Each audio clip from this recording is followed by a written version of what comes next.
plus ultra. The plus ultra is the peso, right? You can see right here, it's the two pillars, Jachin and Boaz, or the pillars of Hercules. And it says plus ultra. And that's where we're getting the dollar sign. And obviously it's more ancient than this because this was the 1800s where the peso reigned supreme in America. It was called the pillar dollar because of the pillars of Hercules. I guess I don't got anything to talk about. And have you read the Money Grows on the Tree of Knowledge book? Yeah, okay. Yes. That's why I brought it up, because you sent me that book. Bro, do you have a voicemail set up for the show? We should set up a voicemail for the show and people should call in. And then you could do voicemail shows. Like, people can call, leave voicemails, and then you can, if they're clean enough, you can play them on air. Oh, like Cam Tripoli does? Yeah, I have a voicemail too if people want to call me and tell me a funny joke or tell me something. It's 407-476-4606, and you can leave me a message. And I've been doing shows where I listen to the voicemails and talk about them. I got some interesting people calling in, telling interesting stories, but don't text me. I guess people found out they could text me. They've been texting me stuff, so don't text me. Just call and leave voicemail. There's a 3-minute limit, so don't start going off about the Illuminati owls and the Illuminati penguins and dolphins and past the 3 minutes. I've had people who call in and they just start going on, and they run out of time, and then I don't finish the message. So yeah, call in. I have like 15 messages right now I gotta get through on a show. So 407-476-4606. And yeah, dude. I think that's a dope idea. Yeah, I would like to do that. I'm gonna set up a voicemail so you can call in, and then I could play it, because agent provocateurs will come on and say words to remove us. But thank you so much. Click the link down below, hit the like button, go subscribe to the Homuncologist, the one-on-one podcast. Got his link down below. And go subscribe to the Patreon. Subscribe to both of our Patreons immediately. Or else. That's the fear thing. That's my fear cell. Illuminati confirmed. Thank you, Juan. I love you, bro. Love you too, bro. This was fun. We'll do it again soon. Hopefully the people enjoyed it. And yeah, check me out, tjojp.com. I also want to plug, I'm coming out with a new comic book, and you can find it at the chosenjuan.com.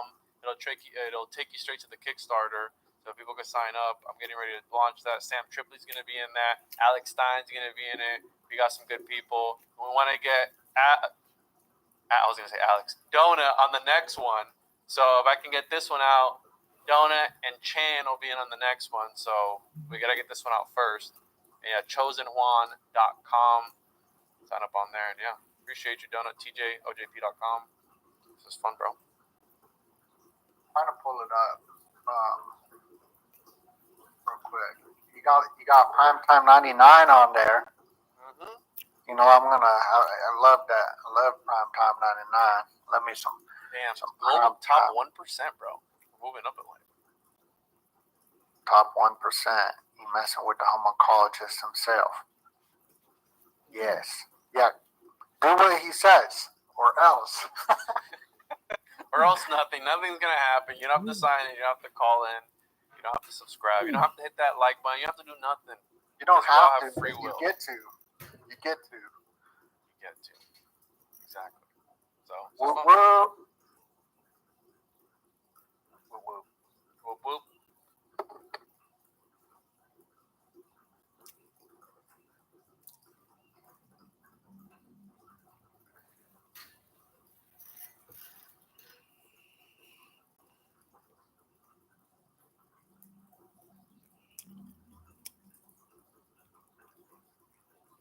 Welcome to Scriptures for Life with TorahFamily.org, taking time to focus on the Father's way.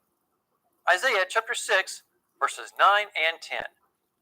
He said, "Go and tell this people, be ever hearing, but never understanding. Be ever seeing, but but never perceiving. Make the heart of this people calloused, make their ears dull, and close their eyes. Otherwise, they might see with their eyes, hear with their ears, understand with their hearts, and turn and be healed. Why would Yahweh not want his people to understand and turn and be healed? It just seems so opposite of what we see in the rest of scriptures, right? Actually, no. Just as much as Yahweh is compassionate, loving, and caring, we also know he is just. The people of Israel had been in rebellion. They had rejected Yahweh over and over. As a result, they gave no other option to Yahweh but for him to bring down the wrath they were deserving. They had exhausted the grace that Yahweh had been extending. The time for judgment was at hand. May we never forget that just as much as he wants to give us grace and hopes for our repentance, he is forced to bring judgment when we continue in rebellion. Let this be a focus in our time of meditation throughout the day. Until next time, Shalom.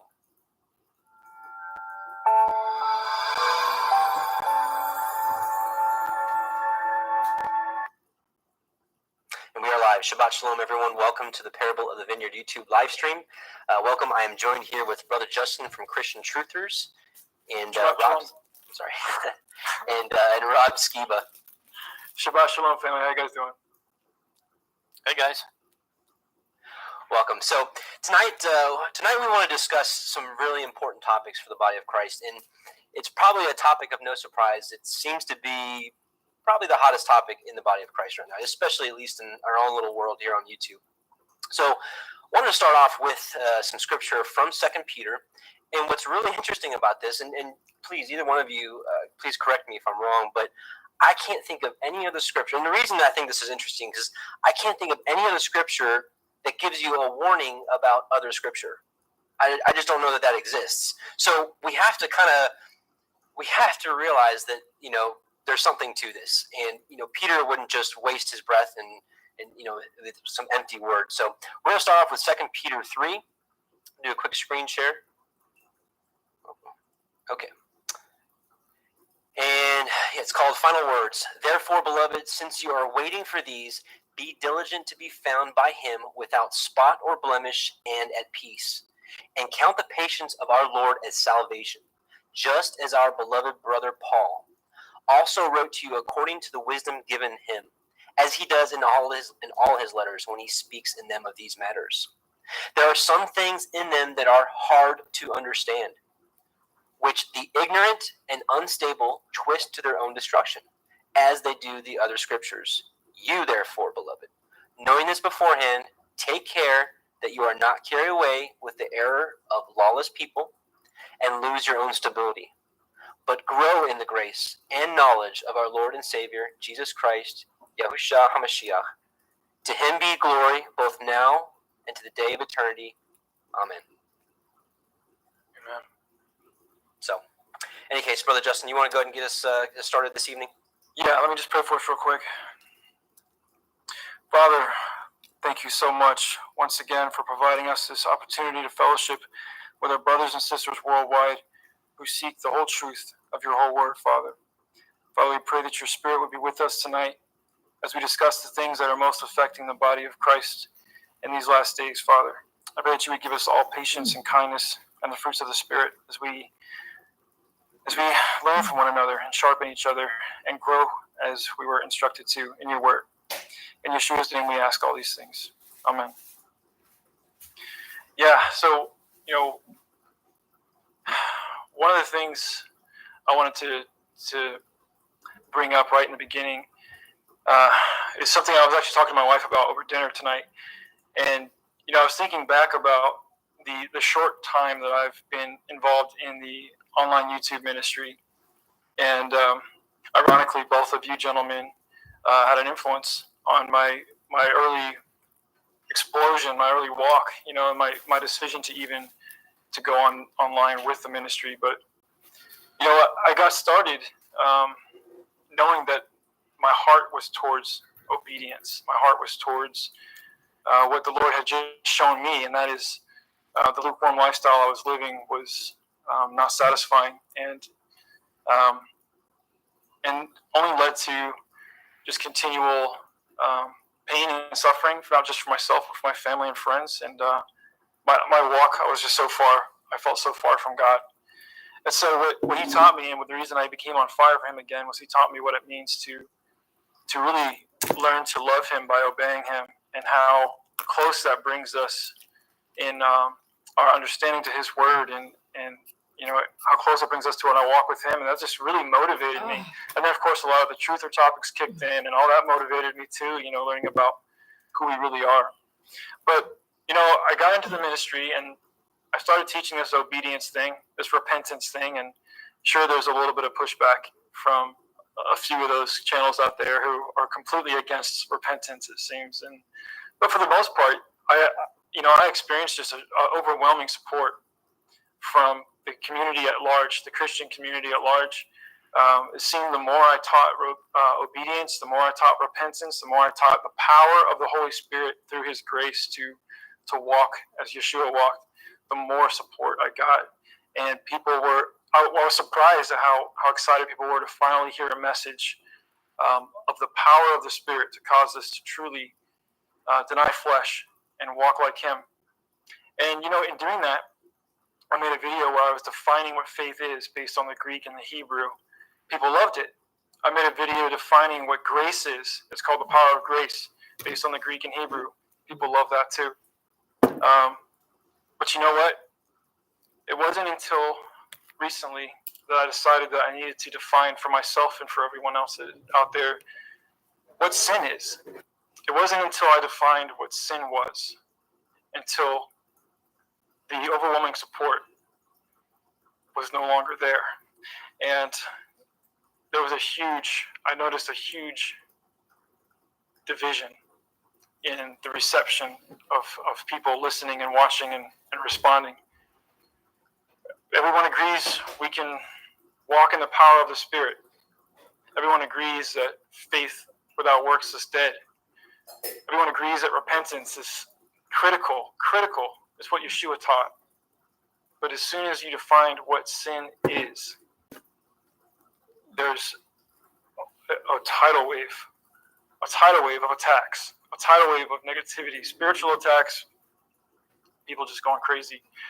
And, you know, long story short, that leads us into where we are tonight, all three of us, I believe. Obviously you guys can speak for yourselves, but we've seen, especially in the last couple of weeks, but really over the last year, just what was once an excitement for deeper learning, an excitement for walking in truth, now becoming a sort of division like I've never seen before. And it's getting crazy. It's getting crazy out there. And so, you know, we were really, really excited and just blessed to have Brother Rob Skiba on with us tonight. As many of you guys know, he's been a giant influence in a lot of our lives for different topics, different reasons. And ironically, he's getting it even worse than most of us are in terms of just the overall backlash concerning keeping the commandments of the Most High. And so what we're going to do tonight is just discuss some of the our hearts, our mindset, some of our thoughts, and I don't know, just kind of see if we can get to the core of what's really happening here, and bring you guys along for the ride in the conversation. So I hope it's a blessing to you.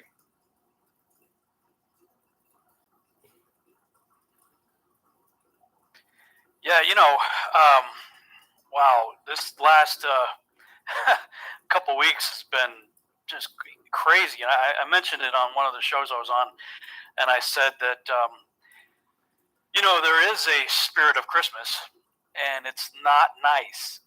It is an ugly, scary spirit. Oh, it's fine and dandy. It's all wonderful, peaches and cream if you're falling in step with it. If you're going along with it, it's, you know, what a great time, right? But the moment you step out against it, the fangs come out, and it is an ugly, ugly spirit. So, yeah, there's a spirit of Christmas, but you don't want to have anything to do with it. You know, if you're a Bible-believing Christian, and that's only part of it. I mean, this is the kind of thing that does come out this time of the year. I have a friend of mine. We were talking offline about this, but for the sake of the audience, my friend Andy Hoy suggested that the Torah portions seem to manifest in real life.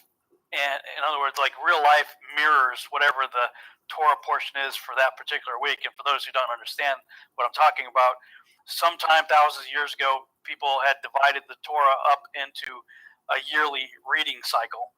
So you go through the 5 books of Moses in a whole year. And as the prophets were being written, they started adding what they call the Haftorah, the prophet sections that go along with the Torah portion. And then after the New Testament was written, they started adding New Testament scriptures that go along with the Haftorah and the Torah. And so, that's what we did on our virtual house church is we, for several years, went through the weekly cycle. And it's only been recently that I have noticed the pattern that my friend Andy was talking about, and it does seem to play out. I mean, when a lot of this stuff started erupting, more recent stuff, it was about the same time the Torah portion was when Joseph was being backstabbed by his own brothers that wanted to kill him and throw him in a pit and ended up selling him, off to be a slave. And of course, he would, the rest of that portion are continuing is he's mistreated in prison, and in prison, he was unjustly accused and put in prison. And that's why it really frustrates me when somebody makes fun of somebody else who's in prison. I'm not going to mention any names, but there is a prominent Torah teacher who was put in prison a few years ago. I happen to know a lot more about that story than most people do because I bothered to look into it and talk to the family and talk to other people who are more privileged to have the full story. And it's just not cool. I mean, this other pastor made fun of this person who's in prison, saying he's under the law now. Haha. Hope he gets another 50 years. I'm like, wow. So let me get this straight. You're going to make fun of our brother because he's in prison? How many times was Paul in prison? And we're talking about Joseph, right? I mean, he ended up in prison, but unjustly. And what men meant for evil, God meant for good, and that's I believe this week's Torah portion is the reconciliation of Joseph with his brothers. And it was weird because I was just thinking about this whole what we're talking about right now this morning. I was thinking about how, wow, yeah, it does seem like the life is emulating the Torah portions. And I thought, well, this week is about reconciliation. So that was a thought that came in my head. And then about a few hours later, after I got up, I checked my email, and somebody who had been going off on me quite a bit actually sent me an apology letter, if you can call it that. It's difficult when you read some of these things, and you see somebody's heart. It appears that their heart was such that, okay, I want to reach out and I want to do a Matthew 18, right? But in Matthew 18, that's when you're rebuking a brother. You're going to. It's like, okay.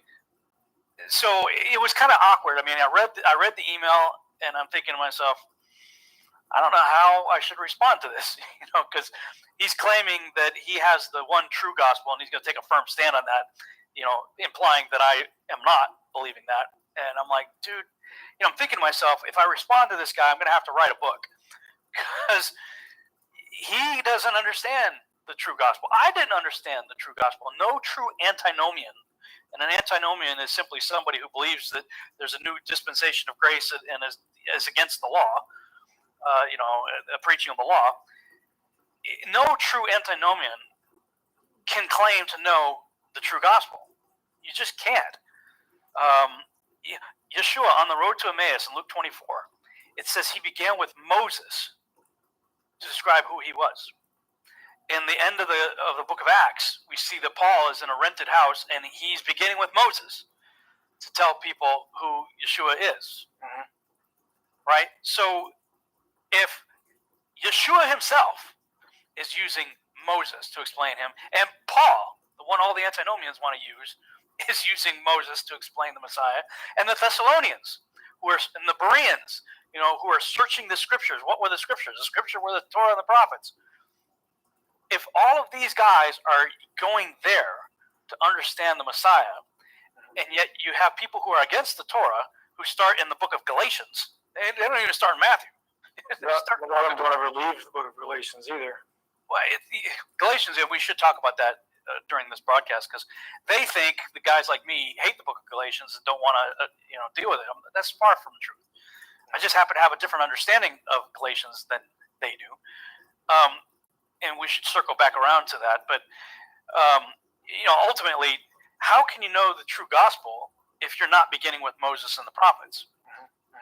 Because that's what Yeshua said, explained him, and that's what Paul was using to explain. That's what the Bereans were looking into to confirm the words of the apostles. Everybody in the first century was doing that. There was no New Testament. It was in the process of being written. And as you read 2 Peter there, I'm going to put a screen share up on something that I wrote back in 2015. Because you always hear, oh, you foolish Galatians, right?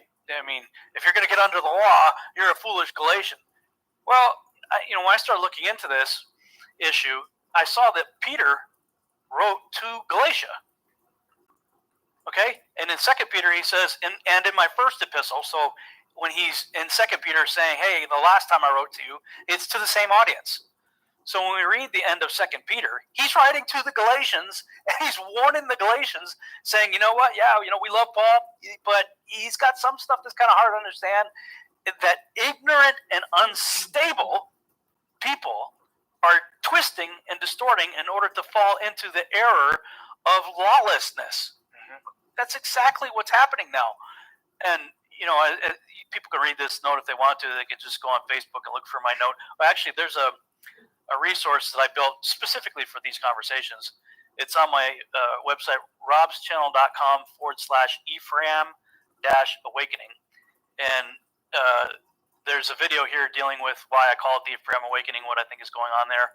This one deals with the rapture. But just, getting to the identity of the church. Who is the church? And this right here, Leviticus 26, Ezekiel 4, and the fullness of the Gentiles and the redeeming the bride parts 1 and 2. This is sort of my version of the identity crisis video that Jim Staley had done a number of years ago that radically changed my life and gave me a real clear understanding of how the whole Bible works together in terms of who the church is. And then, all these topics, these are notes that I wrote based on all the discussions that we're having even right now, right? And then when you get down to the commandments, the Sabbaths, and the feasts, is it important? Should we still be doing that? What's the deal with the Are you doing all 613 commandments, Rob? That's the first comment I always get too. Like the people who say that, it's like they read a bumper sticker somewhere. It's like they have no clue even what the 613 are. Oh, and in that regard, there's a brand new website I just found out about. The 613 I think it's info. Yeah, if you guys haven't seen this website, this is like the way cool, like awesome website. Oh, wow. Yeah, it's all interactive. So it shows, the two great commandments of Jesus, right? Love God, love others. That's God's holy law summed up in 2, right? Well, here are the 5 of the 10 commandments that deal with loving others, and here are the 5 of the 10 that deal with loving God. And, you click on them, and then it opens up this right here. And these are all the numbers of the 613. So, like, number 28 is do not worship idols in the 4 ways we worship God. Exodus 25. Right, so you can just highlight over each one, and it explains them, and it's like really in depth. It goes through crazy depth here. And on the right-hand menu, you can scroll down. All of these links are awesome, but down toward the bottom here, it has all 613 numbered for you. Wow, so that's you can awesome. just, randomly Bookmark that now. Yeah, you just click on one, and it tells you, idolatry and Gentile. Oh, that's interesting. Idolatry and Gentile customs. Well, Wow. do not inquire into idolatry. Leviticus 19:4. That's number 24. Appropriate for this Christmas season. Wow. But yeah, I mean, what a fantastic resource. I need to add that to that page. I just found out about it. Somebody posted it as a comment to one of my threads on Facebook, but it's the613.info. So you should check that out. But so anyway, I mean, these are all the various topics on the blog. And how do we deal with law and grace? How does all that work? And then I've got various links for understanding the Apostle Paul. And it became my understanding after doing 2 years of Torah study. It was right around getting into the third year, I think, that I realized, wow, we shouldn't read one sentence Paul wrote until we deeply understand what Paul read. Don't read what Paul wrote until you understand what Paul read, because that dude was like he was a Torah scholar. He was an attorney of the law. Mm-hmm. And incidentally, if you want to, let's circle back around to Galatians. If you want to talk about Galatians and the so-called works of the law, people need to look up the MMT. The MMT, or 4QMMT. That is the designation for a Dead Sea Scroll manuscript called Works of the Law. The Works of the Law. Ding, ding, ding. This is an interesting blog that I posted on my Facebook today. hope-of-israel.org/workslaw.html. If you want to understand Galatians, you need to start here. Just read this verse and understand that there was an actual document called the Works of the Law. And as a highly trained Pharisee, Paul would have been intimately familiar with this particular document. Wow. So when he's talking about the works of the law, he's actually talking about a document, not the doing the things of the Torah, but the document that was a checklist that the Judaizers were using. I don't know if they had penis checking stations everywhere or what, but I mean, how do you know if somebody's circumcised or not, right? I mean, but come on, get in the penis checking station before you come into the synagogue. But they had a list of things, and this is Acts 15. Everyone wants to throw Acts 15 around. Well, they always skip verse 21, where it says where they hear Moses preached everywhere on the Sabbath. Right. Anyway, I mean, these are the stuff we're dealing with. It's nothing new. I mean, I've been doing this since 2010, and this is just a compilation of a whole lot of dealing with issues on Facebook primarily.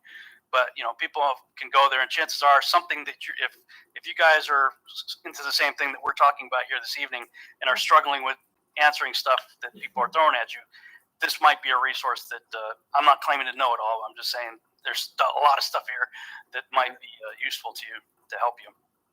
Yeah, definitely. That's a good resource. Plus the 613.info. That's an awesome resource as well. But speaking of Galatians, like you said, there's so many things that are taken out of context, which quite often, I know personally, I get accused when I speak of the Torah or speak of following the commandments, following the law. People will accuse me of walking in the flesh, and that that the deeds of the law are actually works of the flesh. Which it's really interesting because Galatians 5 lays it out very clearly what the works of the flesh are. Verse 19, now the works of the flesh are manifest, which are these: adultery, fornication, uncleanness, lasciviousness, idolatry, witchcraft, hatred, variance, emulations, wrath, strife, seditions, heresies, envyings, murders, drunkenness, revelings, and such like. Which obviously all we have to do is go to the Torah, which is what defines all these things as sin. And Justin, when you let off earlier, the definition of sin and these type of things, which I think any level-headed Christian knows that it's our duty to stop sinning, right? But when you start defining it is when it starts becoming a problem, just like you said, which all you have to do is turn to 1 John 3:4, which says that sin is transgression of the law, which let me just put up on the screen real quick. Because we have to know the definition, because what I hear a lot is, well, we have the Spirit in us so that we know when we sin. Well, I'm sorry, God's a God of order. He doesn't just willy-nilly, whatever you think is right or wrong. No, we have to have that definition. Nothing's changed. We know that God is the same yesterday and He's the same today. Whosoever committeth sin transgresseth also the law, for sin is transgression of the law. Simply put. But I don't know how it could be any clearer than that. I mean, it frustrates me so bad because these same guys that are attacking me, I'm sure there's probably a lot of the same attacking you. We're all about, we need to repent of sin. And I'm over there going, sin is transgression of the law. Right. Shut up, you heretic! You Judaizing! It's like, Oh yeah. you just said we need to repent of sin. I'm just telling you what sin is. So if we're supposed to repent of transgression of the law, what do you think we need to do? Stop transgressing the law. Stop breaking the law. Man. Really, do we have to?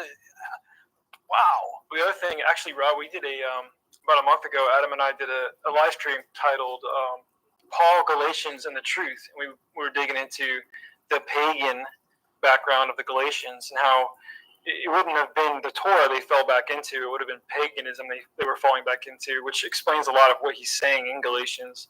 But Same in Colossians too. Colossians, yeah. One of the things that we hear a lot is that, and this used to bother me a lot, and now it doesn't so much anymore. But people tell us a lot that you just cannot keep the law, and that's just something that just goes on and on. In one of the slides, actually, I'm going to do a screen share for those of you guys who didn't see it. One of the slides we shared was this one here, where and I actually did a video called "Unlocking Romans 8." That if you guys haven't seen yet, you might be interested in checking out. But what it says clearly in Romans 8, and this is obviously written by Paul, is that they that are after the flesh mind the things of the flesh, but they that are after the Spirit, the things of the Spirit. For to be carnally minded is death, but to be spiritually minded is life and peace. Because the carnal mind is at enmity with God, for it is not subject to the law of God. So pause. The carnal mind is not subject to the law of God, neither indeed can it be. So then, they that are in the flesh cannot please God. ... But ye are not in the flesh, but in the Spirit, if so be that the Spirit of God dwells in you. Now, if any man have the Spirit of Christ, he is none of his. So this is saying that if you have the Spirit, you can submit to the law of God and are subject to the law of God. So it's just clear, rational thinking there. It's so interesting how, and one of the things we actually did in that stream was we showed in I think 20 places where Paul is staunchly supporting and teaching to keep the law, be imitators of me as I am of Christ, and on and on. So it is just so interesting that Galatians is such a go-to book when most people quoting from it have taken very little care in actually understanding the context. Absolutely. That's usually the go-to. I mean, it's just, go read Galatians. Like, oh, okay. Yeah, like that's the only book in the whole Bible. And I have a better understanding of Galatians now than I did before when I was on that side of the fence also. Mm-hmm. But let's say I was still on that side of the fence. I would have to think to myself, does one book trump the other 65? Right. No. So it either has to be in agreement with the other 65 or it has to be thrown out. One book is not going to trump the rest. Mm-hmm. Mm-hmm. I happen to believe it's all in agreement. I think it's all, very harmonious. It's all working well together. But if and the same thing with Paul. If Paul is contradicting every other author of Scripture, then he fails the Deuteronomy 13 test and needs to be thrown out. Right. Now, unfortunately, there are a lot of people in the Torah community that are doing just that because they didn't take the time to study out what Paul is saying, and they don't know about the MMT. I mean, just looking into the MMT alone will clear up a huge amount of deal with Paul. I can even empathize with a lot of people because if you don't understand the context, if you don't understand the paganism that the Galatians were involved with, if you don't understand the circumcision party and the gospel that they were preaching, which was a salvation through the snipping of the flesh, then Paul is hard to understand. But that's why I really wanted to start off and make the title tonight, Peter's warning, because again, guys, correct me if I'm wrong, but is there any other scripture that warns about other scripture? I can't think of any. So we have to take that warning seriously, especially from Peter. I mean, of all people, we've got to take that warning. And so, like you said, does one book contradict the rest of it? No, absolutely not. We have to dig in, and I'm really thankful for 119's work. 3-4 years ago, I was at the crossroads where a lot of people are right now. I've got a lot of messages, a lot of emails. A lot of people are like, "Well, a lot of things you guys are saying make sense," and then I'm hearing the other side, and it kind of makes sense too. And then I read Paul's letters, and it's like, it's so confusing. I do highly recommend the Pauline Paradox series because I almost went the route that a lot of people in Torah, which is rejecting Paul. I almost went that route because I was reading for what it said, and I was like, this doesn't make any sense. I can't imagine that. Because what I did when I first came back with all my heart and all my soul, I read from cover to cover, and so when I finally got to Paul, I'm like, well, this doesn't make any sense. Why has it always been about this and always been about obedience to God? I mean, even at the back of the Garden of Eden, obedience to the Father. He didn't get it. The Israelites came out of Egypt, which, again, a lot of people say the law is bondage, but how much sense does it make for the Israelites to be rescued out of the house of bondage and then put into bondage? It doesn't make any sense to me. Our Father is not a father of confusion, an author of confusion. Just the whole time, what did Israel get dispersed for and divorced for? Breaking the law, not following his commands. Here he finally sends his son, and the parable of the vineyard, right? The parable of the wicked tenants of the vineyard. What did he say? In that parable that he'll give that vineyard to a nation that will bring forth fruits in their due season. What the other tenants didn't do before, and so it just never made sense to me that here we are, we've been redeemed, we've been washed, and then jump back into the mud, like Peter says, like he warns, elsewhere, don't fulfill the proverb that says, a dog returns to its vomit and a pig or a sow returns back to wallowing in the mire. And that to me, going back to filthy ways and not keeping our Father's commands, which is holy, which is righteous, which is good, all throughout all the scriptures, it just never made any sense to me. So, for anyone that's on the fence, I would highly recommend. It's called the Pauline Paradox series by 119 Ministries. It really brought me back from the direction I was going and made me finally understand Paul, and my faith was greatly, greatly increased. Yeah, amen. We were reading the passage where the woman who was caught in adultery, right? And the whole deal. They're accusing, and Jesus said, whoever's without sin cast the first stone, right? And everybody walks away. He says, where are your accusers? She says, I have none. He says, well, I don't either. Then go and sin no more. And Sheila says, what if we just replace the word sin with the definition that you read earlier, 1 John 3:4? I thought, what a brilliant idea. So I wasn't thinking so much in that specific passage, which obviously in that case was the sin of adultery. I was thinking more of Paul, because Paul preaches against sin a lot. So if you look at all of Paul's writings, and everywhere he speaks against sin, replace that word with the definition. And you'll see how many times Paul is saying not to transgress the law. And so if you're going to use Galatians, and if you're going to use anything for Paul, okay, get Paul to agree with himself first. After you do that, get back to me. Should we therefore transgress the law so that grace may abound? See how that works instead of sin? Right. God forbid. Right? Right. I mean, just do that with all of Paul's writings, and you'll see, okay, clearly I have to rethink Paul. Mm-hmm. If you come from that mentality.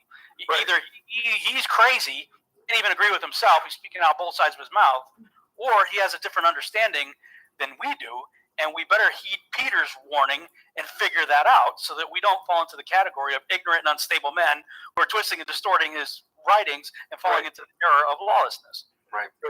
Yep. Yeah, that brings me to another example, which is commonly brought up, and this has been going on, since C.I. Scofield in the early 1900s with the pamphlet he published called "Rightly Dividing the Word of Truth," which started that whole, of course, he wasn't the first one, and I got a video on that too. But rightly dividing the word of truth. 2 Timothy, what is it? I think 3:15 or something like that. I don't have it top of my head. It's funny when you actually take the word, the scripture they're using, and go to the Greek on what rightly dividing the word used there. the root word there is orthos, which means to lay a straight path. And when you actually look at the other scriptures that use that word orthos, it's always in reference to a pathway that's straight from one place to another. And it never is used to talk about slicing and dicing things. So the irony of it is they're using that verse to slice and dice the scripture, but they're not rightly dividing that very verse themselves. And it's painful to watch, but it's, I can't believe that people are still actually listening to that being used so out of context in that way. It's blindness. I mean, we should.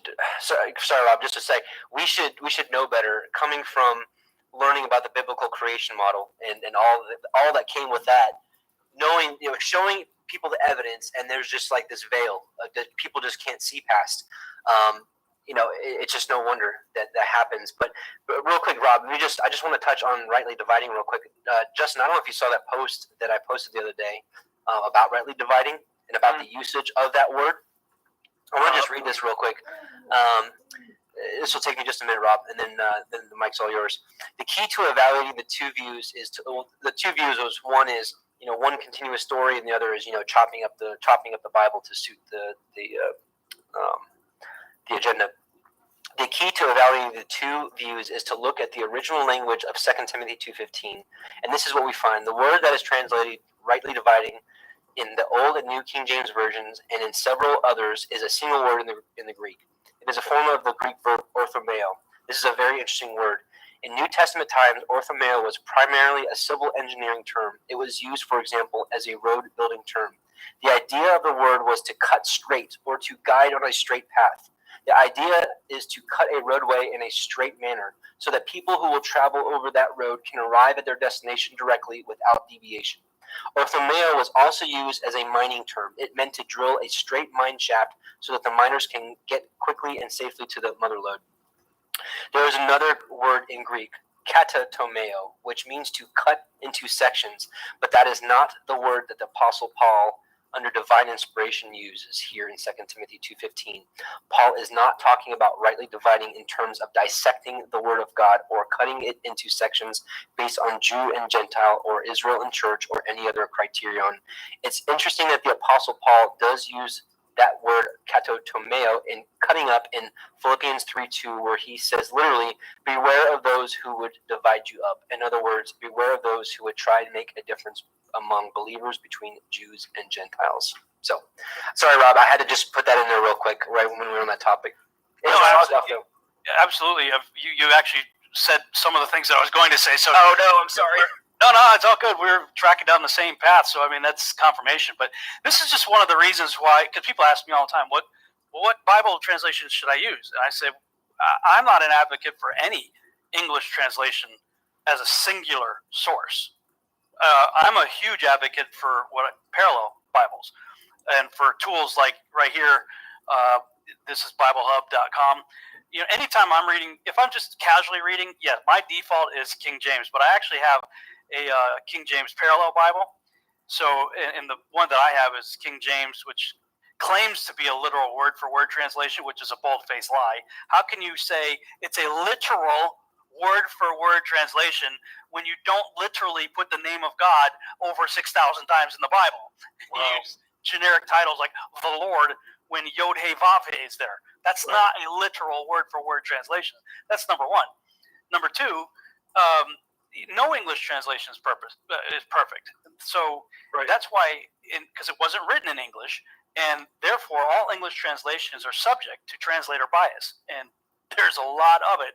And I don't care which one you're talking about, but that's why I suggest that people have multiple English translations to compare. That's why I love resources like this. There's other, soft eSword and the Word and different Bible software tools that you can get. You could download for free that will give you multiple translations so you can look at them at the same time. And most of the time, the words between translations are pretty close. I mean, you get the gist no matter which translation you're looking at. There are some, however, where it's vastly different. You're like, whoa, what's going on here? And in that case, the way I look at it is like, well, okay, I mean, why did these different English translators go so in completely different paths? with this. And then you look into the Hebrew, you look into the Greek, you look into the Aramaic, and a website like this will give you those tools. But if you look at most other translations, the Schofield and all that stuff comes. I'm just gonna say it comes out of King James onlyism, which I'm sorry anybody out there who believes this way, but I'm just gonna say it. KJV only is a cult. There's no other way to look at it. And there's Ken Hovind has even gone so far as to say he's hardcore KJV only. He went so far as to say he would correct the Hebrew and Greek to the King James version. Wow. That's just insane circular reason, crazy. I lost that thought when I looked at Acts 20 verse 7. First day of the week, Sabbaton, whole ordeal. I'm like, okay, never mind. Well, look, I grew up King James only. I know every argument. Okay, so spare me. Anybody out there who's listening wants to go psycho on me. I've heard every argument. I grew up in it my entire life. It's my default translation. That's where all my memory verses and stuff are.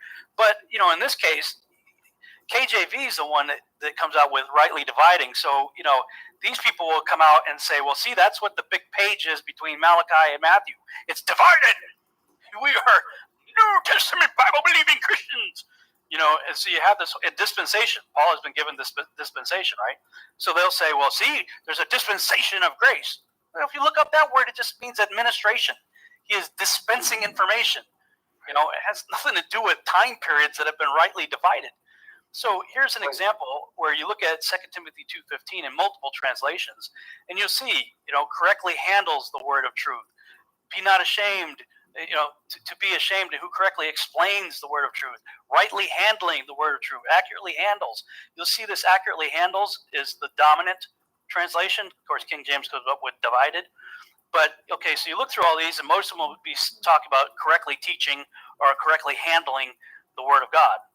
Teaching the message of truth accurately. Okay, so then you go look in the Greek, and that's where you find, a resource like this that has English here, it has the Greek word there, and the word that you were just talking about there, orthotomio or something like that. Cut straight, correctly handle, correctly teach rightly. That's what it's talking about here. Accurately handling the scriptures.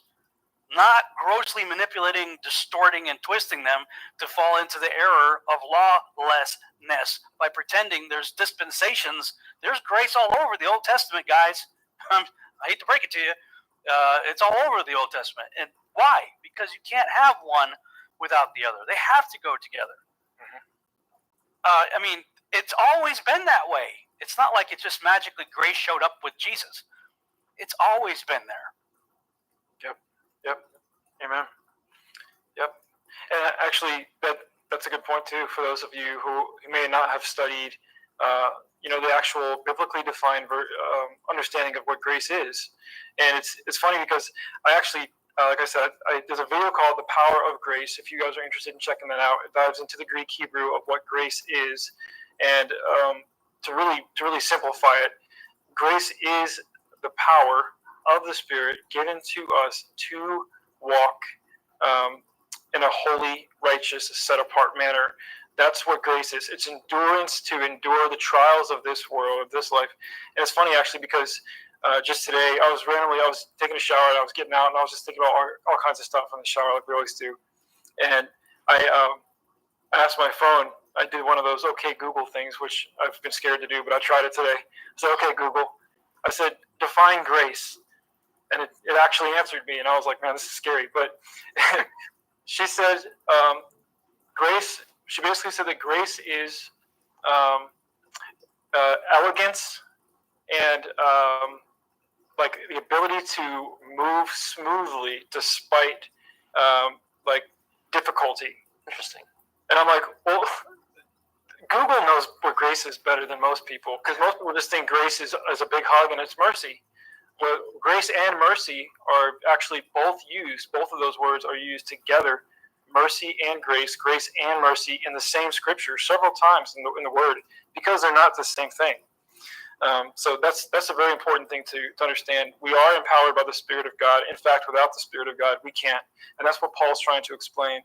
In the flesh, we cannot please God, but praise the Lord, we are not in the flesh. There is therefore no condemnation for those who are in Christ Jesus. Amen. The curse of the law doesn't apply to us, and we have the power to walk righteously. Praise Him for that. Amen.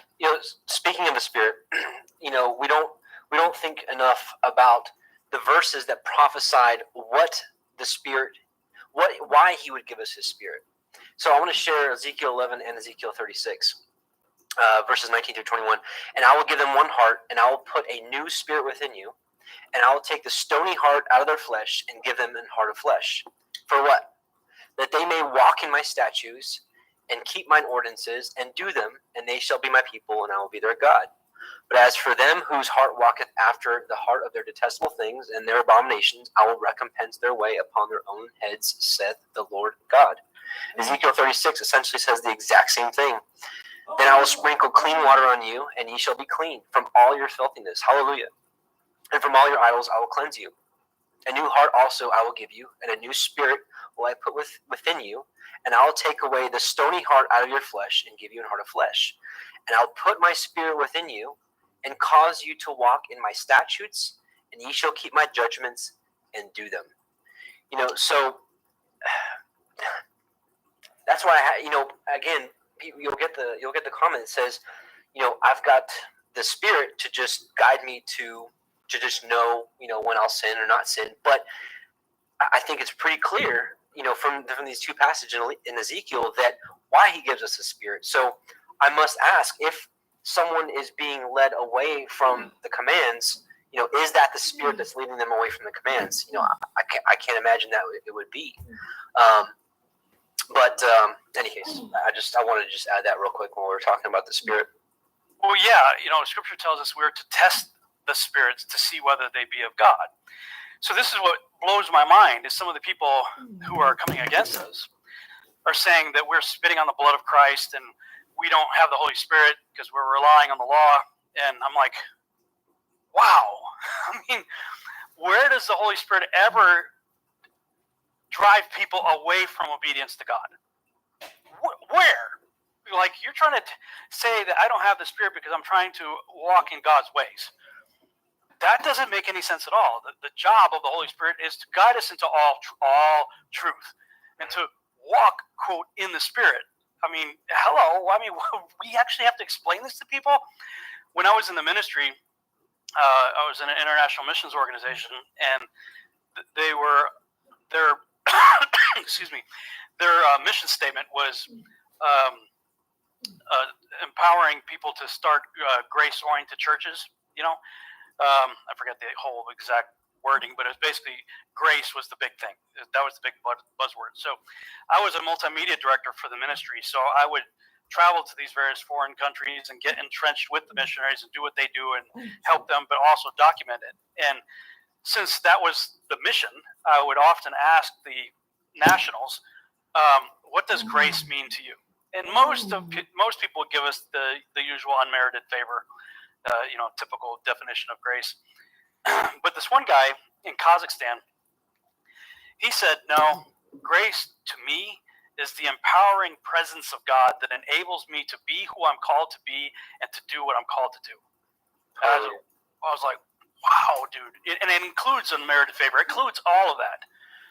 But when you apply his definition to grace, because when I typically think of the word, when I hear the word grace, I think like the Google answer you got. I think of a ballerina. She's graceful. It's just kind of this feminine feeling. Just grace, soft grace. Yes, it is that. It has that, certainly. But that guy in Kazakhstan gave me a much more powerful understanding of grace. The empowering presence of God that enables me to be who I'm called to be and to do what I'm called to do in any situation. That's why Paul, who's getting anything but unmerited favor, he's getting beaten up everywhere he goes, and he's crying out. And by the way, the thorn in the flesh that he's talking about, that's actually a Hebrew idiom. If you go back to the Torah, and I forget what chapter it is in the book of Numbers, it's an idiom that means persecution. So Paul is using a well-known Hebrew idiom for his. I mean, if you read that passage where he talks about the thorn in his flesh, read the previous chapters. He's like, You want to know what I've been through? I've been shipwrecked. I've been beaten. I've been whipped. I've been left for dead. I've been stoned. You know, he gives this long list of what he's gone through. Pretend the big number's not there because the Bible wasn't written in chapter and verse. Just keep reading, you know, with one consistent thought. And I prayed 3 times that he would take away this thorn in the flesh. This messenger, a person, an individual of Satan, sent to buffet me. And if you look up the Greek word for buffet, it means punch in the face. And he says, okay, God's answer was, you know, my grace is sufficient for you. Well, I'm not thinking ballerinas here. I'm thinking, you know, if you look at what he's going through and you apply the definition the guy in Kazakhstan gave, well, all of a sudden that story makes a lot more sense. You know, I've been beat up everywhere I go. I've been left for dead, shipwrecked, all this stuff. God, can you take this persecution away from me? No, Paul, my empowering presence is going to enable you to go through this so you could be the man that I called you to be when I knocked you off the horse and do the things that I've commissioned you to do. Amen. Well, then, all of a sudden, grace makes a whole lot more sense as a power tool instead of just a ballerina. Yeah. And another good example, that's an awesome one, but another one is, I have to find the scripture again, but in Yeshua's early life, it says that when he was growing up, it says that, and great grace was upon him. Now, if grace was only a matter of forgiveness of sin, of mercy for sin, that would make literally no sense. That's a really good point. Yeshua would not need grace. But a man empowered perfectly by the Spirit of God has great grace. You know? Yeah, So. that passage also was huge for me in crossing over to a new understanding. It's like, what does the Son of God need unmerited favor, you know, for? Yeah. You know, from the Father. I mean, he's God. He's perfect. He's sinless. But it said he grew in grace. He grew in the empowering presence of his Father to do what he was called to do and to be who he was called to be, to the point of going willingly to the cross.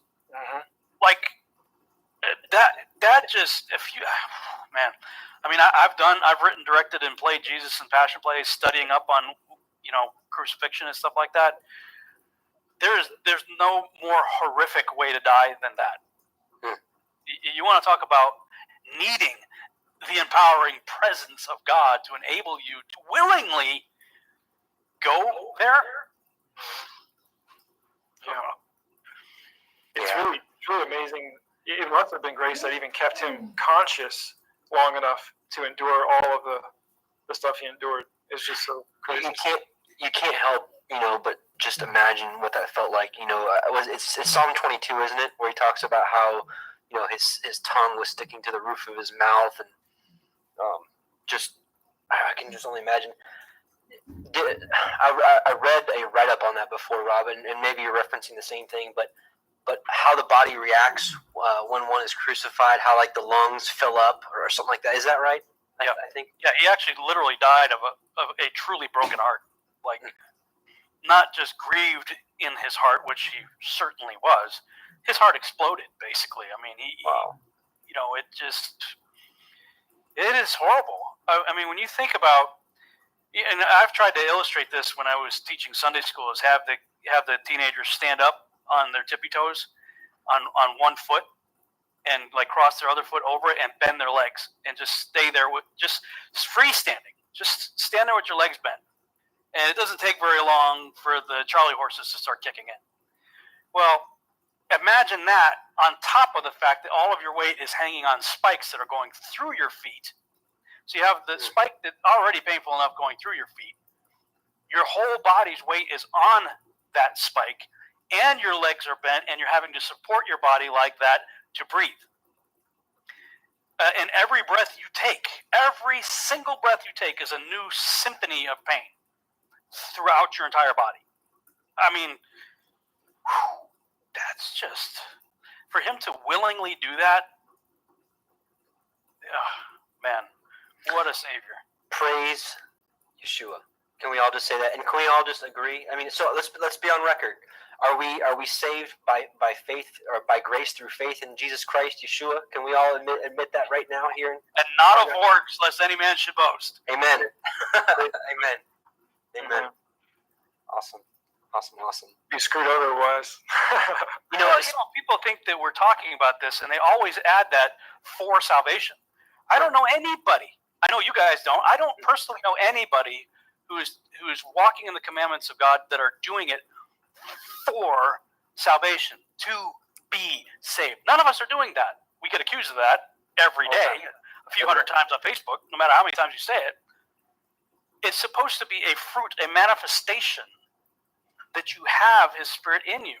And 1 John 2 calls it out, man. I mean, 1 John 2 says, if any man says that we are in Him and doesn't keep His commandments, then he is a liar and the truth is not in him. And when I look at Facebook, there's a whole lot of people that, by John's definition, not Rob Skiba, John's definition, are liars that don't have the truth in them. And that should, Matthew 7 should scare the snot out of you. If you read Matthew 7, he says many. Focus on that word, many. What's the definition of many? Isn't it the most? Many. Yeah. Many will say to me in that day, Lord, Lord. And many of these people are also against using the names of God. Some say Yahweh, I use Yahuwah. Some say Jehovah. We're trying to say the name of God with 4 consonants. Okay? 4 consonants. Or Yeshua. So they'll mock us for trying to use the actual names that are in Scripture. And there will be all the ones about Lord. Lord, Lord, Lord. King James says Lord, Lord, Lord. So it says many will come to me in those days and say, Lord, Lord, didn't we prophesy? Well, one of my big detractors out there is all big about prophecy. He's Captain Prophecy. He has a word, rhema word all the time, Captain Prophecy. Right? Didn't we cast out demons? Oh, yeah, they cast out demons at conferences and stuff. Didn't we do many mighty works? Oh, he'll brag about all the mighty works. These are all the descriptions that Jesus says, Yeshua says in Matthew chapter 7. Lord, Lord, prophecy, casting out demons, mighty works. Did we do all this in your name? And he says, depart from me. I never knew you, you that work iniquity. And iniquity is lawlessness when you put that word up. Right. Like you said earlier, nomia. It's what's interesting, and I think you just said it. 1 John 2 really explains to us, how we know Him. I don't think there's any other scripture that tells us, this is how. He says, "I never knew you." Well, that's really, really scary.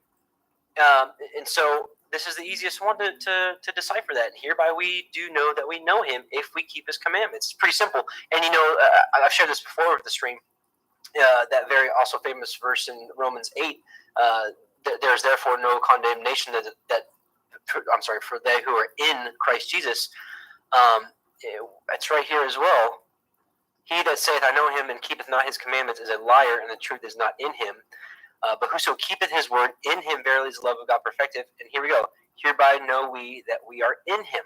So it's like another kind of key. But going back to Matthew 7, read the next verse. Right. 6. Oh yeah, it's exactly. You say we follow Jesus. Oh, well, awesome. This is it right here. He that saith he abideth in Him ought himself also to walk even as He walked. How did Yeshua walk? He walked obedient to the Father. Are any of us going to be perfect? No. And so, as we get asked all the time, do we keep the 613 laws perfectly? Well, of course not. Not even Yeshua did Himself, because out of those 613 laws, some are for farmers only, some are for Levites only, some are for women only, some are for men only, and so on and so forth. So none of us can keep it perfectly, but that's not the point. But going back to Matthew 7, because it's a really, really interesting verse, not interesting, but it could be a very scary verse for some people. Well, here's a parallel verse, in my opinion, in 2nd Ezra 15. For those of you that haven't been on this channel for some time, I've gone through 2nd Ezra in great depth and great length to show that it is inspired. But not only that, keep in mind, this was included in the 1611 King James, and also the founding fathers of this country that came over, the pilgrims that were seeking religious asylum. They came over with the 1520 and 1599 Geneva Bibles, all included 2nd Ezra. So listen to this. This is 2nd Ezra 15. Woe to those who sin and do not observe my commandments, says the Lord. I will not spare them. Here's the same scene. Depart, you faithless children. Do not pollute my sanctuary. For the Lord knows all who transgress against Him. Therefore He will hand them over to death and slaughter. For now calamities have come upon the whole earth, and you shall remain in them. For God will not deliver you, because you have sinned against Him. It's the very same scene that we saw in Matthew 7. Wow. 2nd Ezra 15? Is that what it was? Yeah. Which, if you guys didn't know, Yeshua himself did quote from Second Ezra. I think it's in Matthew 22 or Matthew 23. That scene where Yeshua said, "Jerusalem, Jerusalem, thou that stonest the prophets and kill them that are sent unto thee, how often I would gather thee as hens gather their chicks under the wings, and you would not." It's actually he quoted directly from Second Ezra. So a very, very important book for these last days. Second Ezra. It's as you guys know, it's been a very big focal point of this ministry. But yeah, it's the very same scene. Well, that's the other thing is, some of these guys have been coming after me. They're all about the 2 commandments. Jesus saying, we only have 2 commandments. Well, but the 2 commandments are love God and love your neighbor, which just are those 2 summarize the 10. The 613 elaborate on the 10. So, first of all, you're not loving your brother when you're going psycho and calling him a heretic and labeling him and making hit pieces every 5 minutes. That's not loving your brother. Secondly, how does Scripture define loving God? Jesus isn't speaking out in a void. He has a precedence for what he says, and he quoted from the book of Deuteronomy more than any other book. So go there, and you'll see over and over and over and over again what loving God means consistently. It's talked about loving God is keeping his commandments, walking in his statutes and ordinances, and doing what he says to do. That's his love language, if we want to, think of it that way. And that's what 1 John 5, 1 through 3 says point blank. In case you're confused, this is the love of God, that we keep his commandments, and his commandments are not burdensome. That's kindergarten level English, guys. I mean, how much more plain could it possibly be? So if you say, yes, we got to love God and love our neighbor, well, loving God means doing what he says, not arguing and calling people heretics for doing so, right? Which is not loving your brother. Yep. So, speaking of which, Deuteronomy 6, another thing we get accused of quite often is focusing too much on the law. Well, again, it's hard to understand the New Testament if you don't understand what it was founded upon. If you guys don't mind, I'm just going to read a little bit of Deuteronomy 6. Now, these are the commandments, the statutes, and the judgments which the Lord your God commanded to teach you, that you might do them in the land whither you go to possess it, that thou mightest fear the Lord thy God, to keep all his statutes and his commandments, which I command thee, thou and thy son and thy son's son, all the days of thy life, and that thy days might be prolonged. Hear therefore, O Israel, and observe to do it, that it may be well with thee, and that ye may increase mightily, as the Lord God of thy fathers had promised thee, in a land that floweth with milk and honey. Hear, O Israel, the Lord our God is one Lord. And thou shalt love the Lord thy God with all thine heart, and with all thy soul, and with all thy might. And these words which I command thee this day shall be in thine heart.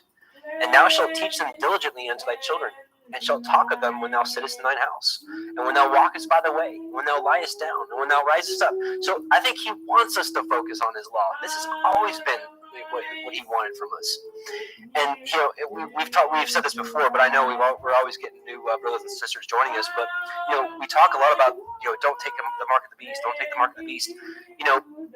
The mark of the beast very well may be a microchip or something physical. I don't know, but it is also really interesting that the commands, the law of our Heavenly Father. What does he say? He says, "And thou shalt bind them for a sign upon thine hand, and they shall be as frontlets between thine eyes." And what is the mark of the beast? The mark of the beast is either in the right hand or in the forehead. Well, guess what? Frontlets between thine eyes is your forehead. So really interesting. "And thou shalt write them upon the posts of thy house and on thy gates." So I think Scripture tells us that our Heavenly Father does want us to dwell on his law and to focus on it. These are his ways. And obviously we can get to here in a little bit, but there's so much prophecy, and there's so much prophecy that tells us we will be walking Torah, we'll be celebrating the feast dates in the future, in the millennial reign, if we make it through the door. Why? What makes us think that there's like a pause button on the feast and the Sabbath and the commands in between? When Yeshua died and when we're brought back into the land and taken into New Jerusalem. It's mind-boggling, and I feel bad, and that's why I want to have talks like these, so that hopefully someone out there that maybe hasn't looked into these things, that maybe was following someone that says, "Oh yeah, forsake the Torah," which even if you don't agree with Torah, I don't know how a believer that believes in the same book, in the same scriptures as truth, how you can speak so ill of something the Father commanded. Usually we'll get mocked and ridiculed. Again, the first thing is usually, oh, do you follow all 613 commands? Are you stoning your children? Are you stoning, blasphemers? Are you, And so it's like, it's such a mocking way. I just don't understand how someone that confesses Jesus Christ, Yahushua Mashiach, could honestly just blaspheme the eternal law of the Most High. That if you believe that you're going to be resurrected or raptured or whatever it is, and brought to Yeshua, who walked the Torah perfectly, how you could possibly, how that could come out. But we know by Yeshua's teaching that out of the abundance of the heart, so the mouth speaketh. That's actually a very interesting verse. Out of the abundance of the heart, the mouth speaketh. Because I think something that needs to be said that no one wants to say, and I'm going to try and be graceful here, is what I've come to find is, think about this rationally. If doing something for the Father, because He asked us to do it, was really easy to do, which, by the way, if you actually do die to self, Torah is very easy to do. But let's assume that it's easier than that. Let's say the Bible just says, hey, once a week, eat a sandwich. And let's just say that there's some argument over whether or not you technically have to eat a sandwich. It's like the baptismal argument. People have this argument. Well, are you technically saved or not saved before or after baptism? That's a huge, huge thing, right? But most people will agree. Well, either way, like, you should just do it because we were told to do it, and that's obedience. And why even play with that? If it's something simple and easy to do, no one has a problem with doing it. It's when a law or a request, or not a request, or a commandment is what it is, of the Most High comes into conflict with a stronghold in your personal walk, in your personal life, that suddenly we seek naturally. It's just a natural reaction, I think, for people to try and justify their inability to actually do what it says to do, because it relieves the requirement altogether. If you believe you can't do it, or if you're told you can't do it, or something to that effect, then it relieves you from the responsibility of actually doing it. And the reality of it is, His laws are not burdensome, and they are good and holy and righteous, as Paul said. And these are all things that we can do. It's really just a matter of whether or not you're willing to do it. And it's interesting. It ties into another thing. My wife often gets a question about head coverings and head wraps, because she wears one, and a lot of her friends wear them as well. They don't, they never push that on anyone. They never really even teach about it. They just get questions about it a lot. They see other women see them wearing it, and they're like, "Hey, what's with the thing? Why are you wearing it? Do I have to wear that? Are you saying that I have to put that on my head?" And that's kind of like the way they respond, just because they see her doing it. They want to know, what does she think about them? Is she judging them? And of course, she's not judging them at all. She could, really care less if they decide to wear a head covering or not. But one of the interesting bits of wisdom that I think has come from that is, one of the things that she often tells people is, if it's something that you're not willing to do, simply because you don't want to look bad, or because you don't want to look like you're submitting to something, then there's probably a good reason for you to actually do it then. Because what we're trying to do is remove those strongholds in our life, these fleshly attachments we have to this world, whatever they are, whether it be vanity, pride, or some sort of, just habit that you're dealing with, or struggles in life with friends and family, or your schedule, or whatever it might be. Instead of trying to seek to justify those actions, I think what the Spirit of God really calls us to do is instead die to self and rearrange our priorities. And it's not always easy, but that's why we're told over and over again that dying to self is so immensely important. I mean, I believe that Jesus, Yeshua, told the rich young ruler to sell everything and follow him because Yeshua knew that was specifically what that young man was attached to. And so if you take that one parable out of context and say everyone needs to sell everything, then you totally miss the point. If that young man was struggling with some other egregious issue, whether it be pride or whatever, then I believe Yeshua would have told him to do something else, because he was trying to justify himself by the law only. He said, yeah, I kept all the commandments, I did all those things, but Yeshua looked into his heart and said, yeah, but you're not really willing to give it all up for me. And I can prove that to you right now.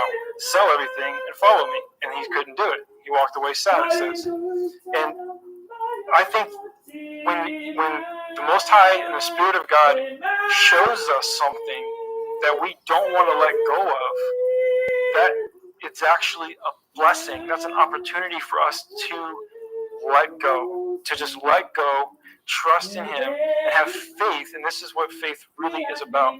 Have faith that His way of doing things, despite all your urges to contradict it, is going to be beneficial, is the right way, is a blessed way, and will lead to, just the sanctification of our souls. So, out of the heart the mouth speaks, I think is accurate, Adam, because I think in many cases what we're seeing is people lashing out against something, whether it be the whole law or one specific one, because they personally are having an issue with it in their own life. And that is not, if you want to take that snippet there and run with it and say, oh, this Pharisee's all judging us now and saying that, he's perfect and I'm not, and he's, no, that's not what I'm saying. I have to die to self daily too, I find things in my walk that I'm still holding on to, and he has to rebuke me and tell me to let them go. So I'm not by no means saying I'm perfect, but when we come up against that conflict, God's will or our will, what are you going to do? That's the question. And that's the question. When we answer that question, you can see why God said, or the scriptures say that Noah and Abraham, it says that they were perfect. Perfect. What that means is when their will contradicted God's will, they yielded to His, and that made them perfect. And that's what the context really means there. And so I really think that's what we have is just age-old spiritual warfare, clash of wills, the desires of the flesh versus the desires of the spirit. And all we're asking people to do is don't condemn people who are being led of the Spirit to be obedient in one way or another, and start accusing them, especially falsely accusing us, which is what we get that a lot. We get falsely accused. Like, people say I said things I simply didn't say. They say things happened that never happened. Don't do that. Don't do that. Come on. Why are you doing that? This is not about me, and attacking me and killing me even will not rescue you from the truth that is God's word and the responsibilities we have to die to self and yield to Him. And that's all I wanted to say about that. Fantastically said. Very well said. It makes you wonder, what is it that these people are so angry about? I mean, all you have to do is suggest that, as believers, we probably should obey God, and they will go crazy on you. And it's like, why? Like, I said something, I put a meme out the other day. I was like, if something's on your heart, it should compel you to do it. If we say we have Jesus in our heart, or the law has been written on my heart, or the Holy Spirit's in my heart, or whatever, well, then you should be compelled to want to walk that way, as 1 John 2 says. Are we all perfect? No, that's 1 John 2:1. 1 John 2:1, he says, I'm writing these things to you, little children, that you do not sin. Sin is defined first in the next chapter, transgress the law. So I'm writing these things to you that you do not transgress the law. But if you do, you have an advocate, Christ Jesus the righteous, right? Okay, great. Woo! That's awesome. so I don't have to beat myself up. It's like many times people who get into this walk, they will pendulum swing, and they'll find themselves pretty quickly getting into legalism and judging others. Well, your tassels aren't long enough, or you don't have this, or you didn't like the candle, or you didn't whatever. And people do this pendulum swing into, frankly, rabbinic Judaism, and that's not right either. There's a balance there. And Dr. Russ Hauk wrote a book called Epidemic: Examining the Infected Roots of Judaism and Christianity, and I could summarize the whole thing by a picture that he drew. And there's a real kind of rough, stick person type of looking drawing, but it's like a hill with a road going out to like a sunset, and on either side of the hill are two ditches. The ditch of pagan Christianity, which most of us were raised in, Christmas and Easter and all that stuff, and Sunday replacing Sabbath. And we come up onto the straight and narrow path. We realize, hey, Torah means instructions. He's got instructions for us, and they're all for our benefit. That's all good. Yay! And then out of your zeal to try to walk in those ways, some people do the same thing that the Pharisees did. They'll create all kinds of fences to make sure what does it mean to rest on the Sabbath? I mean, we can't. You got to put one shoe on this way, the other shoe on that way, and you basically end up. All you can do is lay in bed and breathe shallow, because otherwise you're going to violate something, right? And that's what Yeshua was rebuking these people for what they had done. And God, he's like, that's not what my dad meant. The Sabbath is chill out, dude. Just stop working. It doesn't have to be what you're making it not to be. But so people slide out. They go up onto the straight and narrow path, and then they slide off into the other ditch of rabbinic Judaism. And then you have people who are raised in rabbinic Judaism finding their Messiah, realizing who he is, and then before long they're sliding into pagan Christianity, and they're no longer doing Sabbath. They're on Sunday now. They got Christmas trees up in their practice, and they don't do the feasts anymore. And it's all been done away with. And his book is designed to try to put up the guardrails on the straight and narrow path, so whichever side you came up on, you can get on the straight and narrow path and stay there. So once you're there and you're walking on the straight and narrow path, and you realize everything that Yahuwah has done for us, all of the amazing things. I've made a practice of thanking God before I finally fall asleep. The last thing I do is, God, thank you for so many things that he has done in my life. And the more you get to know him, the more you want to obey him. Because you know how much he loves you. I mean, every one of his, if you want to say 613, fine. Every one of his laws are there for our benefit. Most of those are Levitical, and they deal with the priest when there's a temple, and that has to do with worshiping God in that system. I get that. But the other ones are that outside of that system are there. Put a fence around the roof of your house so your neighbor doesn't fall off when he comes to visit you. Okay, well, I mean, it's just common sense stuff to don't have sex with sheep. All right, okay, yeah, that's bad. What is it that you're opposed to, guys? Why would we say we should keep the commandments of God, and their knee-jerk response is to rebel against that? Rebellion is the sin of witchcraft, by the way. You have to ask, why are you getting so upset with the idea of obeying God? Like, do we really have to ask this question of people who say they're Bible-believing Christians? Well, unfortunately, yes, we do. And Paul said it is the carnal mind that is at war with God. So there you go. Right. And speaking of Paul, in obedience, we read in chapter 12 of Romans that we're to offer up ourselves as a living sacrifice, and it's our reasonable service. And we were talking about this before.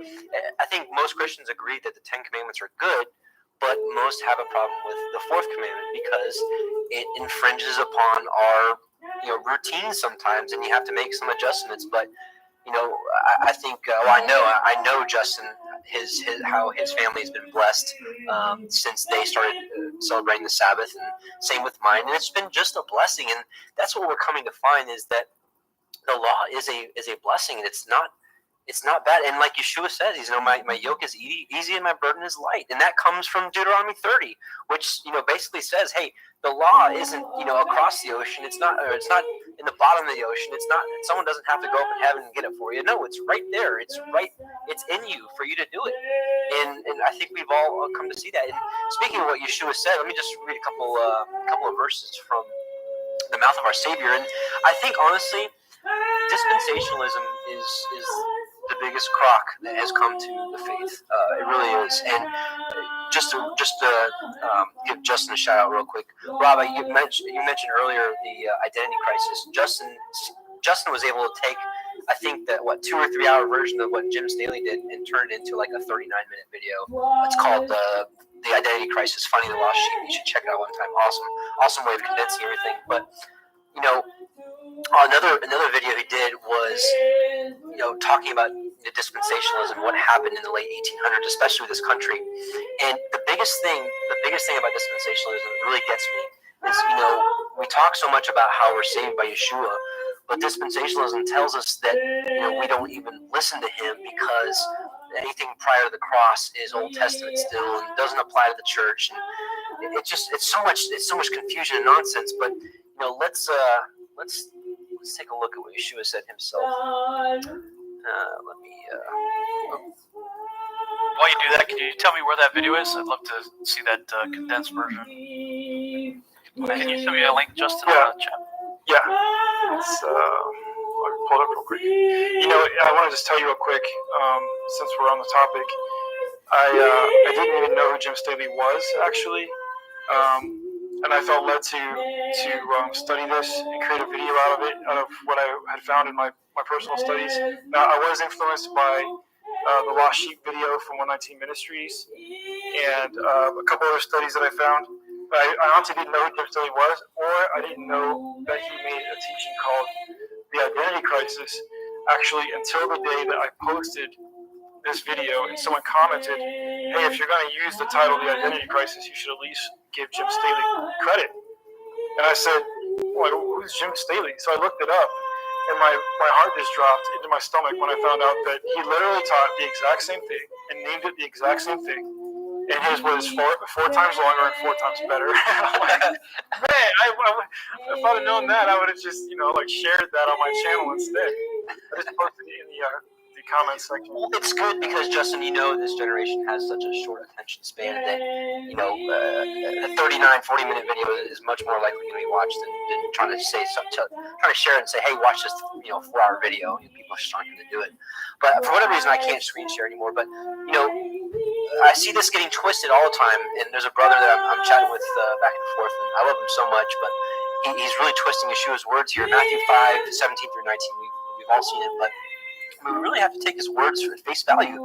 Think not that I come to destroy the law or the prophets. I am not come to destroy, but to fulfill. For verily I say unto you, till when? Till heaven and earth pass. One jot or one tittle shall no wise pass from the law until all be fulfilled. Here's the next part. And Paul says almost the exact same thing in 2 Timothy.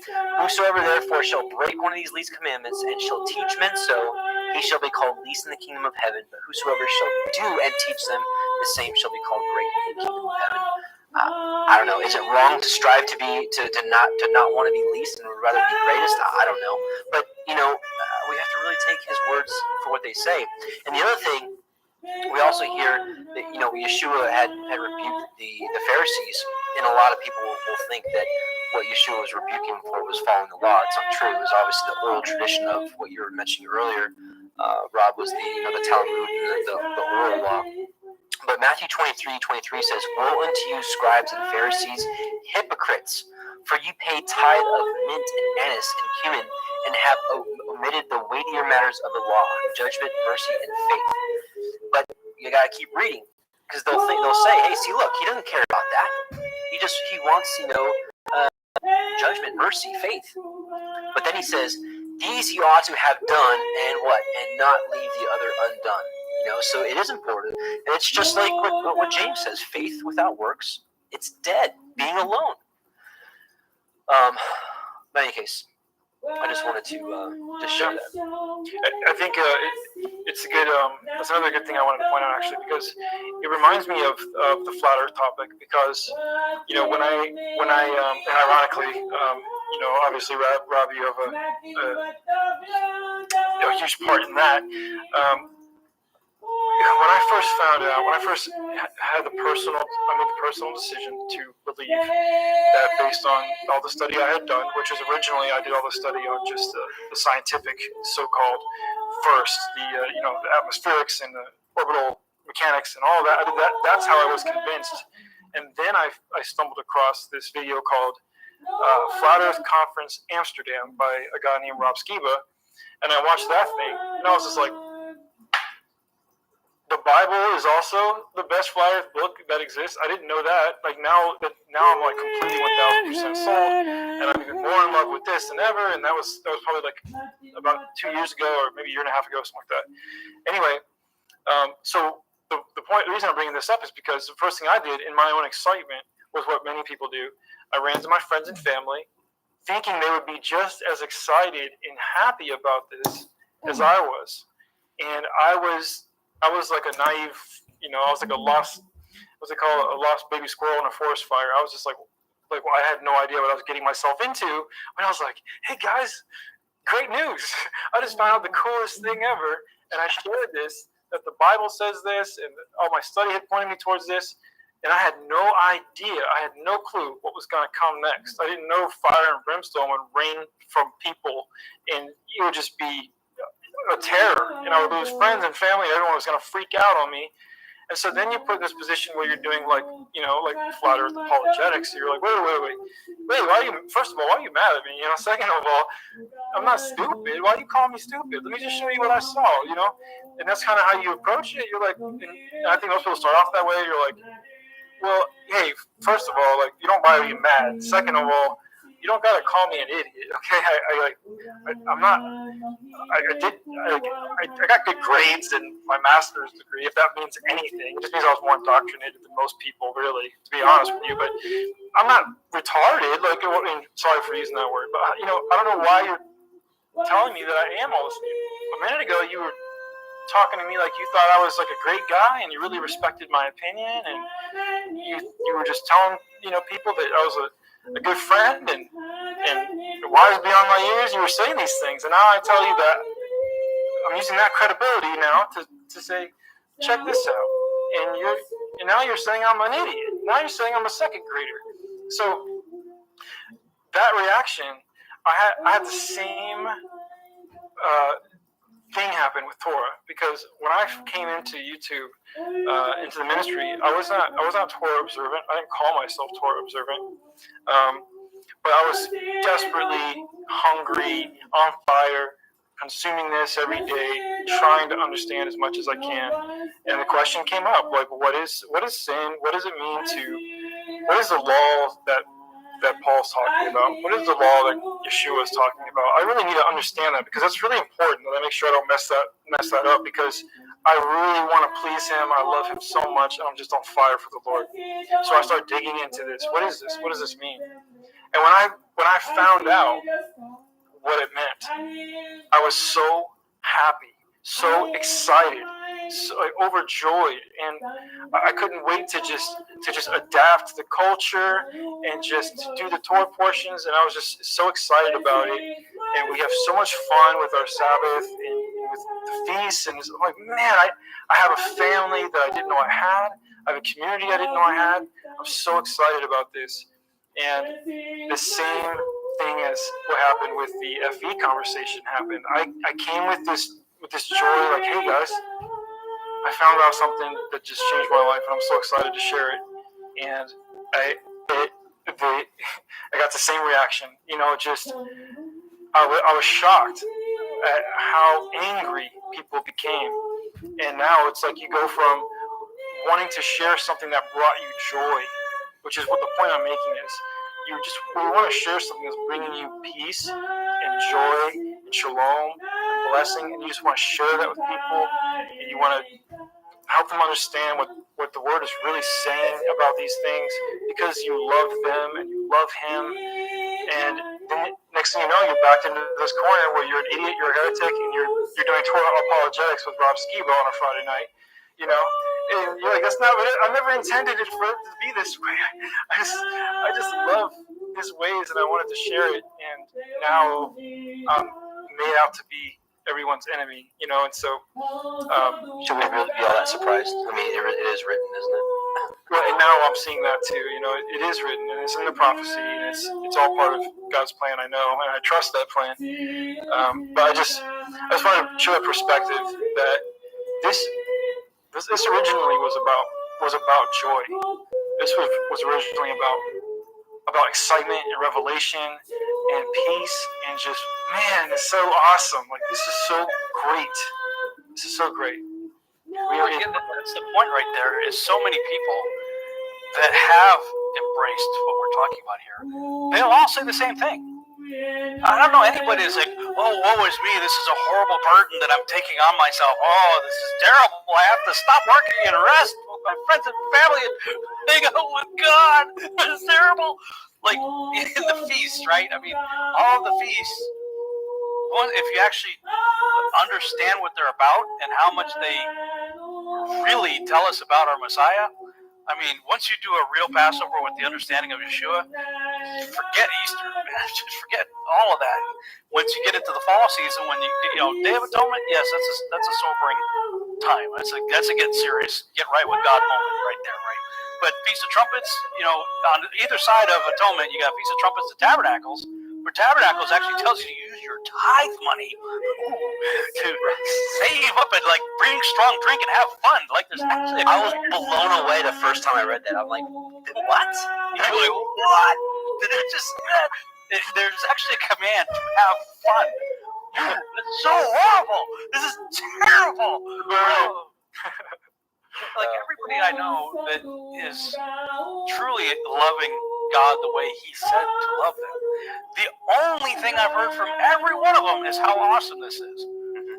I don't know anybody that feels like they're in shackles, in bondage. It's only those who are ridiculing us that are claiming that it's that terrible. You know? I think they're the ones in bondage. They're the ones in bondage. They have this just disdain and hate. Let's share some scriptures of what the word actually says about the law. Let's do that real quick. My screen share is working again. Psalm 19, 7 through 11. The law of the Lord is perfect, converting the soul. The testimony of the Lord is sure, making wise the simple. The statutes of the Lord are right, rejoicing the heart. The commandment of the Lord is pure, enlightening the eyes. The fear of the Lord is clean, enduring forever. The judgments of the Lord are true and righteous altogether. Listen, more to be desired are they than gold, yea, than much fine gold, sweeter also than honey in the honeycomb. Moreover, by them is thy servant warned, and in keeping of them there is great reward. Talking about bondage or freedom. Psalm 119, 44 through 45. So shall I keep thy law continually forever and ever, and I will walk at liberty, for I seek thy precepts. And one last one. James 1:25, but whoso looketh into the perfect law of liberty and continueth therein, he being not a forgetful hearer, but a doer of the work, this man shall be blessed in his deed. Hallelujah. So the law is a great thing. And we're learning that. We really are. I'm learning as I go. And it's been a blessing. If nothing else, I think celebrating Shabbat has been just walk changing, as far as, you know, taking that time, studying scriptures on the Sabbath, having that just full day of rest. And it's like, what are we actually fighting here? And I know there's brothers and sisters that have work schedules that they haven't been able to clear up yet. You know, Saturdays they just can't do it. I get it. I totally get it. The only thing I'd say to that is, again, if you want to strive to be able to do this, I would just say just pray. And is our Heavenly Father, you know, can He not make a change, give you a better job, or you know, put it within your boss's mind to fulfill your request to have Saturdays off, or, you know, whatnot. So just keep that in mind. But it has been such a blessing to do so. And am I right here? Am I walking perfectly in Torah and the commandments? No. You know, and like Rob said earlier, that's where 1 John 2 verses 1 through 2. He's like, don't sin. You know, but if you do, you have an advocate. You know, but at the same time, are we just to trample that? I think what Hebrews 10 has quite a bit to say for those that continue in willful sin, and it is not a good thing. You know.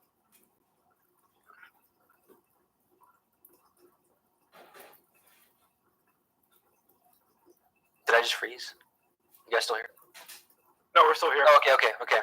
I thought I froze for a second, but I heard, We're all in deep thought. I heard crickets. I was like, uh-oh. I was like reading comments. Oh yeah. I try not to because if I start doing it, I get lost. And I can't even pay attention to the conversation. I know. Yeah, I saw somebody freaking out about using Tide to get alcohol, so I was actually looking that up. Oh yeah, it's there. It's funny you said that because I read it the other day, or a couple months ago, and I was just like floored. I can't remember how many times I read that, but it just never clicked that that's what he was actually saying, is to take that tithe money and to go spend it on your heart's desire. He's like, if you want strong drink, get strong drink. It's like, whoa, really? Did he just say that? Okay, fine. But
여기는 아예 봉쇄야.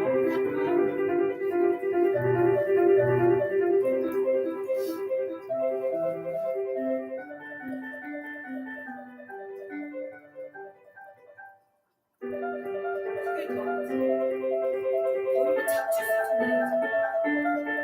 여기 아예 못 들어가니까.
그렇게 하면 그쪽 문화는 좀 될지 모르지만 여기는 다 집에 들어앉은 여자들을 좀 싫어할 텐데.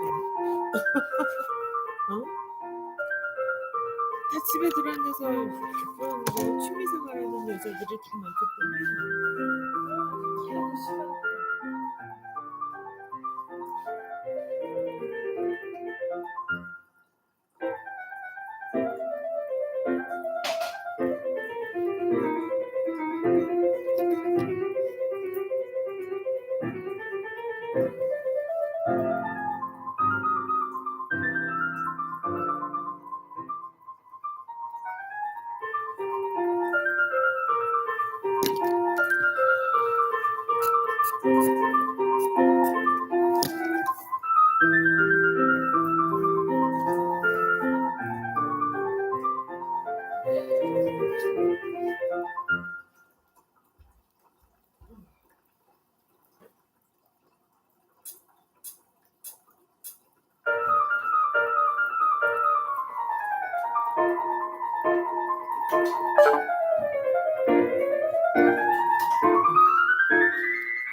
그래서 여자들이 더뭐 이런 거 들어오는데 그렇게 하는 게 있어요.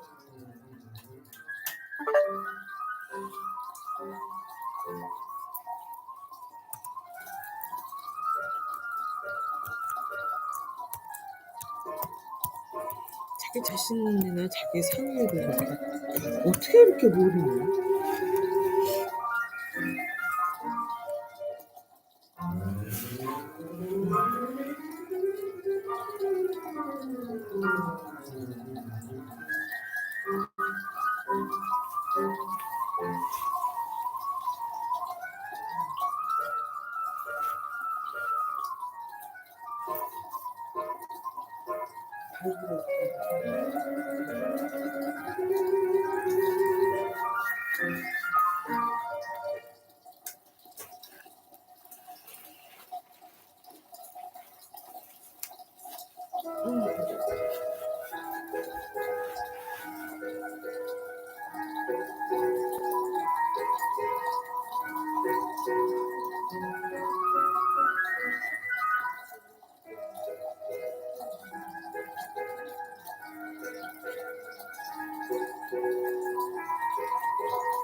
여기까지 하니까 오늘 좀 아픈데 옛날하고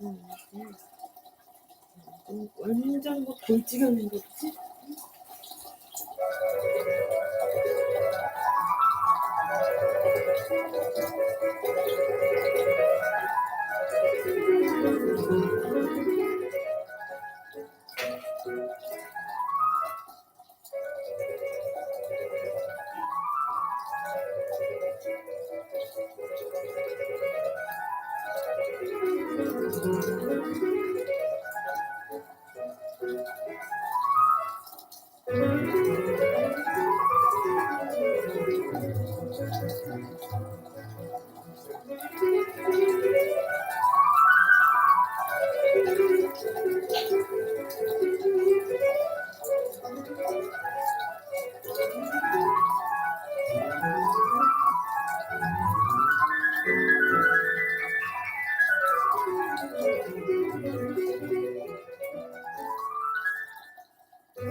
책임지는 거.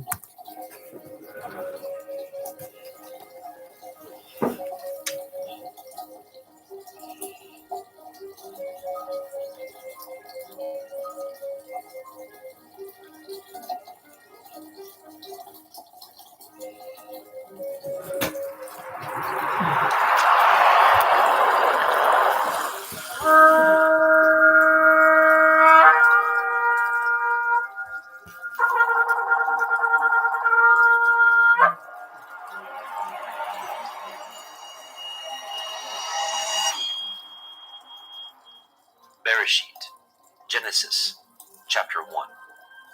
In the beginning, Elohim created the heavens and the earth. And the earth was without form and void, and darkness was upon the face of the deep. And the Ruach Elohim moved upon the face of the waters. And Elohim said, Let there be light. and there was light. And Elohim saw the light, that it was good. And Elohim divided the light from the darkness. And Elohim called the light day, and the darkness he called night. And the evening and the morning were the first day. And Elohim said, Let there be a firmament in the midst of the waters, and let it divide the waters from the waters. And Elohim made the firmament, and divided the waters which were under the firmament from the waters which were above the firmament. And it was so. And Elohim called the firmament heaven, and the evening and the morning were the second day. And Elohim said, Let the waters under the heavens be gathered together unto one place, and let the dry land appear. and it was so. And Elohim called the dry land earth, and the gathering together of the waters called he seas. And Elohim saw that it was good. And Elohim said, Let the earth bring forth grass, the herb yielding seed, and the fruit tree yielding fruit after his kind, whose seed is in itself upon the earth. and it was so. And the earth brought forth grass, and herb yielding seed after his kind, and the tree yielding fruit, whose seed was in itself after his kind. And Elohim saw that it was good. And the evening and the morning were the third day. And Elohim said, Let there be lights in the firmament of the heavens, to divide the day from the night, and let them be for signs, and for appointed feasts, and for days and years. And let them be for lights in the firmament of the heavens, to give light upon the earth. and it was so. And Elohim made two great lights, the greater light to rule the day, and the lesser light to rule the night. He made the stars also. And Elohim set them in the firmament of the heavens to give light upon the earth, and to rule over the day and over the night, and to divide the light from the darkness. And Elohim saw that it was good. And the evening and the morning were the fourth day. And Elohim said, Let the water spring forth abundantly, the moving creature that has life, and fowl that may fly above the earth in the open firmament of heaven. And Elohim created great sea monsters, and every living creature that moves, which the waters brought forth abundantly after their kind, and every winged fowl after his kind. And Elohim saw that it was good. And Elohim blessed them, saying, Be fruitful and multiply, and fill the waters in the seas, and let fowl multiply in the earth. And the evening and the morning were the fifth day. And Elohim said, Let the earth bring forth the living creatures after his kind, cattle and creeping thing, and beast of the earth, after his kind. And it was so.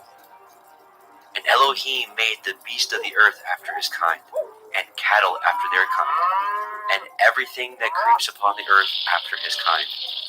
And Elohim saw that it was good.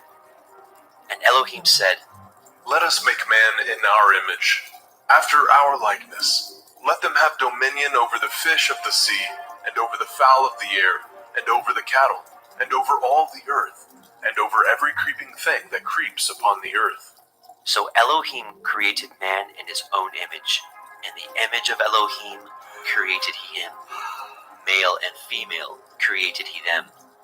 And Elohim blessed them. And Elohim said unto them, Be fruitful and multiply, and replenish the earth, and subdue it, and have dominion over the fish of the sea, and over the fowl of the air, and over every living thing that moves upon the earth. And Elohim said, Behold, I have given you every herb-bearing seed which is upon the face of all the earth, and every tree in which is the fruit of a tree yielding seed. To you it shall be for food. And to every beast of the earth, and to every fowl of the air, and to everything that creeps upon the earth, wherein there is life, I have given every green herb for food. And it was so. And Elohim saw everything that he had made, and behold, it was very good. And the evening and the morning were the sixth day.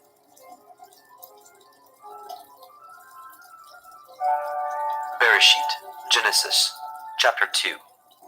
Thus the heavens and the earth were finished, and all the host of them. And on the seventh day, Elohim ended his work which he had made. And he rested on the seventh day from all his work which he had made.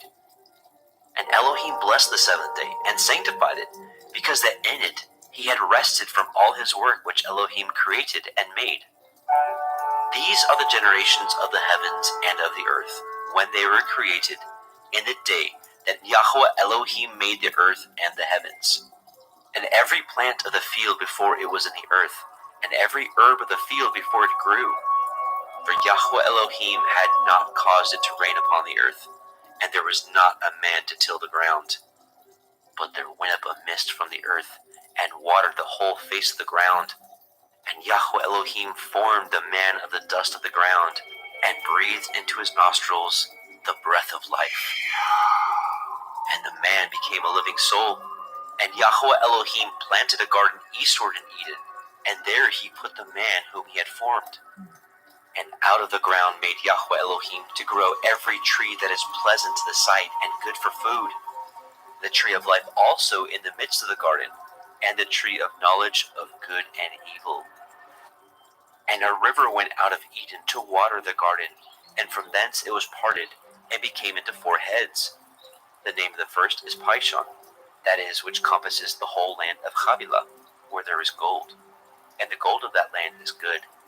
There is Delam, and the onyx stone. And the name of the second river is Gihon. The same is it that compasses the whole land of Cush.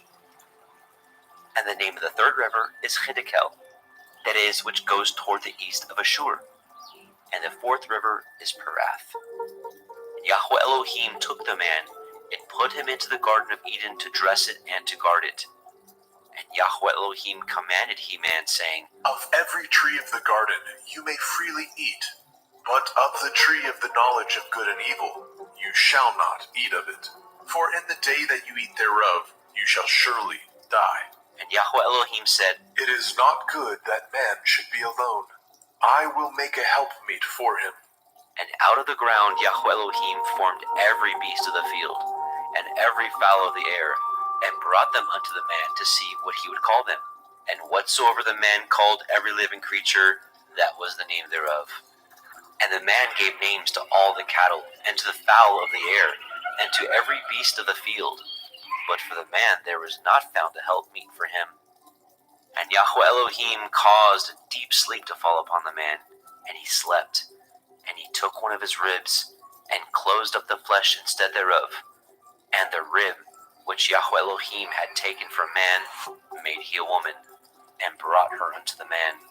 And the man said, This is now bone of my bones, and flesh of my flesh. She shall be called woman, because she was taken out of man. Therefore shall a man leave his father and his mother, and shall cleave unto his woman, and they shall be one flesh. And they were both naked, the man and his woman, and were not ashamed.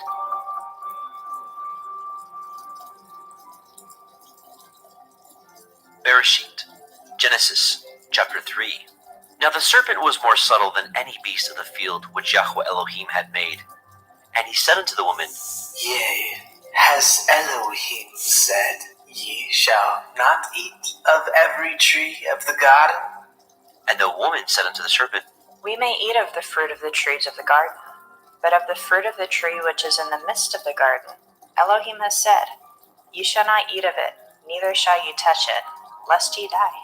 And the serpent said unto the woman, Ye shall not surely die, for Elohim knows that in the day ye eat thereof, then your eyes shall be opened, and ye shall be as Elohim, knowing good and evil. And when the woman saw that the tree was good for food, and that it was pleasant to the eyes, and a tree to be desired to make one wise, she took of the fruit thereof, and did eat, and gave also unto her man with her, and he did eat. And the eyes of both of them were opened, and they knew that they were naked. And they sewed fig leaves together, and made themselves aprons. And they heard the voice of Yahweh Elohim walking in the garden in the cool of the day. And the man and his woman hid themselves from the presence of Yahweh Elohim amongst the trees of the garden.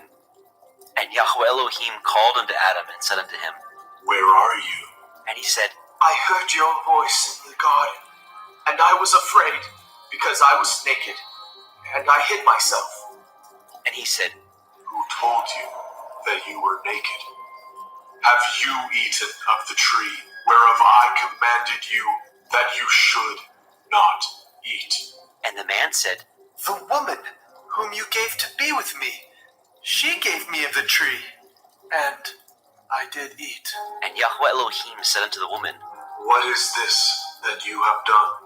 And the woman said, The serpent beguiled me, and I did eat.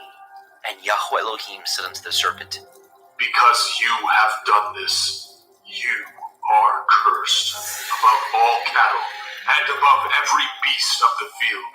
Upon your belly shall you go, and dust shall you eat all the days of your life. And I will put enmity between you and the woman, and between your seed and her seed. It shall bruise your head, and you shall bruise his heel. Unto the woman he said, I will greatly multiply your sorrow and your conception. In sorrow you shall bring forth children, and your desire shall be to your man, and he shall rule over you.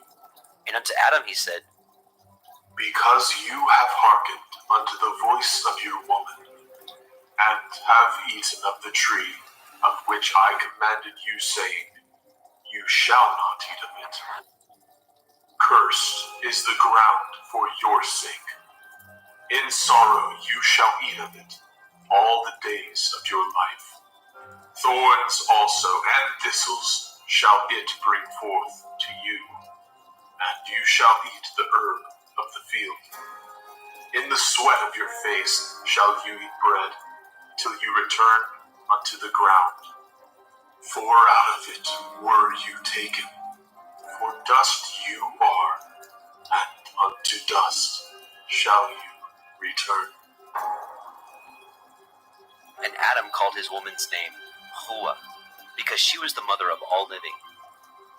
Unto Adam also, and to his woman did Yahweh Elohim make coats of skins, and clothe them.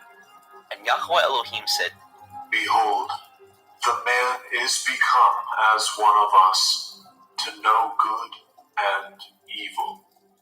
And now, lest he put forth his hand, and take also of the tree of life, and eat, and live forever.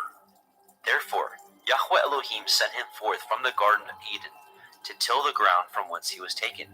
So he drove out the man, And he placed at the east of the Garden of Eden cherubim, and a flaming sword which turned every way to guard the way of the tree of life.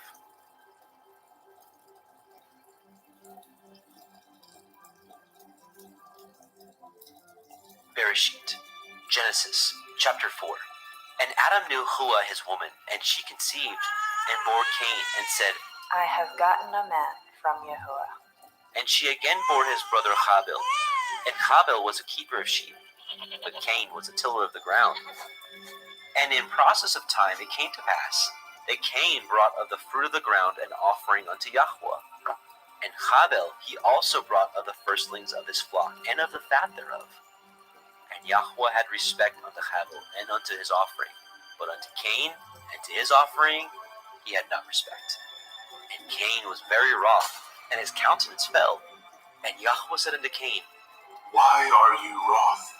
And why is your countenance fallen? If you do well, shall you not be accepted? And if you do not well, sin lies at the door, and unto you shall be his desire, and you shall rule over him. And Cain talked with Habil his brother. And it came to pass, when they were in the field, that Cain rose up against Habil his brother, and slew him. And Yahweh said unto Cain, Where is Havel, your brother? And he said, I know not. Am I to guard my brother? And he said, What have you done?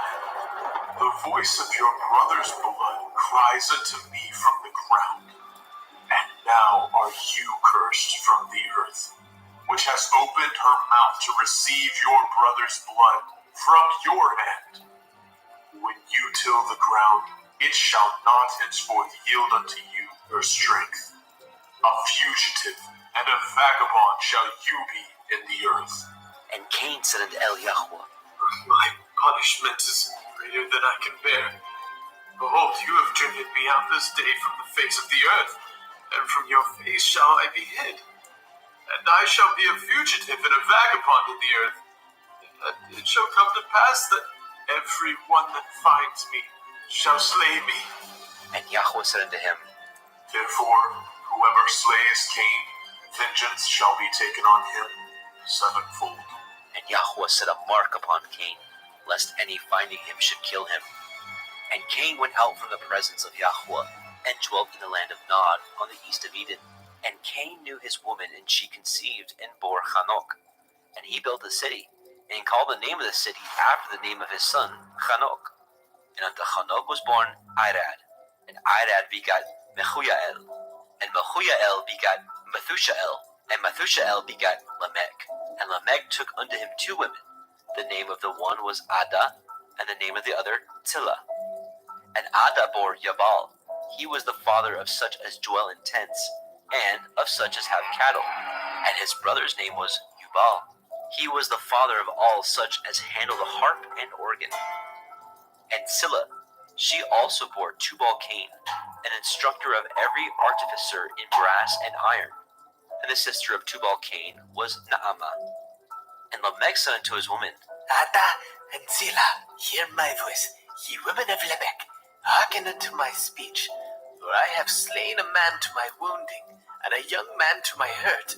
If Cain shall be avenged sevenfold, truly Lamech 70 and sevenfold. And Adam knew his woman again, and she bore a son, and called his name Seth. For Elohim Said she, has appointed me another seed instead of Havel, whom Cain slew. And to Seth, to him also were born a son, and called his name Enosh. Then began men to call upon the name of Yahweh.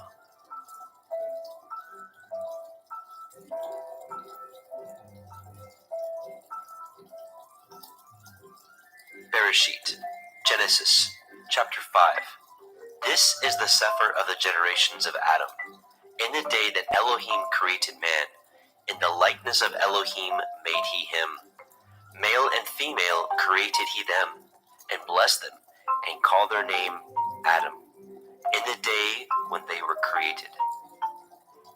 And Adam lived 130 years, and begat a son in his own likeness, after his image, and called his name Seth. In the days of Adam after he had begotten Seth were 800 years, and he begat sons and daughters. And all the days that Adam lived were 930 years, and he died. And Seth lived 105 years, and begat Enosh. And Seth lived after he begot Enosh 807 years, and begat sons and daughters. And all the days of Seth were 912 years, and he died. And Enosh lived 90 years, and begat Canaan. And Enosh lived after he begot Canaan 815 years, and begat sons and daughters. And all the days of Enosh were 905 years, and he died. And Canaan lived 70 years, and begat Mahalalel. And Canaan lived after he begot Mahalalel 840 years, and begat sons and daughters. And all the days of Canaan were 910 years, and he died. And Mahalalel lived 65 years, and begot Yered. And Mahalalel lived after he begot Yered 830 years, and begat sons and daughters. And all the days of Mahalalel were 895 years, and he died. And Yered lived 162 years, and he begat Hanok. And Yered lived after he begat Hanok 800 years, and begat sons and daughters. And all the days of Yered were 962 years, and he died. And Hanok lived 65 years, and begat Methuselah. And Hanok walked with Elohim after he begat Methuselah 300 years, and begat sons and daughters. And all the days of Hanok were 365 years, and Hanok walked with Elohim, and he was not, for Elohim took him. And Methuselah lived 187 years, and begat Lamech. And Methuselah lived after he begot Lamech 782 years, and begat sons and daughters. And all the days of Methuselah were 969 years, and he died. And Lamech lived 182 years, and begat a son, and he called his name Noah, saying, This same shall comfort us concerning our work and toil of our hands, because of the ground which Yahuwah has cursed. And Lamech lived after he begot Noah 595 years, and begat sons and daughters. And all the days of Lamech were 777 years, and he died. And Noah was 500 years old, and Noah begat Shem, Ham, and Japheth. Bereshit, Genesis, chapter 6. And it came to pass, when men began to multiply on the face of the earth, and daughters were born unto them, that the sons of Elohim saw the daughters of men that they were fair, and they took them women of all which they chose.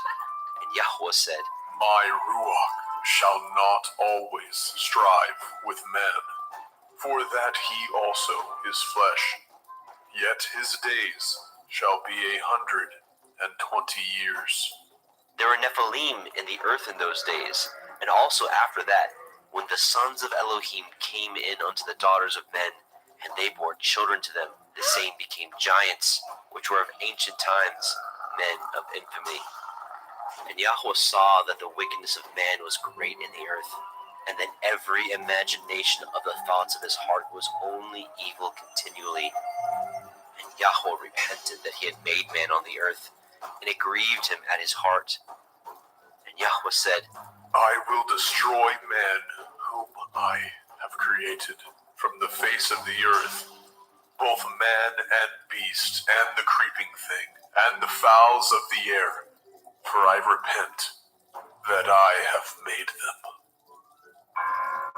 But Noah found grace in the sight of Yahweh. These are the generations of Noah. Noah was a just man, and perfect in his generations. And Noah walked with Elohim. And Noah begot 3 sons, Shem, Ham, and Japheth. The earth also was corrupt before Elohim, and the earth was filled with violence.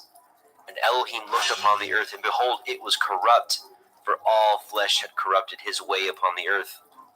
And Elohim said unto Noah, The end of all flesh is come before me, for the earth is filled with violence through them. And behold, I will destroy them with the earth. Make you an ark of gopher wood. Rooms shall you make in the ark, and shall pitch it within and without with pitch. And this is the fashion which you shall make it of. The length of the ark shall be 300 cubits, the breadth of it 50 cubits, and the height of it 30 cubits. A window shall you make to the ark, and in a cubit shall you finish it above. And the door of the ark shall you set in the side thereof, with lower, second, and third stories shall you make it.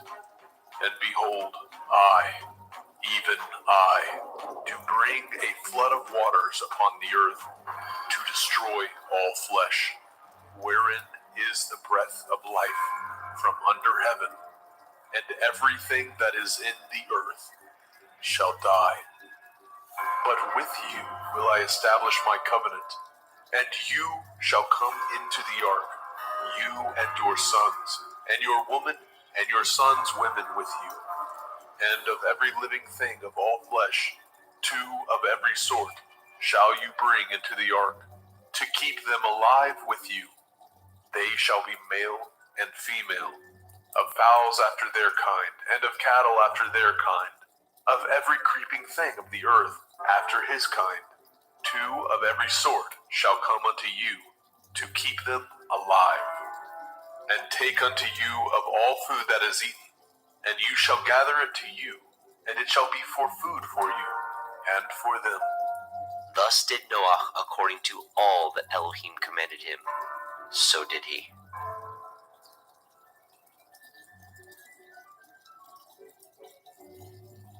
Bereshit, Genesis, chapter 7. And Yahweh said unto Noah, Come, you and all your house into the ark, for you have I seen righteous before me in this generation.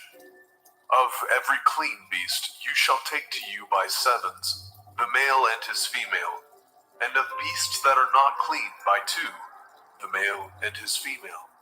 Of fowls also of the air by sevens, the male and the female, to keep seed alive upon the face of all the earth.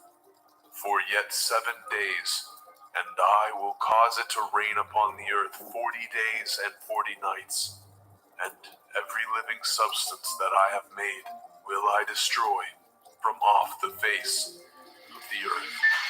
And Noah did according unto all that Yahweh commanded him. And Noah was 600 years old when the flood of waters was upon the earth. And Noah went in, and his sons, and his woman, and his sons' women with him, into the ark because of the waters of the flood, of clean beasts, and of beasts that are not clean, and of fowls, and of everything that creeps upon the earth. There went in 2 and 2 unto Noah into the ark, the male and the female, as Elohim had commanded Noah. And it came to pass after 7 days that the waters of the flood were upon the earth. In the 600th year of Noah's life, in the 2nd month, the 17th day of the month, the same day were all the fountains of the great deep broken up, and the windows of heaven were opened. And the rain was upon the earth 40 days and 40 nights. In the selfsame day entered Noah, Shem, and Ham, and Japheth, the sons of Noah, and Noah's women, and the 3 women of his sons with them into the ark. They and every beast after his kind, and all the cattle after their kind, and every creeping thing that creeps upon the earth after his kind, and every fowl after his kind, of every bird of every sort. And they went in unto Noah into the ark, 2 and 2 of all flesh, wherein is the breath of life. And they that went in male and female of all flesh, as Elohim had commanded him. And Yahweh shut him in. And the flood was 40 days upon the earth, and the waters increased, and bore up the ark, and it was lifted up above the earth. And the waters prevailed, and were increased greatly upon the earth. And the ark went upon the face of the waters. And the waters prevailed exceedingly upon the earth. And all the high hills that were under the whole heaven were covered. 15 cubits upward did the waters prevail, and the mountains were covered. And all flesh died that moved upon the earth, both of fowl and of cattle, and of beast, and of every creeping thing that creeps upon the earth, and every man, all in whose nostrils was the breath of life, of all that was in the dry land, died. And every living substance was destroyed which was upon the face of the ground, both man and cattle, and the creeping things, and the fowl of the heavens, and they were destroyed from the earth. And Noah only remained alive, and they that were with him in the ark. And the waters prevailed upon the earth 150 days. Bereshit, Genesis, chapter 8. And Elohim remembered Noah, and every living thing, and all the cattle that was with him in the ark. And Elohim made a wind to pass over the earth, and the waters assuaged. The fountains also of the deep, and the windows of heaven were stopped, and the rain from heaven was restrained, and the waters returned from off the earth continually. And after the end of the 150 days, the waters were abated. And the ark rested in the 7th month, on the 17th day of the month, upon the mountains of Ararat. And the waters were decreased continually until the 10th month.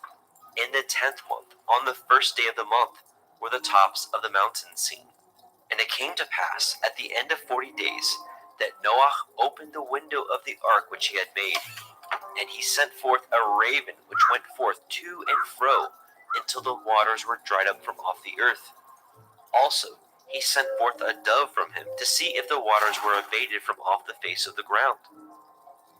But the dove found no rest for the sole of her foot, and she returned unto him into the ark, for the waters were on the face of the whole earth.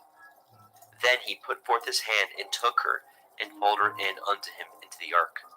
And he stayed yet other 7 days, and again he sent forth the dove out of the ark. And the dove came into him in the evening, and lo, in her mouth was an olive leaf plucked off. So Noah knew that the waters were abated from off the earth. And he stayed yet other 7 days, and sent forth the dove, which returned not again unto him any more. And it came to pass in the 601st year, in the 1st month, the 1st day of the month, the waters were dried up from off the earth. And Noah removed the covering of the ark, and looked, and behold, the face of the ground was dry. And in the 2nd month, on the 7th and 20th day of the month, the earth was dried.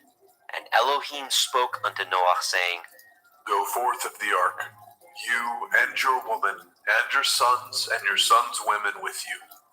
Bring forth with you every living thing that is with you, of all flesh, both of fowl and of cattle, and of every creeping thing that creeps upon the earth, that they may breed abundantly in the earth, and be fruitful, and multiply upon the earth. And Noah went forth, and his sons, and his woman, and his sons' women with him, every beast, every creeping thing, and every fowl, and whatsoever creeps upon the earth after their kinds, went forth out of the ark. And Noah built an altar unto Yahweh, and took of every clean beast, and of every clean fowl, and offered burnt offerings on the altar. And Yahweh smelled a sweet savor. And Yahweh said in his heart, I will not again curse the ground any more for man's sake. For the imagination of man's heart is evil from his youth. Neither will I again smite any more everything living, as I have done. While the earth remains, seed time and harvest, and cold and heat, and summer and winter, and day and night shall not cease. Bereshit, Genesis, chapter 9. And Elohim blessed Noah and his sons, and said unto them, Be fruitful and multiply, and replenish the earth. And the fear of you and the dread of you shall be upon every beast of the earth, and upon every fowl of the air, upon all that moves upon the earth, and upon all the fish of the sea. Into your hand are they delivered. Every moving thing that lives shall be meat for you. Even as the green herb have I given you all things. But the flesh with the life thereof, which is the blood thereof, shall ye not eat. And surely your blood of your lives will I require. At the hand of every beast will I require it. And at the hand of man, at the hand of every man's brother will I require the life of man. Whoso sheds man's blood, by man shall his blood be shed. For in the image of Elohim made he man. And you, be ye fruitful, and multiply. Bring forth abundantly in the earth, and multiply therein. And Elohim spoke unto Noah, and to his sons with him, saying, And I, behold, I establish my covenant with you, and with your seed after you, and with every living creature that is with you, of the fowl, of the cattle, and of every beast of the earth with you, from all that go out of the ark, to every beast of the earth.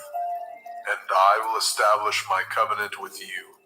Neither shall all flesh be cut off any more by the waters of a flood. Neither shall there any more be a flood to destroy the earth. And Elohim said, This is the sign of the covenant which I make between me and you, and every living creature that is with you, for perpetual generations. I do set my bow in the cloud, and it shall be for a sign of a covenant between me and the earth. And it shall come to pass, when I bring a cloud over the earth, that the bow shall be seen in the cloud. And I will remember my covenant, which is between me and you, and every living creature of all flesh. And the waters shall no more become a flood to destroy all flesh. And the bow shall be in the cloud, and I will look upon it, that I may remember the everlasting covenant between Elohim and every living creature of all flesh that is upon the earth. And Elohim said unto Noah, This is the sign of the covenant which I have established between me and all flesh that is upon the earth.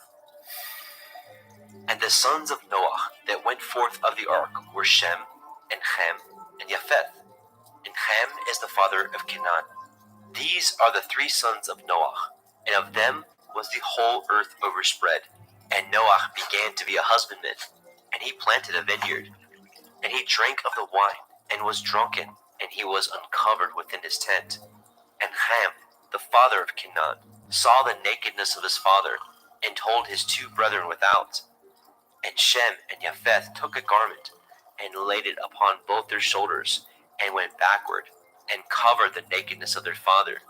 And their faces were backward, and they saw not their father's nakedness. And Noah awoke from his wine, and knew what his younger son had done unto him. And he said, Cursed be Canaan, a servant of servants shall he be unto his brethren. And he said, Blessed be Yahweh Elohai of Shem, and Canaan shall be his servant. Elohim shall enlarge Japheth, and he shall dwell in the tents of Shem, and Canaan shall be his servant. And Noah lived after the flood 350 years, and all the days of Noah were 950 years, and he died.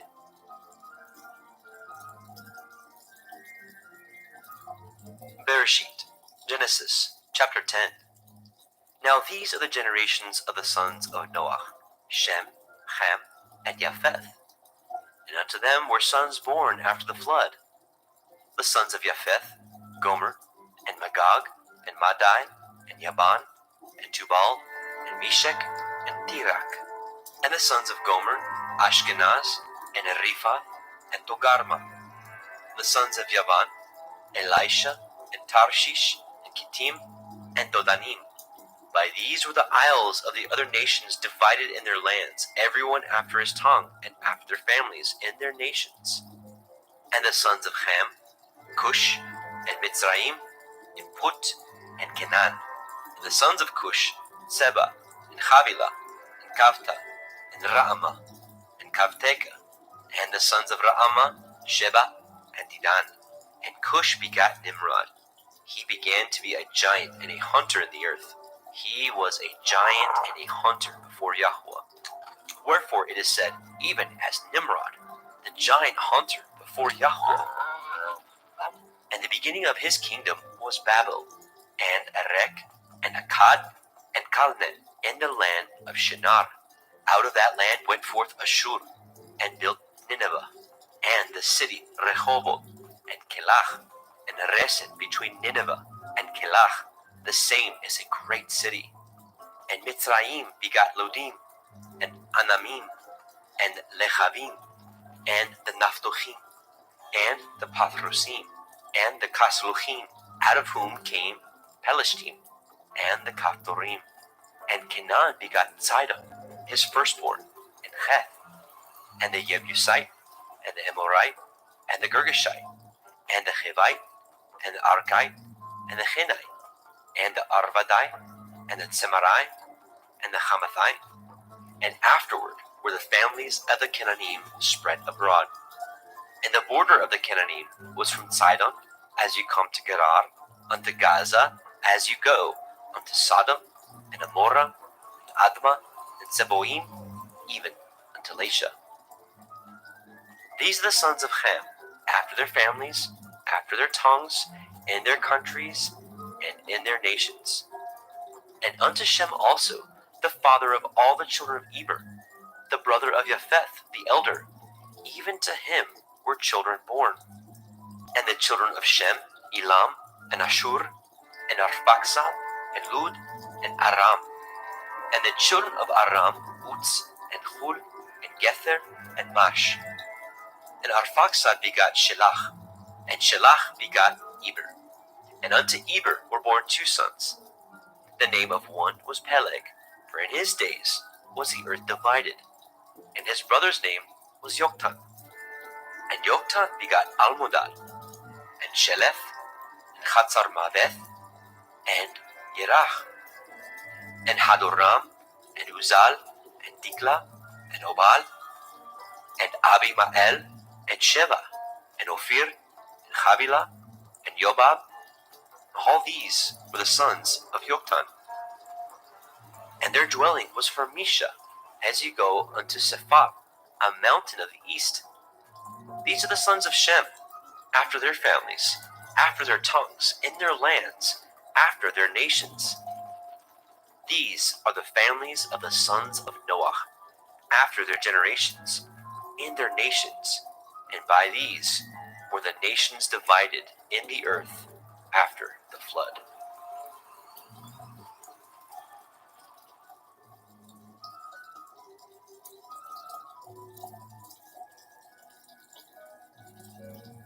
Bereshit, Genesis, chapter 11.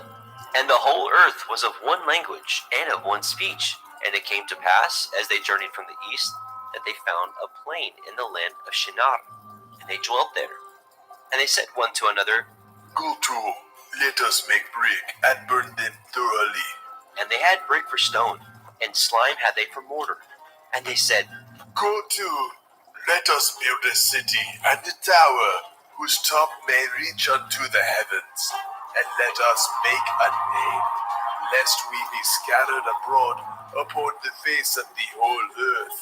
And Yahweh came down to see the city and the tower which the children of men built. And Yahweh said, Behold, the people is one, and they have all one language, and this they begin to do, and now nothing will be restrained from them, which they have imagined to do. Go to, let us go down, and there confound their language, that they may not understand one another's speech. So Yahweh scattered them abroad from thence upon the face of all the earth, and they left off to build the city. Therefore is the name of it called Babel, because Yahweh did there confound the language of all the earth. And from thence did Yahweh scatter them abroad upon the face of all the earth. These are the generations of Shem. Shem was 100 years old, and begot Arphaxad 2 years after the flood. And Shem lived after he begot Arphaxad 500 years, and begat sons and daughters. And Arphaxad lived 35 years, and begot Shelach. And Arphaxad lived after he begot Shelach 403 years, and begat sons and daughters. And Shelach lived 30 years, and begot Eber. And Shelach lived after he begot Eber 403 years, and begat sons and daughters. And Eber lived 34 years and begot Peleg. And Eber lived after he begot Peleg 430 years and begot sons and daughters. Peleg lived 30 years and begat Reu. And Peleg lived after he begot Reu 209 years and begot sons and daughters. And Reu lived 32 years and begot Serug. And Reu lived after he begot Serug 207 years and begot sons and daughters. And Serug lived 30 years and begot Nahor. And Serug lived after he begot Nahor 200 years and begot sons and daughters. And Nahor lived 29 years and begot Terach. And Nahor lived after he begot Terach 119 years and begot sons and daughters. And Terach lived 70 years and begot Abram, Nahor, and Haran. Now these are the generations of Terach. Terach begot Abram, Nahor, and Haran. And Haran begot Lot. And Haran died before his father Terach in the land of his nativity, in Ur of the Kasdim. And Abram and Nahor took them women. The name of Abram's woman was Sarai, and the name of Nahor's woman, Milcah, the daughter of Haran, the father of Milcah, and the father of Yiscah. But Sarai was barren, she had no child. And Terach took Abram his son, and Lot, the son of Haran, his son's son, and Sarai, his daughter-in-law, his son Abram's woman. And they went forth with them from Ur of the Kasdim to go into the land of Canaan. And they came unto Haran and dwelt there. And the days of Terach were 205 years, and Terach died in Haran. Bereshit, Genesis, chapter 12. Now Yahweh had said unto Abram, Get you out of your country, and from your kindred, and from your father's house, unto a land that I will show you. And I will make of you a great nation, and I will bless you, and make your name great, and you shall be a blessing. And I will bless them that bless you, and curse him that curses you. And in you shall all families of the earth be blessed. So Abram departed as Yahweh had spoken unto him, and Lot went with him. And Abram was 75 years old when he departed out of Haran. And Abram took Sarai his woman, and Lot his brother's son, and all their substance that they had gathered, and the souls that they had gotten in Haran. And they went forth to go into the land of Canaan, and into the land of Canaan they came. And Abram passed through the land unto the place of Shechem, unto the plain of Moreh, and the Canaanite was in the land. And Yahweh appeared unto Abram and said, Unto your seed will I give this land. And there built he an altar unto Yahweh, who appeared unto him. And he removed from thence unto a mountain on the east of Beit El, and pitched his tent, having Beit El on the west, and Ai on the east. And there he built an altar unto Yahweh, and called upon the name of Yahweh. And Abram journeyed, going on still towards the Negev. And there was a famine in the land, and Abram went down into Mitzrayim to sojourn there, for the famine was grievous in the land. And it came to pass, when he was come near to enter into Mitzrayim, that he said unto Sarai his woman, Behold now, I know that you are a fair woman to look upon. Therefore it shall come to pass, when the Mitzrayim shall see you, that they shall say, This is his woman, and they will kill me, but they will save you alive. Say, I pray you, you are my sister, that it may be well with me for your sake, and my soul shall live because of you. And it came to pass, that when Abram was come into Mitzrayim, the Mitzrayim beheld the woman, that she was very fair. The princes also of Pharaoh saw her, and commended her before Pharaoh. And the woman was taken into Pharaoh's house. And he entreated Abram well for her sake. And he had sheep, and oxen, and he-asses, and men-servants, and maidservants, and she-asses, and camels. And Yahweh plagued Pharaoh, and his house with great plagues because of Sarai, Abram's woman. And Pharaoh called Abram and said, What is this that you have done unto me? Why did you not tell me that she was your woman? Why said you, she is my sister, so I might have taken her to be my woman? Now therefore, behold, your woman, take her, and go your way. And Pharaoh commanded his men concerning him, and they sent him away, and his woman, and all that he had. Bereshit, Genesis, chapter 13. And Abram went up out of Mitzrayim, he, and his woman, and all that he had, and Lot with him, into the Negev. And Abram was very rich in cattle, in silver, and in gold. And he went on his journeys from the Negev even to Beit El, unto the place where his tent had been at the beginning, between Beit El and Ai, unto the place of the altar, which he had made there at the first. And there Abraham called on the name of Yahweh. And Lot also, which went with Abram, had flocks and herds and tents, and the land was not able to bear them, that they might dwell together, for their substance was great, so that they could not dwell together. And there was a strife between the herdsmen of Abram's cattle and the herdsmen of Lot's cattle. And the Canaanite and the Perizzite dwelled then in the land. And Abram said unto Lot, Let there be no strife, I pray you, between me and you, and between my herdsmen and your herdsmen, for we be brethren. Is not the whole land before you? Separate yourself, I pray you, from me. If you will take the left hand, then I will go to the right. Or if you depart to the right hand, then I will go to the left. And Lot lifted up his eyes, and beheld all the circle of the Yarden, that it was well watered everywhere, before Yahweh destroyed Sodom and Amorah, even as the garden of Yahweh, like the land of Mitzrayim, as ye come unto Zoar. Then Lot chose him all the circle of the Yarden, and Lot journeyed east, and they separated themselves, the one from the other. And Abram dwelt in the land of Canaan, and Lot dwelt in the cities of the circle of the Yarden, pitched his tent toward Sodom. But the men of Sodom were wicked and sinners before Yahweh exceedingly.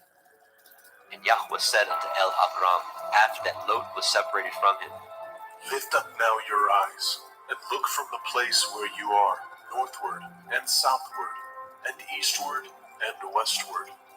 For all the land which you see, to you will I give it, and to your seed forever.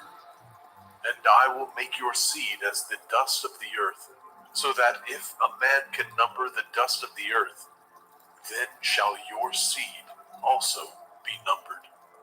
Arise, walk through the land in the length of it and in the breadth of it, for I will give it unto you. Then Abram removed his tent, and came and dwelt in the plain of Mamre, which is in Hebron, and built there an altar unto Yahweh.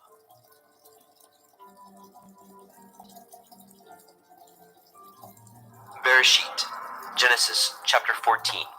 And it came to pass in the days of Amraphel, king of Shinar, Arioch, king of Elakar, Kedorlaomer, king of Elam, and Tidal, king of nations, that these made war with Bera, king of Sodom, and with Birsha, king of Amorah, Shinav, king of Admah, and Shem-Eber, king of Tseboim, and the king of Bela, which is Zoar. All these were joined together in the valley of Siddim, which is the Salt Sea. 12 years they served Kedorlaomer, and in the 13th year they rebelled. And in the 14th year came Kedorlaomer, and the kings that were with him, and smote the Rephaim in Ashtaroth Karnaim, and the Zuzim in Ham, and the Emim in Shaveh Kiriathaim, and the Horim in their Mount Seir, unto Il Paran, which is by the wilderness. And they returned and came to En Mishpat, which is Kadesh, and smote all the country of the Amalekim, and also the Amorim, that dwelt in Chathron Tamar.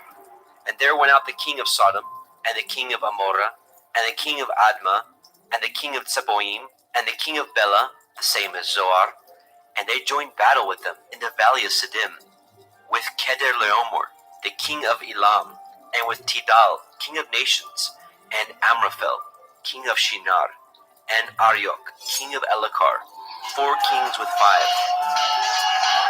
And the valley of Siddim was full of slime pits, and the kings of Sodom and Amorah fled, and fell there, and they that remained fled to the mountain. And they took all the goods of Sodom and Amorah, and all their victuals, and went their way. And they took Lot, Abram's brother, who dwelt in Sodom, and his goods, and departed. And there came one that had escaped, and told Abram the Ivri, for he dwelt in the plain of Mamre, the Amorite, brother of Eshcol, and brother of Aner, and these were confederate with Abram. And when Abram heard that his brother was taken captive, he armed his trained servants, born in his house, 318, and pursued them unto Dan. And he divided himself against them, he and his servants, by night, and smote them, and pursued them unto Hobah, which is on the left hand of Damascus. And he brought back all the goods, and also brought again his brother Lot, and his goods, and the women also, and the people. And the king of Sodom went out to meet him after his return from the slaughter of Kedorlaomer, and of the kings that were with him, at the valley of Shaveh, which is in the king's valley. And Malchizedek, king of Shalem, brought forth bread and wine, and he was the priest of El Elyon. And he blessed him and said, Blessed be Avram of El Elyon, possessor of heaven and earth. And blessed be El Elyon, which has delivered your enemies into your hand. and he gave them tithes of all. And the king of Sodom said unto El Abram, Give me the persons, and take the goods for yourself. And Abram said to the king of Sodom, I have lifted up my hand unto El Yahuwah, El Elyon, the possessor of heaven and earth, that I will not take from a thread even to a shoe latchet, and that I will not take anything that is yours, lest you should say, I have made Avram rich, save only that which the young men have eaten, and the portion of the men which went with me, Aner, Eshcol, and Mamre. Let them take their portion.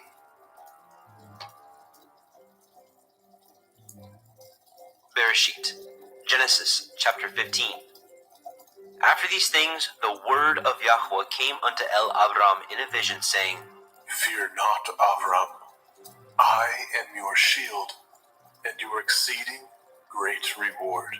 And Abram said, Adonai, Yahuwah, what will you give me, seeing I go childless, and the steward of my house is this Eliezer of Damascus? And Abram said, Behold, to me you have given no seed, and lo, one born in my house is my heir. And behold, the word of Yahweh came unto him, saying, This shall not be your heir, but he that shall come forth out of your own generation shall be your heir. And he brought him forth abroad and said, Look now towards the heavens, and count the stars, if you be able to number them. And he said unto him, So shall your seed be. and he believed in Yahweh, and he counted it to him for righteousness. And he said unto him, I am Yahuwah, that brought you out of Ur of the Kasdim, to give you this land, to inherit it. And he said, Adonai, Yahuwah, whereby shall I know that I shall inherit it? And he said unto him, Take me a heifer of 3 years old, and a she-goat of 3 years old, and a ram of 3 years old, and a turtle dove, and a young pigeon. And he took unto him all these, and divided them in the midst, and laid each piece one against another, but the birds he divided not. And when the fowls came down upon the carcasses, Abram drove them away. And when the sun was going down, a deep sleep fell upon Abram, and lo, a horror of great darkness fell upon him. And he said unto Abram, Know of a surety that your seed shall be a stranger in a land that is not theirs, and shall serve them, and they shall afflict them 400 years. And also that nation whom they shall serve will I judge, and afterward they shall come out with great substance, and you shall go to your fathers in peace. You shall be buried in a good old age. But in the fourth generation they shall come hither again, for the iniquity of the Amorim is not yet full. And it came to pass that when the sun went down, and it was dark, behold, a smoking furnace, and a burning lamp that passed between those pieces. And the same day Yahweh cut a covenant with Abraham, saying, Unto your seed have I given this land, from the river of Mitzrayim unto the great river, the river Parath, the Canaanite, and the Kenizzim, and the Kadmonim, and the Hittim, and the Perizim, and the Rephaim, and the Amorim, and the Canaanite, and the Girgashim, and the Yebusim.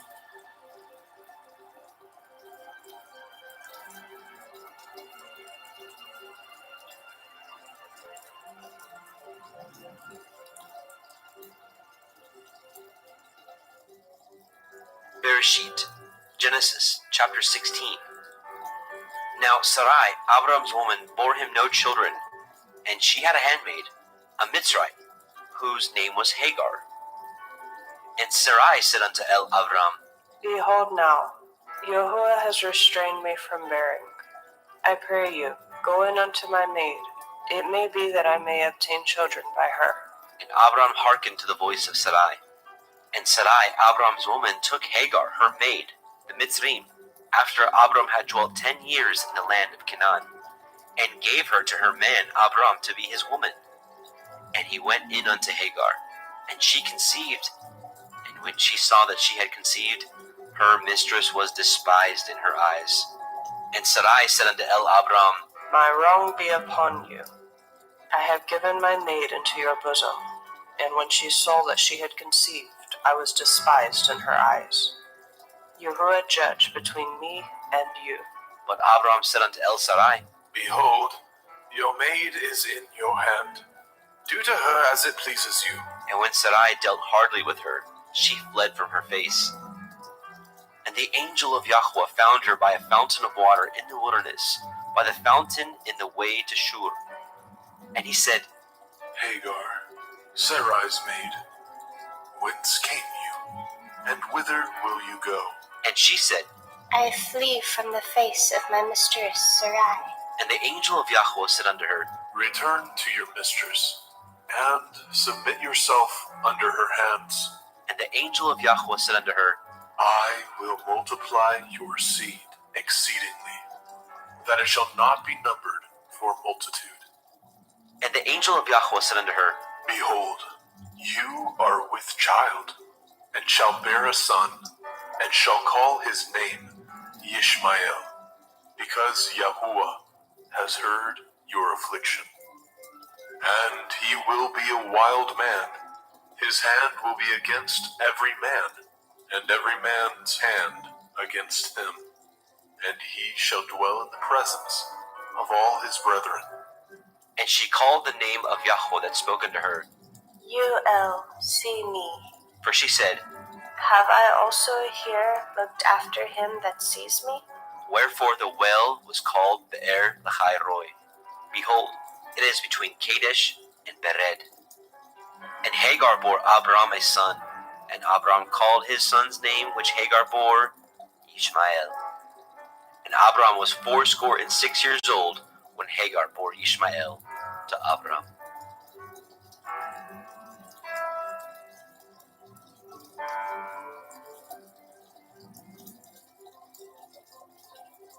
Bereshit, Genesis chapter 17. And when Abram was 90 years old and 9, Yahweh appeared to Abram and said unto him, I am El Shaddai. Walk before me and be perfect. And I will make my covenant between me and you, and will multiply you exceedingly. And Abraham fell on his face, and Elohim talked with him, saying, As for me, behold, my covenant is with you, and you shall be a father of many nations. Neither shall your name any more be called Avram, but your name shall be Avraham. For a father of many nations have I made you. And I will make you exceeding fruitful, and I will make nations of you, and kings shall come out of you.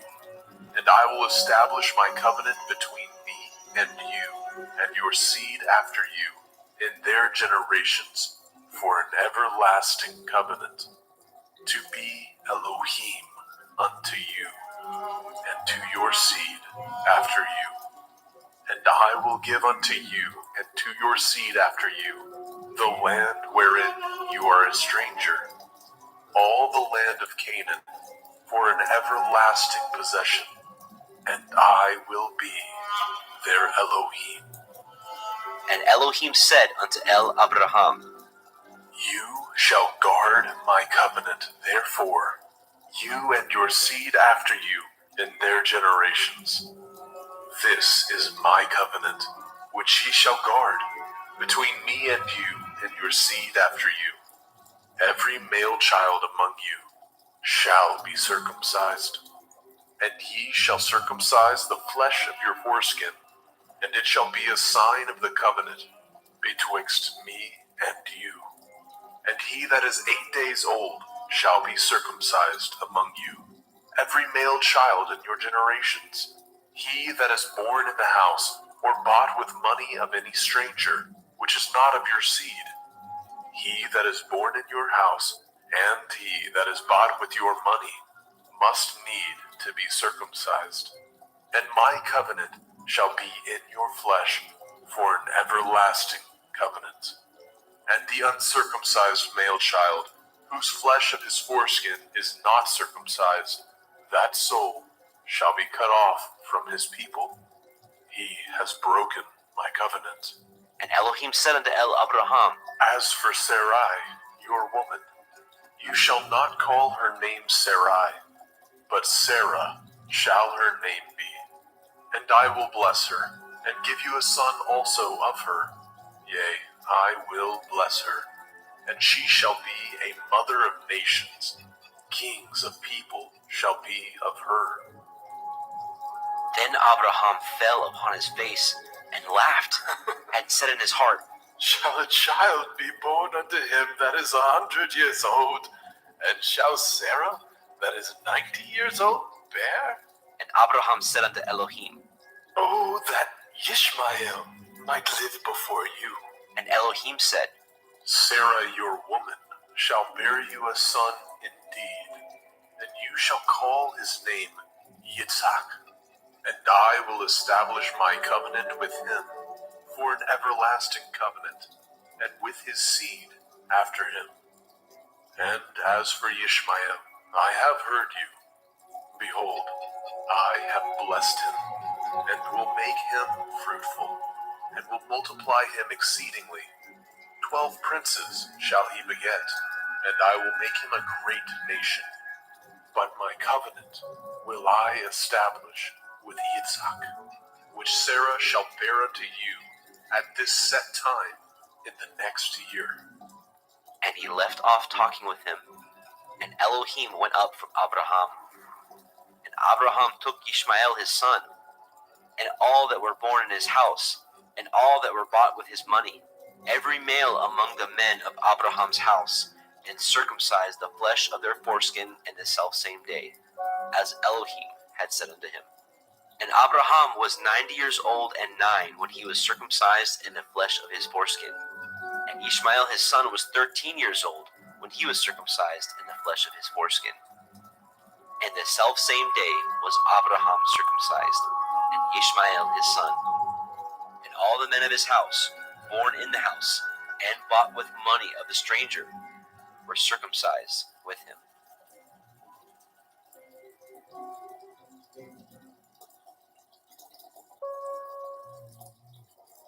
Bereshit, Genesis chapter 18. And Yahweh appeared unto him in the plains of Mamre, and he sat in a tent door in the heat of the day. And he lifted up his eyes and looked, and lo, 3 men stood by him. And when he saw them, he ran to meet them from the tent door, and bowed himself toward the ground, and said, My Adonai, if now I have found favor in your sight, pass not away, I pray you, from your servant. Let a little water, I pray you, be fetched, and wash your feet, and rest yourselves under the tree. And I will fetch a morsel of bread, and comfort ye your hearts. After that ye shall pass on, for therefore are ye come to your servant. And they said, So do, as you have said. And Abraham hasted into the tent unto El Serah, and said, Make ready quickly 3 measures of fine meal, knead it, and make cakes upon the hearth. And Abraham ran unto the herd, and fetched a calf tender and good, and gave it unto a young man, and he hastened to dress it. And he took butter and milk, and the calf which he had dressed, and set it before them. And he stood by them under the tree, and they did eat. And they said unto him, Where is Sarah, your woman? And he said, Behold, in the tent. And he said, I will certainly return unto you according to the time of life, and lo, Sarah your woman shall have a son. And Sarah heard it in the tent door, which was behind him. Now Abraham and Sarah were old and well stricken in age, and it ceased to be with Sarah after the manner of women. Therefore Sarah laughed within herself, saying, After I am waxed old, shall I have pleasure, my Lord being old also? And Yahweh said unto Abraham, Wherefore did Sarah laugh, saying, Shall I of a surety bear a child, which am old? Is anything too hard for Yahuwah? At the time appointed, I will return unto you, according to the time of life, and Sarah shall have a son. Then Sarah denied, saying, I laughed not. for she was afraid. And he said, Nay, but you did laugh. And the men rose up from thence, and looked toward Sodom. And Abraham went with them to bring them on the way. And Yahweh said, Shall I hide from Abraham that thing which I do? Seeing that Abraham shall surely become a great and mighty nation, and all the nations of the earth shall be blessed in him. For I know him, that he will command his children and his household after him, that they shall guard the way of Yahuwah, to do justice and judgment, that Yahuwah may bring upon Abraham that which he has spoken of him. And Yahweh said, Because the cry of Sodom and Gomorrah is great, and because their sin is very grievous, I will go down now, and see whether they have done altogether according to the cry of it, which is come unto me, and if not, I will know. And the men turned their faces from thence, and went toward Sodom. But Abraham stood yet before Yahweh. And Abraham drew near, and said, Will you also destroy the righteous with the wicked? Perchance there be 50 righteous within the city. Will you also destroy and not spare the place for the 50 righteous that are therein? That be far from you to do after this manner, to slay the righteous with the wicked, and that the righteous should be as the wicked. That be far from you. Shall not the judge of all the earth do right? And Yahweh said, If I find in Sodom 50 righteous within the city, then I will spare all the place for their sakes. And Abraham answered and said, Behold now, I have taken it upon me to speak unto Adonai, which am but dust and ashes. Perchance there shall lack 5 of the 50 righteous. Will you destroy all the city for lack of 5? And he said, If I find there 40 and 5, I will not destroy it. And he spoke unto him yet again, and said, Perchance there will be 40 found there. And he said, I will not do it for 40's sake. And he said unto him, Oh, let not Adonai be angry, and I will speak. Perchance there shall be 30 found there. And he said, I will not do it, if I find 30 there. And he said, Behold now, I have taken upon me to speak unto Adonai. Perchance there shall be 20 found there. And he said, I will not destroy it for 20's sake. And he said, Oh, let not Adonai be angry, and I will speak yet but this once. Perchance 10 shall be found there. And he said, I will not destroy it for 10's sake. And Yahweh went his way as soon as he had left communing with Abraham. And Abraham returned unto his place.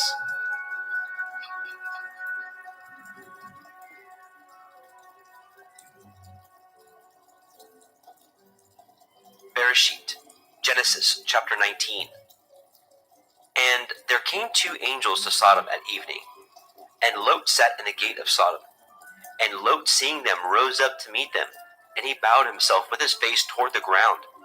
And he said, Behold now, my lords, turn in, I pray you, into your servant's house, and tarry all night, and wash your feet, and ye shall rise up early, and go on your ways.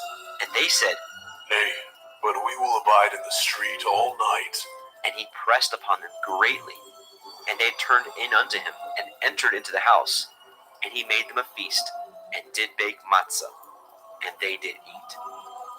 But before they lay down, the men of the city, even the men of Sodom, compassed the house round, both old and young, all the people from every quarter.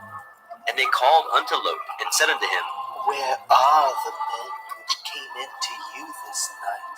Bring them out unto us, that we may know them. And Lot went out at the door unto them, and shut the door after him, and said, I pray you, brethren, do not so wickedly. Behold now, I have 2 daughters, which have not known man. Let me, I pray you, bring them out unto you, and do ye to them as is good in your eyes. Only unto these men do nothing, for therefore came they under the shadow of my roof. And they said, Stay back. And they said again, This one fellow came in to sojourn, and he will need to be a judge. Now we will deal worse with you than with them. And they pressed sore upon the man, even Lot, and came near to break the door. But the men put forth their hand, and pulled Lot into the house to them, and shut the door. And they smote the men that were at the door of the house with blindness, both small and great, so that they wearied themselves to find the door. And the men said unto Lot, Have you here any besides son-in-law, and your sons, and your daughters, and whatsoever you have in the city, bring them out of this place, for we will destroy this place, because the cry of them is waxing great before the face of Yahweh, and Yahweh has sent us to destroy it. And Lot went out, and spoke unto his sons-in-law, which married his daughters, and said, Up, get you out of this place, for Yahweh will destroy this city. But he seemed as one that mocked unto his sons-in-law. And when the morning arose, then the angels hastened Lot, saying, Arise, take your woman and your 2 daughters which are here, lest ye be consumed in the iniquity of the city. And while he lingered, the men laid hold upon his hand, and upon the hand of his woman, and upon the hand of his 2 daughters, Yahweh being merciful unto him. And they brought him forth, and set him without the city. And it came to pass, when they had brought them forth abroad, that he said, Escape for your life, look not behind you, neither stay in all the circle of the Yarden. Escape to the mountain, lest you be consumed. And Lot said unto them, Oh, not so, my Adonai. Behold, now your servant has found grace in your sight, and you have magnified your mercy, which you have showed unto me in saving my life. I cannot escape to the mountain, lest some evil take me, and I die. Behold now, this city is near to flee unto, and it is a little one. Oh, let me escape hither. Is it not a little one? and my soul shall live. And he said unto him, See, I have accepted you concerning this thing also, that I will not overthrow this city for which you have spoken. Make haste, escape hither, for I cannot do anything till you are come hither. Therefore the name of the city was called Zoar. The sun was risen upon the earth when Lot entered into Zoar. Then Yahweh rained upon Sodom and upon Amorah brimstone and fire from Yahweh out of the heavens. And he overthrew those cities, and all the circle of the Yarden, and all the inhabitants of those cities, and that which grew upon the ground. But his woman looked back from behind him, and she became a pillar of salt.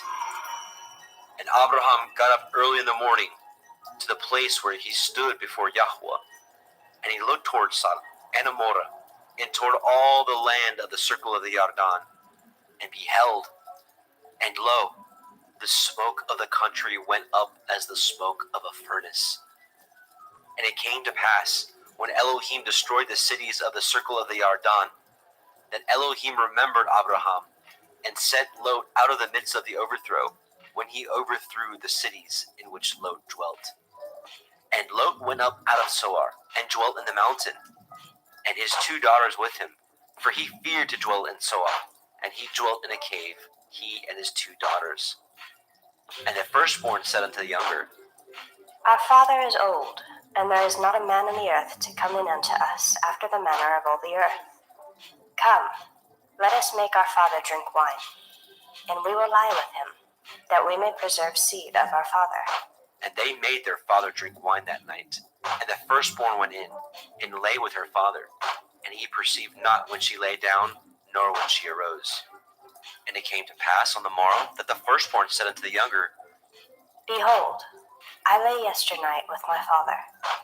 Let us make him drink wine this night also, and go in and lie with him, that we may preserve seed of our father. And they made their father drink wine that night also. And the younger arose and lay with him. And he perceived not when she lay down, nor when she arose. Thus were both the daughters of Lot with child by their father. And the firstborn bore a son, and called his name Moab. The same is the father of the Moabim unto this day. And the younger, she also bore a son, and called his name Ben-Ammi. The same is the father of the children of Ammon unto this day.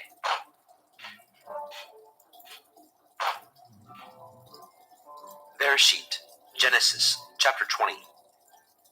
And Abraham journeyed from thence toward the country of the Negev, and dwelt between Kadesh and Shur, and sojourned in Gerar. And Abraham said of Sarah his woman, She is my sister. And Abimelech king of Gerar sent, and took Sarah. But Elohim came to Abimelech in a dream by night, and said to him, Behold, you are but a dead man, for the woman which you have taken, for she is a man's woman. But Abimelech had not come near her. And he said, Adonai, will you slay also a righteous nation? Said he not unto me, She is my sister? And she, even she herself said, He is my brother? In the integrity of my heart and innocence of my hands have I done this. And Elohim said unto him in a dream, Yea, I know that you did this in the integrity of your heart. For I also withheld you from sinning against me. Therefore suffered I you not to touch her. Now therefore restore the man his woman, for he is a prophet, and he shall pray for you, and you shall live. And if you restore her not, know you that you shall surely die, you and all that are yours. Therefore Abimelech rose early in the morning, and called all his servants, and told all these things in their ears. And the men were sore afraid.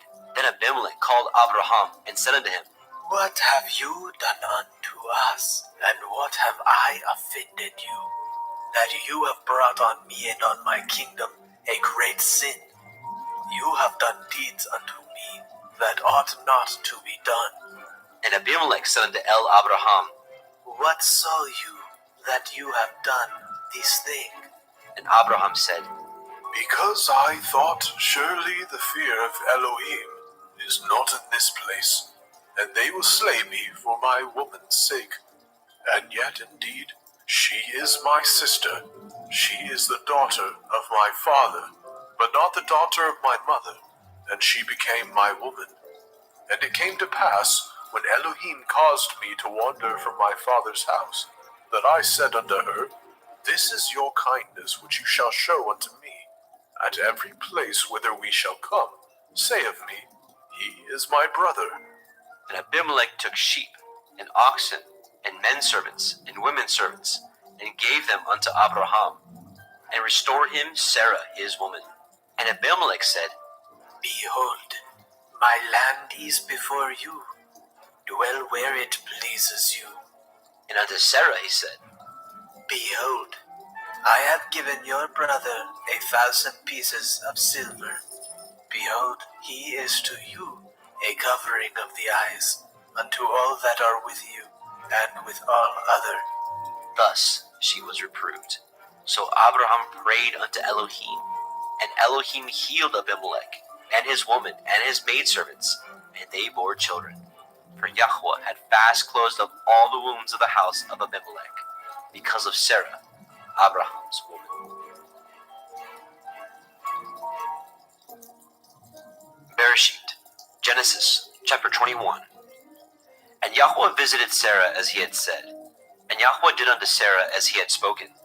For Sarah conceived, and bore Abraham a son in his old age, at the set time of which Elohim had spoken to him. And Abraham called the name of his son that was born unto him, whom Sarah bore unto him, Yitzchak. And Abraham circumcised his son Yitzchak, being 8 days old, as Elohim had commanded him. And Abraham was 100 years old, when his son Yitzchak was born unto him. And Sarah said, Elohim has made me to laugh, so that all that hear will laugh with me. And she said, Who would have said unto Abraham that Sarah should have given children suck? For I have borne him a son in his old age. And the child grew, and was weaned. And Abraham made a great feast, the same day that Yitzchak was weaned.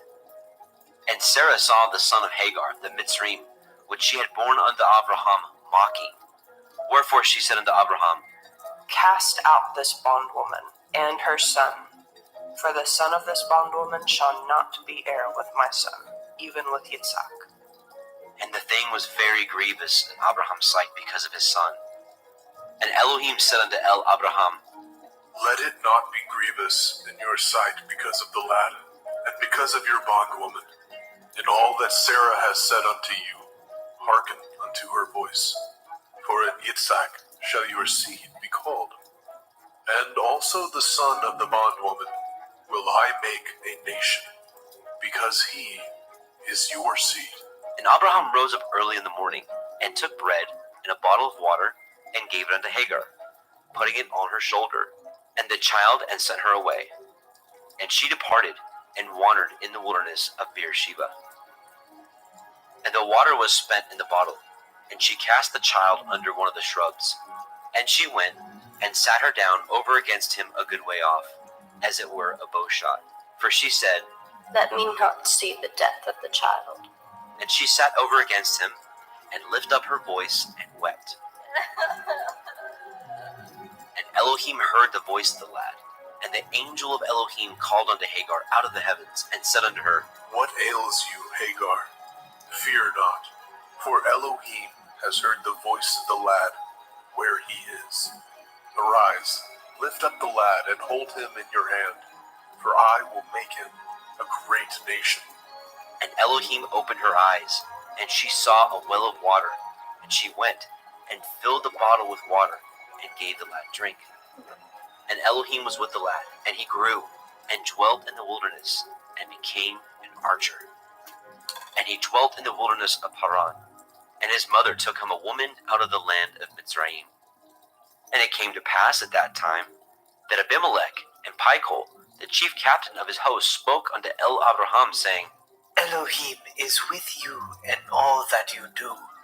Now therefore swear unto me here by Elohim that you will not deal falsely with me, nor with my son, nor with my son's son, but according to the kindness that I have done unto you, you shall do unto me, and to the land wherein you have sojourned. And Abraham said, I will swear. and Abraham reproved Abimelech because of a well of water, which Abimelech's servants had violently taken away.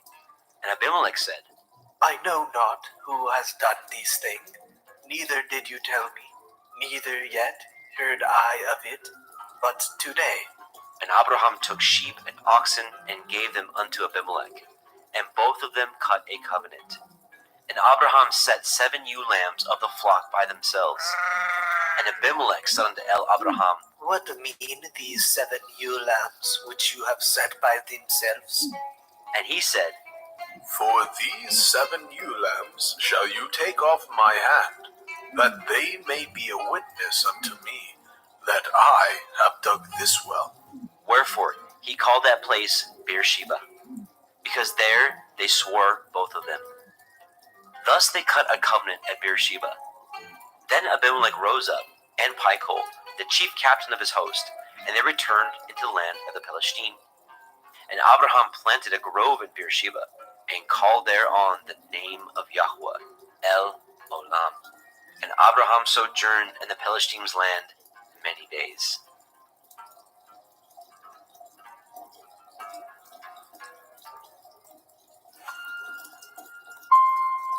Bereshit, Genesis chapter 22.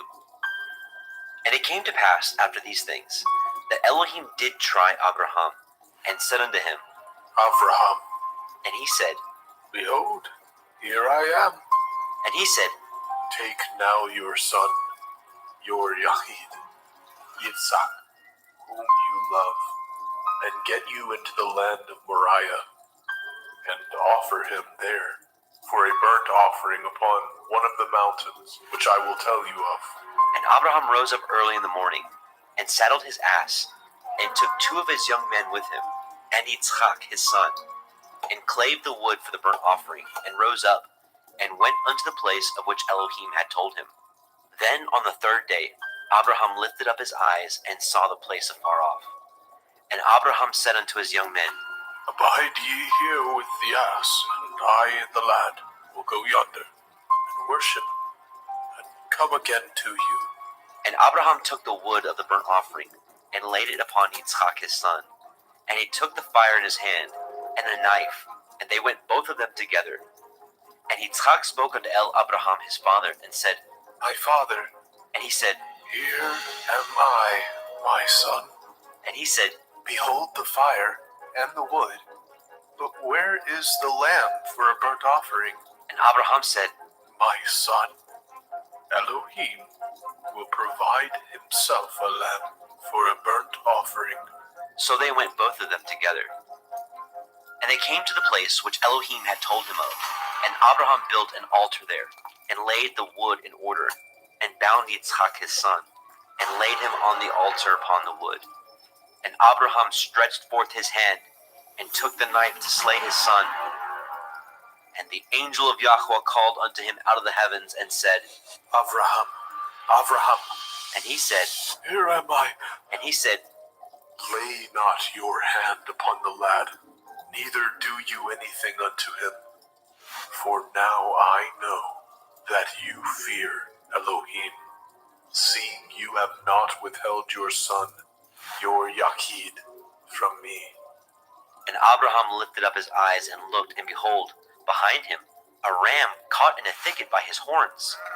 And Abraham went and took the ram, and offered him up for a burnt offering in the stead of his son. And Abraham called the name of that place Yahweh Yireh, as it is said to this day, In the mount of Yahweh it shall be seen. And the angel of Yahweh called unto El Abraham out of the heavens the 2nd time, and said, By myself have I sworn, says Yahuwah, for because you have done this thing, and have not withheld your son, your Yahid, that in blessing I will bless you, and in multiplying I will multiply your seed as the stars of heaven, and as the sand which is upon the seashore, and your seed shall possess the gate of his enemies. And in your seed shall all the nations of the earth be blessed, because you have obeyed my voice. So Abraham returned unto his young men, and they rose up and went together to Beersheba. And Abraham dwelt at Beersheba. And it came to pass after these things that it was told Abraham, saying, Behold, Milcah, she has also borne children unto your brother Nahor, Uz his firstborn, and Buz his brother, and Kemuel the father of Aram, and Kesed, and Hazo, and Pildash, and Yidlaf, and Bethuel. And Bethuel begat Rivkah. These 8 Milcah did bear to Nahor, Abraham's brother, and his concubine, whose name was Reumah. She bore also Teva, and Gaham, and Tahash, and Maacah. Bereshit, Genesis chapter 23. And Sarah was 107 and 20 years old. These were the years of the life of Sarah. And Sarah died in Kiryat Arba, the same is in Hebron, in the land of Canaan. And Abraham came to mourn for Sarah, and to weep for her.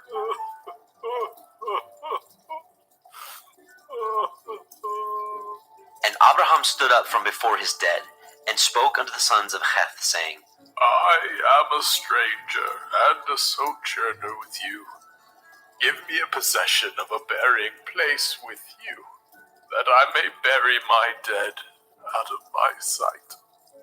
And the children of Heth answered Abraham, saying unto him, Hear us, my lord. You are a mighty prince among us. In the choice of our sepulchres bury your dead. None of us shall withhold from you his sepulchre, but that you may bury your dead. And Abraham stood up, and bowed himself to the people of the land, even to the children of Heth.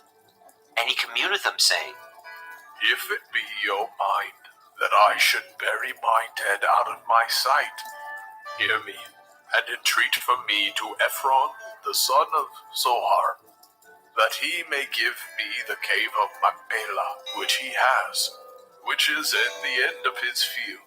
For as much money as it is worth, he shall give it me, for a possession of a burying place amongst you. And Ephron dwelt among the children of Heth. And Ephron the Hittite answered Abraham in the audience of the children of Heth, even all that went in the gate of his city, saying, Nay, my lord, hear me. The field I give you, and the cave that is therein I give it you. In the presence of the sons of my people, give I it you. Bury your dead. And Abraham bowed down himself before the people of the land.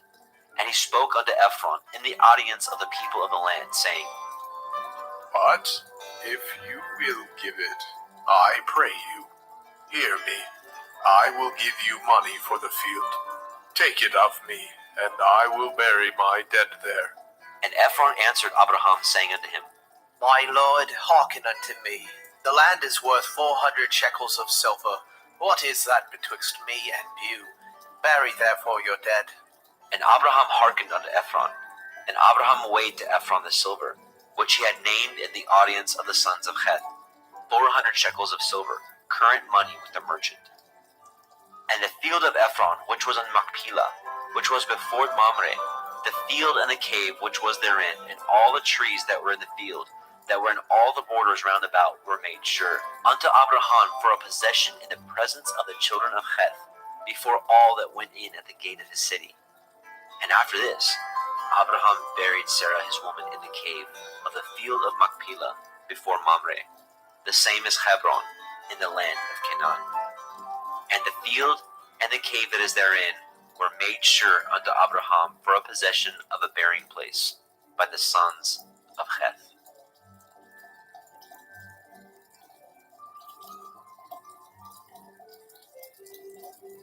Bereshit, Genesis chapter 24. And Abraham was old and well stricken in age, and Yahweh had blessed Abraham in all things. And Abraham said unto his eldest servant of his house, that ruled over all that he had, Put, I pray you, your hand under my thigh, and I will make you swear by Yahuwah, the Elohai of heaven and the Elohai of the earth, that you shall not take a woman unto my son of the daughters of the Canaanim, among whom I dwell, but you shall go unto my country and to my kindred, and take a woman unto my son Yitzhak. And the servant said unto him, Perchance the woman will not be willing to follow me unto this land. Must I needs bring your son again unto the land from whence you came? And Abraham said unto him, Beware that you bring not my son thither again. Yahuwah Elohai of heaven, which took me from my father's house, and from the land of my kindred, and which spoke unto me, and that swore unto me, saying, Unto your seed will I give this land. He shall send his angel before you, and you shall take a woman unto my son from thence. And if the woman will not be willing to follow you, then you shall be clear from this my oath. Only bring not my son thither again. And the servant put his hand under the thigh of Abraham his master, and swore to him concerning that matter. And the servant took 10 camels of the camels of his master, and departed, for all the goods of his master were in his hand. And he arose and went to Aram Naharaim, unto the city of Nahor. And he made his camels to kneel down without the city by a well of water, at the time of the evening, even the time that women go out to draw water. And he said, O Yahuwah Elohai of my master Abraham, I pray you, send me good speed this day, and show kindness unto my master Abraham. Behold, I stand here by the well of water, and the daughters of the men of the city come out to draw water. And let it come to pass, that the damsel to whom I shall say, Let down your pitcher, I pray you, that I may drink. And she shall say, Drink, and I will give your camels drink also. Let the same be she that you have appointed for your servant Yitzhak. And thereby shall I know that you have showed kindness unto my master. And it came to pass, before he had done speaking, that behold, Ribkah came out, who was born to Bethuel, son of Milcah, the woman of Nahor, Abraham's brother, with her pitcher upon her shoulder. And the damsel was very fair to look upon, a virgin, neither had any man known her. And she went down to the well and filled her pitcher, and came up. And the servant ran to meet her and said, Let me, I pray you, drink a little water of your pitcher. And she said, Drink, my lord. And she hastened, and let down her pitcher upon her hand, and gave him drink. And when she had done giving him drink, she said, I will draw water for your camels also, until they have done drinking. And she hastened, and emptied her pitcher into the trough, and ran again unto the well to draw water, and drew for all his camels. And the man, wondering at her, held his peace, to wit whether Yahuwah had made his journey prosperous or not. And it came to pass, as the camels had done drinking, that the man took a golden earring of 1/2 shekel weight, and 2 bracelets for her hands of 10 shekels weight of gold, and said, Whose daughter are you? Tell me, I pray you, is there room in your father's house for us to lodge in? And she said unto him, I am the daughter of Bethuel, the son of Milcah, which she bore unto Nahor. And she said moreover unto him, We have both straw and provender enough, and room to lodge in. And the man bowed down his head and worshipped Yahuwah. And he said, Blessed be Yahuwah Elohai of my master Abraham, who has not left destitute my master of his mercy and his truth. I, being in the way, Yahuwah led me to the house of my master's brother. And the damsel ran, and told them of her mother's house of these things. And Ribkah had a brother, and his name was Laban. And Laban ran unto the man, unto the well. And it came to pass, when he saw the earring and the bracelets upon his sister's hands, and when he heard the words of Ribkah his sister, saying, Thus spoke the man unto me. that he came unto the man, and behold, he stood by the camels at the well. And he said, Come in, you blessed of Yahuwah. Wherefore stand you without, for I have prepared the house and room for the camels. And the man came into the house, and he ungirded his camels, and gave straw and provender for the camels, and water to wash his feet, and the men's feet that were with him. And there was set meat before him to eat, but he said, I will not eat until I have told my errand. and he said, Speak on. and he said, I am Abraham's servant, and Yahuwah has blessed my master greatly, and he has become great. And he has given him flocks and herds, and silver and gold, and menservants and maidservants, and camels and asses. And Sarah, my master's woman, bore a son to my master when she was old, and unto him has he given all that he has. And my master made me swear, saying, You shall not take a woman to my son of the daughters of the Canaanim, in whose land I dwell, but you shall go unto my father's house, and to my kindred, and take a woman unto my son. And I said unto my master, Perchance the woman will not follow me. And he said unto me, Yahuwah, before whom I walk, will send his angel with you, and prosper your way. And you shall take a woman for my son of my kindred, and of my father's house. Then shall you be clear from this my oath, when you come to my kindred, and if they give not you one, you shall be clear from my oath. And I came this day unto the well, and said, O Yahuwah Elohai, of my master Abraham, if now you do prosper my way which I go, behold, I stand by the well of water. And it shall come to pass, that when the virgin comes forth to draw water, and I say to her, Give me, I pray you, a little water of your pitcher to drink. And she say to me, Both drink you, and I will also draw for your camels. Let the same be the woman whom Yahuwah has appointed out for my master's son. And before I had done speaking in my heart, behold, Rivkah came forth with her pitcher on her shoulder. And she went down unto the well, and drew water. And I said unto her, Let me drink, I pray you. And she made haste, and let down her pitcher from her shoulder, and said, Drink, and I will give your camels drink also. So I drank, and she made the camels drink also. And I asked her and said, Whose daughter are you? And she said, The daughter of Bethuel, Nahor's son, whom Milcah bore unto him. And I put the earring upon her face, and the bracelets upon her hands. And I bowed down my head and worshipped Yahuwah, and blessed Yahuwah Elohai of my master Abraham, which had led me in the right way to take my master's brother's daughter unto his son. And now, if ye will deal kindly and truly with my master, tell me, and if not, tell me, that I may turn to the right hand or to the left. Then Laban and Bethuel answered and said, The thing proceeds from Yahuwah. We cannot speak unto you bad or good. Behold, Rivka is before you.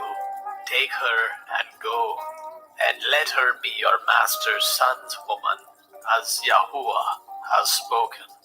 And it came to pass that when Abraham's servant heard their words, he worshipped Yahweh, bowing himself to the earth. And the servant brought forth jewels of silver and jewels of gold and raiment, and gave them to Ribkah. And he gave also to her brother and to her mother precious things. And they did eat and drink, and the men that were with him, and tarried all night. And they rose up in the morning, and he said, Send me away unto my master. And her brother and her mother said, Let the damsel abide with us a few days, at the least 10. After that she shall go. And he said unto them, Hinder me not, seeing Yahuwah has prospered my way. Send me away, that I may go to my master. And they said, We will call the damsel and inquire at her mouth. And they called Ribkah and said unto her, Will you go with this man? And she said, I will go. And they sent away Ribkah their sister, and her nurse, and Abraham's servant, and his men. And they blessed Ribkah, and said unto her, You are our sister. Be the mother of thousands of millions. let your seed possess the gate of those which hate them. And Ribka arose, and her damsels, and they rode upon the camels, and followed the man. And the servant took Ribka, and went his way. And Yitzhak came from the way of the well of Beer Lachairoi, for he dwelt in the country of the Negev. And Yitzhak went out to meditate in the field in the evening, and he lifted up his eyes and saw, and behold, the camels were coming. And Ribka lifted her eyes, and when she saw Yitzhak, she lighted off the camel.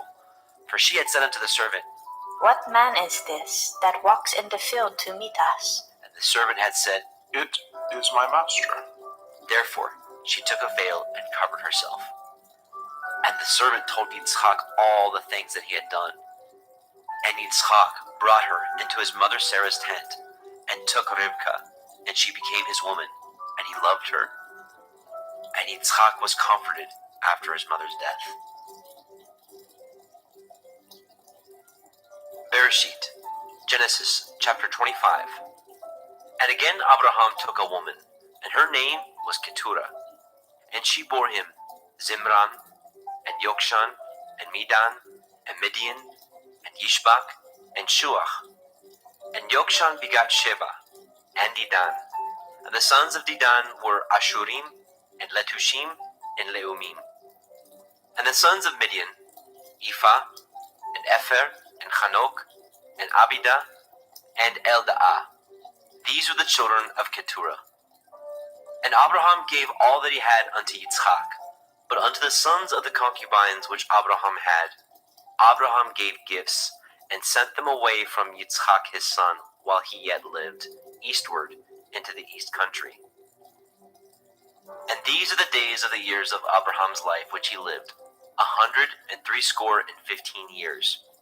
Then Abraham gave up his ruach, and died in a good old age, an old man and full of years, and was gathered to his people. And his sons, Yitzhak and Ishmael, buried him in the cave of Machpelah, in the field of Ephron, the son of Zohar, the Hittite, which is before Mamre, the field which Abraham purchased of the sons of Heth. There was Abraham buried, and Sarah his woman. And it came to pass, after the death of Abraham, that Elohim blessed his son Yitzhak, and Yitzhak dwelt by the well Be'er Lachairoi.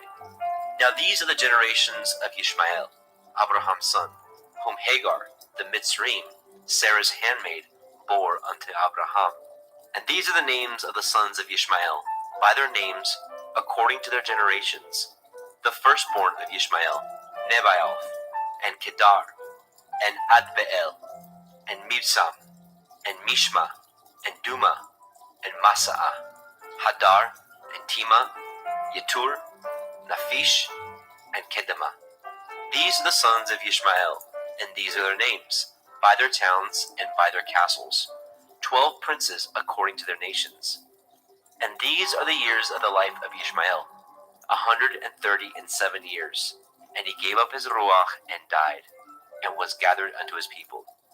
And they dwelt from Havilah unto Shur, that is before Mitzrayim, as you go toward Ashura. And he died in the presence of all his brethren. And these are the generations of Yitzhak, Abraham's son. Abraham begat Yitzhak, and Yitzhak was 40 years old when he took Ribka to be his woman, the daughter of Bethuel, the Aramite, of Padan Aram, the sister unto Laban, the Aramite. And Yitzhak entreated Yahweh for his woman, because she was barren, and Yahweh was entreated of him. And Ribka his woman conceived. And the children struggled together within her. And she said, If it be so, why am I thus? And she went to inquire of Yahweh. And Yahweh said unto her, 2 nations are in your womb, and 2 manner of people shall be separated from your generation. And the one people shall be stronger than the other people, and the elder shall serve the younger. And when her days to be delivered were fulfilled, behold, there were twins in her womb. And the first came out red all over like a hairy garment, and they called his name Esau. And after that came his brother out, and his hand took hold on Esau's heel, and his name was called Yaakov. And Yitzhak was 80 years old when she bore them. And the boys grew, and Esau was a cunning hunter, a a man of the field. And Yaakov was an upright man, dwelling in tents. And Yitzchak loved Esau, because he did eat of his venison. But Rivkah loved Yaakov. And Yaakov sought pottage, and Esau came from the field, and he was faint.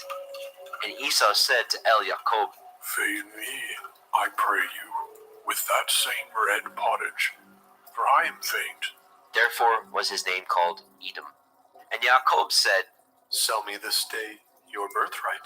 And Esau said, Behold, I am at the point to die, and what profit shall this birthright do to me? And Yaakov said, Swear to me this day. And he swore unto him. And he sold his birthright unto Yaakov. Then Yaakov gave Esau bread and pottage of lentils, and he did eat and drink, and rose up and went his way. Thus Esau despised his birthright. Bereshit, Genesis, chapter 26. And there was a famine in the land, beside the first famine that was in the days of Abraham. And Yitzchak went unto Abimelech, king of the Pelishtim, unto Gerar. And Yahweh appeared unto him and said, Go not down into Mitzrayim. Dwell in the land which I shall tell you of. Sojourn in this land, and I will be with you, and will bless you. For unto you and unto your seed I will give you all these countries, and I will perform the oath which I swore unto Abraham your father. And I will make your seed to multiply as the stars of heaven, and will give unto your seed all these countries, and in your seed shall all the nations of the earth be blessed.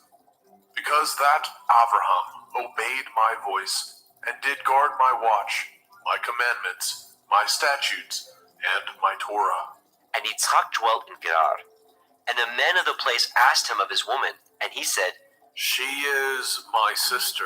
For he feared to say, She is my woman, lest, said he, the men of the place should kill me for Rivkah, because she was fair to look upon. And it came to pass, when he had been there a long time, that Abimelech, king of the Pelishtim, looked out at a window and saw, and behold, Yitzchak was sporting with Rivkah his woman. And Abimelech called Yitzchak and said, Behold, of a surety she is your woman. And how said you, She is my sister? And Yitzchak said unto him, Because I said, lest I die for her. And Abimelech said, What is this you have done unto us? One of the people might lightly have lain with your woman, and you should have brought guiltiness upon us. And Abimelech charged all his people, saying, He that touches this man or his woman shall surely be put to death. Then Yitzchak sowed in that land, and received in the same year 100-fold, and Yahweh blessed him. And the man waxed great, and went forward, and grew until he became very great, for he had possessions of flocks, and possessions of herds, and great store of servants. And the Pelishtim envied him. For all the wells which his father's servant had dug in the days of Abraham his father, the Pelishtim had stopped them, and filled them with earth. And Abimelech said unto Yitzchak, Go from us, for you are much mightier than we. And Yitzchak departed thence, and pitched his tent in the valley of Gerar, and dwelt there. And Yitzchak dug again the wells of water, which they had dug in the days of Abraham his father. For the Pelishtim had stopped them up after the death of Abraham. And he called their names after the names by which his father had called them. And Yitzchak's servants dug in the valley, and found there a well of springing water. And the herdsmen of Gerar did strive with Yitzchak's herdsmen, saying, The water is ours. And he called the name of the well Esek, because they strove with him. And they dug another well, and strove for that also. And he called the name of it Sitnah. And he removed from thence, and dug another well. And for that they strove not. And he called the name of it Rehovot. And he said, For now Yahuwah has made room for us, and we shall be fruitful in the land. And he went up from thence to Beersheba. And Yahweh appeared unto him that same night, and said, I am the Elohai of Abraham your father. Fear not, for I am with you, and will bless you, and multiply your seed, for my servant Abraham's sake. And he built an altar there, and called upon the name of Yahweh, and pitched his tent there, and there Yitzchak's servants dug a well. Then Abimelech went to him from Gerar, and Achuzat, one of his friends, and Pichol, the chief captain of his army. And Yitzchak said unto them, Wherefore come ye to me, seeing ye hate me, and have sent me away from you? And they said, We saw certainly that Yahuwah was with you, and we said, Let there be now an oath betwixt us, even betwixt us and you, and let us cut a covenant with you. That you will do us no hurt, as we have not touched you, and as we have done unto you nothing but good, and have sent you away in peace. You are now the blessed of Yahuwah. And he made them a feast, and they did eat and drink. And they rose up early in the morning, and swore one to another. And Yitzchak sent them away, and they departed from him in peace. And it came to pass the same day that Yitzchak's servants came, and told him concerning the well which they had dug, and said unto him, We have found water. And he called it Sheba. Therefore the name of the city is Be'er Sheba unto this day. And Esau was 40 years old when he took to be his woman Yahudit, the daughter of Beeri the Hittite, and Basemat, the daughter of Elon the Hittite, which were a grief of mind unto Yitzchak and to Rivkah. Bereshit, Genesis chapter 27. And it came to pass that when Yitzchak was old, and his eyes were dim, so that he could not see, he called Esau his eldest son, and said unto him, My son. And he said unto him, Behold, here I am. And he said, Behold now, I am old. I know not the day of my death. Now therefore take, I pray you, your weapons, your quiver and your bow, and go out to the field, and take me some venison, and make me savory meat such as I love, and bring it to me, that I may eat, that my soul may bless you before I die. And Rivkah heard when Yitzchak spoke to Esau his son. And Esau went to the field to hunt for venison, and to bring it. And Rivkah spoke unto Jacob her son, saying, Behold, I heard your father speak unto Esau, your brother, saying, Bring me venison, and make me savory meat, that I may eat, and bless you before Yahuwah, before my death. Now therefore, my son, obey my voice, according to that which I command you. Go now to the flock, and fetch me from thence 2 good kids of the goats, and I will make them savory meat for your father, such as he loves. And you shall bring it to your father, that he may eat, and that he may bless you before his death. And Jacob said to Rivkah his mother, Behold, Esau my brother is a hairy man, and I am a smooth man. My father perchance will fill me, and I shall seem to him as a deceiver, and I shall bring a curse upon me, and not a blessing. And his mother said unto him, Upon me be your curse, my son. Only obey my voice, and go fetch me them. And he went and fetched, and brought them to his mother. And his mother made savory meat, such as his father loved.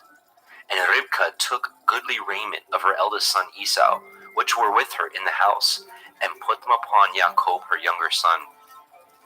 And she put the skins of the kids of the goats upon his hands, and upon the smooth of his neck. And she gave the savory meat, and the bread, which she had prepared, into the hand of her son Jacob. And he came unto his father, and said, My father. And he said, Here I am. Who are you, my son? And Jacob said unto his father, I am Esau, your firstborn. I have done according as you bade me. Arise, I pray you, sit and eat of my venison, that your soul may bless me. And Yitzchak said unto his son, How is it that you have found it so quickly, my son? And he said, Because Yahuwah Elohika brought it to me. And Yitzchak said unto Jacob, Come near, I pray you, that I may fill you, my son, whether you be my very son Esau or not.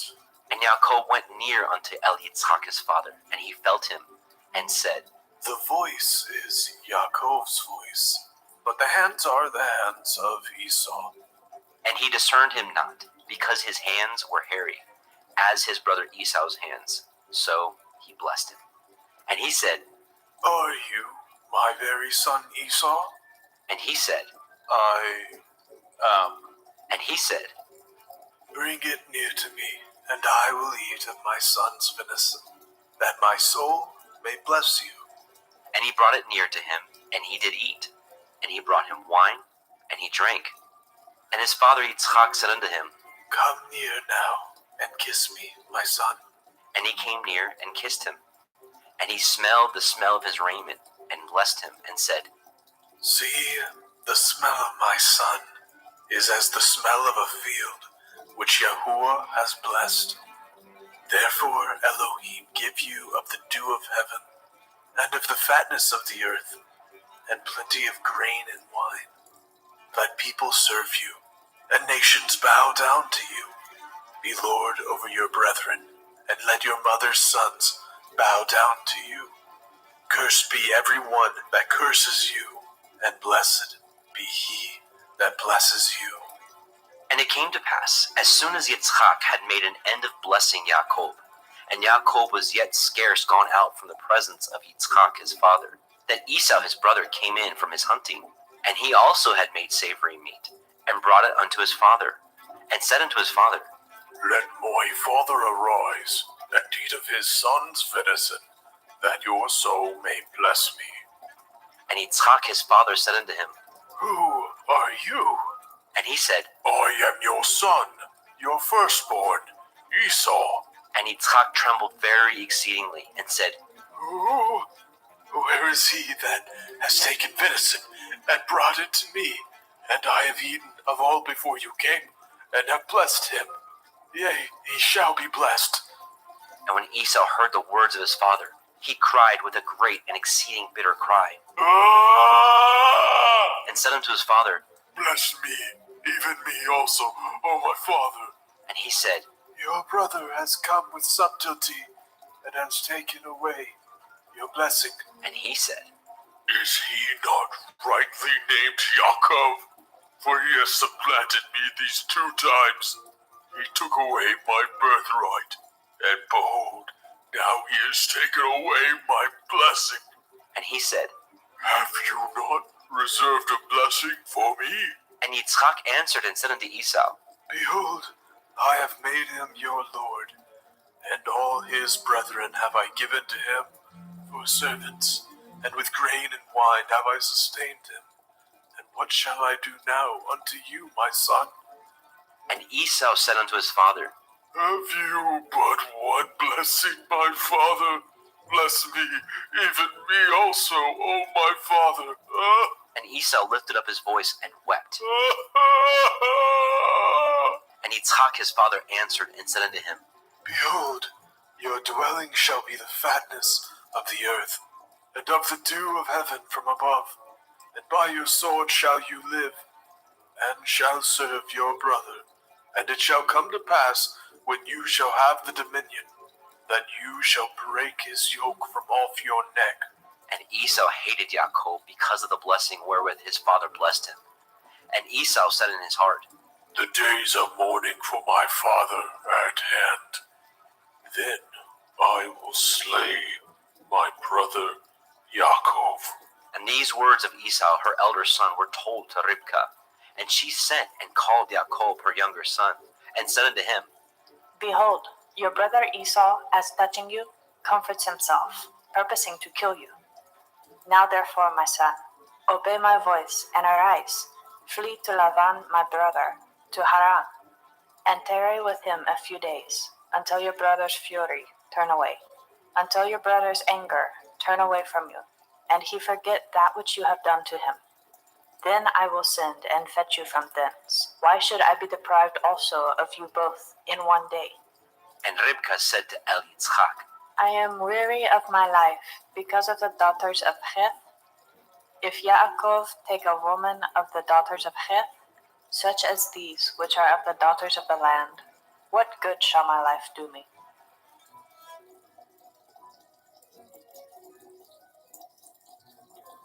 Bereshit, Genesis chapter 28.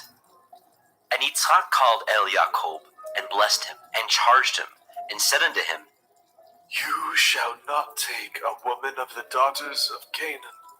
Arise, go to Padan Aram, to the house of Bethuel, your mother's father, and take you a woman from thence of the daughters of Laban, your mother's brother, and El Shaddai bless you, and make you fruitful, and multiply you, that you may be a multitude of people, and give you the blessing of Abraham to you, and to your seed with you, that you may inherit the land wherein you are a stranger, which Elohim gave unto Abraham. And Yitzchak sent away Jacob, and he went to Padan Aram unto Laban, son of Bethuel, the Aramite, the brother of Ribkah, Jacob's and Esau's mother. When Esau saw that Yitzchak had blessed Jacob, and sent him away to Padan Aram, to take him a woman from thence, and that as he blessed him, he gave him a charge, saying, You shall not take a woman of the daughters of Canaan. And that Jacob obeyed his father and his mother, and was gone to Padan Aram. And Esau, seeing that the daughters of Canaan pleased not Yitzchak his father, then went Esau unto El Ishmael, and he took unto the woman which he had Mahalat, the daughter of Ishmael, Abraham's son, the sister of Nebaioth, to be his woman. And Jacob went out from Beersheba, and went toward Haran. And he lighted upon a certain place, and tarried there all night, because the sun was set. He took of the stones of that place, and put them for his pillows, and lay down in that place to sleep. And he dreamed, and behold, a ladder set up on the earth, and the top of it reached to heaven. And behold, the angels of Elohim ascending and descending on it. And behold, Yahweh stood above it, and said, I am Yahuwah Elohai of Abraham your father, and the Elohai of Yitzhak. The land whereon you lie, to you will I give it, and to your seed. And your seed shall be as the dust of the earth, and you shall spread abroad to the west, and to the east, and to the north, and to the south. And in you, and in your seed, shall all the families of the earth be blessed. And behold, I am with you, and will guard you in all the places whither you go, and will bring you again into this land. For I will not leave you until I have done that which I have spoken to you of. And Yaakov awoke out of his sleep, and he said, Surely Yahuwah is in this place, and I knew it not. And he was afraid, and said, How dreadful is this place! This is none other but the house of Elohim, and this is the gate of heaven. And Jacob arose up early in the morning, and took the stone that he had put for his pillows, and set it up for a pillar, and poured oil upon the top of it. And he called the name of that place Beit El, for the name of that city was called Luz at the first. And Jacob vowed a vow, saying, If Elohim will be with me, and will guard me in this way that I go, and will give me bread to eat, and raiment to put on, so that I come again to my father's house in peace, then shall Yahuwah be my Elohim, and this stone which I have set for a pillar shall be Elohim's house, and of all that you shall give me, I will surely give the 10th unto you.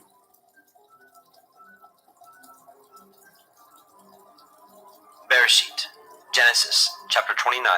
Then Jacob went on his journey, and came into the land of the people of the east. And he looked, and behold, a well in the field, and lo, there were 3 flocks of sheep lying by it. For out of that well they watered the flocks, and a great stone was upon the well's mouth.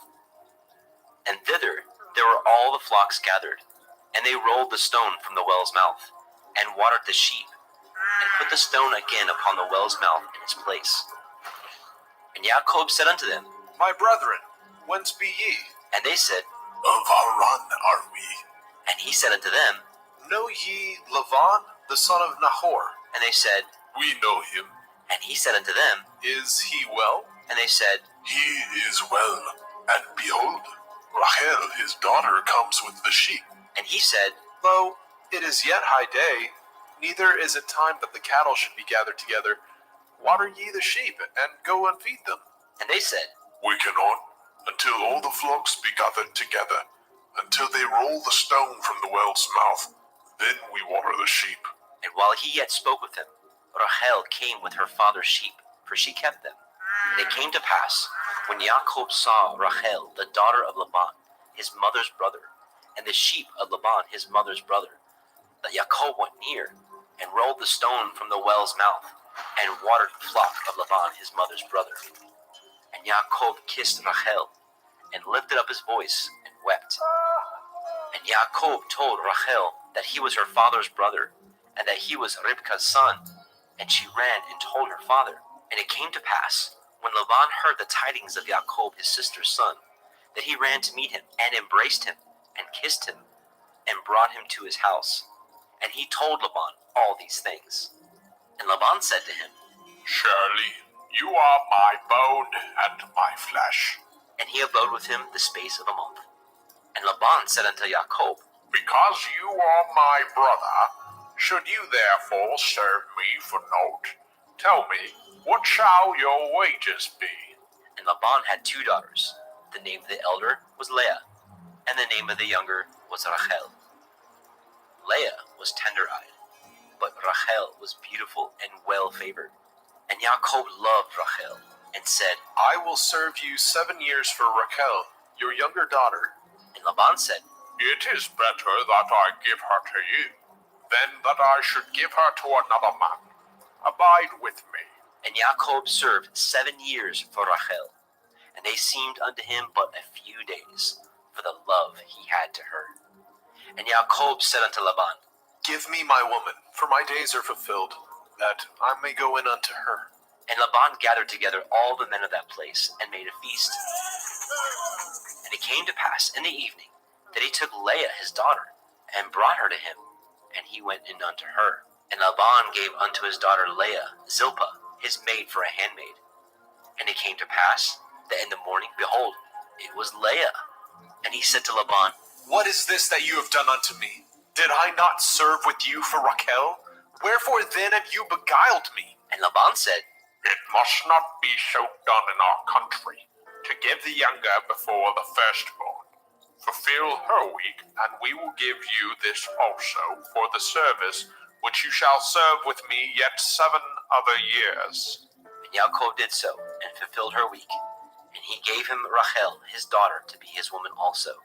And Laban gave to Rachel his daughter Bilhah his handmaid to be her maid. And he went in also unto Rachel, and he loved also Rachel more than Leah, and served with him yet 7 other years. And when Yahweh saw that Leah was hated, he opened her womb, but Rachel was barren. And Leah conceived, and bore a son, and she called his name Reuben. For she said, Surely Yahuwah has looked upon my affliction. Now therefore my man will love me. And she conceived again, and bore a son, and said, Because Yahuwah has heard that I was hated, he has therefore given me this son also. And she called his name Shimon. And she conceived again, and bore a son, and said, Now this time will my man be joined unto me, because I have borne him 3 sons. Therefore was his name called Levi. And she conceived again, and bore a son, and she said, Now I will praise Yahuwah. Therefore she called his name Yahudah, and left bearing. Bereshit, Genesis chapter 30.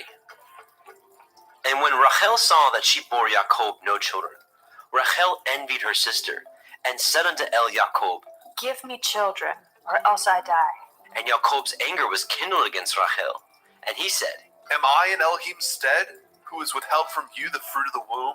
And she said, Behold, my maid Bilhah, go in unto her, and she shall bear upon my knees, that I may also have children by her. And she gave him Bilhah her handmaid to be his woman.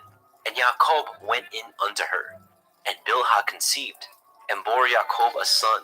And Rachel said, Elohim has judged me, and has also heard my voice, and has given me a son. Therefore called she his name Dan. And Bilhah, Rachel's maid, conceived again, and bore Jacob a second son. And Rachel said, With great wrestlings have I wrestled with my sister, and I have prevailed. And she called his name Naphtali. And when Leah saw that she had left bearing, she took Zilpah her maid, and gave her Jacob to be his woman. And Zilpah, Leah's maid, bore Jacob a son. And Leah said, A troop comes. and she called his name Gad. And Zilpah, Leah's maid, bore Jacob a second son. And Leah said, Happy am I, for the daughters will call me blessed. and she called his name Asher. And Reuben went in the days of the wheat harvest, and found mandrakes in the field, and brought them unto his mother, Leah. Then Rachel said to Leah, Give me, I pray you, of your son's mandrakes. and she said unto her, Is it a small matter that you have taken my man? And would you take away my son's mandrakes also? and Rachel said, Therefore, he shall lie with you tonight for your son's mandrakes. and Jacob came out of the field in the evening, and Leah went out to meet him and said, You must come in unto me, for surely I have hired you with my son's mandrakes. and he lay with her that night. And Elohim hearkened unto Leah, and she conceived, and bore Jacob the fifth son. And Leah said, Elohim has given me my hire, because I have given my maiden to my man. and she called his name Issachar. And Leah conceived again, and bore Jacob the sixth son. And Leah said, Elohim has endued me with a good dowry. Now will my man dwell with me, because I have borne him 6 sons. and she called his name Zebulun. And afterwards she bore a daughter, and called her name Dinah. And Elohim remembered Rachel, and Elohim hearkened to her, and opened her womb. And she conceived and bore a son, and said, Elohim has taken away my reproach. and she called his name Joseph, and said, Yahuwah shall add to me another son. And it came to pass, when Rachel had borne Joseph, that Jacob said unto Laban, Send me away, that I may go unto my own place, and to my country. Give me my women and my children, for whom I have served you. Let me go, for you know my service which I have done you. And Laban said unto him, I pray you, if I have found favor in your eyes, tarry, for I have learned by experience that Yahuwah has blessed me for your sake. And he said, Appoint me your wages, and I will give it. And he said unto him, You know how I have served you, and how your cattle was with me. For it was little which you had before I came, and it is now increased unto a multitude. And Yahuwah has blessed you since my coming. And now, when shall I provide for my own house also? and he said, What shall I give you? and Jacob said, You shall not give me anything. If you will do this thing for me, I will again feed and guard your flock. I will pass through all your flock today, removing from thence all the speckled and spotted cattle, and all the brown cattle among the sheep, and the spotted and speckled among the goats, and of such shall be my hire. So shall my righteousness answer for me in time to come, when it shall come for my hire before your face. Every one that is not speckled and spotted among the goats, and brown among the sheep, that shall be counted stolen with me. And Laban said, Behold, I would it might be according to your word. and he removed that day the he-goats that were ring-streaked and spotted, and all the she-goats that were speckled and spotted, and every one that had some white in it, and all the brown among the sheep, and gave them into the hands of his sons. And he set 3 days' journey betwixt himself and Jacob, and Jacob fed the rest of Laban's flocks. And Jacob took him rods of green poplar, and of the hazel and chestnut tree, and pilled white strakes in them, and made the white appear which was in the rods. And he set the rods which he had pilled before the flocks in the gutters, in the watering troughs, when the flocks came to drink, that they should conceive when they came to drink. And the flocks conceived before the rods, and brought forth cattle, ring-straked, speckled, and spotted. And Jacob did separate the lambs, and set the faces of the flocks toward the ring-straked, and all the brown in the flock of Laban. And he put his own flocks by themselves, and put them not unto Laban's cattle. And it came to pass, whensoever the stronger cattle did conceive, that Jacob laid the rods before the eyes of the cattle in the gutters, that they might conceive among the rods. But when the cattle were feeble, he put them not in. So the feebler were Laban's, and the stronger Jacob's. And the man increased exceedingly, and had much cattle, and maidservants, and menservants, and camels, and asses.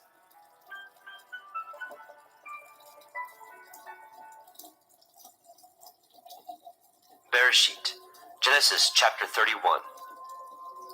And he heard the words of Laban's sons, saying, Yaakov has taken away all that was our father's, and of that which was our father's has he gotten all his glory. And Yaakov beheld the countenance of Laban, and behold, it was not towards him as before. And Yahweh said unto Yaakov, Return unto the land of your fathers, and to your kindred, and I will be with you. And Yaakov sent and called Rachel and Leah to the fields unto his flock, and said unto them, I see your father's countenance, that it is not towards me as before, but the Elohim of my father has been with me. And ye know that with all my power I have served your father. And your father has deceived me and changed my wages 10 times, but Elohim suffered him not to hurt me. If he said thus, the speckled shall be your wages, then all the cattle bore speckled. And if he said thus, the ring-straked shall be your hire, then bore all the cattle ring-straked. Thus Elohim has taken away the cattle of your father, and given them to me. And it came to pass at the time that the cattle conceived, that I lifted up my eyes, and I saw in a dream, and behold, the rams which leaped upon the cattle were ring-straked, speckled, and grizzled. And the angel of Elohim spoke unto me in a dream, saying, Yaakov. And I said, Here I am.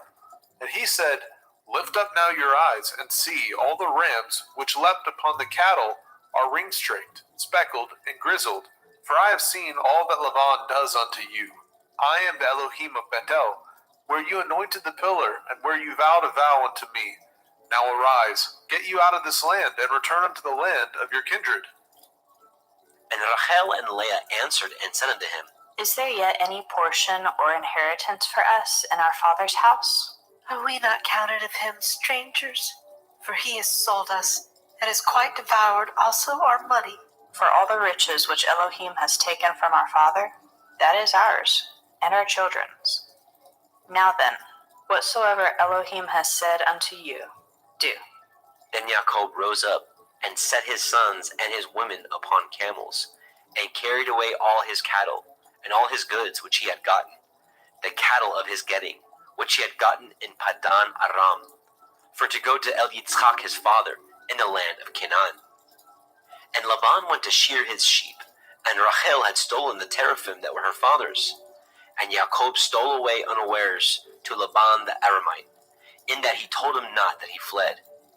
So he fled with all that he had, and he rose up, and passed over the river, and set his face toward the Mount Gilead. And it was told Laban on the 3rd day that Yaakov was fled. And he took his brethren with him, and pursued after him 7 days' journey, and they overtook him in the Mount Gilead. And Elohim came to Laban the Aramite in a dream by night, and said unto him, Take heed that you speak not to Yaakov, either good or bad. Then Laban overtook Yaakov. Now Yaakov had pitched his tent in the mount, and Laban with his brethren pitched in the Mount Gilead. And Laban said to Yaakov, What have you done, that you have stolen away unawares to me, and carried away my daughters as captives, taken with the sword? Wherefore did you flee away secretly, and steal away from me, and did not tell me, that I might have sent you away with mirth, and with songs, with tabret, and with harp, and have not suffered me to kiss my sons and daughters? You have now done foolishly in so doing. It is in the power of my hand to do you hurt. But the Elohim of your father spoke unto me yesternight, saying, Take heed that you speak not to Yaakov, either good or bad. And now, though you would needs be gone, because you sore longed after your father's house, yet wherefore have you stolen my Elohim? And Yaakov answered and said to Laban, Because I was afraid. For I said, Perchance you would take by force your daughters from me. With whomsoever you find your Elohim, let him not live, before our brethren discern what is yours with me, and take it to you. For Yaakov knew not that Rachel had stolen them.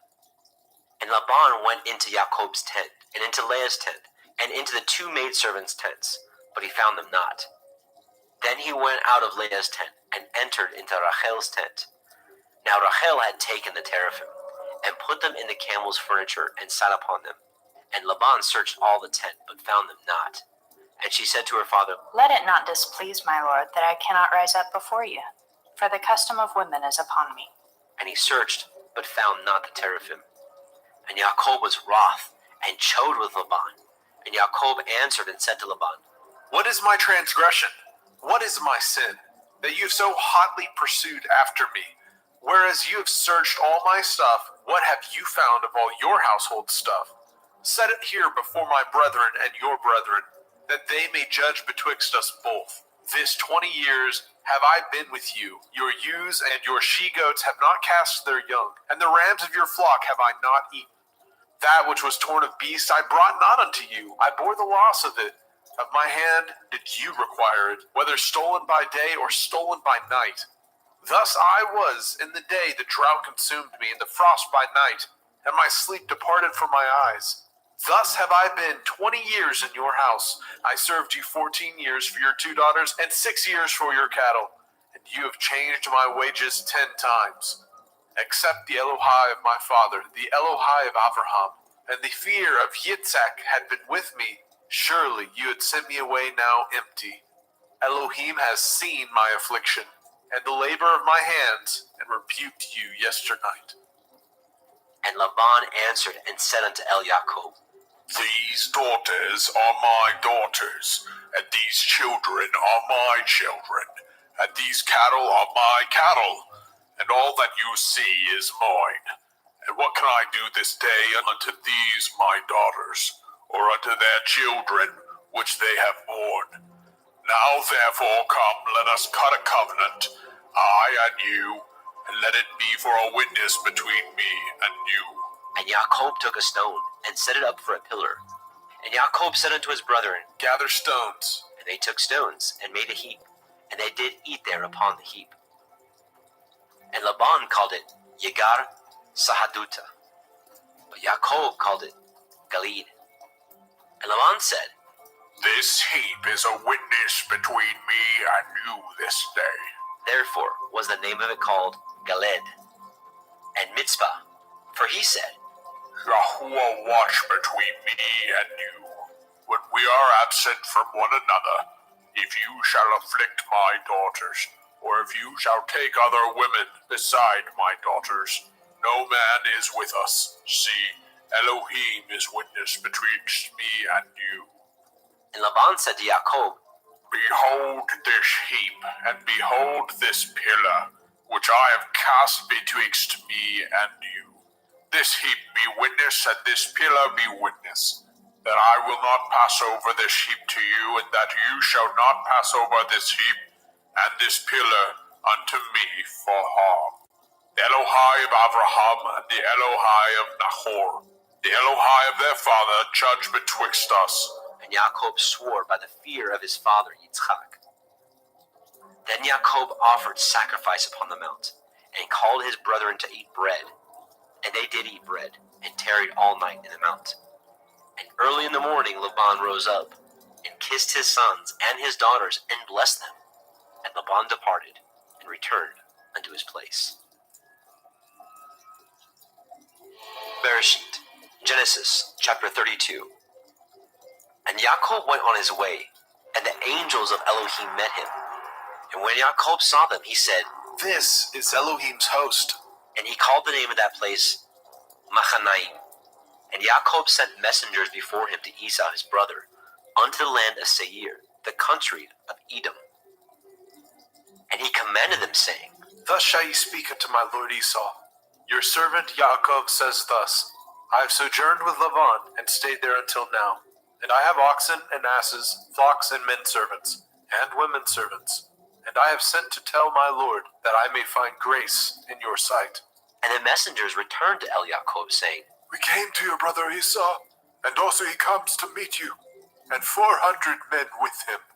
Then Jacob was greatly afraid and distressed, and he divided the people that was with him, and the flocks, and the herds, and the camels into 2 bands, and said, If Esau come to the one company, and smite it, then the other company which is left shall escape. And Jacob said, O Elohai of my father Abraham, and Elohai of my father Yitzhak, Yahuwah which said unto me, Return unto your country and to your kindred, and I will deal well with you. I am not worthy of the least of all the mercies and of all the truth which you have showed unto your servant. For with my staff I passed over this Yarden, and now I am become 2 bands. Deliver me, I pray you, from the hand of my brother, from the hand of Esau, for I fear him, lest he will come and smite me, and the mother with the children. And you said, I will surely do you good, and make your seed as the sand of the sea, which cannot be numbered for multitude. And he lodged there that same night, and took of that which came to his hand a present for Esau his brother, 200 she-goats, and 20 he-goats, 200 ewes, and 20 rams, 30 milch camels with their colts, 40 kine, and 10 bulls, 20 she-asses, and 10 foals. And he delivered them into the hands of his servants, every drove by themselves, and said unto his servants, Pass over before me, and put a space betwixt drove and drove. And he commanded the foremost, saying, When Esau my brother meets you, and asks you, saying, Whose are you, and where go you, and whose are these before you? Then you shall say, They be your servant Jacob's. It is a present sent unto my lord Esau, and behold, also, he is behind us. And so commanded he the second, and the third, and all that followed the drove, saying, On this manner shall you speak unto Esau when you find him, and say ye moreover, Behold, your servant Jacob is behind us. For he said, I will appease him with the present that goes before me, and afterward I will see his face. Perchance he will accept of me. So went the present over before him, and himself lodged that night in the company. And he rose up that night, and took his 2 women, and his 2 women servants, and his 11 sons, and passed over the ford Jabbok. And he took them, and sent them over the brook, and sent over that he had. And Jacob was left alone, and there wrestled a man with him until the breaking of the day. And when he saw that he prevailed not against him, he touched the hollow of his thigh, and the hollow of Jacob's thigh was out of joint, as he wrestled with him. And he said, Let me go, for the day breaks. And he said, I will not let you go, except you bless me. And he said unto him, What is your name? And he said, Jacob. And he said, Your name shall be called no more Jacob, but Yasharel. For as a prince have you power with Elohim and with men, and have prevailed. And Jacob asked him and said, Tell me, I pray you, your name. And he said, Wherefore is it that you do ask after my name? And he blessed them there. And Jacob called the name of the place Penuel. For I have seen Elohim face to face, and my life is preserved. And as he passed over Penuel, the sun rose upon him, and he halted upon his thigh. Therefore the children of Yashrael eat not the sinew which shrank, which is upon the hollow of the thigh unto this day, because he touched the hollow of Jacob's thigh in the sinew that shrank.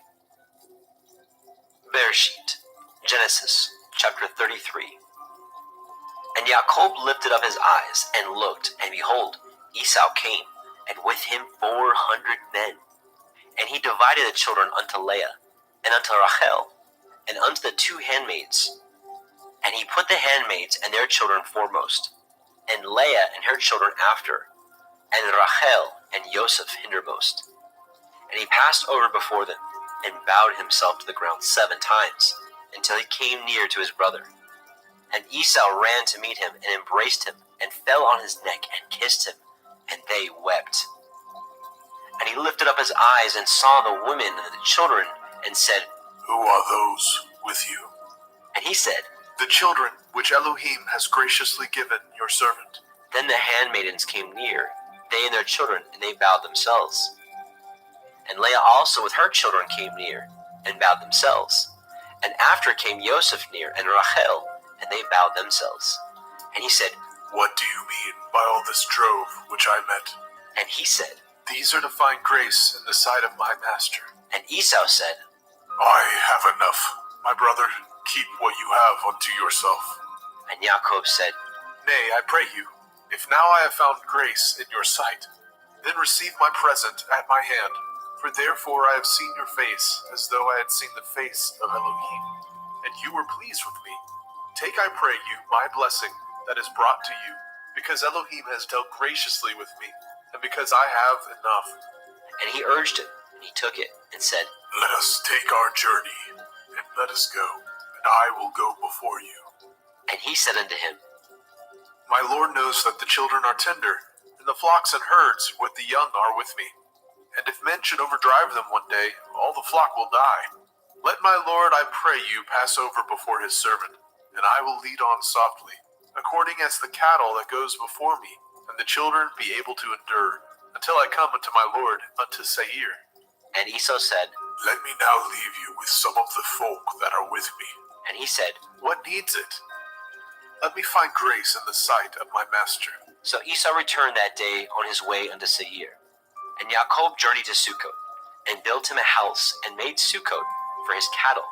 Therefore the name of the place is called Sukkot. And Jacob came to Shalem, a city of Shechem, which is in the land of Canaan, when he came from Padan Aram, and pitched his tent before the city. And he bought a parcel of a field, where he had spread his tent at the hand of the children of Hamor, Shechem's father, for 100 pieces of money.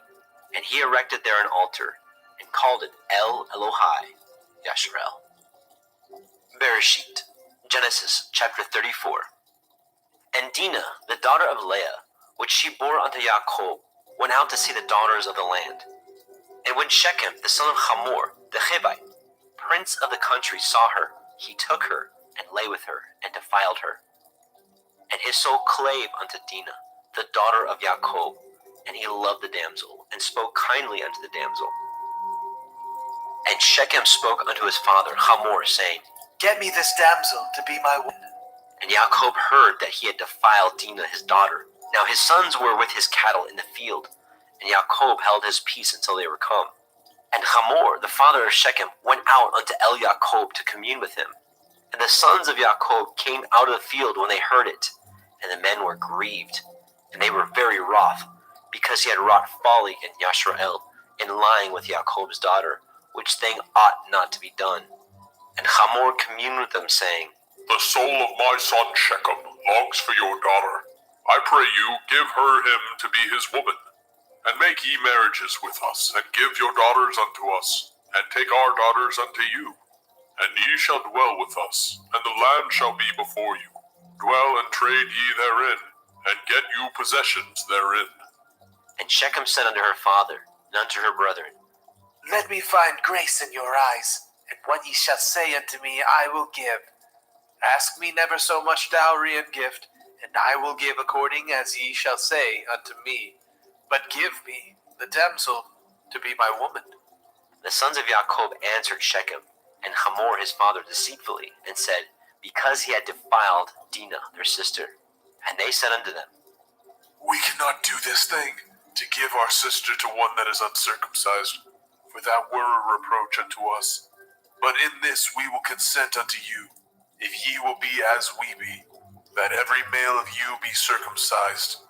Then will we give our daughters unto you, and we will take your daughters unto us, and we will dwell with you, and we will become one people. But if ye will not hearken unto us to be circumcised, then we will take our daughter, and we will be gone. And their words pleased Hamor and Shechem, Hamor's son. And the young man deferred not to do the thing, because he had delight in Jacob's daughter, and he was more honorable than all his father's house. And Hamor and Shechem his son came unto the gate of their city, and communed with the men of their city, saying, These men are peaceable with us, therefore let them dwell in the land, and trade therein. For the land, behold, it is large enough for them. Let us take their daughters to us for women, and let us give them our daughters. Only herein will the men consent unto us, for to dwell with us, to be one people, if every male among us be circumcised as they are circumcised.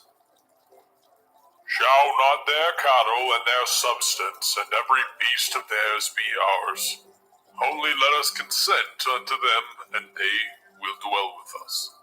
And unto Hamor and unto Shechem his son hearkened all that went out of the gate of his city, and every male was circumcised, all that went out of the gate of his city. And it came to pass on the third day, when they were sore, that the two sons of Jacob, Shimon and Levi, Dinah's brethren, took each man his sword, and came upon the city boldly, and slew all the males. And they slew Hamor and Shechem his son with the edge of the sword, and took Dinah out of Shechem's house, and went out. The sons of Jacob came upon the slain, and spoiled the city, because they had defiled their sister. They took their sheep, and their oxen, and their asses, and that which was in the city, and that which was in the field, and all their wealth, and all their little ones, and their women they took captive, and spoiled even all that was in the house. And Jacob said to Shimon and Levi, Ye have troubled me to make me to stink among the inhabitants of the land, among the Canaanim and the Perazim, and I being few in number, they shall gather themselves together against me, and slay me, and I shall be destroyed, I and my house. And they said, Should he deal with our sister as with a harlot? Bereshit, Genesis chapter 35. And Elohim said unto Jacob, Arise, go up to Bethel, and dwell there, and make there an altar unto Elohim, that appeared unto you when you fled from the face of Esau your brother. Then Jacob said unto his household, and to all that were with him, Put away the strange Elohai that are among you, and be clean, and change your garments, and let us arise, and go up to Bethel, and I will make there an altar unto Elohim, who answered me in the day of my distress, and was with me in the way which I went. And they gave unto Jacob all the strange Elohai which were in their hand, and all their earrings which were in their ears. And Jacob hid them under the oak which was by Shechem. And they journeyed, and the terror of Elohim was upon the cities that were round about them, and they did not pursue after the sons of Jacob. So Jacob came to Luz, which is in the land of Canaan, that is, Beit El, he and all the people that were with him. And he built there an altar, and called the place Beit El, because there Elohim appeared unto him, when he fled from the face of his brother. But Deborah, Ribkah's nurse, died, and she was buried beneath Beit El under an oak, and the name of it was called Alon Bakut. And Elohim appeared unto Jacob again, when he came out of Padan Aram, and blessed him. And Elohim said unto him, Your name is Yaakov. Your name shall not be called any more Yaakov, but Yasharel shall be your name. And he called his name Yasharel. And Elohim said unto him, I am El Shaddai. Be fruitful and multiply. A nation and a company of nations shall be of you, and kings shall come out of your loins. And the land which I gave Abraham and Yitzhak, to you I will give it, and to your seed after you will I give the land. And Elohim went up from him in the place where he talked with him. And Jacob set up a pillar in the place where he talked with him, even a pillar of stone. And he poured a drink offering thereon, and he poured oil thereon. And Jacob called the name of the place where Elohim spoke with him, Beit El. And they journeyed from Beit El, and there was but a little way to come to Ephratah. And Rachel travailed, and she had hard labor. And it came to pass, when she was in hard labor, that the midwife said unto her, Fear not, you shall have this son also. And it came to pass, as her soul was in departing, for she died, that she called his name Ben-Oni, but his father called him Benjamin. And Rachel died, and was buried in the way to Ephratah, which is Beit Lechem. And Jacob set a pillar upon her grave, that is the pillar of Rachel's grave unto this day. And Yasharel journeyed, and spread his tent beyond Migdal Eder. And it came to pass, when Yasharel dwelt in that land, that Reuben went and lay with Bilhah his father's concubine, and Yasharel heard it. Now the sons of Jacob were 12, the sons of Leah, Reuben, Jacob's firstborn, and Shimon, and Levi, and Yehudah, and Issachar, and Zebulun. The sons of Rachel, Yosef, and Benjamin. And the sons of Bilhah, Rachel's handmaid, Dan, and Naphtali. And the sons of Zilpah, Leah's handmaid, Gad, and Asher. These are the sons of Jacob, which were born to him in Padan Aram. And Yaakov came unto Yitzchak his father, unto Mamre, unto Kiryat Arba, which is Hebron, where Abraham and Yitzchak sojourned. And the days of Yitzchak were 180 years. And Yitzchak gave up his ruach, and died, and was gathered unto his people, being old and full of days. And his sons Esau and Jacob buried him. Bereshit, Genesis chapter 36.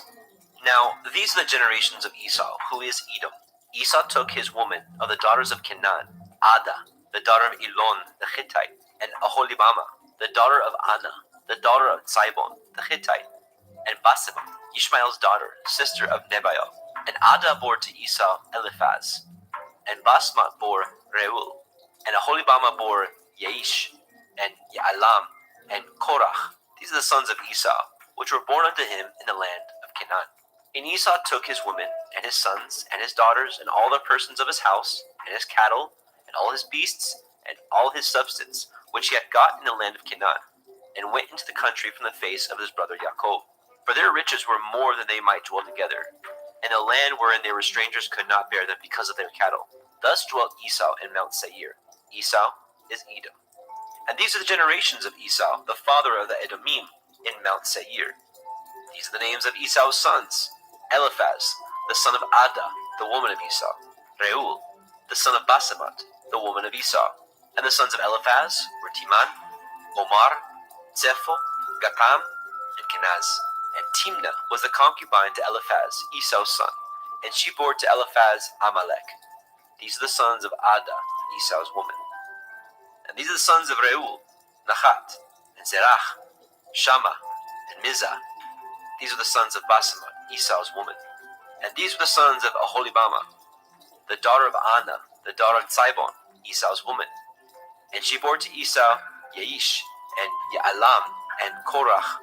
These were the dukes of the sons of Esau. The sons of Eliphaz, the firstborn son of Esau: Duke Timan, Duke Omar, Duke Zepho, and Duke Kenaz, Duke Korach, Duke Gatam, and Duke Amalek. These are the dukes that came of Eliphaz in the land of Edom. These were the sons of Ada. And these are the sons of Reuel, Esau's son: Duke Nahat, Duke Zerach, Duke Shammah, Duke Mizah. These are the dukes that came of Reuel in the land of Edom. These are the sons of Basemath, Esau's woman. And these are the sons of Aholibama, Esau's woman: Duke Yaish, Duke Yaalam, Duke Korach.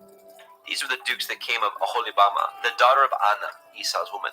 These are the sons of Esau, who is Edom, and these are their dukes.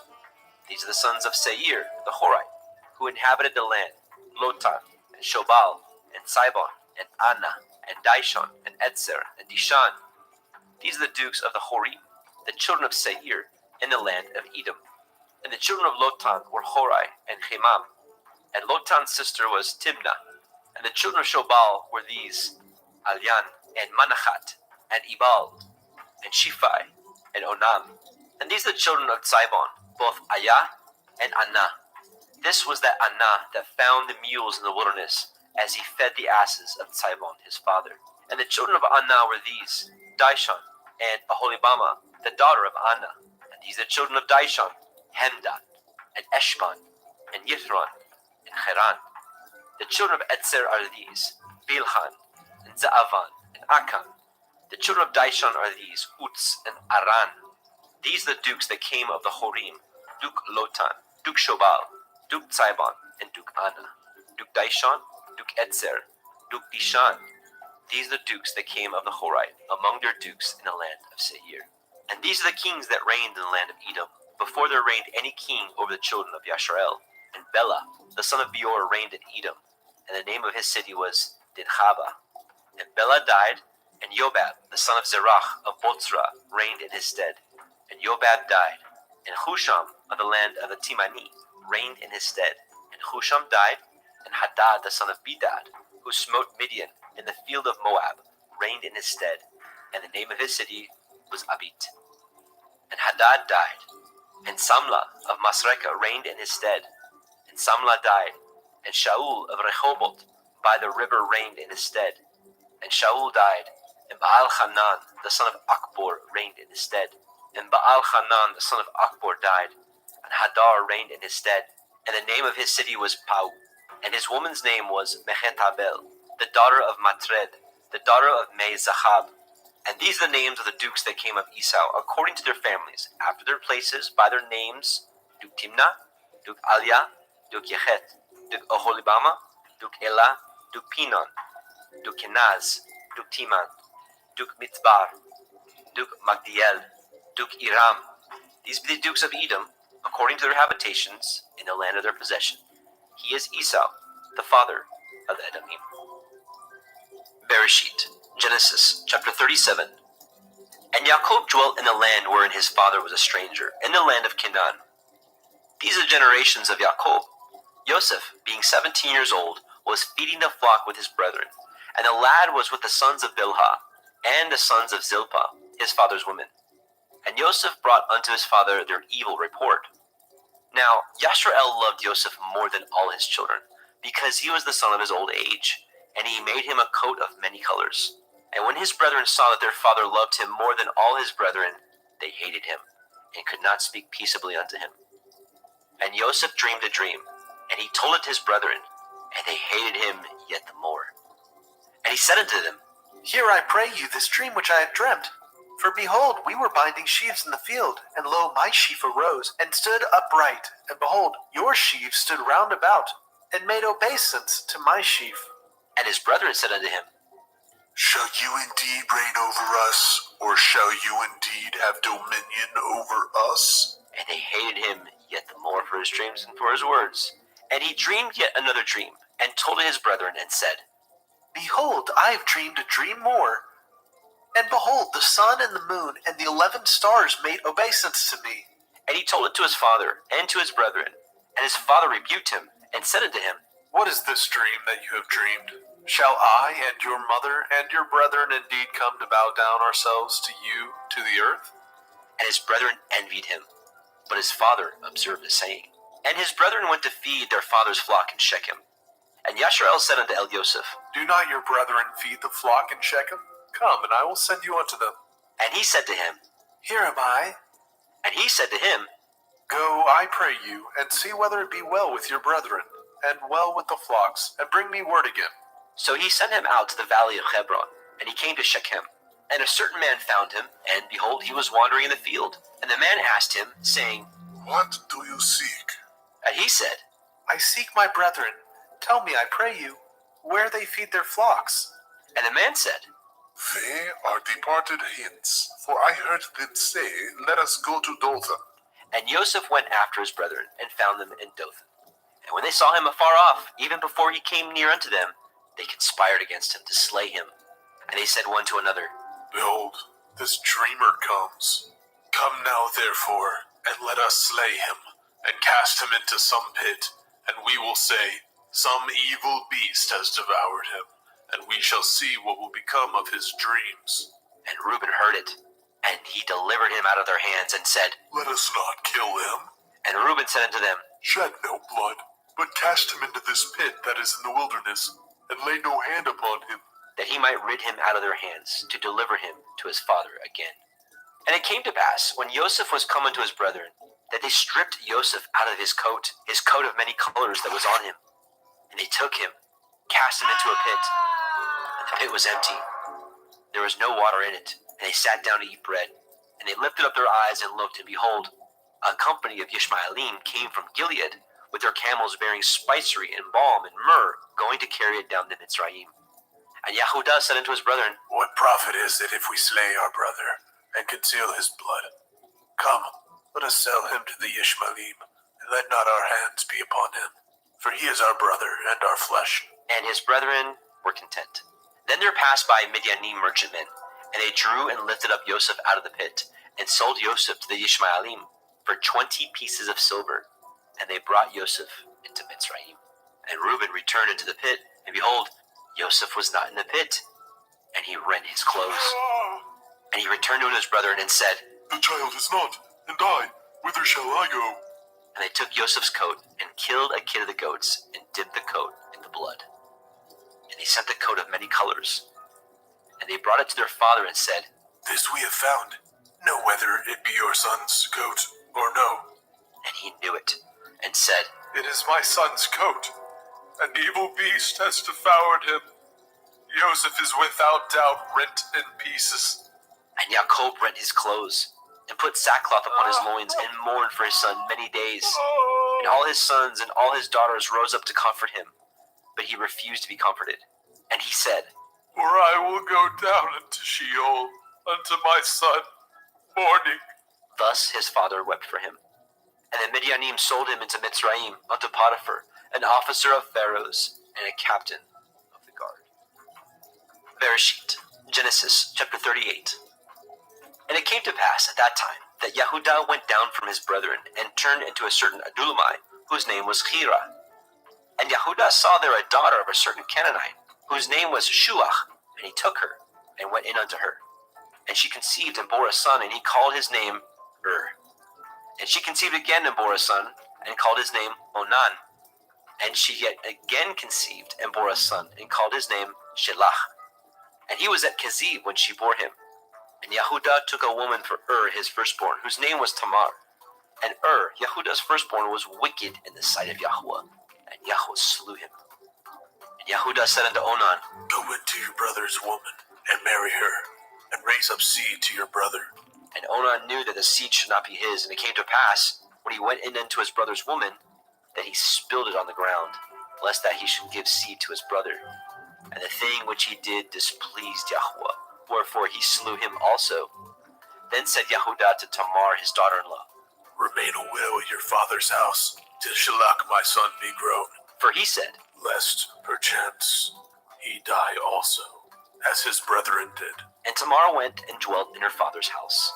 And in process of time, the daughter of Shuach, Yehudah's woman, died. And Yehudah was comforted, and went up unto his sheep shearers, to Timnathah, and his friend Chira, the Adullamite. And it was told Tamar, saying, Behold, your father-in-law goes up to Timnah to shear his sheep. And she put her widow's garments off from her, and covered her with a veil, and wrapped herself, and sat in an open place, which is by the way to Timnah, for she saw that Shelach was grown, and she was not given unto him to be his woman. When Yehudah saw her, he thought her to be a harlot, because she had covered her face. And he turned unto her by the way, and said, Go to, I pray you, let me come in unto you. For he knew not that she was his daughter-in-law. And she said, What will you give me, that you may come in unto me? And he said, I will send you a kid from the flock. And she said, Will you give me a pledge till you send it? And he said, What pledge shall I give you? And she said, Your signet, your bracelets, and your staff that is in your hand. And he gave it her, and came in unto her, and she conceived by him. And she arose and went away, and laid by her veil from her, and put on the garments of her widowhood. And Yehudah sent the kid by the hand of his friend the Adullamite to receive his pledge from the woman's hand, but he found her not. Then he asked the men of that place, saying, Where's the harlot that was openly by the wayside? And they said, There was no harlot in this place. And he returned to Yehudah and said, I cannot find her. And also the men of that place said that there was no harlot in this place. And Yehudah said, Let her take it to her, lest we be shamed. Behold, I sent this kid, and you have not found her. And it came to pass, about 3 months after, that it was told Yehudah, saying, Tamar, your daughter-in-law, has played the harlot, and also, behold, she is with child by whoredom. And Yehudah said, Bring her forth, and let her be burnt. When she was brought forth, she sent to her father-in-law, saying, By the man whose these are, am I with child. And she said, Discern, I pray you, whose are these, the signet, and bracelets, and staff? And Yehudah acknowledged them. And he said, She is more righteous than I, because that I gave her not to Shelach my son. And he knew her again no more. And it came to pass in the time of her travail that, behold, twins were in her womb. And it came to pass when she travailed that the one put out his hand, and a midwife took and bound upon his hand a scarlet thread, saying, This came out first. And it came to pass, as he drew back his hand, that, behold, his brother came out. And she said, How have you broken forth? This breach be upon you. Therefore his name was called Peretz. And afterward came out his brother, that had the scarlet thread upon his hand, and his name was called Zerach.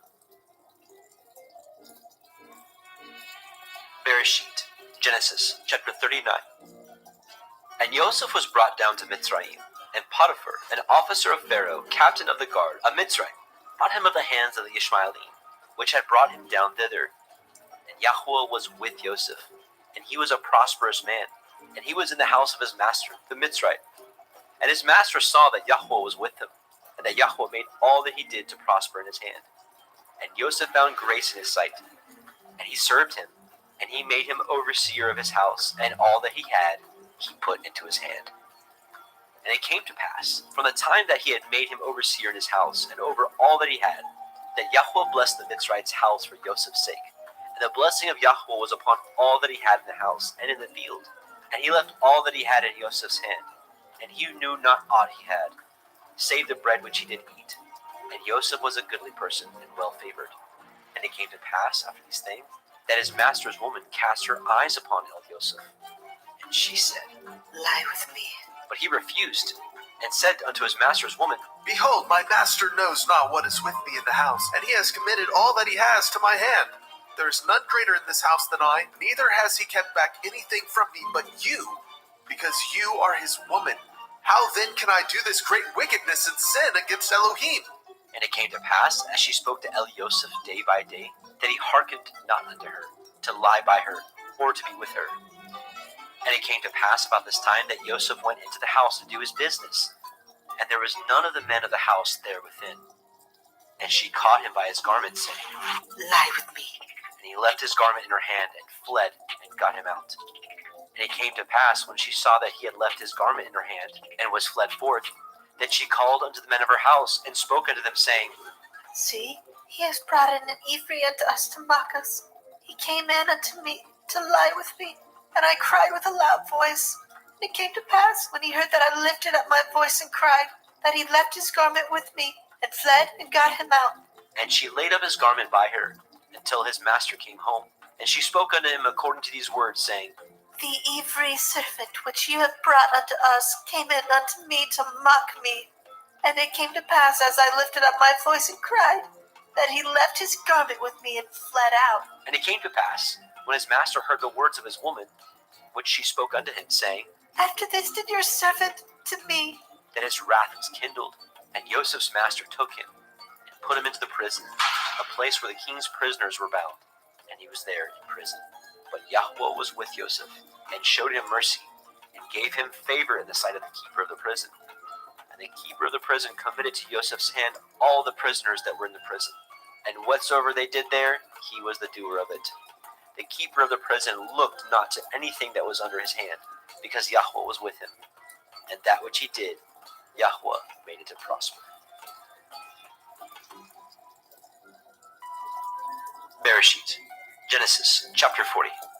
And it came to pass after these things, that the butler of the king of Mitzrayim and his baker had offended their master, the king of Mitzrayim.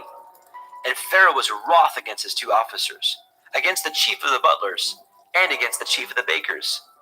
And he put them in ward in the house of the captain of the guard, into the prison, the place where Joseph was bound. And the captain of the guard charged Joseph with them, and he served them, and they continued a season in ward. And they dreamed a dream, both of them, each man his dream in one night, each man according to the interpretations of his dream, the butler and the baker of the king of Mitzrayim, which were bound in the prison. And Joseph came in unto them in the morning, and looked upon them, and behold, they were sad. And he asked Pharaoh's officers that were with him in the ward of his master's house, saying, Wherefore look ye so sadly today? And they said unto him, We have dreamed a dream, and there is no interpreter of it. And Joseph said unto them, Do not interpretations belong to Elohim? Tell me them, I pray you. And the chief butler told his dream to Joseph, and said to him, In my dream, behold, a vine was before me, and in the vine were 3 branches, and it was as though it budded. And her blossoms shot forth, and the clusters thereof brought forth ripe grapes. And Pharaoh's cup was in my hand, and I took the grapes, and pressed them into Pharaoh's cup, and I gave the cup into Pharaoh's hand. And Joseph said unto him, This is the interpretation of it. The 3 branches are 3 days. Yet within 3 days shall Pharaoh lift up your head, and restore you unto your place. And you shall deliver Pharaoh's cup into his hand, after the former manner when you were his butler. But think on me when it shall be well with you, and show kindness, I pray you, unto me, and make mention of me unto Pharaoh, and bring me out of this house. For indeed I was stolen out of the land of the Ephraim, and here also have I done nothing that they should put me into the dungeon. When the chief baker saw that the interpretation was good, he said unto El-Yosef, I was also in my dream, and behold, I had 3 white baskets on my head. And in the uppermost basket there was of all manner of baked meats for Pharaoh. And the birds did eat them out of the basket upon my head. And Joseph answered and said, This is the interpretation thereof. The 3 baskets are 3 days. Yet within 3 days shall Pharaoh lift up your head from off you, and shall hang you on a tree, and the birds shall eat your flesh from off you. And it came to pass on the 3rd day, which was Pharaoh's birthday, that he made a feast unto all his servants, and he lifted up the head of the chief butler and of the chief baker among his servants. And he restored the chief butler unto his butlership again, and he gave the cup into Pharaoh's hand. But he hanged the chief baker, as Joseph had interpreted to them. Yet did not the chief butler remember Joseph, but forgot him. Bereshit, Genesis chapter 41. And it came to pass at the end of 2 full years, that Pharaoh dreamed, and behold, he stood by the river. And behold, there came up out of the river 7 well-favored kine, and fat-fleshed, and they fed in a meadow. And behold, 7 other kine came up after them out of the river, ill-favored and lean-fleshed, and stood by the other kine upon the brink of the river. And the ill-favored and the lean-fleshed kine did eat up the 7 well-favored and fat kine. So Pharaoh awoke, and he slept, and dreamed the 2nd time. And behold, 7 ears of grain came up upon one stalk, rank and good. And behold, 7 thin ears, and blasted with the east wind, sprung up after them. And the 7 thin ears devoured the 7 rank and full ears. And Pharaoh awoke, and behold, it was a dream. And it came to pass in the morning that his ruach was troubled, and he sent and called for all the magicians of Mitzrayim, and all the wise men thereof. And Pharaoh told them his dream, but there was none that could interpret them unto Pharaoh. Then spoke the chief butler unto Pharaoh, saying, I do remember my faults this day. Pharaoh was wroth with his servants, and put me in ward in the captain of the guard's house, both me and the chief baker. And we dreamed a dream in one night, I and he. And we dreamed each man according to the interpretation of his dream. And there was there with us a young man, an Ivri, servant to the captain of the guard. And we told him, and he interpreted to us our dreams. To each man according to his dream he did interpret. And it came to pass as he interpreted to us, so it was. Me he restored unto my office, and him he hanged. Then Pharaoh sent and called Joseph, and they brought him hastily out of the dungeon. And he shaved himself, and changed his raiment, and came in unto Pharaoh. And Pharaoh said unto El-Yosef, I have a dream, and there is none that can interpret it. And I have heard say of you, that you can understand a dream to interpret it. And Joseph answered Pharaoh, saying, It is not in me. Elohim shall give Pharaoh an answer of peace. And Pharaoh said unto El-Yosef, In my dream, behold, I stood upon the bank of the river, and behold, there came up out of the river 7 kine, fat-fleshed and well-favored, and they fed in a meadow. And behold, 7 other kine came up after them, poor and ill-favored, and lean-fleshed, such as I never saw in all the land of Mizraim for badness. And the lean and the ill-favored kine did eat up the first 7 fat kine. And when they had eaten them up, it could not be known that they had eaten them, but they were still ill-favored, as at the beginning. So I awoke. And I saw in my dream, and behold, 7 ears came up on one stalk, full and good. And behold, 7 ears withered thin, and blasted with the east wind, and sprung up after them. And the thin ears devoured the 7 good ears. And I told this unto the magicians, but there was none that could declare it to me. And Joseph said unto Pharaoh, The dream of Pharaoh is one. Elohim has showed Pharaoh what he is about to do. The 7 good kine are 7 years, and the 7 good ears are 7 years. The dream is one. And the 7 thin and ill-favored kine that came up after them are 7 years, and the 7 empty years blasted with the east wind shall be 7 years of famine. This is the thing which I have spoken unto Pharaoh. What Elohim is about to do, he shows unto Pharaoh. Behold, there come 7 years of great plenty throughout all the land of Mitzrayim. And there shall arise after them 7 years of famine, and all the plenty shall be forgotten in the land of Mitzrayim, and the famine shall consume the land. And the plenty shall not be known in the land by reason of that famine following, for it shall be very grievous. And for that the dream was doubled unto Pharaoh twice. It is because the thing is established by Elohim, and Elohim will shortly bring it to pass. Now therefore let Pharaoh look out a man discreet and wise, and set him over the land of Mitzrayim. Let Pharaoh do this, and let him appoint officers over the land, and take up the 5th part of the land of Mitzrayim in the 7 plenteous years, and let them gather all the food of those good years that come, and lay up grain under the hand of Pharaoh, and let them guard food in the cities.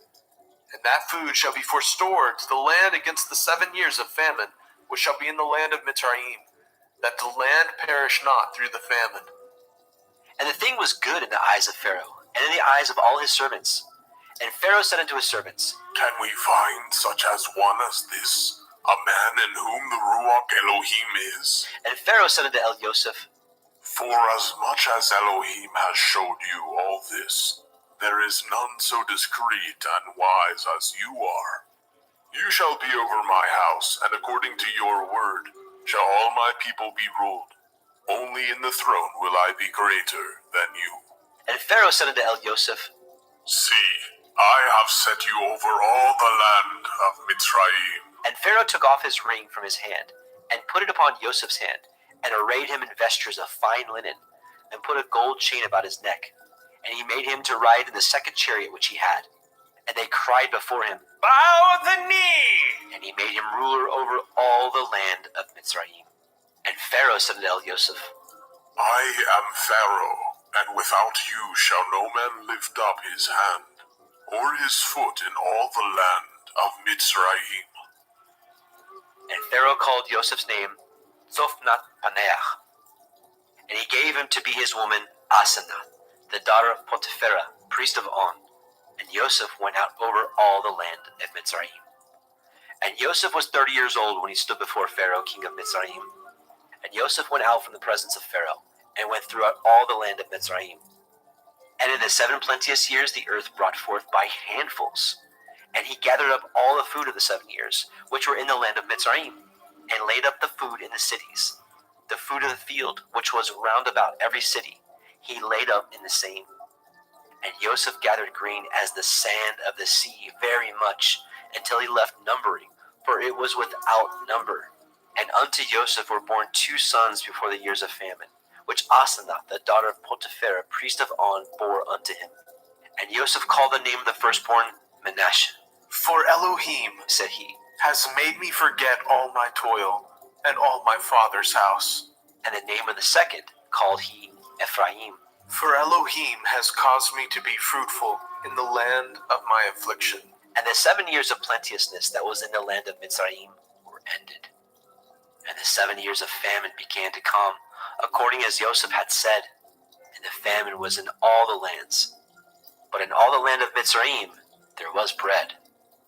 And when all the land of Mitzrayim was famished, the people cried to Pharaoh for bread. And Pharaoh said unto all the Mitzrayim, Go unto Joseph, what he says to you, do. And the famine was over all the face of the earth. And Joseph opened all the storehouses, and sold unto the Mitzrayim. And the famine waxed sore in the land of Mitzrayim. And all the countries came into Mitzrayim to El Joseph for to buy grain, because that the famine was so sore in all the lands. Bereshit, Genesis chapter 42. Now, when Yaakov saw that there was grain in Mitzrayim, Yaakov said unto his sons, Why do ye look one upon another? And he said, Behold, I have heard that there is grain in Mitzrayim. Get you down thither, and buy for us from thence, that we may live and not die. And Joseph's 10 brethren went down to buy grain in Mitzrayim. But Benjamin, Joseph's brother, Yaakov, sent not with his brethren, for he said, Lest perchance mischief befall him. And the sons of Yashrael came to buy grain among those that came, for the famine was in the land of Canaan. And Joseph was the governor over the land. And he it was that sold to all the people of the land. And Joseph's brethren came and bowed down themselves before him with their faces to the earth. And Joseph saw his brethren, and he knew them, but he made himself strange unto them, and spoke roughly unto them, And he said unto them, Whence come ye? and they said, From the land of Canaan, to buy food. And Joseph knew his brethren, but they knew not him. And Joseph remembered the dreams which he dreamed of them, and said unto them, Ye are spies, to see the nakedness of the land ye are come. And they said unto him, Nay, my lord, but to buy food are your servants come. We are all one man's sons. We are true men. Your servants are no spies. And he said unto them, Nay, but to see the nakedness of the land ye are come. And they said, Your servants are 12 brethren, the sons of one man in the land of Canaan. And behold, the youngest is this day with our father, and one is not. And Joseph said unto them, That is that I spoke unto you, saying, Ye are spies. Hereby ye shall be proved. By the life of Pharaoh ye shall not go forth hence, except your youngest brother come hither. Send one of you, and let him fetch your brother.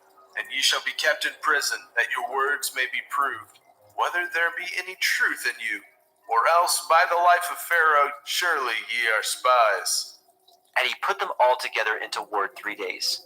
And Joseph said unto them the third day, This do and live, for I fear Elohim.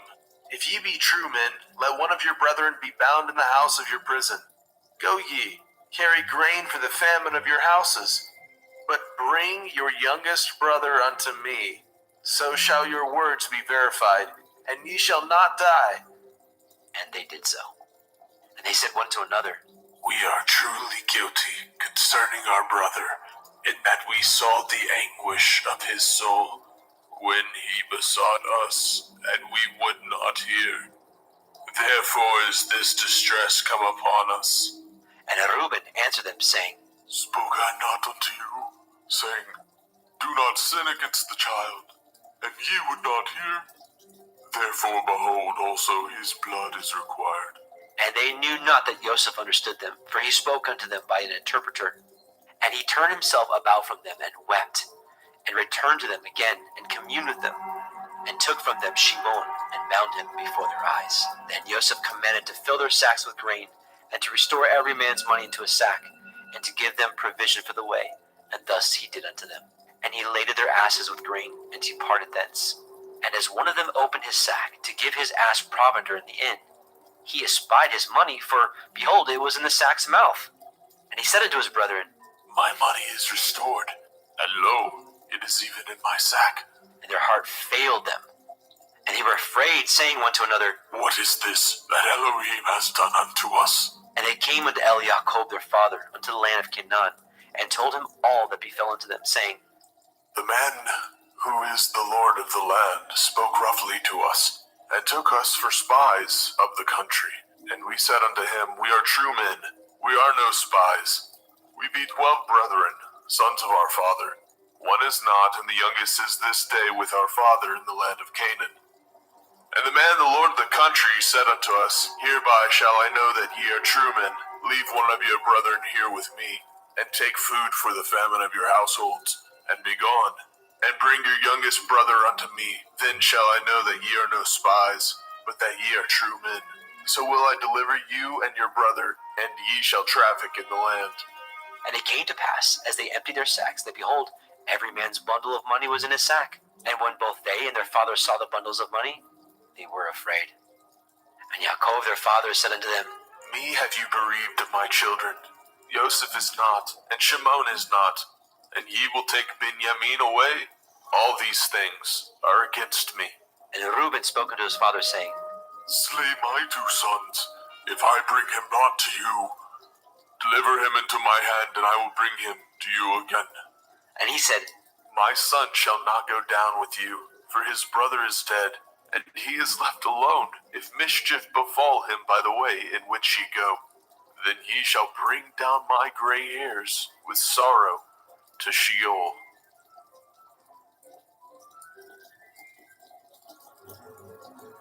Bereshit, Genesis chapter 43. And the famine was sore in the land.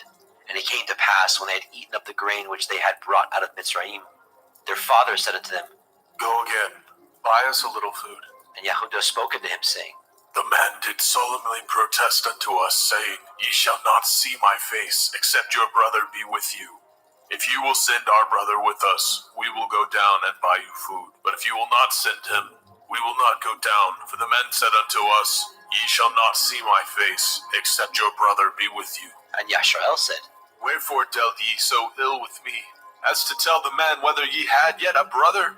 And they said, The man asked us straightly of our state and of our kindred, saying, Is your father yet alive? Have ye another brother? We told him according to the tenor of these words. Could we certainly know that he would say, Bring your brother down? And Yehudah said unto El Yashrael his father, Send the lad with me, and we will arise and go, that we may live and not die. Both we and you, and also our little ones. I will be surety for him. Of my hand shall you require him. If I bring him not unto you, and set him before you, then let me bear the blame forever. For except we had lingered, surely now we had returned this second time. And their father Yashrael said unto them, If it must be so now, do this, take of the best fruits of the land in your vessels, and carry down the man a present, a little balm and a little honey, spices and myrrh, nuts and almonds, and take double money in your hand. And the money that was brought again in the mouth of your sacks, carry it again in your hand. Perchance it was an oversight.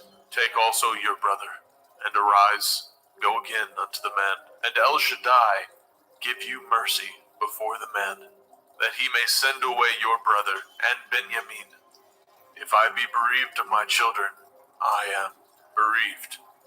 And the men took that present, and they took double money in their hand, and Benjamin, and rose up, and went down to Mitzrayim, and stood before Yosef. And when Yosef saw Benjamin with them, he said to the ruler of his house, Bring these men home, and slay, and make ready, for these men shall dine with me at noon. And the man did as Yosef bade, and the man brought the men into Yosef's house. And the men were afraid, because they were brought into Yosef's house, and they said, Because of the money that was returned in our sacks at the first time are we brought in, that he may seek occasion against us, and fall upon us, and take us for bondmen and our asses. And they came near to the steward of Yosef's house, and they communed with him at the door of the house, and said, O sir, we came indeed down at the first time to buy food, and it came to pass when we came to the inn, that we opened our sacks, and behold, every man's money was in the mouth of his sack, our money in full weight, and we have brought it again in our hand. And other money have we brought down in our hands to buy food. We cannot tell who put our money in our sacks. And he said, Peace be to you. Fear not, your Elohim and the Elohim of your father has given you treasure in your sacks. I had your money. And he brought Shimon out unto them. And the man brought the men into Joseph's house, and gave them water, and they washed their feet, and he gave their asses provender. And they made ready the present against Joseph came at noon, for they heard that they should eat bread there. And when Joseph came home, they brought him the present which was in their hand into the house, and bowed themselves to him to the earth. And he asked them of their welfare, and said, Is your father well? The old man of whom ye spoke, is he yet alive? And they answered, Your servant's father is in good health. He is yet alive. And they bowed down their heads, and made obeisance. And he lifted up his eyes, and saw his brother Benjamin, his mother's son, and said, Is this your younger brother, of whom ye spoke unto me? And he said, Elohim be gracious unto you, my son. And Joseph made haste, for his heart did yearn upon his brother. And he sought where to weep. And he entered into his chamber, and wept there. And he washed his face, and went out, and refrained himself, and said, Set on bread. And they set on for him by himself, and for them by themselves, and for the Mitzrayim which did eat with him by themselves, because the Mitzrayim might not eat bread with the Ibrim, for that is an abomination unto the Mitzrayim. And they sat before him, the firstborn according to his birthright, and the youngest according to his youth. And the men marveled one at another. And he took and sent messes unto them from before him. But Benjamin's mess was 5 times so much as any of theirs. And they drank and were merry with him.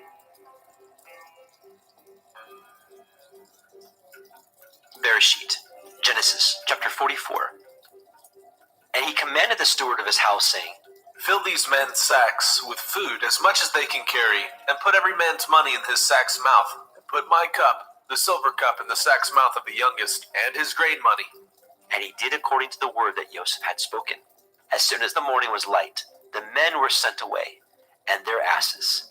And when they were gone out of the city, and not yet afar off, Joseph said unto his steward, Up, follow after the men, and when you do overtake them, say unto them, Wherefore have you rewarded evil for good?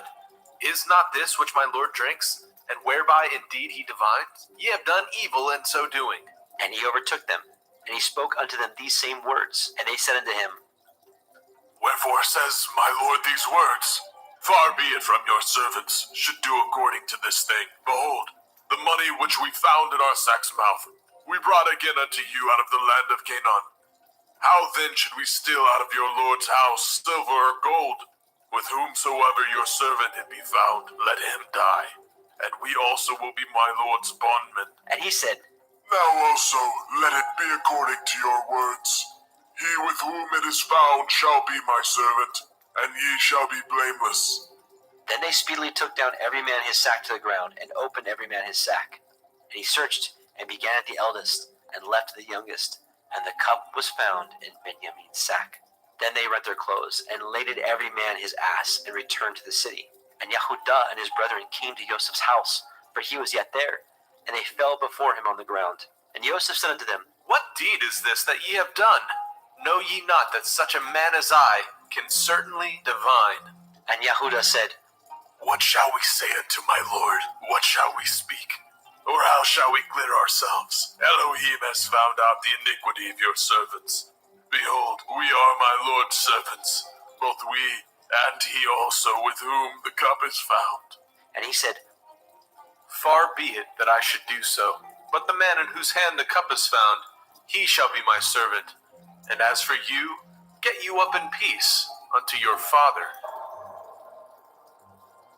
Then Yehudah came near unto him and said, O my Lord, let your servant, I pray you, speak a word in my Lord's ears, and let not your anger burn against your servant, for you are even as Pharaoh, my Lord, asked his servant, saying, Have ye a father or a brother? And we said unto my Lord, We have a father, an old man, and a child of his old age, a little one, and his brother is dead, and he alone is left of his mother, and his father loves him. And you said unto your servants, Bring him down unto me, that I may set my eyes upon him. And we said unto my Lord, The lad cannot leave his father, for if he should leave his father would die. And you said unto your servants, Except your youngest brother come down with you, ye shall see my face no more. And it came to pass, when we came up unto your servant my father, we told him the words of my Lord. And our father said, Go again and buy us a little food. And we said, We cannot go down. If our youngest brother be with us, then will we go down, for we may not see the man's face, except our youngest brother be with us. And your servant my father said unto us, Ye know that my woman bore me 2 sons, and the one went out from me. And I said, Surely he is torn in pieces, and I saw him not since. And if ye take this also from me, and mischief befall him, ye shall bring down my gray hairs with sorrow to Sheol. Now therefore, when I come to your servant my father, and the lad be not with us, seeing that his life is bound up in the lad's life, it shall come to pass, when he sees that the lad is not with us, that he will die. And your servant shall bring down the gray hairs of your servant our father with sorrow to Sheol. For your servant became surety for the lad unto my father, saying, If I bring him not unto you, then I shall bear the blame to my father forever. Now therefore I pray you, let your servant abide instead of the lad, a bondman to my Lord, and let the lad go up with his brethren. For how shall I go up to my father, and the lad be not with me, lest perchance I see the evil that shall come on my father?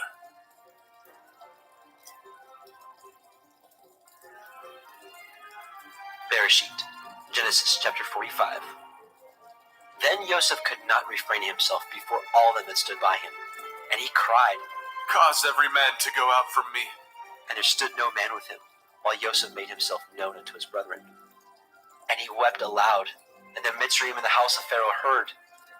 And Yosef said unto his brethren, I am Joseph. Does my father yet live? And his brethren could not answer him, for they were troubled at his presence. And Yosef said unto his brethren, Come near to me, I pray you. And they came near. And he said, I am Joseph your brother, whom ye sold into Mitzrayim. Now therefore be not grieved, nor angry with yourselves that ye sold me hither, for Elohim did send me before you to preserve life. For these 2 years has the famine been in the land, and yet there are 5 years in which there shall neither be earing or harvest. And Elohim sent me before you to preserve you a posterity in the earth, and to save your lives by a great deliverance. So now it was not you that sent me hither, but Elohim. And he has made me a father to Pharaoh, and lord of all his house, a ruler throughout all the land of Mitzrayim. Haste ye, and go up to my father, and say unto him, Thus says your son, Joseph, Elohim has made me lord of all Mitzrayim. Come down unto me, tarry not, and you shall dwell in the land of Goshen, and you shall be near unto me, you and your children, and your children's children, and your flocks, and your herds, and all that you have. And there will I nourish you, for yet there are 5 years of famine, lest you and your household, and all that you have, come to poverty. And behold, your eyes see, and the eyes of my brother Benjamin, that it is my mouth that speaks unto you. And ye shall tell my father all my glory in Mitzrayim, and all that ye have seen, and ye shall haste and bring down my father hither. And he fell upon his brother Benjamin's neck, and wept. And Benjamin wept upon his neck. Moreover, he kissed all his brethren, and wept upon them. And after that, his brethren talked with him. And the fame thereof was heard in Pharaoh's house, saying, Joseph's brethren are come. And it pleased Pharaoh well, and his servants. And Pharaoh said unto Joseph, Say unto your brethren, This do ye, lead your beasts, and go, get you unto the land of Canaan, and take your father and your households, and come unto me, and I will give you the good of the land of Mitzrayim, and ye shall eat the fat of the land. Now you are commanded, this do ye, take you wagons out of the land of Mitzrayim for your little ones, and for your women, and bring your father, and come. Also regard not your stuff, for the good of all the land of Mitzrayim is yours. And the children of Yashrael did so. And Joseph gave them wagons according to the commandment of Pharaoh, and gave them provision for the way. To all of them he gave each man changes of raiment. But to Benjamin he gave 300 pieces of silver and 5 changes of raiment. And to his father he sent after this manner: 10 asses laden with the good things of Mitzrayim, and 10 she-asses laden with grain and bread and meat for his father by the way. So he sent his brethren away, and they departed. And he said unto them, See that ye fall not out by the way. And they went up out of Mitzrayim, and came into the land of Canaan unto Yaakov their father, and told him, saying, Joseph is yet alive, and he is governor over all the land of Mitzrayim. And Yaakov's heart fainted, for he believed them not. And they told him all the words of Joseph which he had said unto them. And when he saw the wagons which Joseph had sent to carry him, the ruach of Yaakov their father revived. And Yashrael said, It is enough. Joseph my son is yet alive. I will go and see him before I die.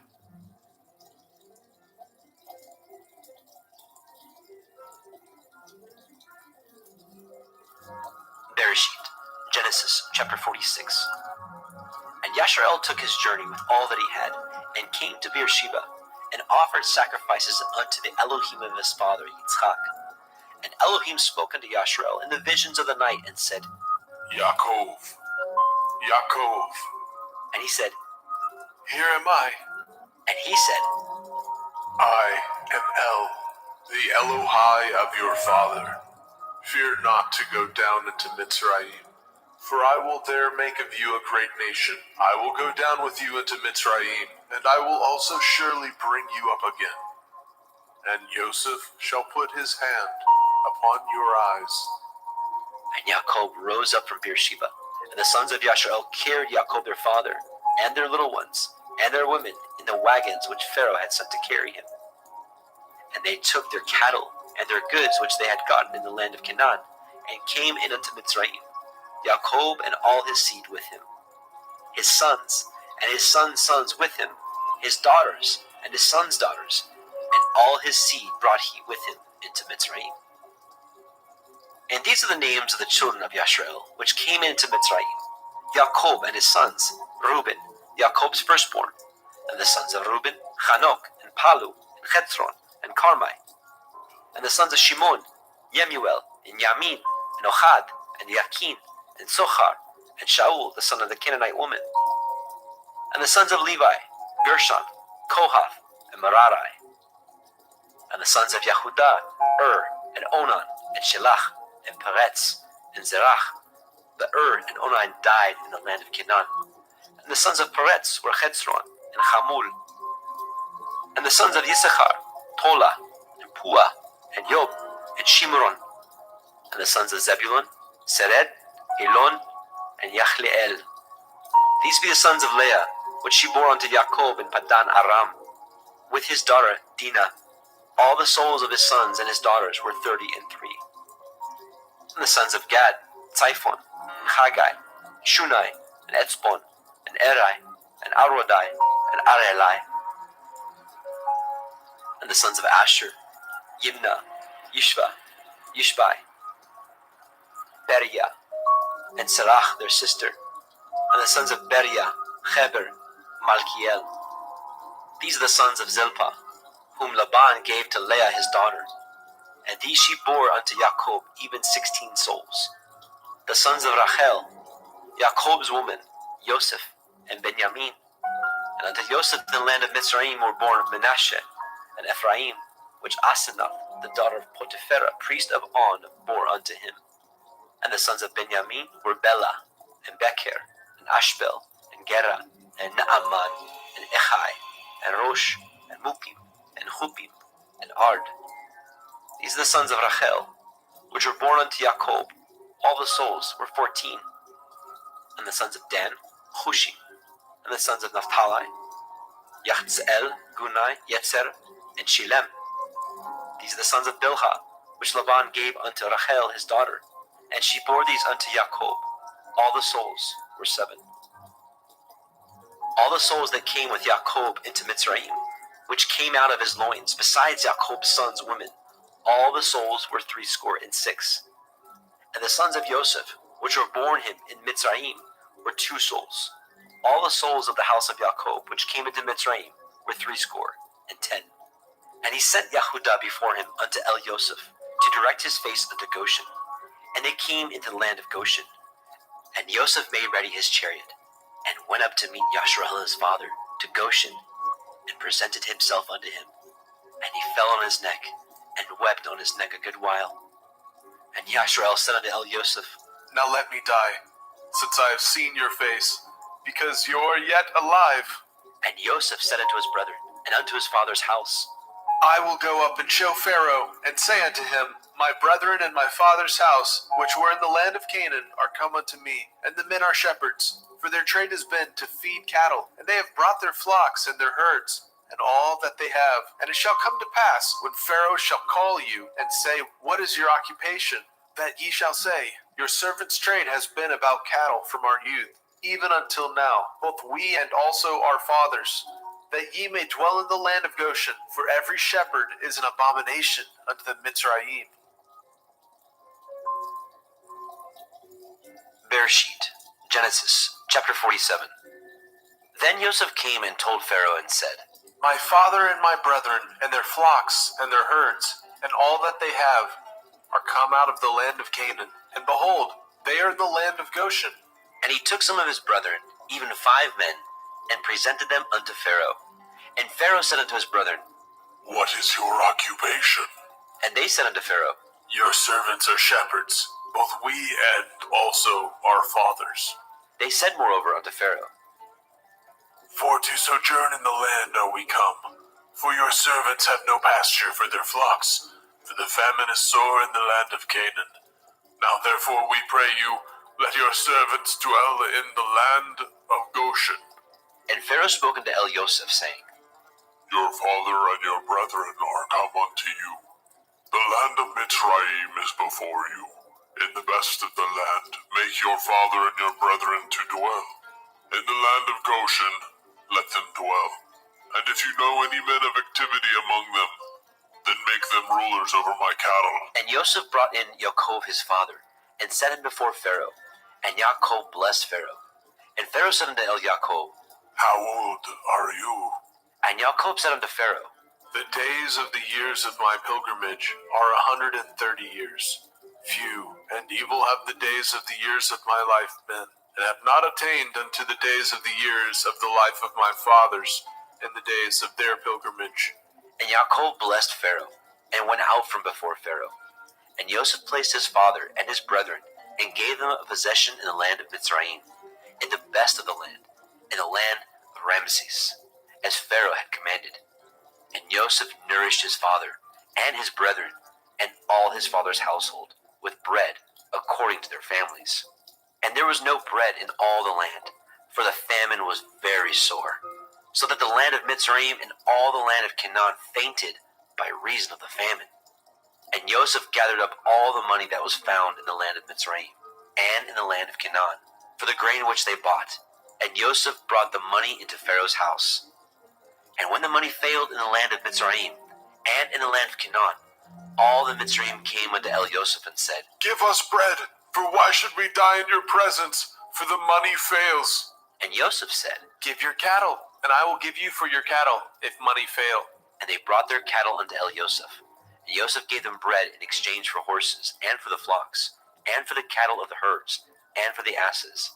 And he fed them with bread for all their cattle for that year. When that year was ended, they came unto him the second year, and said unto him, We will not hide it from my lord, how that our money is spent. My lord also has our herds of cattle. There is not aught left in the sight of my lord, but our bodies and our lands. Wherefore shall we die before your eyes, both we and our land? Buy us and our land for bread, and we and our land will be servants unto Pharaoh. And give us seed, that we may live and not die, and the land be not desolate.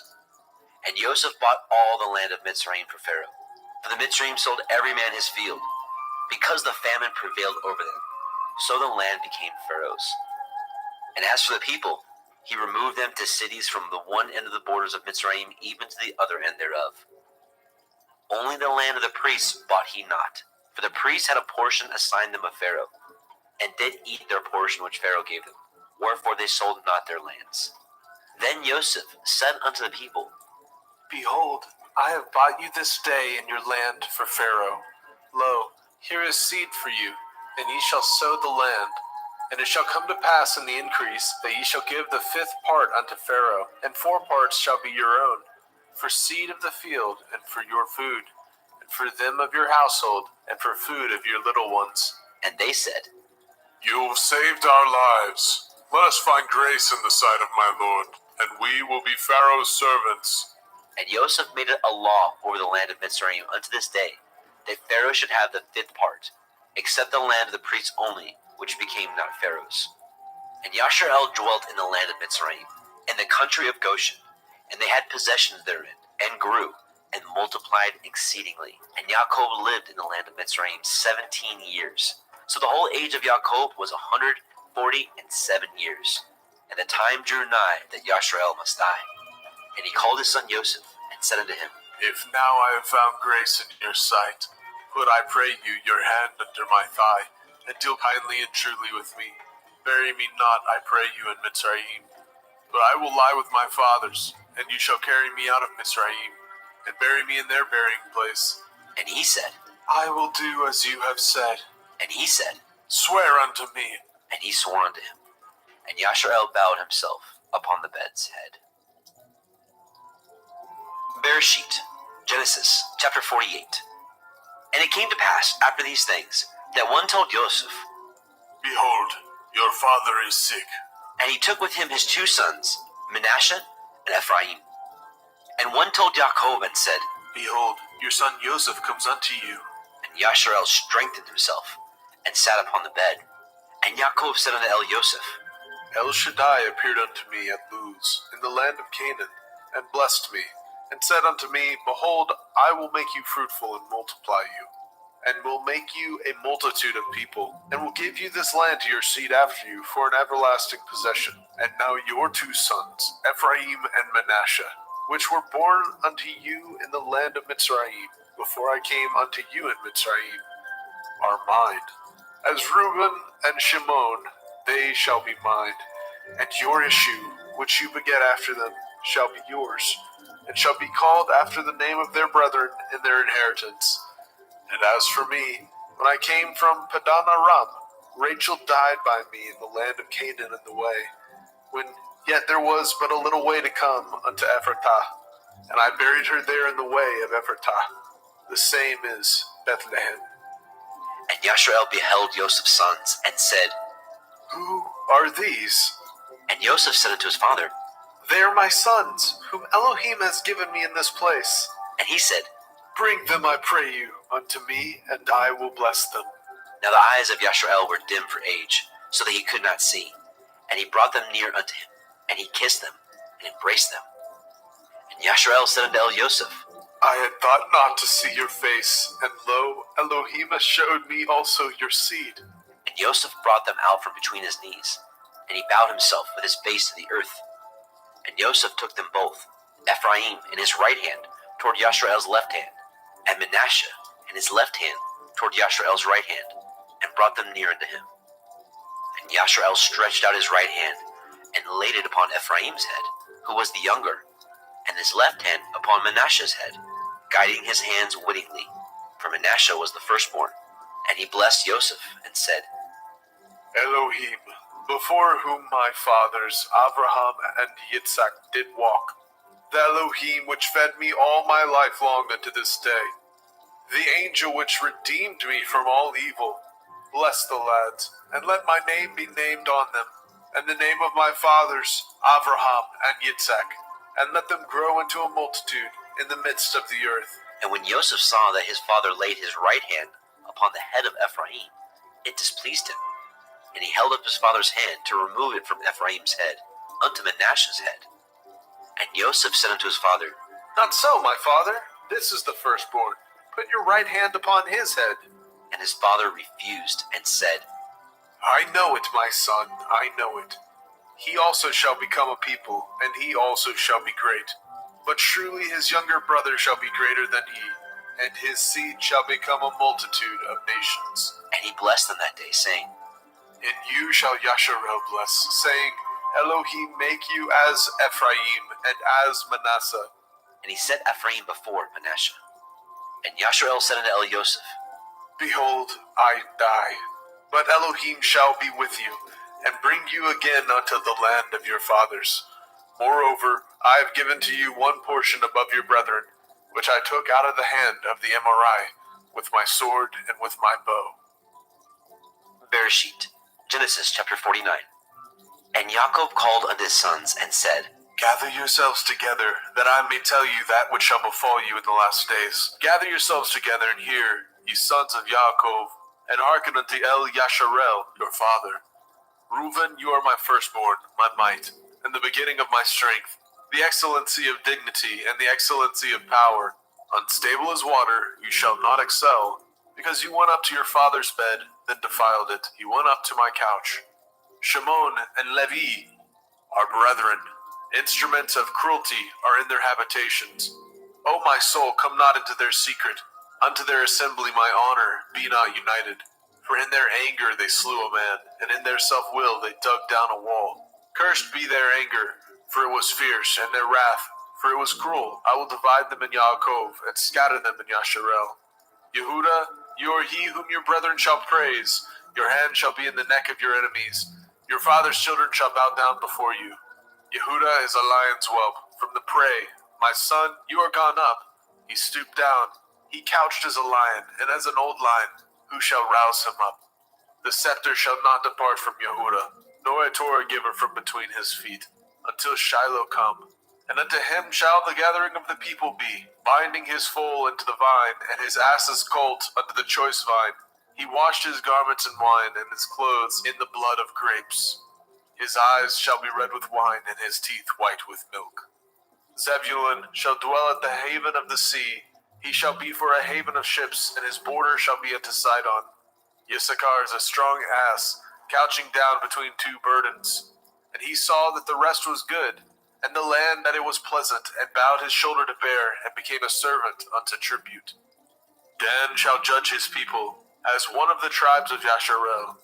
Dan shall be a serpent by the way, an adder in the path, that bites the horse heels, so that his rider shall fall backward. I have waited for your Yeshua, O Yahuwah. Gad, a troop shall overcome him, but he shall overcome at the last. Out of Asher his bread shall be fat, and he shall yield royal dainties. Naphtali is a hind let loose. He gives goodly words. Joseph is a fruitful bough, even a fruitful bough by a well, whose branches run over the wall. The archers have sorely grieved him, and shot at him, and hated him. But his bow abode in strength, and the arms of his hands were made strong, by the hands of the mighty Elohim of Yaakov. Even by the Elohim of your father, who shall help you, and by El Shaddai, who shall bless you, with blessings of heaven above, blessings of the deep that lie under, blessings of the breast and of the womb. The blessings of your father have prevailed above the blessings of my progenitors, unto the utmost bound of the everlasting hills. They shall be on the head of Joseph, and on the crown of the head of him that was separated from his brethren. Benjamin shall raven as a wolf. In the morning he shall devour the prey, and at night he shall divide the spoil. All these are the 12 tribes of Yasharel, and this is it that their father spoke unto them, and blessed them. Every one according to his blessing he blessed them. And he charged them, and said unto them, I am to be gathered unto my people.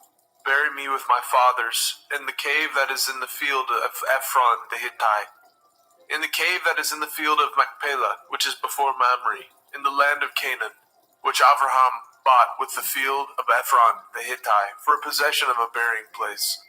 There they buried Abraham, and Sarah his woman. There they buried Yitzhak, and Rivkah his woman. And there I buried Leah. The purchase of the field, and of the cave that is therein, was from the children of Heth.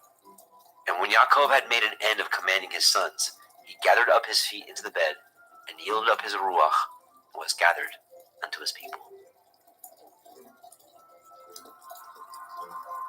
Bereshit, Genesis chapter 50.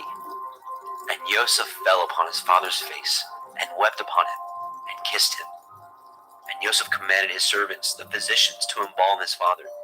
And the physicians embalmed Yasharel. And 40 days were fulfilled for him, for so are fulfilled the days of those which are embalmed. And the Mitzrayim mourned for him 70 days. And when the days of his mourning were past, Joseph spoke unto the house of Pharaoh, saying, If now I have found grace in your eyes, speak, I pray you, in the ears of Pharaoh, saying, My father made me swear, saying, Lo, I die. In my grave, which I have dug for me in the land of Canaan, there shall you bury me. Now therefore let me go up, I pray you, and bury my father, and I will come again.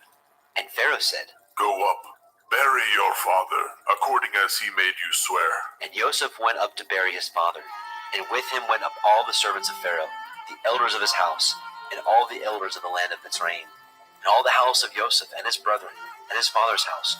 Only their little ones, and their flocks, and their herds, they left in the land of Goshen. And there went up with him both chariots and horsemen, and it was a very great company. And they came to the threshing floor of Atad, which is beyond the Yarden. And there they mourned with a great and very sore lamentation.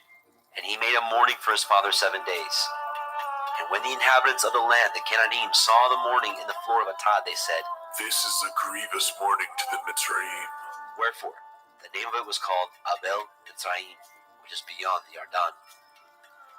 And his sons did unto him according as he commanded them. For his sons carried him into the land of Canaan, and buried him in the cave of the field of Machpelah, which Abraham bought with the field for a possession of a burying place of Ephron the Hittite, before Mamre. And Joseph returned into Mitzrayim, he and his brethren, and all that went up with him to bury his father after he had buried his father. And when Joseph's brethren saw that their father was dead, they said, Joseph will perchance hate us, and will certainly requite us with all the evil which we did unto him. And they sent a messenger unto Joseph, saying, Your father did command before he died, saying, So shall ye say unto Joseph, Forgive, I pray you now, the transgression of your brethren, and their sin, for they did unto you evil. And now we pray you, forgive the transgression of the servants of the Elohai of your father. And Joseph wept when they spoke unto him. And his brethren also went and fell down before his face, and they said, Behold, we be your servants. And Joseph said unto them, Fear not, for am I in the place of Elohim? But as for you, ye thought evil against me, but Elohim meant it unto good, to bring to pass, as it is this day, to save much people alive. Now therefore fear ye not, I will nourish you, and your little ones. And he comforted them, and spoke kindly to them. And Joseph dwelt in Mitzrayim, he and his father's house. And Joseph lived 110 years. And Joseph saw Ephraim's children of the third generation. The children also of Machir the son of Manasseh were brought up upon Joseph's knees. And Joseph said unto his brethren, I die, and Elohim will surely visit you, and bring you out of this land unto the land which he swore to Abraham, to Yitzhak, and to Yaakov. And Joseph took an oath of the children of Yashrael, saying, Elohim will surely visit you, and ye shall carry up my bones from hence. So Joseph died, being 110 years old, and they embalmed him, and he was put in a coffin in Mitzrayim.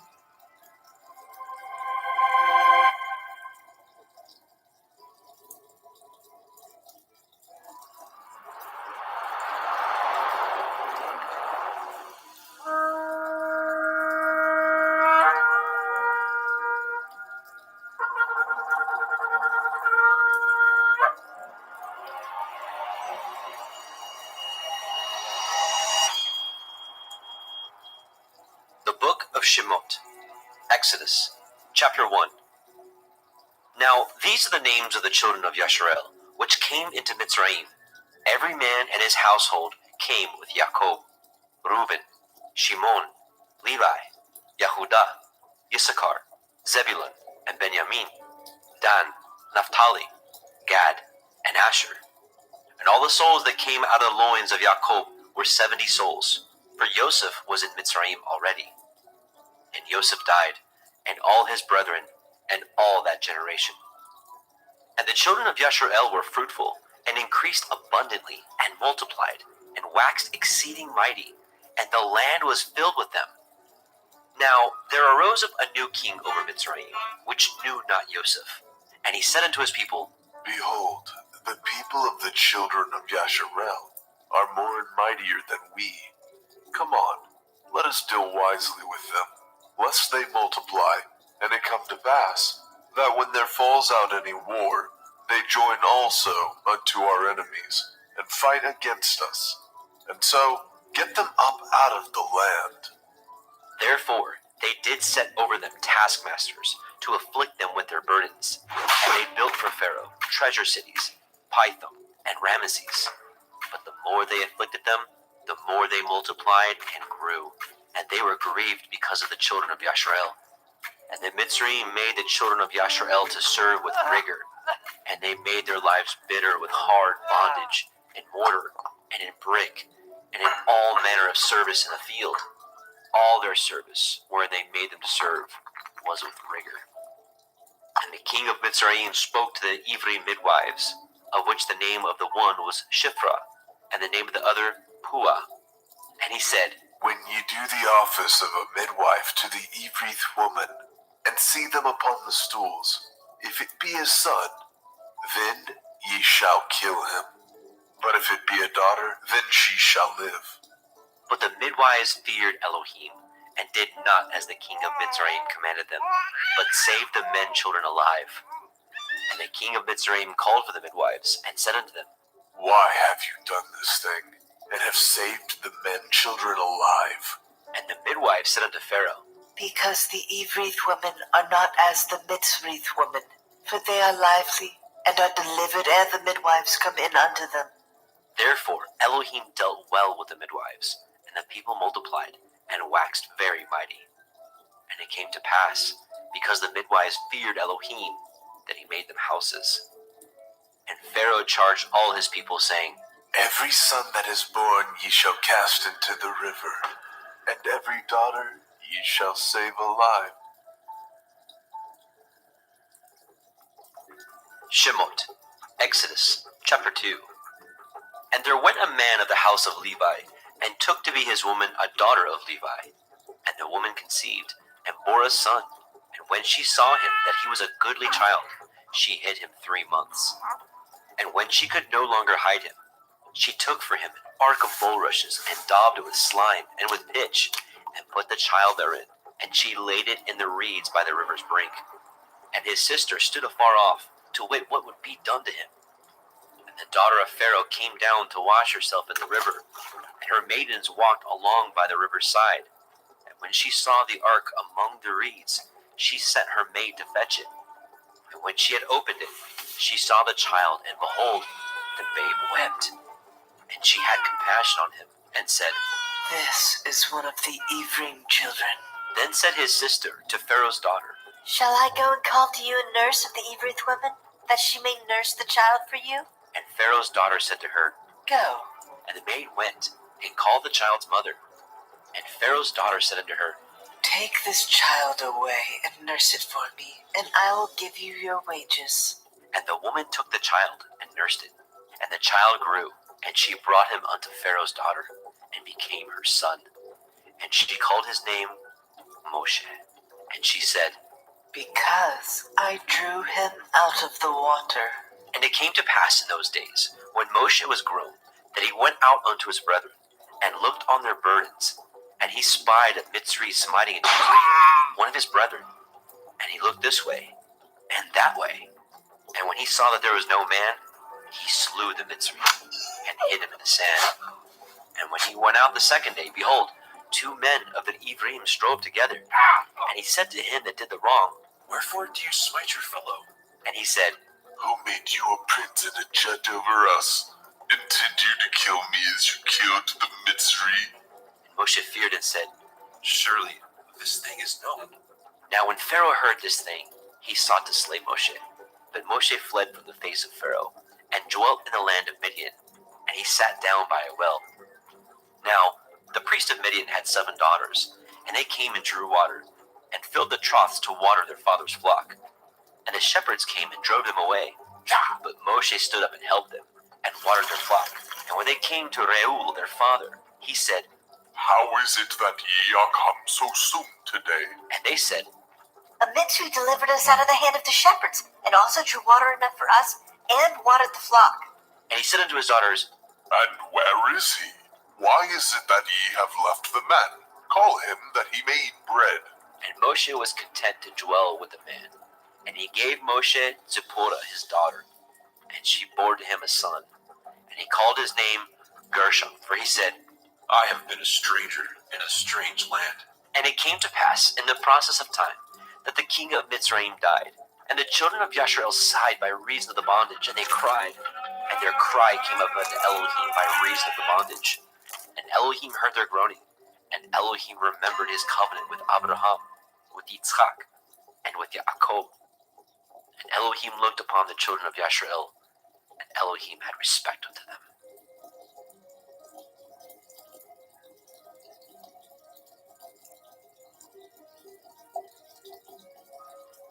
Shemot, Exodus, chapter 3. Now Moshe kept the flock of Yitro his father-in-law, the priest of Midian, and he led the flock to the backside of the desert, and came to the mountain of Elohim, even to Horeb. And the angel of Yahweh appeared unto him in a flame of fire, out of the midst of a thorn bush. And he looked, and behold, the thorn bush burned with fire, and the thorn bush was not consumed. And Moshe said, I will now turn aside and see this great sight, why the thorn bush is not burnt.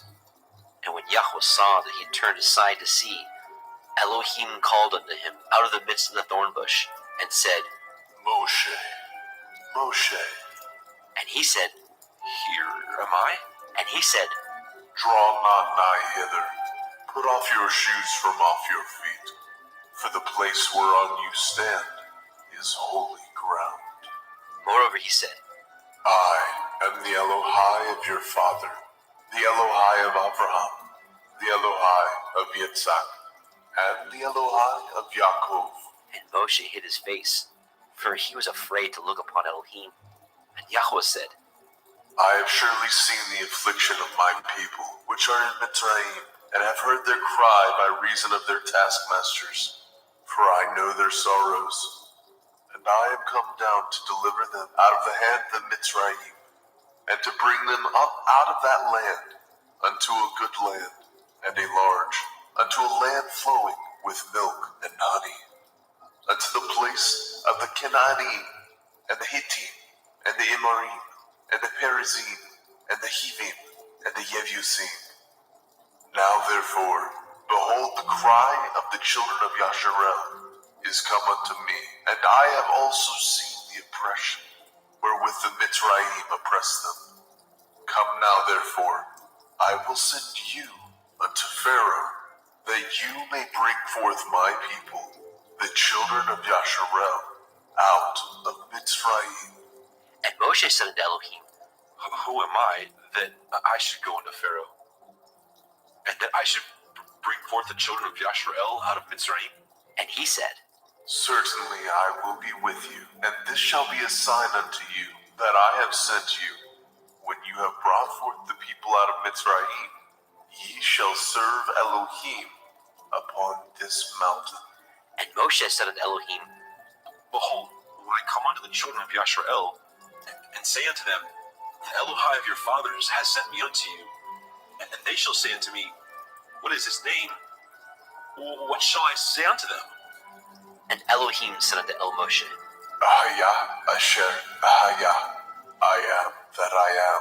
And he said, Thus shall you say unto the children of Yasharel, Ahaya I am has sent me unto you. And Elohim said moreover unto El Moshe, Thus shall you say unto the children of Yasharel, Yahuwah Elohai of your fathers, the Elohai of Abraham, the Elohai of Yitzhak, and the Elohai of Yaakov, has sent me unto you. This is my name forever, and this is my mention unto all generations.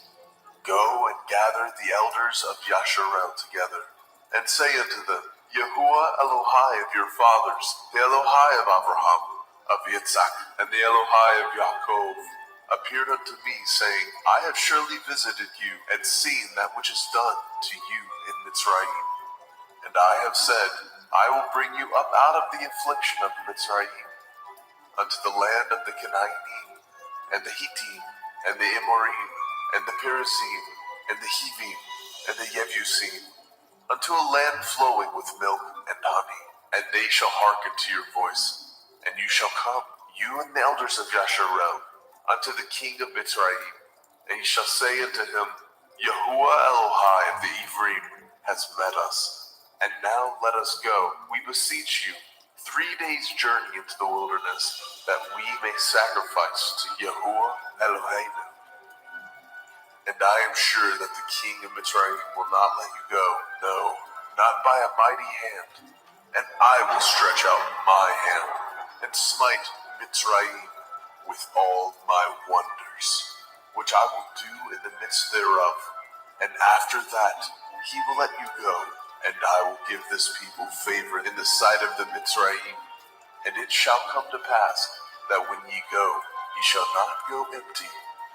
But every woman shall borrow of her neighbor, and of her that sojourns in her house, jewels of silver, and jewels of gold, and raiment.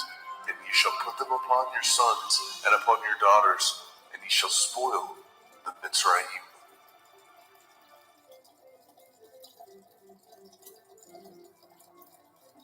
Shemot, Exodus, chapter 4. And Moshe answered and said, But, behold, they will not believe me, nor hearken unto my voice, for they will say, Yahweh has not appeared unto you. And Yahweh said unto him, What is that in your hand? And he said, A rod? And he said, Cast it on the ground. And he cast it on the ground. and it became a serpent, and Moshe fled from before it. And Yahweh said unto Moshe, Put forth your hand, and take it by the tail, and he put forth his hand, and caught it, and it became a rod in his hand. that they may believe that Yahuwah Elohai of their fathers, the Elohai of Abraham, the Elohai of Yitzhak, and the Elohai of Yaakov, has appeared unto you. Yahweh said furthermore unto him, Put now your hand into your bosom. and he put his hand into his bosom, and when he took it out, behold, his hand was leprous as snow. And he said, Put your hand into your bosom again. and he put his hand into his bosom again, and plucked it out of his bosom, and behold, it was turned again as his other flesh. And it shall come to pass, if they will not believe you, neither hearken to the voice of the first sign, that they will believe the voice of the latter sign. And it shall come to pass, if they will not believe also these two signs, neither hearken unto your voice, that you shall take of the water of the river, and pour it upon the dry land, and the water which you take out of the river shall become blood upon the dry land. And Moshe said unto Yahweh, Oh, my Adonai, I am not eloquent, neither heretofore, nor since you have spoken unto your servant, but I am slow of speech and of a slow tongue. And Yahweh said unto him, Who has made man's mouth, or who makes the dumb, or deaf, or the seeing, or the blind? Have not I, Yahuwah? Now therefore go, and I will be with your mouth, and teach you what you shall say. And he said, Oh, my Adonai, send, I pray you, by the hand of whom you will send. And the anger of Yahweh was kindled against Moshe, and he said, Is not Aharon the Levi your brother? I know that he can speak well, and also, behold, he comes forth to meet you. And when he sees you, he will be glad in his heart. And you shall speak unto him, and put the words in his mouth, and I will be with your mouth, and with his mouth, and will teach you what ye shall do. And he shall be your spokesman unto the people, and he shall be, even he shall be to you, instead of a mouth, and you shall be to him, instead of Elohim. And you shall take this rod in your hand, wherewith you shall do signs. And Moshe went and returned to Yitro his father-in-law, and said unto him, Let me go, I pray you, and return unto my brethren which are in Mitzrayim, and see whether they be yet alive. And Yitro said unto Moshe, Go in peace. And Yahweh said unto Moshe in Midian, Go, return into Mitzrayim, for all the men are dead which sought your life. And Moshe took his woman and his sons, and set them upon an ass, and he returned to the land of Mitzrayim. And Moshe took the rod of Elohim in his hand. And Yahweh said unto Moshe, When you go to return into Mitzrayim, see that you do all those wonders before Pharaoh, which I have put into your hand. But I will harden his heart, that he shall not let the people go. And you shall say unto Pharaoh, Thus says Yahuwah, Yasharel is my son, even my firstborn. And I say unto you, Let my son go, that he may serve me. And if you refuse to let him go, behold, I will slay your son, even your firstborn. And it came to pass by the way in the inn that Yahweh met him, and sought to kill him. Then Zipporah took a sharp stone, and cut off the foreskin of her son, and cast it at his feet, and said, Surely a bloody man are you to me. So he let him go. Then she said, A bloody man you are, because of the circumcision. And Yahweh said to Aharon, Go into the wilderness to meet Moshe. And he went, and met him in the mount of Elohim, and kissed him. And Moshe told Aharon all the words of Yahweh who had sent him, and the signs which he had commanded him. And Moshe and Aharon went and gathered together all the elders of the children of Yashrael. And Aharon spoke all the words which Yahweh had spoken unto Moshe, and did the signs in the sight of the people. And the people believed. And when they heard that Yahweh had visited the children of Yashrael, and that he had looked upon their affliction, then they bowed their heads and worshipped.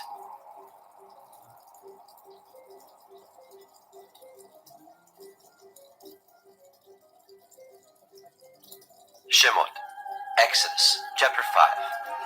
And afterward, Moshe and Aharon went in, and told Pharaoh, Thus says Yahweh Elohai of Yashrael, Let my people go, that they may hold a feast unto me in the wilderness. And Pharaoh said, Who is Yahuwah that I should obey his voice to let Yasharel go? I know not Yahuwah, neither will I let Yasharel go. And they said, The Elohai of the Ephraim has met with us. Let us go, we pray you, 3 days' journey into the desert, and sacrifice unto Yahweh Elohim, lest he fall upon us with pestilence, or with the sword. And the king of Mitzrayim said unto them, Wherefore do ye, Moshe and Aaron, let the people from their works get you unto your burdens. And Pharaoh said, Behold, the people of the land now are many, and ye make them rest from their burdens. And Pharaoh commanded the same day the taskmasters of the people and their officers, saying, Ye shall no more give the people straw to make brick, as heretofore. Let them go and gather straw for themselves. And the tell of the bricks which they did make heretofore, ye shall lay upon them. Ye shall not diminish aught thereof, for they be idle. Therefore they cry, saying, Let us go and sacrifice to our Elohim.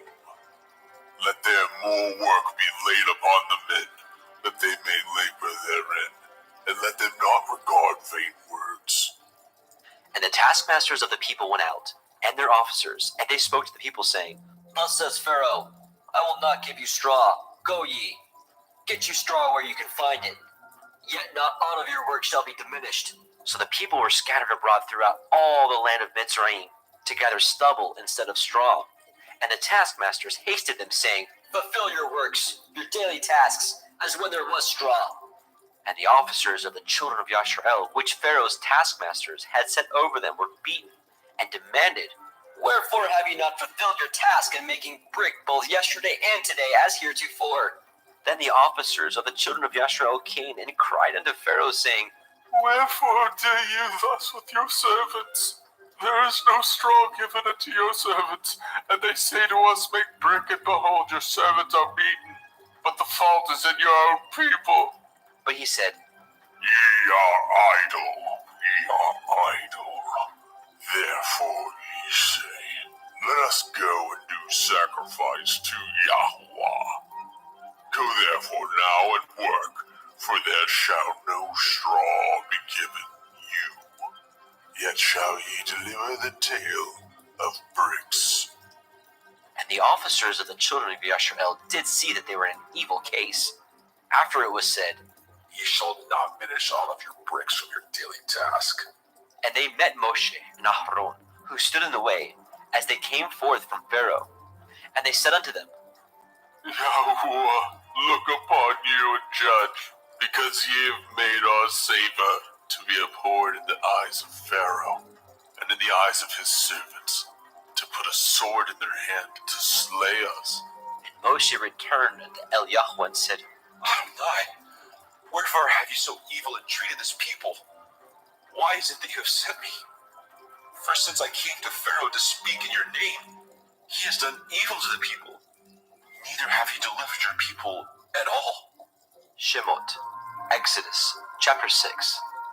Then Yahweh said unto Moshe, Now shall you see what I will do to Pharaoh, for with a strong hand shall he let them go, and with a strong hand shall he drive them out of his land. And Elohim spoke unto Moshe, and said unto him, I am Yahuwah, and I appeared unto El Abraham, unto El Yitzhak, and unto El Yaakov, by El Shaddai. But by my name Yahuwah was I not known to them. And I have also established my covenant with them, to give them the land of Canaan, the land of their pilgrimage, wherein they were strangers. And I have also heard the groanings of the children of Yasharel, whom the Mitzrayim keep in bondage, and I have remembered my covenant. Wherefore say unto the children of Yasharel, I am Yahuwah, and I will bring you out from under the burdens of the Mitzrayim, and I will rid you out of their bondage, and I will redeem you with a stretched out arm, and with great judgments. And I will take you to me for a people, and I will be to you Elohim. and ye shall know that I am Yahuwah Elohim, which brings you out from under the burdens of the Mitzrayim. And I will bring you into the land concerning the which I did swear to give it to Abraham, to Yitzhak, and to Yaakov, and I will give it to you for a heritage. I am Yahuwah. And Moshe spoke so unto the children of Yasharel, but they hearkened not unto Moshe, for anguish of the Ruach, and for cruel bondage. And Yahweh spoke unto Moshe, saying, Go in, speak unto Pharaoh, king of Mitzrayim, that he let the children of Yasharel go out of his land. And Moshe spoke before Yahweh, saying, Behold, the children of Yasharel have not hearkened unto me. How then shall Pharaoh hear me, who am of uncircumcised lips? And Yahweh spoke unto El Moshe and unto El Ahron, and gave them a charge unto the children of Yasharel and unto Pharaoh, king of Mitzrayim, to bring the children of Yasharel out of the land of Mitzrayim. These be the heads of their fathers' houses, the sons of Reuben, the firstborn of Yasharel, Chanok, and Palu, and Chetzron, and Carmi. These be the families of Reuben. And the sons of Shimon, Yemuel, and Yamin, and Ochad, and Yakin, and Tzochar, and Shaul, the son of the Canaanite woman. These are the families of Shimon. And these are the names of the sons of Levi, according to their generations, Gershon, and Kohath, and Merari. And the years of the life of Levi were 137 years. The sons of Gershon, Livni, and Shimei, according to their families. And the sons of Kohath, Amram, and Yitzchar, and Hebron, and Uziel. And the years of the life of Kohath were 133 years. And the sons of Merari, Machli, and Mushi. These are the families of Levi, according to their generations. And Amram took Jochebed, his father's sister, to be his woman, and she bore him Ahron and Moshe. And the years of the life of Amram were 137 years. And the sons of Yitzchar, Korach, and Nepheg, and Zikrai. And the sons of Uziel, Mishael, and Elishaphan, and Chitrai. And Ahron took him Elisheba, daughter of Aminadab, sister of Nachshon, to be his woman. And she bore him Nadab, and Abihu, and Eleazar, and Ithamar. And the sons of Korach, Asir, Elkanah, Avisaph. These are the families of the Korchai. And Eleazar, Ahron's son, took him one of the daughters of Putiel to be his woman, and she bore him Phinehas. These are the heads of the fathers of the Leviim, according to their families. These are that Ahron and Moshe, to whom Yahweh said, Bring out the children of Yasharel from the land of Mitzrayim, according to their families. These are they which spoke to Pharaoh, king of Mitzrayim, to bring out the children of Yasharel from Mitzrayim. These are that Moshe and Ahron. And it came to pass on the day when Yahweh spoke unto Moshe in the land of Mitzrayim, that Yahweh spoke unto Moshe, saying, I am Yahuwah. Speak you unto Pharaoh, king of Mitzrayim, all that I say unto you. And Moshe said before Yahweh, Behold, I am of uncircumcised lips. How shall Pharaoh hearken unto me? Shemot, Exodus, chapter 7. And Yahweh said unto Moshe, See, I have made you an Elohim to Pharaoh, and Aharon your brother shall be your prophet. You shall speak all that I command you, and Aharon your brother shall speak unto Pharaoh, that he send the children of Yasharel out of his land. And I will harden Pharaoh's heart, and multiply my signs and my wonders in the land of Mitzrayim. But Pharaoh shall not hearken unto you, that I may lay my hand upon Mitzrayim, and bring forth my armies and my people, the children of Yasharel, out of the land of Mitzrayim, by great judgments. And the Mitzrayim shall know that I am Yahuwah, when I stretch forth my hand upon the Mitzrayim, and bring out the children of Yasharel from among them. And Moshe and Ahron did as Yahweh commanded them. So did they. And Moshe was 80 years old, and Ahron 83 years old, when they spoke unto Pharaoh. And Yahweh spoke unto El Moshe and unto El Ahron, saying, When Pharaoh shall speak unto you, saying, Show a miracle for you, then you shall say unto El Aaron, Take your rod, and cast it before Pharaoh, and it shall become a serpent. And Moshe and Ahron went in unto Pharaoh, and they did so, as Yahweh had commanded. And Ahron cast down his rod before Pharaoh, and before his servants, and it became a serpent. Then Pharaoh also called the wise men and the sorcerers, now the magicians of Mitzrayim. They also did in like manner with their enchantments, for they cast down every man his rod, and they became serpents. But Aharon's rod swallowed up their rods, and he hardened Pharaoh's heart, that he hearkened not unto them, as Yahweh had said. And Yahweh said unto Moshe, Pharaoh's heart is hardened. He refuses to let the people go. Get you unto Pharaoh in the morning. Lo, he goes out unto the water. You shall stand by the river's brink, against he come. And the rod which was turned to a serpent shall you take in your hand. And you shall say unto him, Yahuwah Elohai of the Ephraim has sent me unto you, saying, Let my people go, that they may serve me in the wilderness. And behold, hitherto you would not hear. Thus says Yahuwah, In this you shall know that I am Yahuwah. Behold, I will smite with the rod that is in my hand upon the waters which are in the river, and they shall be turned to blood.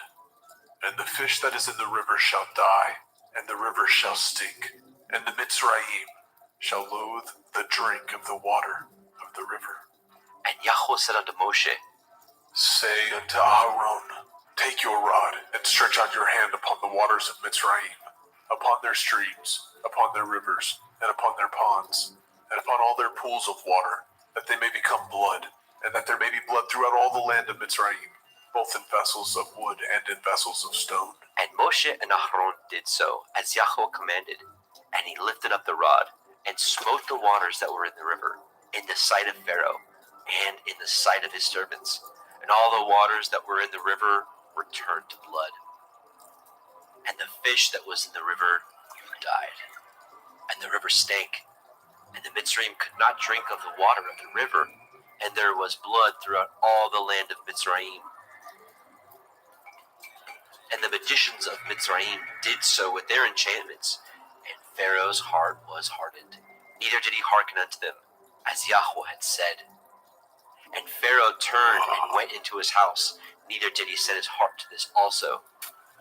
And all the Mitzrayim dug round about the river for water to drink, for they could not drink of the water of the river. And 7 days were fulfilled after that Yahweh had smitten the river.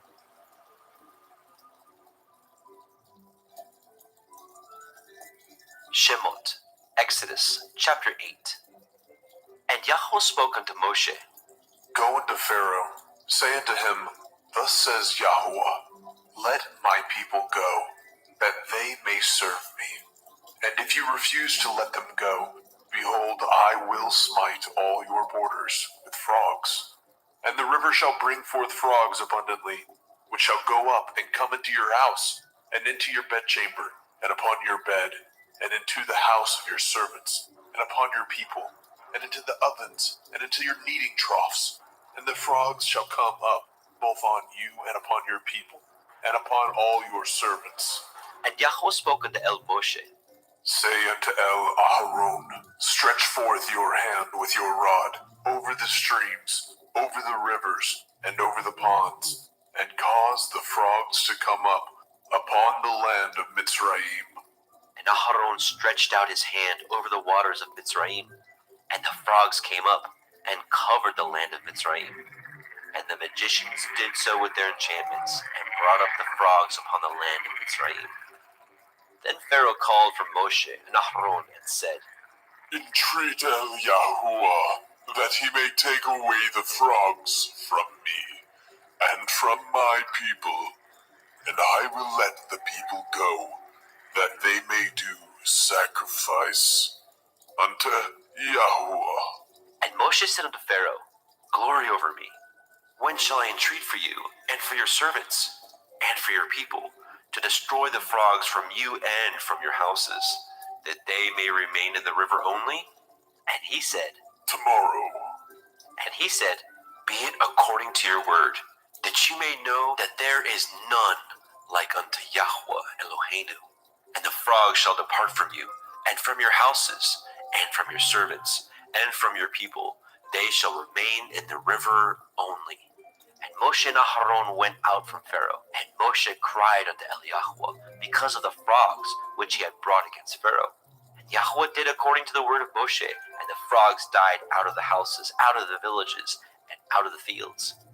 And they gathered them together upon heaps, and the land stank. But when Pharaoh saw that there was respite, he hardened his heart, and hearkened not unto them, as Yahweh had said. And Yahweh said unto Moshe, Say unto Aharon, Stretch out your rod, and smite the dust of the land, that it may become lice throughout all the land of Mitzrayim. And they did so. For Aharon stretched out his hand with his rod, and smote the dust of the earth, and it became lice in man and in beast. All the dust of the land became lice throughout all the land of Mitzrayim. And the magicians did so with their enchantments to bring forth the lice, but they could not. So there were lice upon man and upon beast.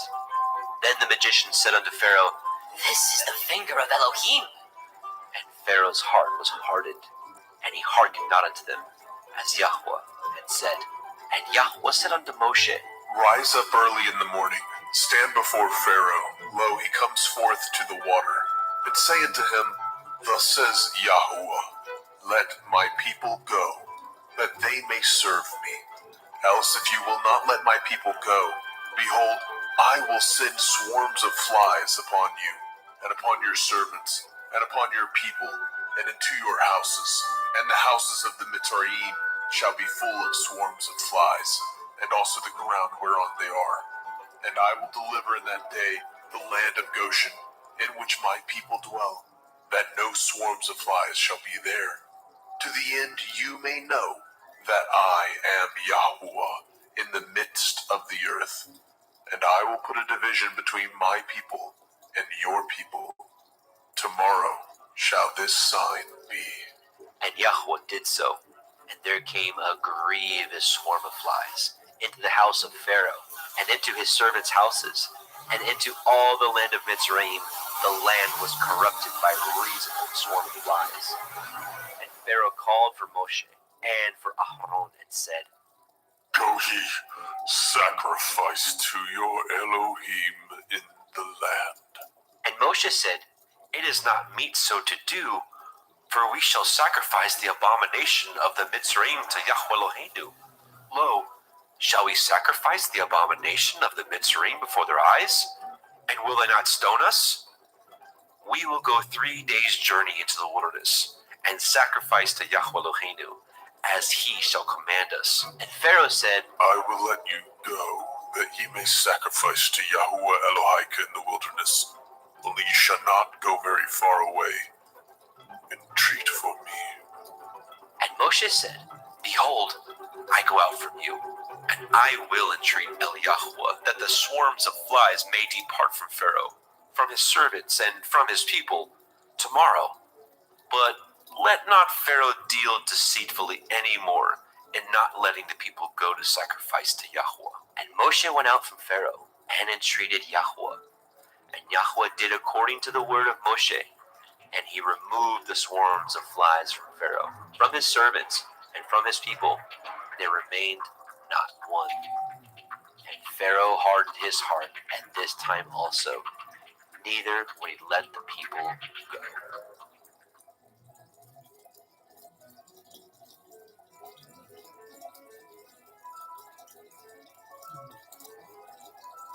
Shemot, Exodus, chapter 9.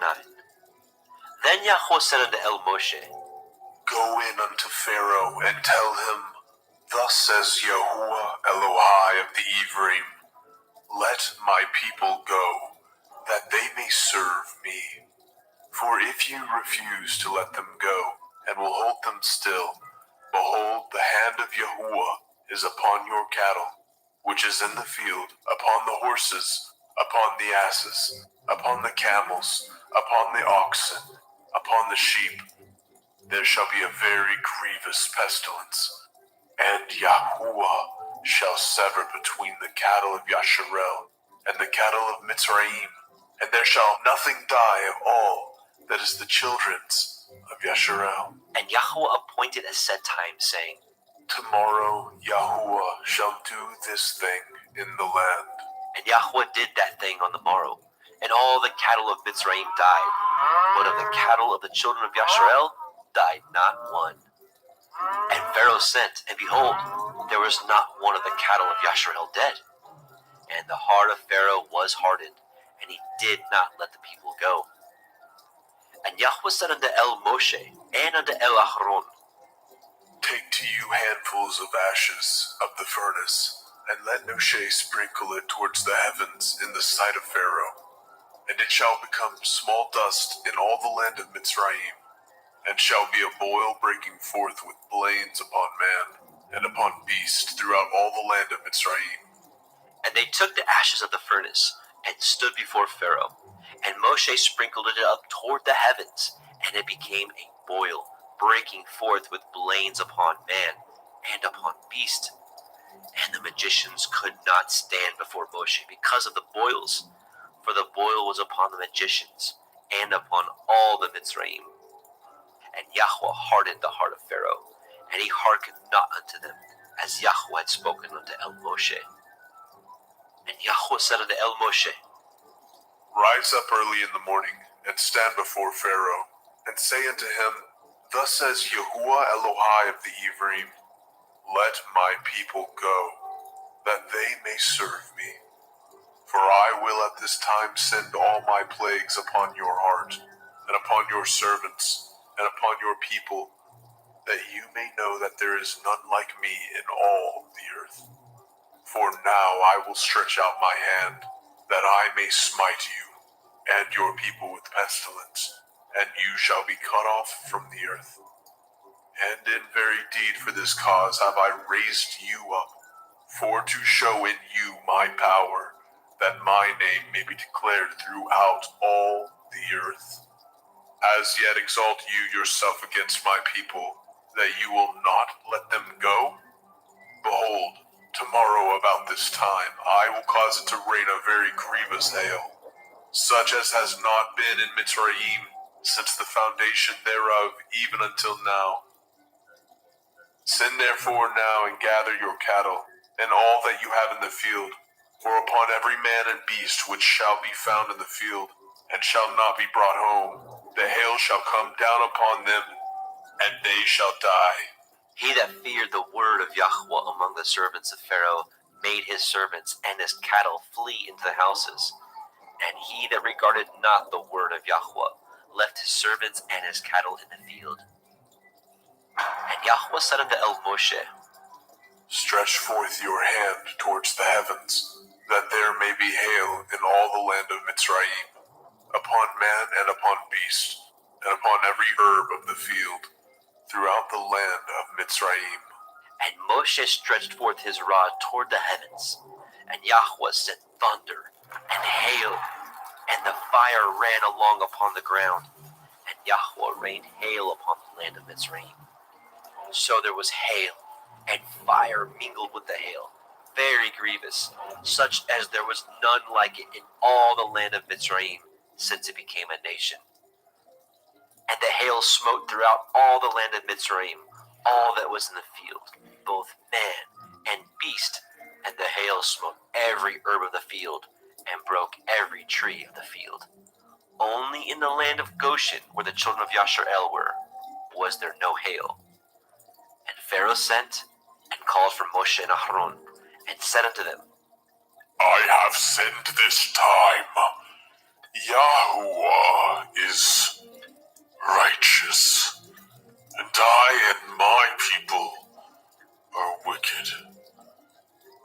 Entreat Yahuwah, for it is enough that there be no more mighty thunderings and hail, for I will let you go. Ye shall stay no longer. And Moshe said unto him, As soon as I am gone out of the city, I will spread abroad my hands unto El Yahweh, and the thunder shall cease, neither shall there be any more hail, that you may know how that the earth is Yahweh's. But as for you and your servants, I know that you will not fear Yahweh Elohim. And the flax and the barley was smitten, for the barley was in the ear, and the flax was bold. But the wheat and the rye were not smitten, for they were not grown up. And Moshe went out of the city from Pharaoh, and spread abroad his hands unto El Yahweh, and the thunders and the hail ceased, and the rain was not poured upon the earth. And when Pharaoh saw that the rain and the hail and the thunders were ceased, he sinned yet more, and hardened his heart, he and his servants. And the heart of Pharaoh was hardened, neither would he let the children of Yashrael go, as Yahweh had spoken by Moshe. Shemot, Exodus, chapter 10. And Yahweh said unto El Moshe, Go in unto Pharaoh, for I have hardened his heart, and the heart of his servants, that I might show these my signs before him, and that you may tell in the ears of your son, and of your son's son, what things I have wrought in Mitzrayim, and my signs which I have done among them, that ye may know how that I am Yahuwah. And Moshe and Aharon came in unto Pharaoh, and said unto him, Thus says Yahweh Elohai of the Ephraim, How long will you refuse to humble yourselves before me? Let my people go, that they may serve me. Else, if you refuse to let my people go, behold, tomorrow I will bring the locusts into your coast, and they shall cover the face of the earth, that one cannot be able to see the earth. And they shall eat the remnant of that which is escaped, which remains unto you from the hail, and shall eat every tree which grows for you out of the field. And they shall fill your houses, and the houses of all your servants, and the houses of all the Mitzrayim, which neither your fathers nor your fathers' fathers have seen, since the day that they were upon the earth unto this day. And he turned himself and went out from Pharaoh. And Pharaoh's servants said unto him, How long shall this man be a snare unto us? Let the men go, that they may serve Yahweh Elohim. Know you not that Mitzrayim is destroyed? And Moshe and Aharon were brought again unto Pharaoh. And he said unto them, Go, serve Yahuwah Elohim. But who are they that shall go? And Moshe said, We will go with our young and with our old, with our sons and with our daughters, with our flocks and with our herds. We will go, for we must hold a feast unto Yahweh. And he said unto them, Let Yahuwah be so with you, as I will let you go, and your little ones.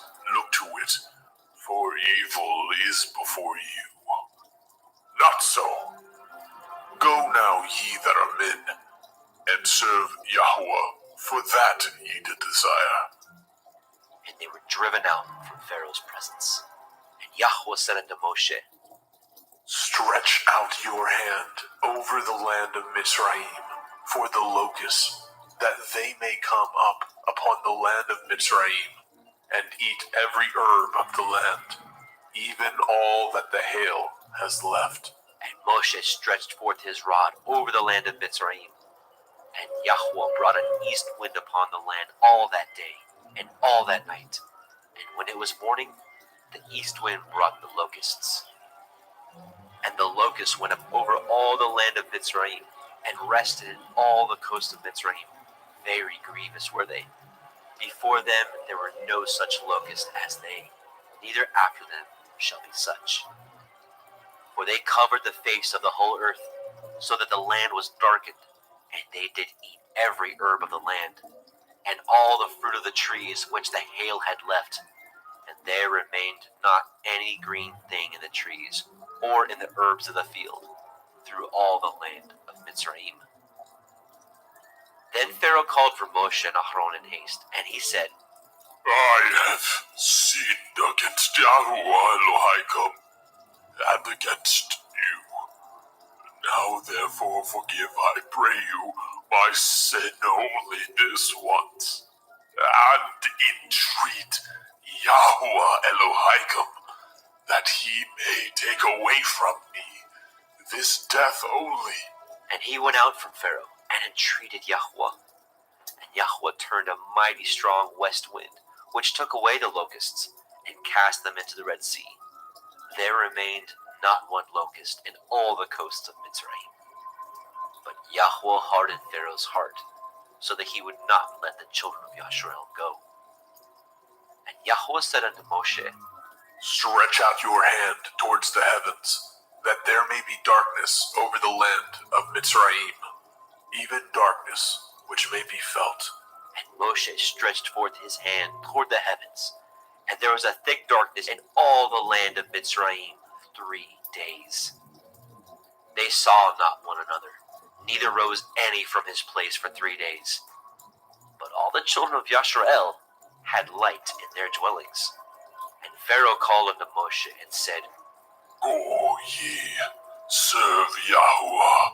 Only let your flocks and your herds be stayed. Let your little ones also go with you. And Moshe said, You must give us also sacrifices and burnt offerings, that we may sacrifice unto Yahweh Eloheinu. Our cattle also shall go with us. There shall not a hoof be left behind. For thereof must we take to serve Yahweh Eloheinu. And we know not with what we must serve Yahweh until we come thither. But Yahweh hardened Pharaoh's heart, and he would not let them go. And Pharaoh said unto him, Get you from me.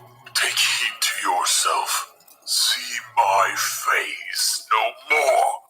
For in that day you see my face, you shall die. And Moshe said, You have spoken well. I will see your face again no more.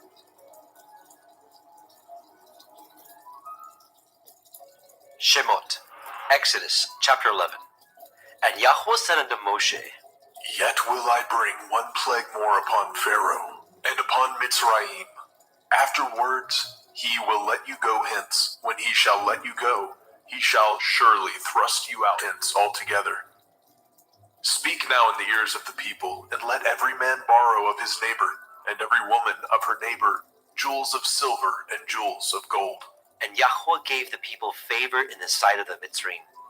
Moreover, the man Moshe was very great in the land of Mitzrayim, in the sight of Pharaoh's servants, and in the sight of the people.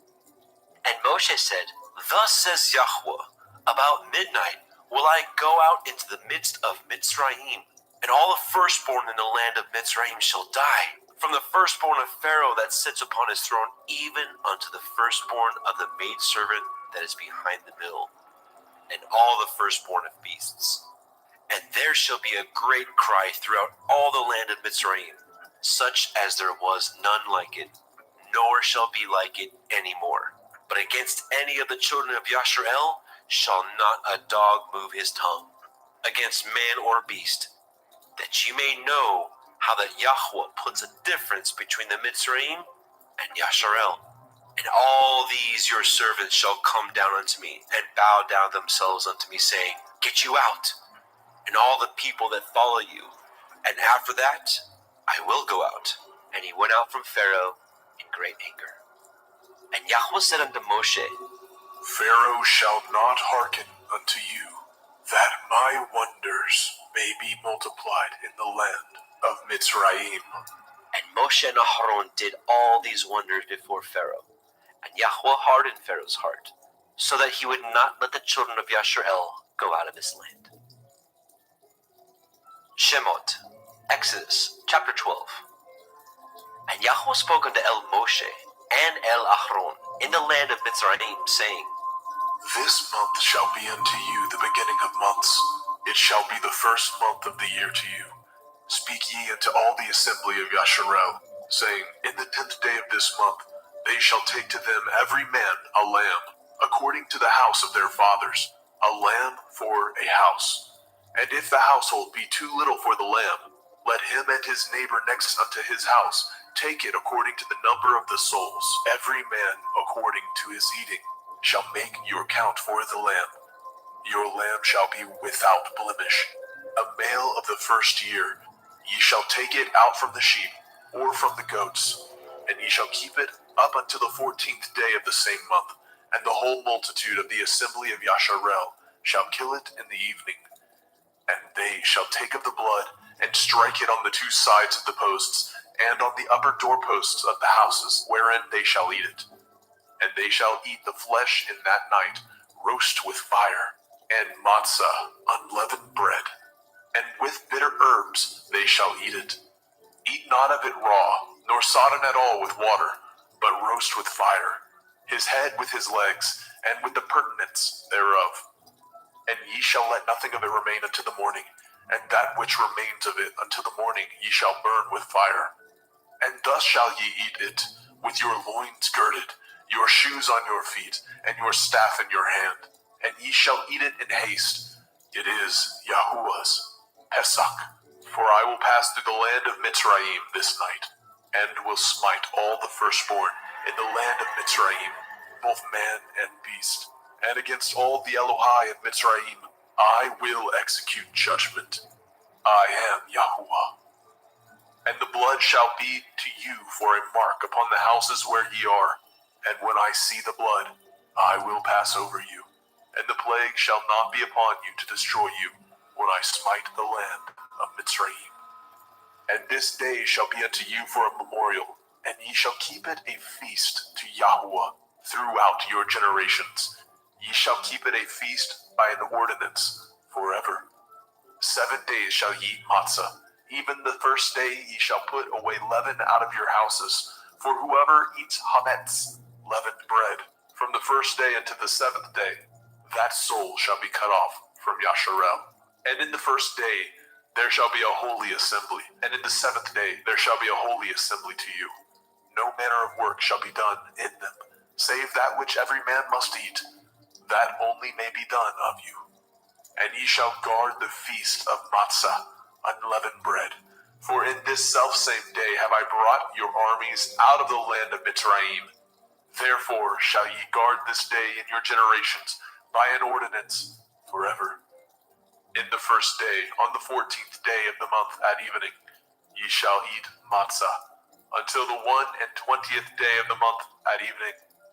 7 days shall there be no chametz found in your houses. For whosoever eats that which is with chametz, leaven, even that soul shall be cut off from the assembly of Yasharel, whether he be a stranger or born in the land. Ye shall eat nothing with chametz. In all your habitations shall ye eat matzah. Then Moshe called for all the elders of Yasharel, and said unto them, Draw out, and take you a lamb according to your families, and kill the Pesach. And ye shall take a bunch of hyssop, and dip it in the blood that is in the basin, and strike the lintel and the two side posts with the blood that is in the basin. And none of you shall go out at the door of his house until the morning. For Yahweh will pass through to smite the Mitzrayim. And when he sees the blood upon the lintel and on the two side posts, Yahweh will pass over the door, and will not suffer the destroyer to come in unto your houses to smite you. And ye shall guard this thing for an ordinance to you and to your sons forever. And it shall come to pass, when ye are come to the land which Yahweh will give you, according as he has promised, that ye shall guard this service. And it shall come to pass, when your children shall say unto you, What mean ye by this service? That ye shall say, It is the sacrifice of Yahweh's Pesach, who passed over the houses of the children of Yasharel in Mitzrayim, when he smote the Mitzrayim and delivered our houses. And the people bowed the head and worshipped. And the children of Yasharel went away, and did as Yahweh had commanded Moshe and Aharon. So did they. And it came to pass that at midnight Yahweh smote all the firstborn in the land of Mitzrayim, from the firstborn of Pharaoh that sat on his throne unto the firstborn of the captive that was in the dungeon, and all the firstborn of cattle, And Pharaoh rose up in the night, he and all his servants, and all the Mitzrayim. And there was a great cry in Mitzrayim, for there was not a house where there was not one dead. And he called for Moshe and Aharon by night, and said, Rise up, then get ye forth from among my people, both ye and the children of Yasharel, and go, serve Yahweh, as ye have said, and take your flocks and your herds, as ye have said, and be gone, and bless me also. And the Mitzrayim were urgent upon the people, that they might send them out of the land in haste. For they said, We be all dead men. And the people took their dough before it was leavened, and their kneading troughs being bound up in their clothes upon their shoulders. And the children of Yasharel did according to the word of Moshe. And they borrowed of the Mitzrayim jewels of silver, and jewels of gold and raiment. And Yahweh gave the people favor in the sight of the Mitzrayim, so that they lent unto them such things as they required. And they spoiled the Mitzrayim. And the children of Yasharel journeyed from Ramesses to Sukkot, about 600,000 on foot that were men, beside children. And a mixed multitude went up also with him, and flocks, and herds, even very much cattle. And they baked matzah cakes of the dough which they brought forth out of Mitzrayim, for it was not leavened, because they were thrust out of Mitzrayim, and could not tarry, neither had they prepared for themselves any victual.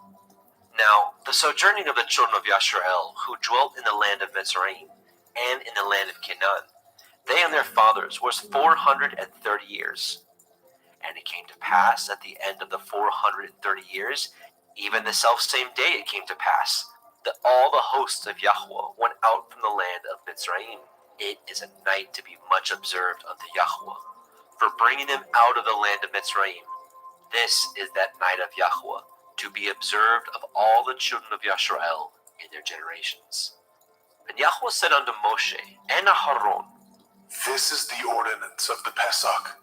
There shall no stranger eat thereof, but every manservant that is bought for money, when you have circumcised him, then he shall eat thereof. A foreigner and a hired servant shall not eat thereof. In one house shall it be eaten. You shall not carry forth aught of the flesh abroad out of the house, neither shall ye break a bone thereof. All the assembly of Yasharel shall keep it. And when a stranger shall sojourn with you, and will keep the Pesach to Yahuwah, let all his males be circumcised, and then let him come near and keep it. And he shall be as one that is born in the land. For no one uncircumcised person shall eat thereof. One Torah shall be to him that is homeborn, and unto the stranger that sojourns among you. Thus did all the children of Yasharel, as Yahweh commanded Moshe and Aharon, so did they. And it came to pass at the selfsame day, that Yahweh did bring the children of Yasharel out of the land of Mitzrayim by their armies.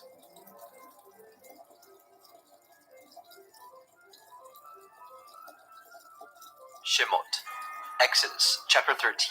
And Yahweh spoke unto Moshe, saying, Sanctify unto me all the firstborn, whatsoever opens the womb among the children of Yasharel, both of man and of beast, it is mine. And Moshe said unto the people, Remember this day, in which you came out from Mitzrayim, out of the house of bondage, for by strength of hand Yahweh brought you out from this place. There shall no chametz be eaten. This day came ye out in the month Abib. And it shall be, when Yahweh shall bring you into the land of the Canaanim, and the Chittim, and the Amorim, and the Chivim, and the Yebusim, which he swore unto your fathers to give you, a land flowing with milk and honey, that you shall keep this service in this month. 7 days you shall eat matzah, and in the 7th day shall be a feast unto Yahweh. Matzah shall be eaten 7 days, and there shall no chametz be seen with you, neither shall there be leaven seen with you in all your quarters. And you shall show your son in that day, saying, This is done because of that which Yahweh did unto me, when I came forth out of Mitzrayim. And it shall be for a sign unto you upon your hand, and for a memorial between your eyes, that Yahweh's Torah may be in your mouth. for with a strong hand has Yahweh brought you out of Mitzrayim. You shall therefore guard this ordinance in his appointed time from year to year. And it shall be, when Yahweh shall bring you into the land of the Canaanim, as he swore unto you and to your fathers, and shall give it you, that you shall set apart unto Yahweh all that open the womb, and every firstling that comes of a beast which you have. The males shall be Yahweh's. And every firstling of an ass you shall redeem with a lamb, and if you will not redeem it, then you shall break his neck. And all the firstborn of man among your children shall you redeem. And it shall be when your son asks you in time to come, saying, What is this? That you shall say unto him, By strength of hand Yahweh brought us out from Mitzrayim, from the house of bondage. And it came to pass when Pharaoh would hardly let us go, that Yahweh slew all the firstborn in the land of Mitzrayim, both of the firstborn of man and the firstborn of beast. Therefore I sacrifice to Yahweh all that opens the womb, being males, but all the firstborn of my children I redeem. And it shall be for a mark upon your hand, and for frontlets between your eyes. For by strength of hand Yahweh brought us forth out of Mitzrayim. And it came to pass, when Pharaoh had let the people go, that Elohim led them not through the way of the land of the Palestine, though that was near. For Elohim said, Lest perchance the people repent when they see war, and they return to Mitzrayim. But Elohim led the people about through the way of the wilderness of the Red Sea, and the children of Yasharel went up harnessed out of the land of Mitzrayim. And Moshe took the bones of Joseph with him, for he had straitly sworn the children of Yasharel, saying, Elohim will surely visit you, and you will carry up my bones away hence with you. They took their journey from Sukkot, and encamped in Etham, in the edge of the wilderness. And Yahweh went before them by day in a pillar of cloud, to lead them in the way, and by night in a pillar of fire, to give them light, to go by day and night. He took not away the pillar of the cloud by day, nor the pillar of fire by night, from before the people.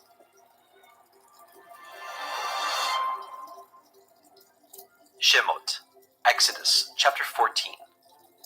And Yahweh spoke unto Moshe, saying, Speak unto the children of Yasharel, that they turn and encamp before Pi Hachiron, between Migdol and the sea, over against Baal Zephon. Before it shall ye encamp by the sea. For Pharaoh will say of the children of Yasharel, They are entangled in the land, the wilderness has shut them in. And I will harden Pharaoh's heart, that he shall follow after them, and I will be honored upon Pharaoh, and upon all his host, that the Mitzrayim may know that I am Yahweh. And they did so. And it was told the king of Mitzrayim that the people fled, and the heart of Pharaoh and his servants was turned against the people. And they said, Why have we done this, that we have let Yasharel go from serving us? And he made ready his chariot, and took his people with him. And he took 600 chosen chariots, and all the chariots of Mitzrayim, captains over every one of them. And Yahweh hardened the heart of Pharaoh, king of Mitzrayim, and he pursued after the children of Yasharel. And the children of Yasharel went out with a high hand. But the Mitzrayim pursued after them, all the horses and chariots of Pharaoh, and his horsemen, and his army, and overtook them encamping by the sea, beside Pi Hachiroth, before Baal Zephon. Pharaoh drew nigh. The children of Yasharel lifted up their eyes, and behold, the Mitzrayim marched after them, and they were sore afraid. And the children of Yasharel cried out unto Yahweh. And they said unto Moshe, Because there were no graves in Mitzrayim, have ye taken us away to die in the wilderness? Wherefore have you dealt thus with us, to carry us forth out of Mitzrayim? Is not this the word that we did tell you in Mitzrayim, saying, Let us alone, that we may serve the Mitzrayim? For it had been better for us to serve the Mitzrayim, than that we should die in the wilderness. And Moshe said unto the people, Fear ye not, stand still, and see the Yeshua of Yahweh, which he will show you today. For the Mitzrayim who ye have seen today, ye shall see them again no more forever. Yahweh shall fight for you, and ye shall hold your peace, and And Yahweh said unto Moshe, Wherefore cry you unto me? Speak unto the children of Yasharel, that they go forward. But lift up your rod, and stretch out your hand over the sea, and divide it. And the children of Yasharel shall go on dry ground through the midst of the sea. And I, behold, I will harden the hearts of the Mitzrayim, and they shall follow them. And I will get me honor upon Pharaoh, and upon all his host, upon his chariots, and upon his horsemen. And the Mitzrayim shall know that I am Yahuwah, when I have gotten me honor upon Pharaoh, upon his chariots, and upon his horsemen. And the angel of Elohim, which went before the camp of Yasharel, removed and went behind them. And the pillar of the cloud went from before their face and stood behind them. And it came between the camp of the Mitzrayim and the camp of Yasharel, and it was a cloud and darkness to them, but it gave light by night to these, so that the one came not near the other all night. And Moshe stretched out his hand over the sea, and Yahweh caused the sea to go back by a strong east wind all that night, and made the sea dry land, and the waters were divided. And the children of Yasharel went into the midst of the sea upon the dry ground, and the waters were a wall unto them on their right hand and on their left. And the Mitzrayim pursued, and went in after them into the midst of the sea, even all Pharaoh's horses, his chariots, and his horsemen. And it came to pass that in the morning watch, Yahweh looked unto the host of the Mitzrayim through the pillar of fire and of the cloud, and troubled the host of the Mitzrayim, and took off their chariot wheels, that they drove them heavily, so that the Mitzrayim said, Let us flee from the face of Yasharel, for Yahweh fights for them against the Mitzrayim. And Yahweh said unto Moshe, Stretch out your hand over the sea, that the waters may come again upon the Mitzrayim, upon their chariots, and upon their horsemen. And Moshe stretched forth his hand over the sea, and the sea returned to his strength when the morning appeared, and the Mitzrayim fled against it. Yahweh overthrew the Mitzrayim in the midst of the sea, and the waters returned, and covered the chariots, and the horsemen, and all the host of Pharaoh that came into the sea after them. There remained not so much as one of them. But the children of Yasharel walked upon dry land in the midst of the sea, and the waters were a wall unto them on their right hand and on their left. Thus Yahweh saved Yasharel that day out of the hand of the Mitzrayim. And Yasharel saw the Mitzrayim dead upon the seashore. And Yasharel saw that great work which Yahweh did upon the Mitzrayim. And the people feared Yahweh, and believed Yahweh, and his servant Moshe.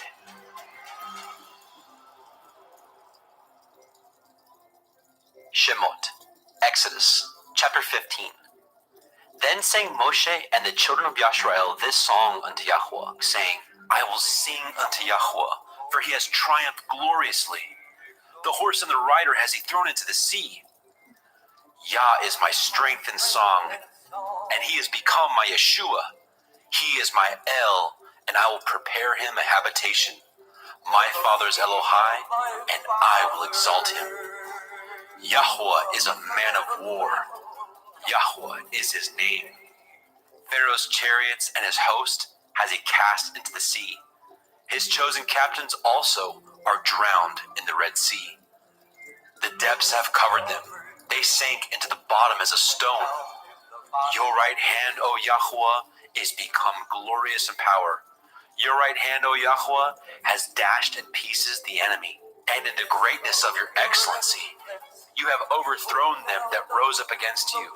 You sent forth your wrath, which consumed them as stubble. And with the blast of your nostrils, the waters were gathered together.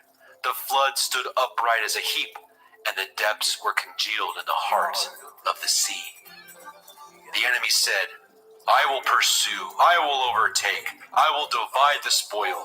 My lust shall be satisfied upon them. I will draw my sword, my hand shall destroy them. You blew with your ruach, the sea covered them. They sank as lead in the mighty waters. Who is like unto you, O Yahweh, among the Elohim? Who is like you, glorious in holiness, fearful in praises, doing wonders? You stretched out your right hand, the earth swallowed them. You and your mercy have led forth the people which you have redeemed. You have guided them in your strength unto your holy habitation. The people shall hear and be afraid. Sorrow shall take hold on the inhabitants of Pelesheth.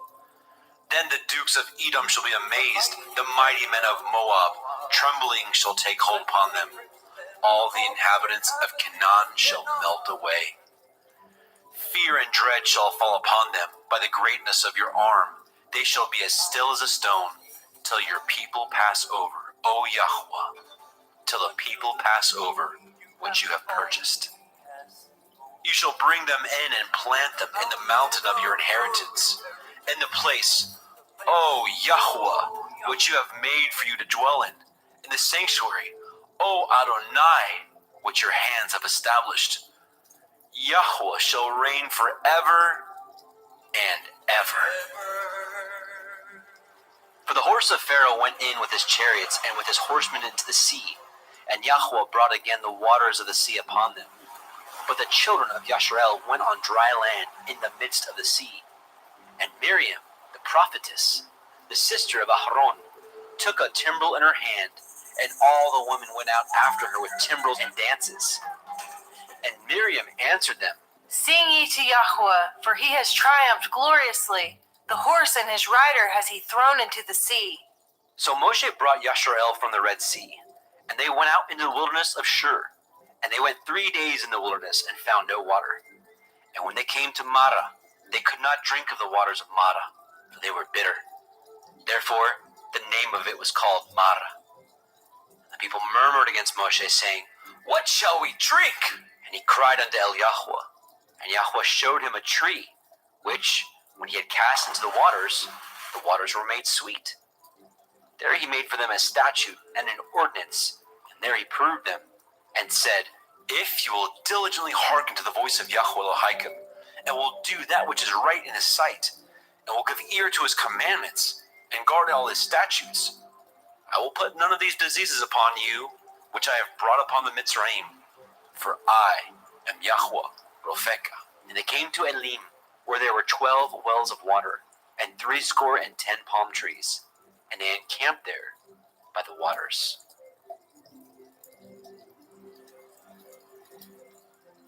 Shemot, Exodus, chapter 16. And they took their journey from Elim, and all the assembly of the children of Yashrael came unto the wilderness of Sin, which is between Elim and Sinai, on the 15th day of the 2nd month after their departing out of the land of Mitzrayim. And the whole assembly of the children of Yashrael murmured against Moshe and Aharon in the wilderness. And the children of Yashrael said unto them, Would to Elohim we had died by the hand of Yahweh in the land of Mitzrayim. But we sat by the flesh pots, and when we did eat bread to the full, for ye have brought us forth into this wilderness to kill this whole assembly with hunger. Then said Yahweh unto Moshe, Behold, I will rain bread from heavens for you, and the people shall go out and gather a certain rate every day, that I may prove them, whether they will walk in my Torah or no. And it shall come to pass that on the 6th day they shall prepare that which they bring in, and it shall be twice as much as they gather daily. And Moshe and Aharon said unto all the children of Yashrael, At evening, then ye shall know what Yahweh has brought out of the land of Mitzrayim. And in the morning, then ye shall see the glory of Yahweh, for that he hears your murmurings against Yahweh. And what are we, that ye murmur against us? And Moshe said, This shall be, when Yahweh shall give you in the evening flesh to eat, and in the morning bread to the full, for that Yahweh hears your murmurings which you murmur against him. And what are we? Your murmurings are not against us, but against Yahweh. And Moshe spoke unto El Aharon, Say unto all the assembly of the children of Yashrael, Come near before Yahweh, for he has heard your murmurings. And it came to pass, as Aharon spoke unto the whole assembly of the children of Yashrael, that they looked toward the wilderness, and behold, the glory of Yahweh appeared in the cloud. And Yahweh spoke unto Moshe, saying, I have heard the murmurings of the children of Yasharel. Speak unto them, saying, At evening ye shall eat flesh, and in the morning ye shall be filled with bread, and ye shall know that I am Yahuwah Elohim. And it came to pass that at evening the quails came up and covered the camp, and in the morning the dew lay round about the host. And when the dew that lay was gone up, behold, upon the face of the wilderness there lay a small round thing, as small as the hoarfrost on the ground. And when the children of Yasharel saw it, they said one to another, It is manna, for they knew not what it was. And Moshe said unto them, This is the bread which Yahweh has given you to eat. This is the thing which Yahweh has commanded. Gather of it every man according to his eating, an omer for every man, according to the number of your persons. Take you every man for them which are in his tents. And the children of Yasharel did so, and gathered some more, some less. And when they did meet it with an omer, he that gathered much had nothing over, and he that gathered little had no lack. They gathered every man according to his eating. And Moshe said, Let no man leave of it till the morning. Notwithstanding they hearkened not unto Moshe. But some of them left of it until the morning, and it bred worms and stank. And Moshe was wroth with them. And they gathered it every morning, every man according to his eating. And when the sun waxed hot, it melted. And it came to pass that on the 6th day they gathered twice as much bread, 2 omers for one man. And all the rulers of the assembly came and told Moshe. And he said unto them, This is that which Yahweh has said. Tomorrow is the rest of the holy Shabbat unto Yahweh. Bake that which you will bake today, and seethe that you will seethe, and that which remains over lay up for you to be kept until the morning. And they laid it up until the morning as Moshe bade, and it did not stink, neither was there any worm therein. And Moshe said, Eat that today, for today is a Shabbat unto Yahweh. Today ye shall not find it in the field.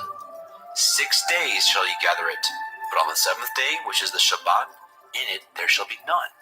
And it came to pass that there went out some of the people on the 7th day for to gather, and they found none.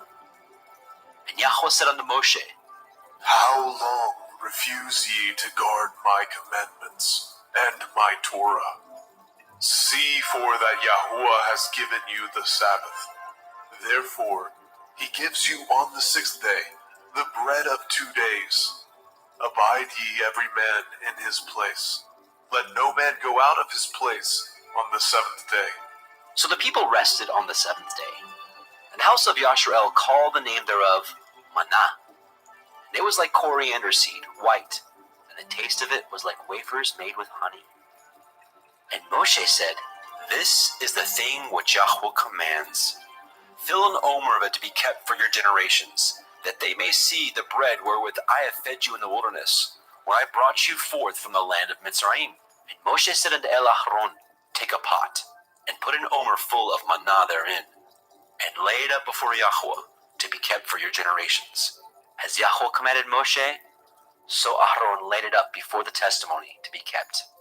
And the children of Yasharel did eat manna 40 years, until they came to a land inhabited. They did eat manna until they came unto the borders of the land of Canaan. Now, an omer is a 10th part of an ephah. Shemot, Exodus, chapter 17. And all the assembly of the children of Yasharel journeyed from the wilderness of Sin, after their journeys, according to the commandment of Yahweh, and pitched in Rephidim, and there was no water for the people to drink. Wherefore the people did chide with Moshe, and said, Give us water, that we may drink. And Moshe said unto them, Why chide ye with me? Wherefore do you tempt Yahweh? The people thirsted there for water. And the people murmured against Moshe, and said, Wherefore is it that you have brought us up out of Mitzrayim, to kill us and our children and our cattle with thirst? And Moshe cried unto Yahweh, saying, What shall I do unto this people? They be almost ready to stone me. And Yahweh said unto Moshe, Go on before the people, and take with you the elders of Yasharel, and your rod, wherewith you smote the river, take in your hand, and go. Behold, I will stand before you there upon the rock in Horeb, and you shall smite the rock, and there shall come water out of it, that people may drink. And Moshe did so in the sight of the elders of Yashrael. And he called the name of the place Massa and Meribah, because of the chiding of the children of Yashrael, and because they tempted Yahweh, saying, Is Yahweh among us or not? Then came Amalek and fought with Yashrael and Rephidim. And Moshe said unto Eliahusha, Choose us out men and go out, fight with Amalek. Tomorrow I will stand on the top of the hill with the rod of Elohim in my hand. So Yahusha did as Moshe had said to him, and fought with Amalek. And Moshe and Aharon and Hur went up to the top of the hill. And it came to pass, when Moshe held up his hand, that Yashrael prevailed. And when he let down his hand, Amalek prevailed. Moshe's hands were heavy, and he took a stone and put it under him, and he sat thereon. And Aharon and Hur stayed up his hands, the one on the one side, and the other on the other side. And his hands were steady until the going down of the sun. And Yahusha discomfited Amalek and his people with the edge of the sword. And Yahweh said unto Moshe, Write this for a memorial in a sefer, and rehearse it in the ears of Yahusha, for I will utterly put out the remembrance of Amalek from under the heavens. And Moshe built an altar, and called the name of it Yahweh Nisai. For he said, Because Yah has sworn that Yahweh will have war with Amalek from generation to generation. Shemot, Exodus, chapter 18. When Yitro, the priest of Midian, Moshe's father-in-law, heard all that Elohim had done for Moshe, and for Yasharel his people, and that Yahweh had brought Yasharel out of Mitzrayim, then Yitro, Moshe's father-in-law, took Zipporah, Moshe's woman, after he had sent her back, and her 2 sons, of which the name of the one was Gershom, for he said, I have been an alien in a strange land. And the name of the other was Eleazar, for the Elohai of my father, said he, was my help, and delivered me from the sword of Pharaoh. And Yitro, Moshe's father-in-law, came with his sons and woman unto Moshe in the wilderness, where he encamped at the mount of Elohim. And he said unto Moshe, I, your father-in-law Yithro, am come unto you, and your woman, and her 2 sons with her. And Moshe went out to meet his father-in-law, and did obeisance, and kissed him, and they asked each other of their welfare, and they came into the tent. And Moshe told his father-in-law all that Yahweh had done unto Pharaoh, and unto the Mitzrayim for Yasharel's sake, and all the travail that had come upon them by the way, and how Yahweh delivered them. And Yitro rejoiced for all the goodness which Yahweh had done unto Yasharel, whom he had delivered out of the hand of the Mitzrayim. And Yitro said, Blessed be Yahweh, who has delivered you out of the hand of the Mitzrayim, and out of the hand of Pharaoh, who has delivered the people from under the hand of the Mitzrayim. Now I know that Yahweh is greater than all Elohim, for in the thing wherein they dealt proudly, he was above them. And Yitro, Moshe's father-in-law, took a burnt offering and sacrifices for Elohim. And Aharon came, and all the elders of Yasharel, to eat bread with Moshe's father-in-law before Elohim. And it came to pass on the morrow that Moshe sat to judge the people, and the people stood by Moshe from the morning unto the evening. And when Moshe's father-in-law saw all that he did to the people, he said, What is this that you do to the people? Why sit you yourself alone, and all the people stand by you from morning unto evening? And Moshe said unto his father-in-law, Because the people come unto me to inquire of Elohim. When they have a matter, they come unto me, and I judge between one and another. And I do make them know the statutes of Elohim and his Torah. And Moshe's father-in-law said unto him, The thing you do is not good. You will surely wear away, both you and this people that is with you, for this thing is too heavy for you. You are not able to perform it yourself alone. Hearken now unto my voice. I will give you counsel, and Elohim shall be with you. Be for the people to Elohimward, that you may bring the causes unto Elohim. And you shall teach them ordinances and Torah, and shall show them the way wherein they must walk, and the work that they must do. Moreover, you shall provide out of all the people able men, such as fear Elohim, men of truth, hating covetousness, and place such over them to be rulers of thousands, and rulers of hundreds, rulers of fifties, and rulers of tens. And let them judge the people at all seasons, and it shall be that every great matter they shall bring unto you, but every small matter they shall judge. So shall it be easier for you, and they shall bear the burden with you. If you shall do this thing, and Elohim command you, so, then you shall be able to endure, and all this people shall also go to their place in peace. So Moshe hearkened to the voice of his father-in-law, and did all that he had said.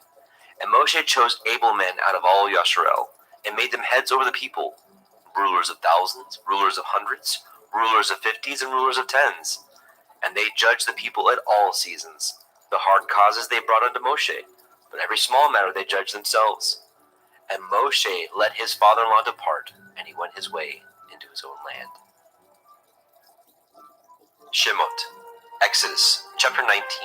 In the 3rd month, when the children of Yasharel were gone forth out of the land of Mitzrayim, the same day came they into the wilderness of Sinai. For they were departed from Rephidim, and were come to the desert of Sinai, and had pitched in the wilderness. And there Yasharel camped before the mount. And Moshe went up unto Elohim, and Yahweh called unto him out of the mountain, saying, Thus shall you say to the house of Yaakov, and tell the children of Yasharel, Ye have seen what I did unto the Mitzrayim, and how I bore you on eagle's wings, and brought you unto myself. Now therefore, if ye will obey my voice indeed, and guard my covenant, then ye shall be a peculiar treasure unto me above all people. For all the earth is mine, and ye shall be unto me a kingdom of priests, and a holy nation. These are the words which you shall speak unto the children of Yasharel. And Moshe came and called for the elders of the people, and laid before their faces all these words which Yahweh commanded him. And all the people answered together and said, All that Yahweh has spoken, we will do. And Moshe returned the words of the people unto Yahweh. And Yahweh said unto Moshe, Lo, I come unto you in a thick cloud, that the people may hear when I speak with you, and believe you forever. And Moshe told the words of the people unto Yahweh.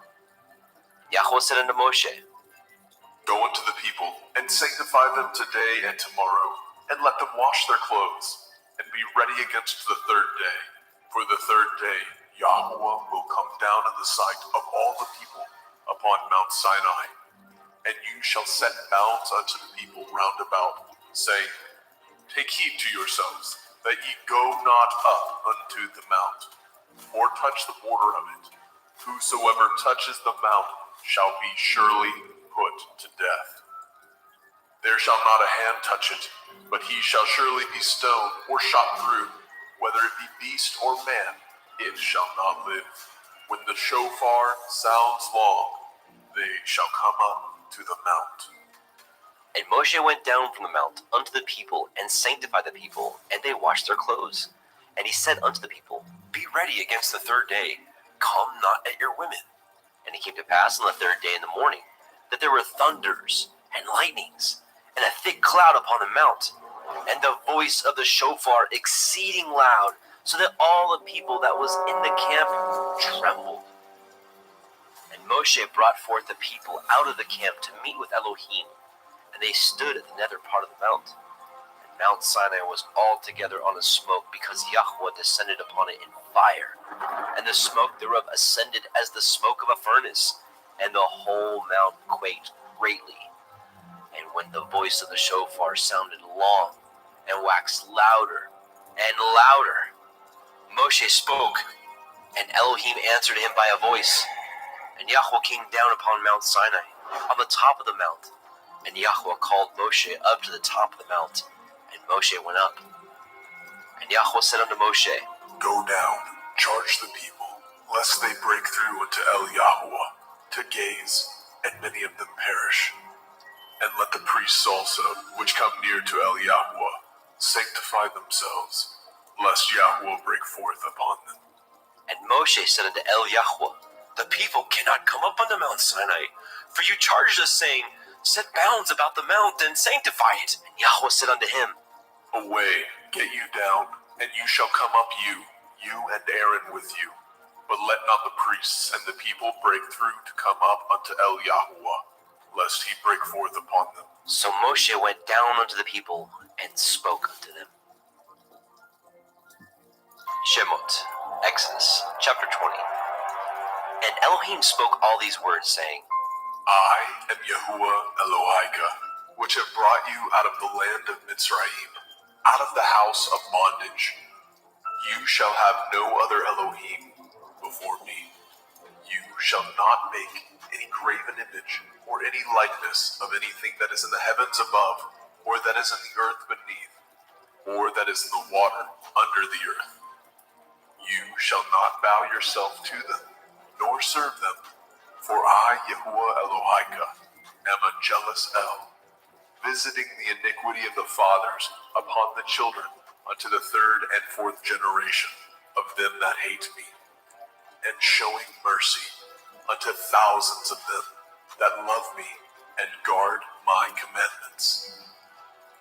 You shall not take the name of Yahuwah Elohika in vain, for Yahuwah will not hold him guiltless that takes his name in vain. Remember the day of the Sabbath, to keep it holy. 6 days shall you labor and do all your work, but the seventh day is the Sabbath of Yahuwah Elohika. In it you shall not do any work, you nor your son, nor your daughter, your manservant, nor your maidservant, nor your cattle, nor your stranger that is within your gates. For in 6 days Yahweh made the heavens and the earth, the sea and all that is in them, and rested the seventh day. Wherefore Yahweh blessed the day of the Sabbath, and hallowed it. Honor your father and your mother, that your days may be long upon the land which Yahuwah Elohika gives you. You shall not kill. You shall not break wedlock. You shall not steal. You shall not bear false witness against your neighbor. You shall not lust after your neighbor's house. You shall not lust after your neighbor's woman, nor his manservant, nor his maidservant, nor his ox, nor his ass, nor anything that is your neighbor's. And all the people saw the thunderings and the lightnings, and the noise of the shofar, and the mountain smoking. And when the people saw it, they removed and stood afar off. And they said unto Moshe, Speak with us, and we will hear, but let not Elohim speak with us, lest we die. And Moshe said unto the people, Fear not, for Elohim has come to prove you, and that his fear may be before your faces, that you sin not. And the people stood afar off, and Moshe drew near unto the thick darkness where Elohim was. And Yahweh said unto Moshe, Thus you shall say unto the children of Yasharel, Ye have seen that I have talked with you from heaven. Ye shall not make with me Elohai of silver, neither shall ye make unto you Elohai of gold. An altar of earth you shall make unto me, and shall sacrifice thereon your burnt offerings, and your peace offerings, your sheep and your oxen. In all places where I record my name, I will come unto you, and I will bless you. And if you will make me an altar of stone, you shall not build it of hewn stone. For if you lift up your tool upon it, you have polluted it. Neither shall you go up by steps unto my altar, that your nakedness be not discovered thereon. Shemot, Exodus chapter 21. Now these are the judgments which you shall set before them. If you obtain an Ivri servant, 6 years he shall serve, and in the 7th he shall go out free for nothing. If he came in by himself, he shall go out by himself. If he were married, then his woman shall go out with him. If his master have given him a woman, and she have borne him sons or daughters, the woman and her children shall be her master's, and he shall go out by himself. And if the servant shall plainly say, I love my master, my woman, and my children, I will not go out free, then his master shall bring him unto the judges. He shall also bring him to the door, or unto the doorpost, and his master shall pierce his ear through with an awl, and he shall serve him forever. And if a man surrenders his daughter to be a maidservant, she shall not go out as the men servants do. If she please not her master, who has betrothed her to himself, then shall he let her be redeemed. To surrender her unto a strange nation, he shall have no power, seeing he has dealt deceitfully with her. If he have betrothed her unto his son, he shall deal with her after the manner of daughters. If he take him another woman, her food, her raiment, and her duty of marriage shall he not diminish. And if he do not these three unto her, then shall she go out free without money. He that smites a man so that he die shall be surely put to death. And if a man lie not in wait, but Elohim deliver him into his hand, then I will appoint you a place whither he shall flee. But if a man come presumptuously upon his neighbor to slay him with guile, you shall take him from my altar, that he may die. And he that smites his father or his mother shall be surely put to death. And he that steals a man and sells him, or if he be found in his hand, he shall surely be put to death. And he that curses his father or his mother shall surely be put to death. And if men strive together, and one smite another with a stone, or with his fist, and he die not, but keeps his bed, if he rise again, and walk abroad upon his staff, then shall he that smote him be innocent. Only he shall pay for the loss of his time, and shall cause him to be thoroughly healed. And if a man smite his servant, or his maid with a rod, and he die under his hand, he shall surely be punished. Notwithstanding, if he continue a day or two, he shall not be punished, for he is his money. If men strive and hurt a woman with a child, so that her fruit depart from her, and yet no mischief follow, he shall surely be punished, according as the woman's man will lay upon him. He shall pay as the judges determine. And if any mischief follow, then you shall give life for life, eye for eye, tooth for tooth, hand for hand, foot for foot, burning for burning, wound for wound, stripe for stripe. And if a man smite the eye of his servant, or the eye of his maid, that it perish, he shall let him go free for his eye's sake. If he smite out his manservant's tooth, or his maidservant's tooth, he shall let him go free for his tooth's sake. If an ox gore a man or a woman, that they die, then the ox shall be surely stoned, and his flesh shall not be eaten, but the owner of the ox shall be innocent. But if the ox were wont to push with his horn in the time past, and it has been testified to his owner, and he has not kept him in, but that he has killed a man or a woman, the ox shall be stoned, and his owner also shall be put to death. If there be laid on him a sum of money, then he shall give for the ransom of his life whatsoever is laid upon him. Whether he have gored a son or gored a daughter, according to this judgment shall it be done unto him. If the ox shall push a manservant or maidservant, he shall give unto their master 30 shekels of silver, and the ox shall be stoned. And if a man shall open a pit, or if a man shall dig a pit, and not cover it, and an ox or an ass fall therein, the owner of the pit shall make it good, and give up money unto the owner of them, and the dead beast shall be his. And if the ox of one man hurts the ox of another, that he die, then they shall sell the live ox, and divide the money of it, and the dead ox also they shall divide. Or if it be known that the ox has used to push in time past, and his owner has not kept him in, he shall surely pay ox for ox, and the dead shall be his own. Shemot, Exodus, chapter 22. If a man shall steal an ox or a sheep and kill it, or sell it, he shall restore 5 oxen for an ox, and 4 sheep for a sheep. If a thief be found breaking up, and be smitten that he die, there shall no blood be shed for him. If the sun be risen upon him, there shall be blood shed for him, for he should make full restitution. If he have nothing, then he shall be sold for his theft. If the theft be certainly found in his hand alive, whether it be ox or ass or sheep, he shall restore double. If a man shall cause a field or vineyard to be eaten, and shall put in his beast, and shall feed in another man's field. Of the best of his own field, and of the best of his own vineyard, shall he make restitution.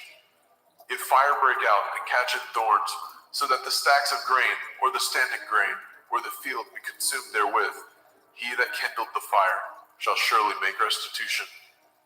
If a man shall deliver unto his neighbor money or stuff to guard, and it be stolen out of the man's house, if the thief be found, let him pay double. If the thief be not found, then the master of the house shall be brought unto the judges, to see whether he have put his hand unto his neighbor's goods. For all manner of transgression, whether it be for ox, for ass, for sheep, for raiment, or for any manner of lost thing, which another challenge to be his, the cause of both parties shall come before the judges, and whom the judges shall condemn, he shall pay double unto his neighbor. If a man deliver unto his neighbor an ass, or an ox, or a sheep, or any beast to guard, and it die, or be hurt, or driven away, no man seeing it, then shall an oath of Yahuwah be between the both, that he has not put his hand unto his neighbor's goods, and the owner of it shall accept thereof, and he shall not make it good.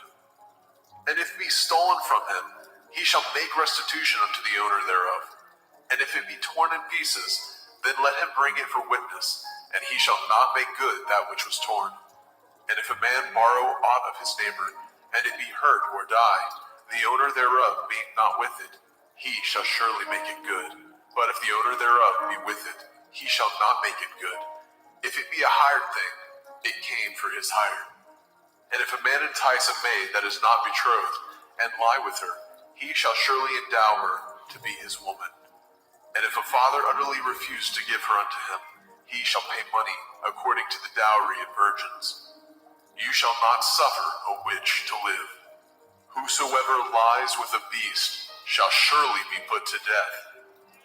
He that sacrifices unto the Elohim, save unto Yahweh only, he shall be utterly destroyed.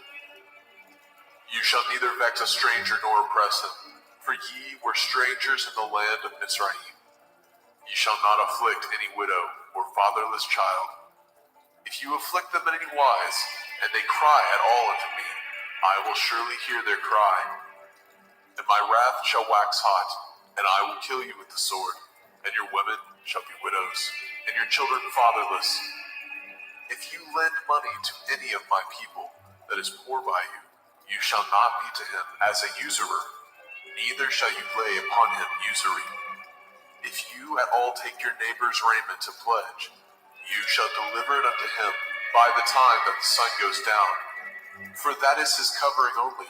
It is his raiment for his skin, wherein shall he sleep. And it shall come to pass, when he cries unto me, that I will hear, for I am gracious. You shall not revile the Elohim, nor curse the ruler of your people. You shall not delay to offer the first of your ripe fruit, and of your liquors, the firstborn of your sons shall you give unto me. Likewise shall you do with your oxen and with your sheep. 7 days it shall be with this man. On the 8th day you shall give it to me.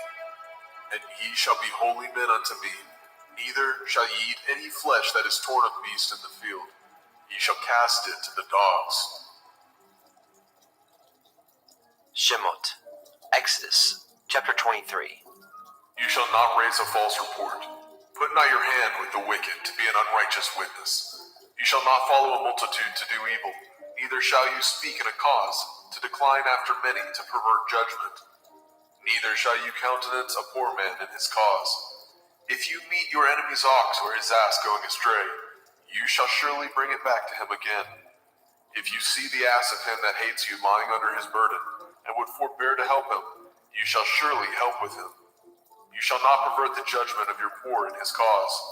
Keep far from a false matter, and the innocent and righteous slay you not, for I will not justify the wicked. And you shall take no gift, for the gift blinds the wise, and perverts the words of the righteous. Also, you shall not oppress a stranger, for ye know the heart of a stranger, seeing ye were strangers in the land of Mizraim. In 6 years you shall sow your land, and shall gather in the fruits thereof. But the 7th year you shall let it rest and lie still. that the poor of your people may eat what they leave the beasts of the field shall eat. In like manner, you shall deal with your vineyard and with your olive yard. 6 days you shall do your work, and on the seventh day you shall rest, that your ox and your ass may rest, and the sons of your handmaid and the stranger may be refreshed. And in all things that I have said unto you, be guarded, and make no mention of the name of other Elohim, neither let it be heard out of your mouth. 3 times you shall keep a feast unto me in the year. You shall guard the feast of matzah, unleavened bread. You shall eat matzah 7 days as I command you, in the time appointed of the month of Eve. For in it you came out from Mitzrayim, and none shall appear before me empty. And the feast of Katsir, harvest, the first fruits of your labors, which you have sown in the field, and the feast of Asif, in gathering, which is in the end of the year, when you have gathered your labors out of the field. 3 times in the year all your males shall appear before Adonai Yahuwah. You shall not offer the blood of my sacrifice with hametz, leavened bread, neither shall the fat of my sacrifice remain until the morning. The first of the first fruits of your land you shall bring into the house of Yahuwah Elohika. You shall not seethe a kid in his mother's milk. Behold, I send an angel before you, to guard you in the way, and to bring you into the place which I have prepared. Beware of him, and obey his voice. Provoke him not, for he will not pardon your transgressions, for my name is in him. And if you shall indeed obey his voice, and do all that I speak, then I will be an enemy unto your enemies, and an adversary unto your adversaries. For my angel shall go before you, and bring you in unto the Amorim, and the Hittim, and the Perizim, and the Kenainim, and the Hivim, and the Yebusim, and I will cut them off. You shall not bow down to their Elohim, nor serve them, nor do after their works, but you shall utterly overthrow them, and quite break down their images.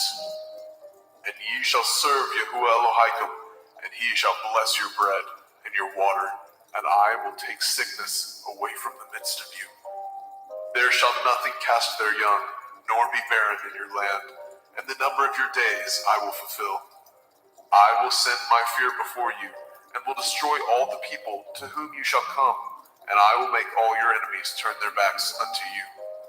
And I will send hornets before you, which shall drive out the Hivi, and the Kenainim, and the Hittite from before you. And I will not drive them out from before you in 1 year, lest the land become desolate, and the beasts of the field multiply against you. By little and little I will drive them out before you, until you be increased, and inherit the land.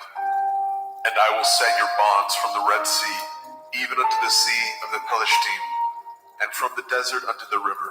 For I will deliver the inhabitants of the land unto your hand, and you shall drive them out before you. You shall cut no covenant with them, nor with their Elohim. They shall not dwell in your land, lest they make you sin against me. For if you serve their Elohim, it will surely be a snare unto you. Shemot, Exodus, chapter 24. And he said unto Moshe, Come up unto Eliyahu, you and Aaron, Nadab and Abihu, and 70 of the elders of Yasharel, and worship ye afar off. And Moshe alone shall come near Eliyahu, but they shall not come nigh, neither shall the people go up with him. And Moshe came and told the people all the words of Yahuwah, and all the judgments. And all the people answered with one voice and said, All the words which Yahuwah said, we will do. And Moshe wrote all the words of Yahuwah, and rose up early in the morning, and built an altar unto the hill, and 12 pillars, according to the 12 tribes of Yasharel. And he sent young men of the children of Yasharel, which offered burnt offerings, and sacrificed peace offerings of oxen unto Yahuwah.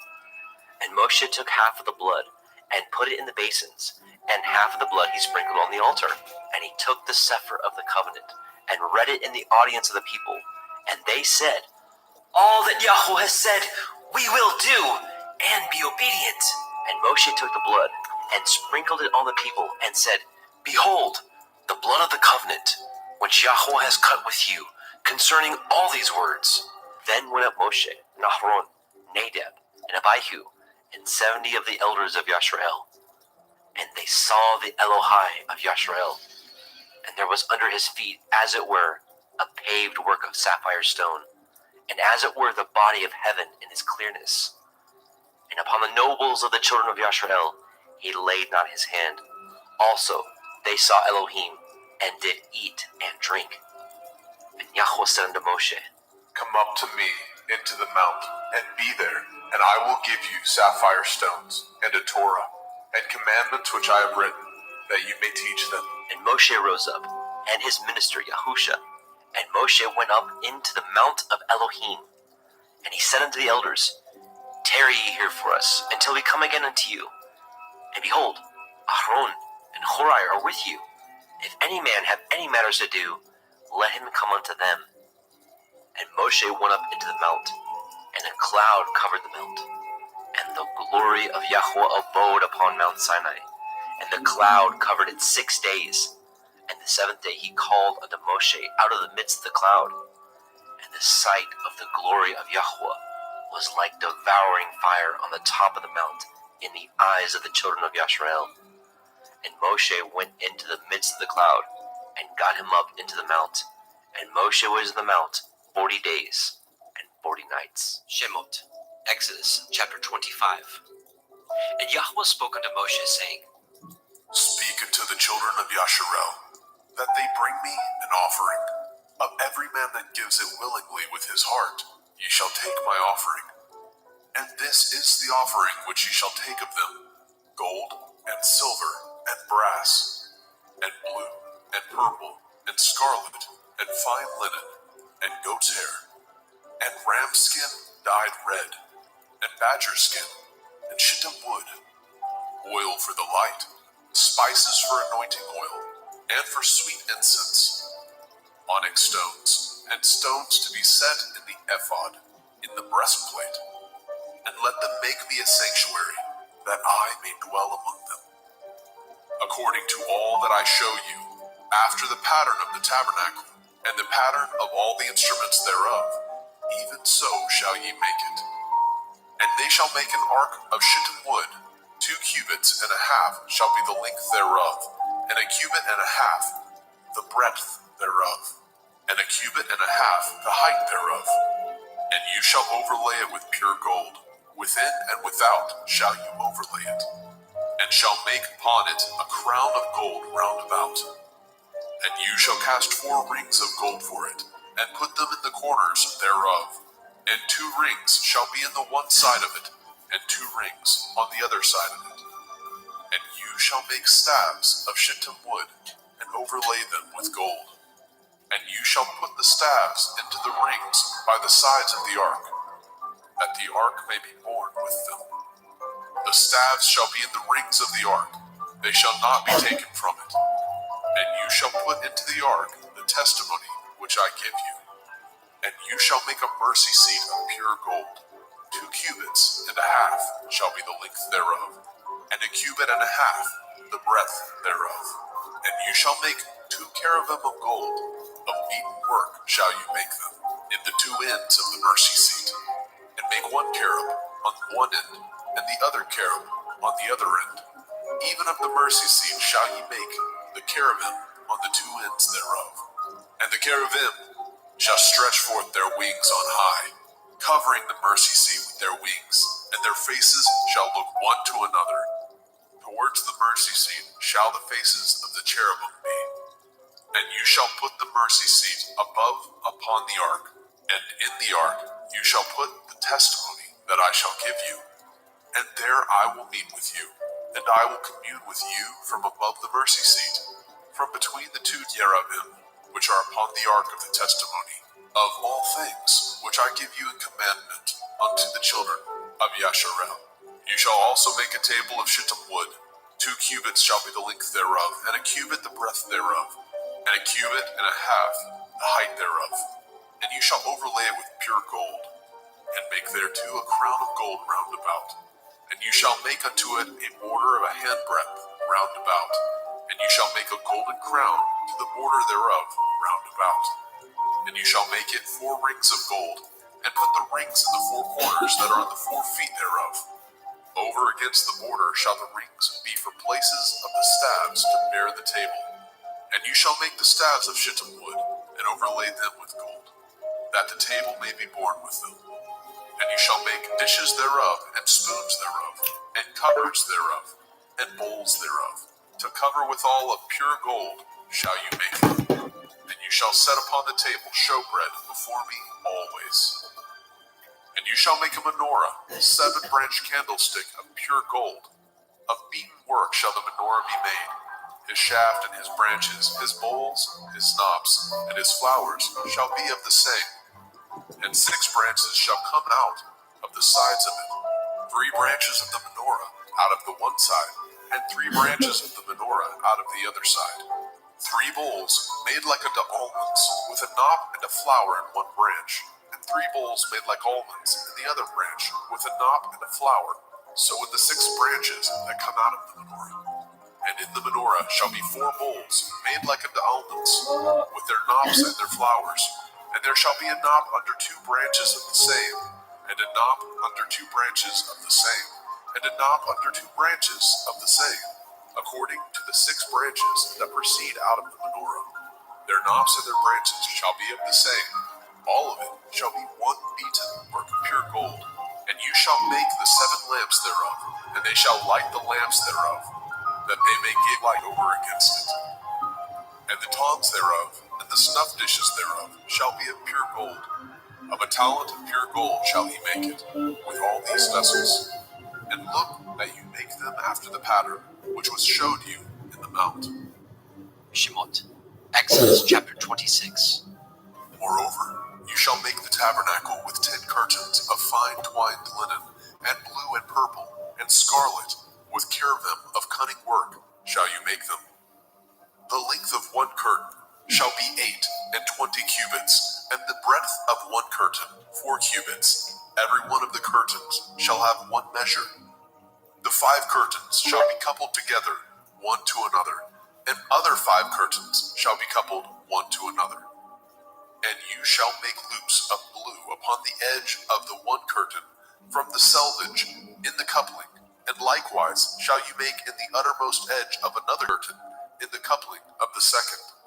50 loops shall you make in the one curtain, and 50 loops shall you make in the edge of the curtain that is the coupling of the second, and the loops may take hold one of another. And you shall make 50 taches of gold, and couple the curtains together with the taches, and it shall be one tabernacle. And you shall make curtains of goat hair to be a covering upon the tabernacle. 11 curtains shall you make.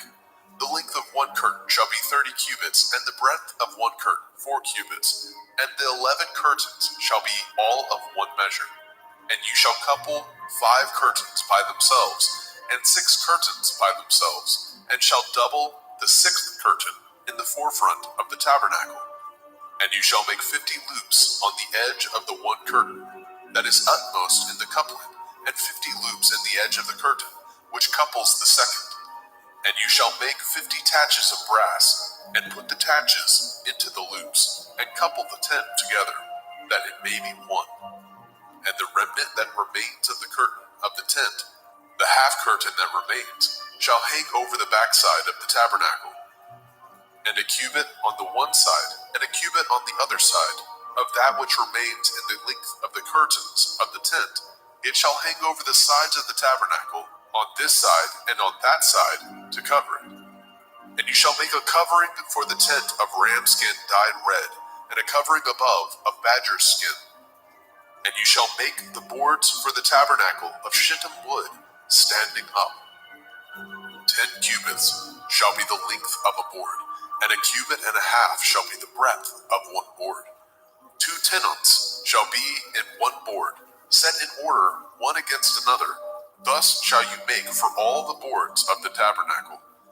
You shall make the boards for the tabernacle, 20 boards on the south side, southward. And you shall make 40 sockets of silver under the 20 boards, 2 sockets under one board for his 2 tenons, and 2 sockets under another board for his 2 tenons. And for the second side of the tabernacle, on the north side, there shall be 20 boards, and their 40 sockets of silver, 2 sockets under one board, and 2 sockets under another board. And for the sides of the tabernacle westward, you shall make 6 boards.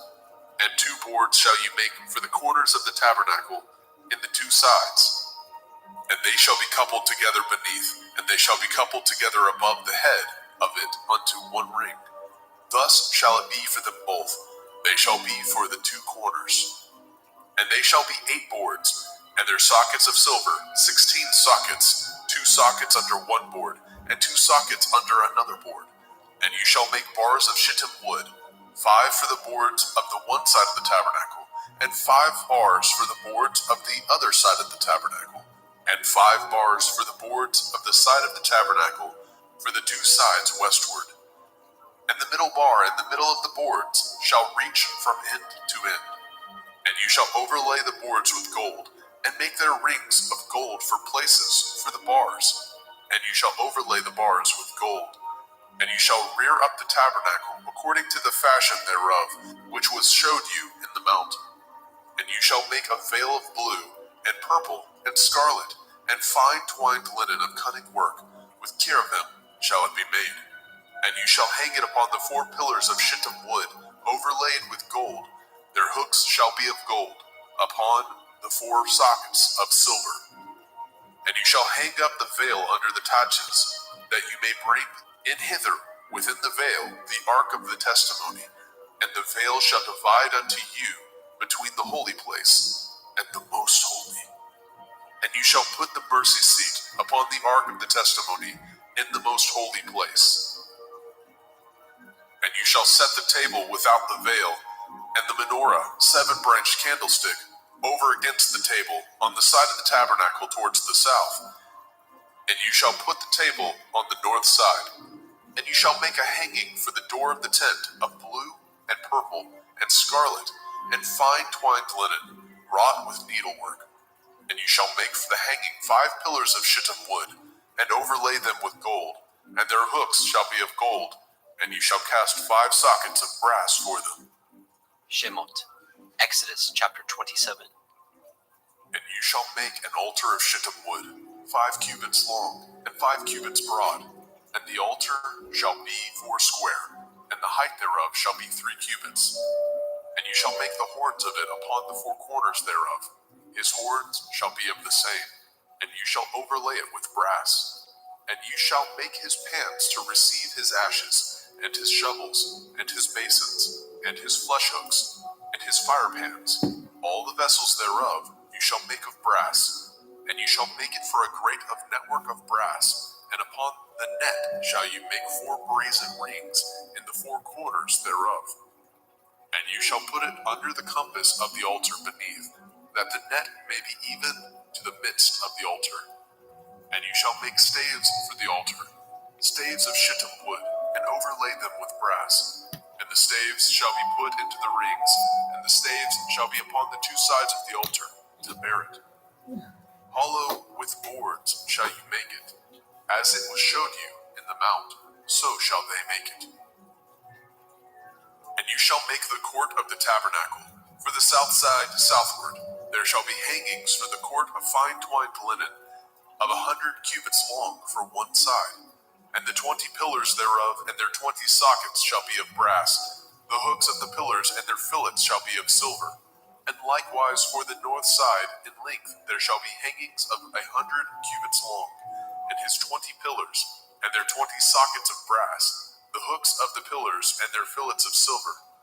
And for the breadth of the court on the west side shall be hangings of 50 cubits, their pillars 10, and their sockets 10. And the breadth of the court on the east side eastward shall be 50 cubits. The hangings of one side of the gate shall be 15 cubits, their pillars 3, and their sockets 3. And on the other side shall be hangings 15 cubits, their pillars 3, and their sockets 3. And for the gate of the court shall be hangings of 20 cubits, of blue, and purple, and scarlet, and fine twined linen, wrought with needlework. And their pillars shall be 4, and their sockets 4. All the pillars round about the court shall be filleted with silver.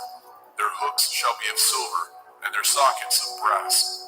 The length of the court shall be 100 cubits, and the breadth 50 everywhere. and the height of 5 cubits of fine twined linen, and their sockets of brass. All the vessels of the tabernacle in the service thereof, and all the pins thereof, and all the pins of the cord shall be of brass. And you shall command the children of Yasharel that they bring you pure olive oil, beaten for the light, to cause the lamp to burn always. In the tabernacle of the assembly, without the veil, which is before the testimony, Aaron and his sons shall order it from evening to morning before Yahuwah. It shall be a statute forever unto their generations on the behalf of the children of Yasharel. Shemot, Exodus chapter 28. And take unto you Aaron your brother, and his sons with him, from among the children of Yasharel, that he may minister unto me in the priest's office, even Aaron, Nadab, and Abihu, Eleazar, and Itamar, Aaron's sons. And you shall make holy garments for Aaron your brother, for glory and for beauty. And you shall speak unto all that are wise-hearted, whom I have filled with the Ruach Hakmah, spirit of wisdom, that they may make Aaron's garments to consecrate him, that he may minister unto me in the priest's office. And these are the garments which they shall make: a breastplate, an ephod, and a robe, and a broidered coat, a turban, and a belt. And they shall make holy garments for Aaron your brother and his sons, that he may minister unto me in the priest's office. And they shall take gold, and blue, and purple, and scarlet, and fine linen, and they shall make an ephod of gold, of blue, of purple, of scarlet, and fine twined linen, with cunning work. It shall have the 2 shoulder pieces thereof joined at the 2 edges thereof, and so it shall be joined together. And the belt of the ephod, which is upon it, shall be of the same, according to the work thereof, even of gold, of blue, and purple, and scarlet, and fine twined linen. And you shall take the 2 onyx stones, and grave on them the names of the children of Yasharel, 6 of their names on 1 stone, and the other 6 names of the rest on the other stone, according to their birth. With the work of an engraver in stone, like the engravings of a signet, shall you engrave the 2 stones with the names of the children of Yasharel. You shall make them to be set in ouches of gold. And you shall put the 2 stones upon the shoulders of the ephod for stones of memorial unto the children of Yasharel. And Aaron shall bear their names before Yahuwah upon his 2 shoulders for a memorial. And you shall make ouches of gold, and 2 chains of pure gold at the ends of wreathen work shall you make them, and fasten the wreathen chains to the ouches. And you shall make the breastplate of judgment with cunning work. After the work of the ephod you shall make it, of gold, of blue, and of purple, and of scarlet, and of fine twined linen shall you make it. 4 square it shall be, being doubled. A span shall be the length thereof, and a span shall be the breadth thereof. And you shall set in it settings of stone, even 4 rows of stones. The first row shall be sardius, a topaz, a carbuncle. This shall be the first row. And the second row shall be an emerald, a sapphire, and a diamond. And the third row, a ligure, an agate, and an amethyst. And the fourth row, a beryl, and an onyx, and a jasper. They shall be set in gold in their enclosings. And the stones shall be with the names of the children of Yasharel, 12, according to their names, like the engravings of a signet. Every one with his name shall they be according to the 12 tribes. And you shall make upon the breastplate chains at the end of wreathen work of pure gold. And you shall make upon the breastplate 2 rings of gold, and shall put the 2 rings on the 2 ends of the breastplate. And you shall put the 2 wreathen chains of gold in the 2 rings which are on the ends of the breastplate. And the other 2 ends of the 2 wreathen chains you shall fasten in the 2 ouches, and put them on the shoulder pieces of the ephod before it. And you shall make 2 rings of gold, and you shall put them upon the 2 ends of the breastplate in the order thereof, which is in the side of the ephod inward. And 2 other rings of gold you shall make, and shall put them on the 2 sides of the ephod underneath, towards the forepart thereof, over against the other coupling thereof, above the belt of the ephod. And they shall bind the breastplate by the rings thereof unto the rings of the ephod, with a lace of blue, that it may be above the belt of the ephod, and that the breastplate be not loosed from the ephod. And Aaron shall bear the names of the children of Yasharel in the breastplate of judgment upon his heart, when he goes in unto the holy place, for a memorial before Yahweh continually. And you shall put in the breastplate of judgment the Urim and the Thummim, and they shall be upon Aaron's heart, when he goes in before Yahweh. And Aaron shall bear the judgment of the children of Yasharel upon his heart before Yahweh continually. And you shall make the robe of the ephod all of blue, and there shall be a hole in the top of it. In the midst thereof it shall have a binding of woven work round about the whole of it, as it were the whole of a habergeon, that it be not rent. And beneath upon the hem of it you shall make pomegranates of blue, of purple, and of scarlet, round about the hem thereof, and bells of gold between them round about. A golden bell and a pomegranate, a golden bell and a pomegranate, upon the hem of the robe round about. And it shall be upon Aaron to minister, and his sound shall be heard when he goes in unto the holy place before Yahweh, and when he comes out, that he die not. And you shall make a plate of pure gold, grave upon it, like the engravings of a signet, Kodesh el Yahweh, holiness unto Yahweh. And you shall put it on a blue lace, that it may be upon the turban. Upon the forefront of the turban it shall be, and it shall be upon Aaron's forehead, that Aaron may bear the iniquity of the holy things, which the children of Yasharel shall hallow in all their holy gifts, and it shall be upon his forehead, that they may be accepted before Yahweh. And you shall embroider the coat of fine linen, and you shall make the turban of fine linen, and you shall make the belt of needlework. And for Aaron's sons you shall make coats, and you shall make for them belts, and bonnets shall you make for them, for glory and for beauty. And you shall put them upon Aaron your brother, and his sons with him, and shall anoint them, and consecrate them, and sanctify them, that they may minister unto me in the priest's office. And you shall make them linen breeches to cover their nakedness, from the loins even unto the thighs they shall reach. And they shall be upon Aaron and upon his sons, when they come in unto the tabernacle of the assembly, or when they come near unto the altar to minister in the holy place, that they bear not iniquity and die. It shall be a statute forever unto him and his seed after him. Shemot, Exodus chapter 29. And this is the thing that you shall do unto them, to hallow them, to minister unto me in the priest's office. Take 1 young bullock, and 2 rams without blemish, and matzah cakes tempered with oil, and matzah wafers anointed with oil. Of wheat and flour shall you make them. And you shall put them into 1 basket, and bring them in the basket, with the bullock and the 2 rams. And Aaron and his sons you shall bring unto the door of the tabernacle of the assembly, and shall wash them with water. And you shall take the garments and put upon Aaron the coat, and the robe of the ephod, and the breastplate, and gird him with the belt of the ephod. And you shall put the turban upon his head, and put the holy crown upon the turban.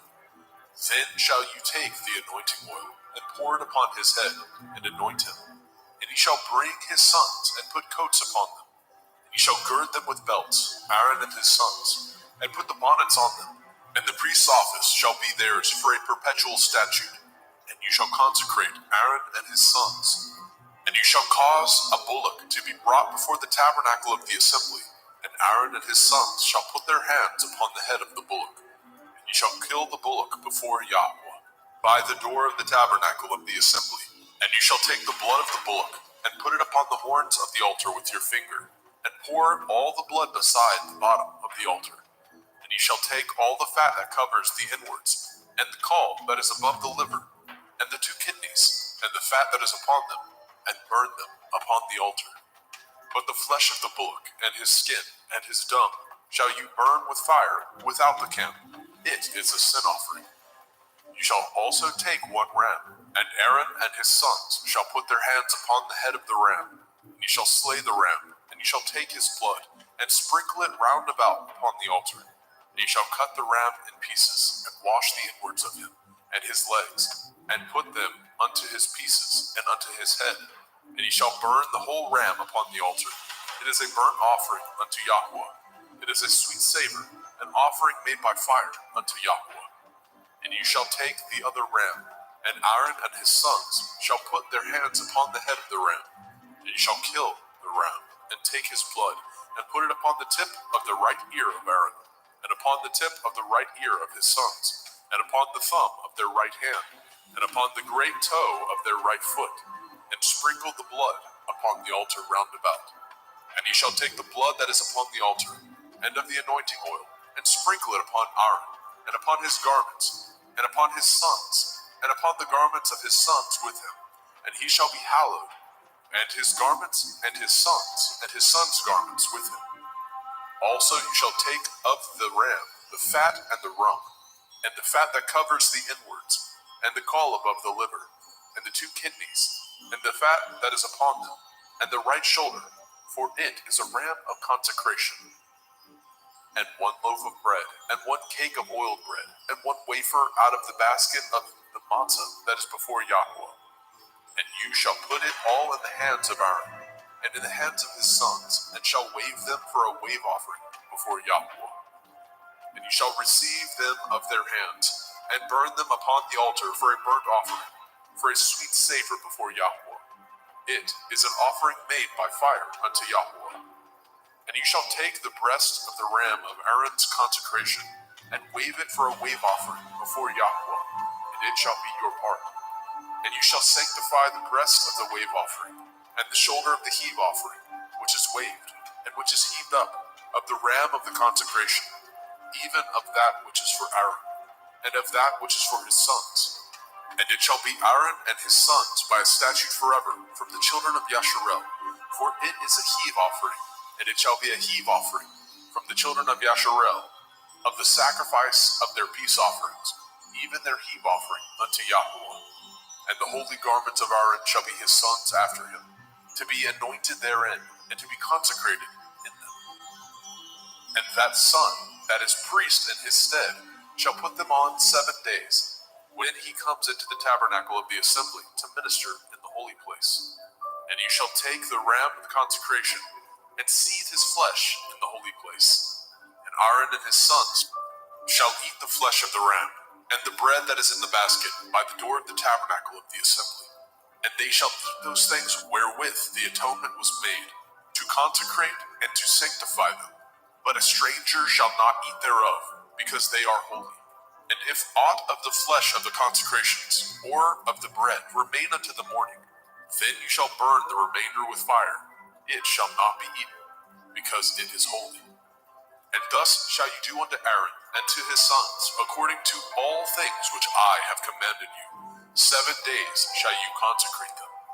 And you shall offer every day a bullock for a sin offering, for atonement. And you shall cleanse the altar when you have made an atonement for it, and you shall anoint it to sanctify it. 7 days you shall make an atonement for the altar, and sanctify it, and it shall be an altar most holy. Whatsoever touches the altar shall be holy.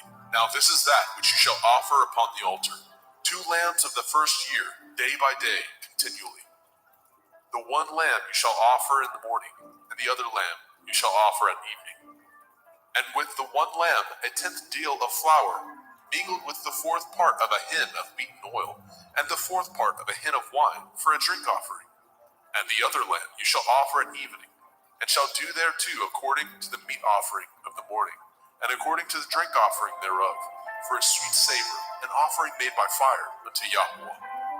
This shall be a continual burnt offering throughout your generations at the door of the tabernacle of the assembly, before Yahweh, where I will meet you, to speak there unto you. And there I will meet with the children of Yasharel, and the tabernacle shall be sanctified by my glory. And I will sanctify the tabernacle of the assembly and the altar, and I will sanctify also both Aaron and his sons to minister to me in the priest's office. And I will dwell among the children of Yasharel, and will be their Elohim. And they shall know that I am Yahuwah Elohim, that brought them forth out of the land of Mitzrayim, that I may dwell among them. I am Yahuwah Elohim. Shemot, Exodus chapter 30. And you shall make an altar to burn incense upon. Of shittim wood shall you make it. A cubit shall be the length thereof, and a cubit the breadth thereof. 4 square shall it be, and 2 cubits shall be the height thereof. The horns thereof shall be of the same. And you shall overlay it with pure gold, the top thereof and the sides thereof round about, and the horns thereof. And you shall make unto it a crown of gold round about. And 2 golden rings shall you make it under the crown of it, by the 2 corners thereof. Upon the 2 sides of it shall you make it, and they shall be for places for the staves to bear it withal. And you shall make the staves of shittim wood, and overlay them with gold. And you shall put it before the veil that is by the ark of the testimony, before the mercy seat that is over the testimony, where I will meet with you. And Aaron shall burn thereon sweet incense every morning. When he dresses the lamps, he shall burn incense upon it. And when Aaron lights the lamp at evening, he shall burn incense upon it, a perpetual incense before Yahweh throughout your generations. Ye shall offer no strange incense thereon, nor burn sacrifice, nor meat offering, neither shall ye pour drink offering thereon. And Aaron shall make an atonement upon the horns of it once in a year, with the blood of the sin offering of atonement. Once in the year shall he make atonement upon it throughout your generations. It is most holy unto Yahweh. And Yahweh spoke unto Moshe, saying, When you take the sum of the children of Yasharel after their number, then shall they give every man a ransom for his soul unto Yahweh, when you number them, that there be no plague among them when you number them. This they shall give, every one that passes among them that are numbered, half a shekel, after the shekel of the sanctuary. A shekel is 20 gerahs. A half shekel shall be the offering of Yahweh. Every one that passes among them that are numbered, from 20 years old and above, shall give an offering unto Yahweh. The rich shall not give more, and the poor shall not give less than half a shekel, when they give an offering unto Yahweh to make an atonement for your souls. And you shall take the atonement money of the children of Yasharel, and shall appoint it for the service of the tabernacle of the assembly, that it may be a memorial unto the children of Yasharel before Yahweh, to make an atonement for your souls. And Yahweh spoke unto Moshe, saying, You shall also make a laver of brass, and his foot also of brass, to wash withal, and you shall put it between the tabernacle of the assembly and the altar, and you shall put water therein. For Aaron and his sons shall wash their hands and their feet thereat. When they go into the tabernacle of the assembly, they shall wash with water, that they die not, or when they come near to the altar to minister, to burn offering made by fire unto Yahweh. So they shall wash their hands and their feet, that they die not, and it shall be a statute forever to them, even to him and to his seed throughout their generations. And Yahweh spoke unto Moshe, saying, Take also unto you principal spices of pure myrrh, 500 shekels, and of sweet cinnamon, half so much, even 250 shekels, and of sweet calamus, 250 shekels, and of cassia, 500 shekels, after the shekel of the sanctuary, and of olive oil, a hin. And you shall make it an oil of holy ointment, an ointment compound after the art of the apothecary. It shall be holy anointing oil. And you shall anoint the tabernacle of the assembly therewith, and the ark of the testimony, and the table and all his vessels, and the menorah and his vessels, and the altar of incense, and the altar of burnt offering with all his vessels, and the laver and his foot. And ye shall sanctify them, that they may be most holy. Whatsoever touches them shall be holy. And you shall anoint Aaron and his sons, and consecrate them, that they may minister unto me in the priest's office. And you shall speak unto the children of Yasharel, saying, This shall be a holy anointing oil unto me throughout your generations. Upon man's flesh shall it not be poured, neither shall ye make any other like it. After the composition of it, it is holy, and it shall be holy unto you. Whosoever compounds any like it, or whosoever puts any of it upon a stranger, shall even be cut off from his people. And Yahweh spoke unto Moshe, saying, Take unto you sweet spices, stacte, and onycha, and galbanum. These sweet spices and pure frankincense, of each shall be a like weight. And you shall make it a perfume, a confection after the art of the apothecary, tempered together, pure and holy. And you shall beat some of it very small, and put of it before the testimony in the tabernacle of the assembly, where I will meet with you. It shall be unto you most holy. And as for the perfume which you shall make, ye shall not make to yourselves according to the composition thereof. It shall be unto you holy for Yahweh. Whosoever shall make like unto that, to smell thereto, shall even be cut off from his people.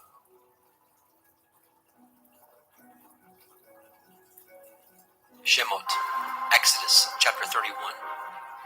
And Yahweh spoke unto Moshe, saying, See, I have called by name Bezalel, the son of Uri, the son of Hori, of the tribe of Yehudah, and I have filled him with the Ruach Elohim, in wisdom and in understanding, and in knowledge, and in all manner of workmanship, to devise cunning works, to work in gold, and in silver, and in brass, and in cutting of stones, to set them, and in carving of timber, to work in all manner of workmanship.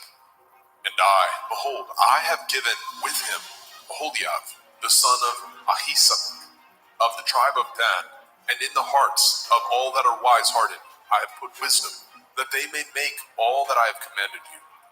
The tabernacle of the assembly, the ark of the testimony, the mercy seat that is thereupon, and all the furniture of the tabernacle, and the table and his furniture, and the pure menorah with all his furniture, and the altar of incense, and the altar of burnt offering, with all his furniture, and the laver and his foot, and the cloths of service for Aaron the priest, and the garments of his sons, to minister in the priest's office, and the anointing oil, and the sweet incense for the holy place. According to all that I have commanded you, shall they do. And Yahweh spoke unto Moshe, saying, Speak also unto the children of Yasharel, saying, Truly my Shabbatot ye shall guard, for it is a sign between me and you throughout your generations, that ye may know that I am Yahuwah Mekodeshim, Yahuwah who sanctifies you. Ye shall guard the Sabbath, therefore, for it is holy unto you. Every one that defiles it shall surely be put to death, for whosoever does any work thereon, that soul shall be cut off from among his people. 6 days may work be done, but in the seventh is the Sabbath of rest, holy unto Yahuwah. Whosoever does any work in the Sabbath, he shall surely be put to death. Wherefore the children of Yasharel shall guard the Sabbath, to keep the Sabbath throughout their generations, for a perpetual covenant. It is a sign between me and the children of Yasharel forever. For in 6 days Yahuwah made the heavens and the earth, and on the seventh day he rested, and was refreshed. And he gave unto Moshe, when he had made an end of communing with him upon Mount Sinai, 2 sapphires of testimony, sapphire stones, written with the finger of Elohim. Shemot, Exodus chapter 32. And when the people saw that Moshe delayed to come down out of the mount, the people gathered themselves together unto Aaron, and said unto him, Up, make us Elohim, which shall go before us. As for this Moshe, the man that brought us up out of the land of Mitzrayim, we know not what is become of him. And Aaron said unto them, Break off the golden earrings, which are in the ears of your women, of your sons, and of your daughters, and bring them unto me. And the people broke off the golden earrings which were in the ears, and brought them unto Aaron. And he received them at their hand, and fashioned it with a graving tool, after he had made it a molten calf. And they said, These be your Elohim, O Yasharel, which brought you up out of the land of Mitzrayim. And when Aaron saw it, he built an altar before it. And Aaron made proclamation and said, Tomorrow is a feast to Yahuwah. And they rose up early on the morrow, and offered burnt offerings, and brought peace offerings. And the people sat down to eat and to drink, and rose up to play. And Yahweh said unto Moshe, Go, get you down, for your people, which you brought out of the land of Mitzrayim, have corrupted themselves. They have turned aside quickly out of the way which I commanded them. They have made them a molten calf, and have worshipped it, and have sacrificed thereunto, and said, These be your Elohim, O Yasharel, which have brought you up out of the land of Mitzrayim. And Yahweh said unto Moshe, I have seen this people, and behold, it is a stiff-necked people. Now therefore let me alone, that my wrath may wax hot against them, and that I may consume them, and I will make of you a great nation. And Moshe besought Yahweh Eloheinu and said, Yahweh, why does your wrath wax hot against your people, which you have brought forth out of the land of Mitzrayim with great power and with a mighty hand? Wherefore should the Mitzrayim speak and say, for mischief did he bring them out, to slay them in the mountains, and to consume them from the face of the earth? Turn from your fierce wrath, and repent of this evil against your people. Remember Avraham, Yitzchak, and Yashrael, your servants, to whom you swore by your own self and said unto them, I will multiply your seed as the stars of heaven. And all this land that I have spoken of will I give unto your seed, and they shall inherit it forever. And Yahweh repented of the evil which he thought to do unto his people. And Moshe turned and went down from the mount, and the 2 sapphires of the testimony were in his hand. The sapphires were written on both their sides. On the one side and on the other were they written. And the sapphires were the work of Elohim, and their writing was the writing of Elohim, graven upon the sapphires. And when Yahusha heard the noise of the people as they shouted, he said unto Moshe, There is noise of war in the camp! And he said, It is not the voice of them that shout for mastery, neither is it the voice of them that cry for being overcome, but the noise of them that sing do I hear. And it came to pass, as soon as he came nigh unto the camp, that he saw the calf and the dancing. Moshe's anger waxed hot, and he cast the sapphires out of his hands, and broke them beneath the mount. And he took the calf which they had made, and burnt it in the fire, and ground it to powder, and strawed it upon the water, and made the children of Yashrael drink of it. And Moshe said unto Aharon, What did this people unto you, that you have brought so great a sin upon them? And Aharon said, Let not the anger of my Lord wax hot. You know the people, that they are set on mischief. For they said unto me, Make us Elohim, which shall go before us. For as for this Moshe, the man that brought us up out of the land of Mitzrayim, we know not what has become of him. And I said unto them, Whosoever has any gold, let them break it off. So they gave it me, and I cast it into the fire. And there came out this calf. And when Moshe saw that the people were naked, for Aharon had made them naked unto their shame among their enemies, then Moshe stood in the gate of the camp and said, Who is on Yahweh's side? Let him come unto me. All the sons of Levi gathered themselves together unto him. And he said unto them, Thus says Yahweh Elohai of Yashrael, Put every man his sword by his side, and go in and out from gate to gate throughout the camp, and slay every man his brother, and every man his companion, and every man his neighbor. And the children of Levi did according to the word of Moshe, and there fell of the people that day about 3,000 men. For Moshe had said, Consecrate yourselves today to Yahweh, even every man upon his son, and upon his brother, that he may bestow upon you a blessing this day. It came to pass on the morrow, that Moshe said unto the people, Ye have sinned a great sin, and now I will go up unto El Yahweh. Perchance I shall make an atonement for your sin. And Moshe returned unto El Yahweh and said, Oh, this people have sinned a great sin, and have made them Elohai of gold.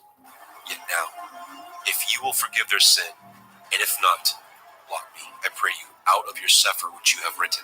And Yahweh said unto Moshe, Whosoever has sinned against me, him will I blot out of my sefer. Therefore now go, lead the people into the place of which I have spoken unto you. Behold, my angel shall go before you. Nevertheless, in the day when I visit, I will visit their sin upon them. And Yahweh plagued the people, because they made the calf which Aharon made. Shemot, Exodus chapter 33. And Yahweh said unto Moshe, Depart, and go up hence, you and the people which you have brought up out of the land of Mitzrayim, unto the land which I swore unto Abraham, to Yitzchak, and to Yaakov, saying, Unto your seed will I give it. And I will send an angel before you, and I will drive out the Kenai, the Amorite, the Hittite, the Perizzai, the Hivi, and the Jebusai, unto a land flowing with milk and honey, for I will not go up in the midst of you, for you are a stiff-necked people, lest I consume you in the way. And when the people heard the evil report, they mourned. And no man did put on him his ornaments. For Yahweh had said unto Moshe, Say unto the children of Yasharel, ye are a stiff-necked people. I will come up into the midst of you in a moment, and consume you. Therefore now put off your ornaments from you, that I may know what to do unto you. And the children of Yasharel stripped themselves of their ornaments by the Mount Horeb. And Moshe took the tabernacle, and pitched it without the camp, afar off from the camp, and called it the tabernacle of the assembly. And it came to pass that everyone which sought Yahweh went out unto the tabernacle of the assembly, which was without the camp. And it came to pass, when Moshe went out unto the tabernacle, that all the people rose up, and stood every man at his tent door, and looked after Moshe until he was gone into the tabernacle. And it came to pass, as Moshe entered into the tabernacle, the cloudy pillar descended, and stood at the door of the tabernacle, and Yahweh talked with Moshe. And all the people saw the cloudy pillar stand at the tabernacle door, and all the people rose up and worshipped, every man in his tent door. And Yahweh spoke unto Moshe face to face, as a man speaks unto his friend. And he turned again into the camp, but his servant Yahusha, the son of Nun, a young man, departed not out of the tabernacle. And Moshe said unto Eliyahu, See, you say unto me, Bring up this people, and you have not let me know whom you will send with me. Yet you have said, I know you by name, and you have also found grace in my sight. Now therefore, I pray you, if I have found grace in your sight, show me now your way, that I may know you, that I may find grace in your sight, and consider that this nation is your people. And he said, My presence shall go with you, and I will give you rest. And he said unto him, If your presence go not with me, carry us not up hence. For wherein shall it be known here that I and your people have found grace in your sight? Is it not in that you go with us? So shall we be separated, I and your people, from all the people that are upon the face of the earth. And Yahweh said unto Moshe, I will do this thing also that you have spoken, for you have found grace in my sight, and I know you by name. And he said, I beseech you, show me your glory. And he said, I will make all my goodness pass before you, and I will proclaim the name of Yahweh before you, and will be gracious to whom I will be gracious, and will show mercy on whom I will show mercy. And he said, You cannot see my face, for there shall no man see me and live. And Yahweh said, Behold, there is a place by me, and you shall stand upon a rock. And it shall come to pass, while my glory passes by, that I will put you in the cleft of the rock, and will cover you with my hand, while I pass by. And I will take away my hand, and you shall see my back parts, but my face shall not be seen.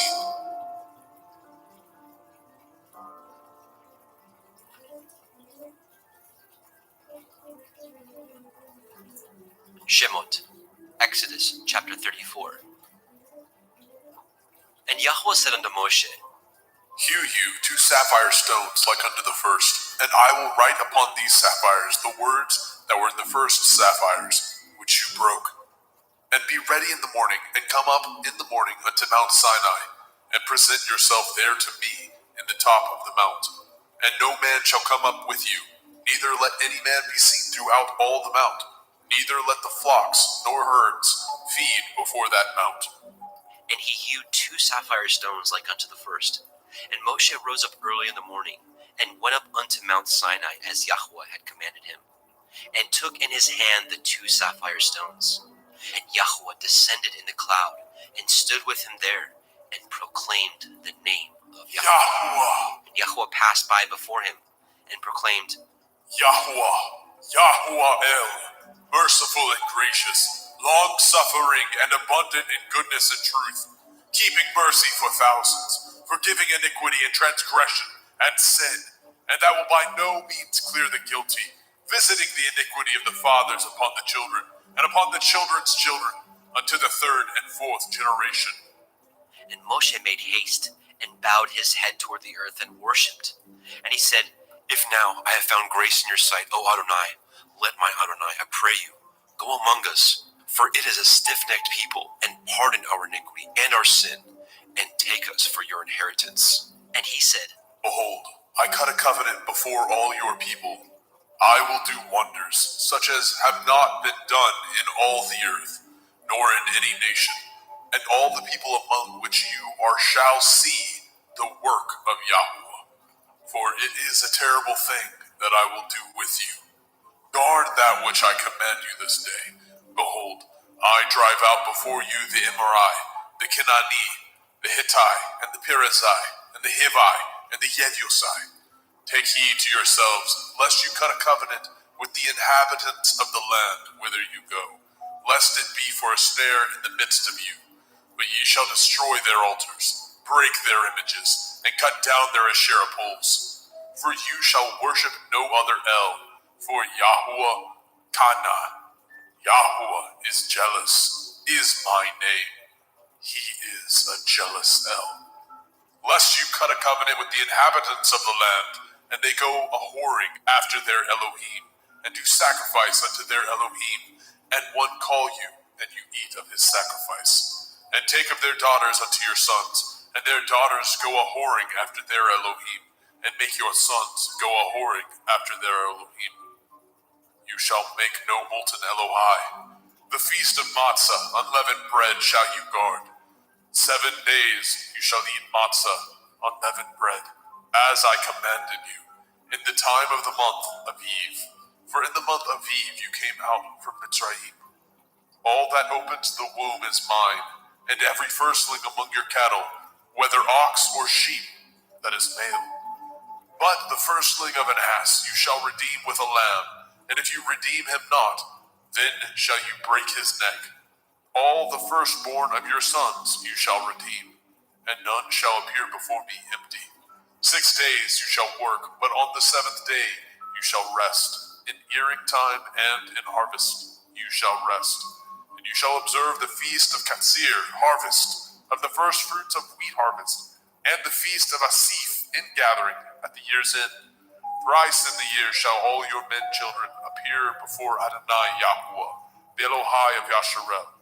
For I will cast out the nations before you, and enlarge your borders. Neither shall any man desire your land, when you shall go up to appear before Yahuwah Elohika thrice in the year. You shall not offer the blood of my sacrifice with leaven, neither shall the sacrifice of the feast of the Pesach be left unto the morning. The first of the first fruits of your land you shall bring into the house of Yahuwah Elohika. You shall not see the kid in his mother's milk. And Yahweh said unto Moshe, Write these words, for after the tenor of these words I have cut a covenant with you and with Yasharel. And he was there with Yahweh 40 days and 40 nights. He did neither eat bread nor drink water. And he wrote upon the sapphires the words of the covenant, the 10 Devarim. And it came to pass, when Moshe came down from Mount Sinai with the 2 sapphires of testimony in Moshe's hand, when he came down from the mount, that Moshe knew not that the skin of his face shone while he talked with him. And when Aharon and all the children of Yasharel saw Moshe, behold, the skin of his face shone, and they were afraid to come nigh him. And Moshe called unto them, and Aharon and all the rulers of the assembly returned unto him, and Moshe talked with them. And afterward, all the children of Yasharel came nigh, and he gave them in commandment all that Yahweh had spoken with him in Mount Sinai. And till Moshe had done speaking with him, he put a veil on his face. But when Moshe went in before Yahweh to speak with him, he took the veil off until he came out. And he came out and spoke unto the children of Yasharel, which he was commanded. And the children of Yasharel saw the face of Moshe, that the skin of Moshe's face shone. And Moshe put the veil upon his face again until he went in to speak with him. Shemot, Exodus chapter 35.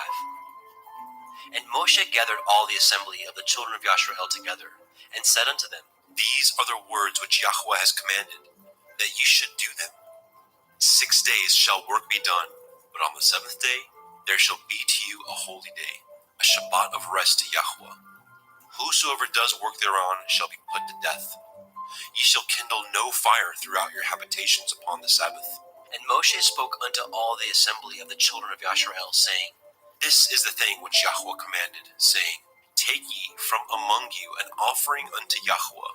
Whosoever is of a willing heart, let him bring it, an offering of Yahweh, gold and silver and brass, and blue and purple and scarlet and fine linen and goat's hair, and ram skins dyed red, and badger skins, and shittim wood, and oil for the light, and spices for anointing oil, and for the sweet incense, and onyx stones, and stones to be set for the ephod, and for the breastplate.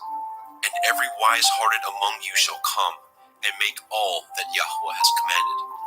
The tabernacle, his tent, and his covering, his taches, and his boards, his bars, his pillars, and his sockets, the ark, and the staves thereof, with the mercy seat, and the veil of covering, the table, and his staves, and all his vessels, and the showbread, the menorah, also for the light, and his furniture, and his lamps, with the oil for the light, and the incense altar, and his staves, and the anointing oil, and the sweet incense, and the hanging for the door at the entering in of the tabernacle, the altar of burnt offering, with his brazen grate, his staves, and all his vessels, the laver and his foot, the hangings of the court, his pillars, and their sockets, and the hanging for the door of the court, the pins of the tabernacle, and the pins of the court, and their cords, the cloths of service, to do service in the holy place,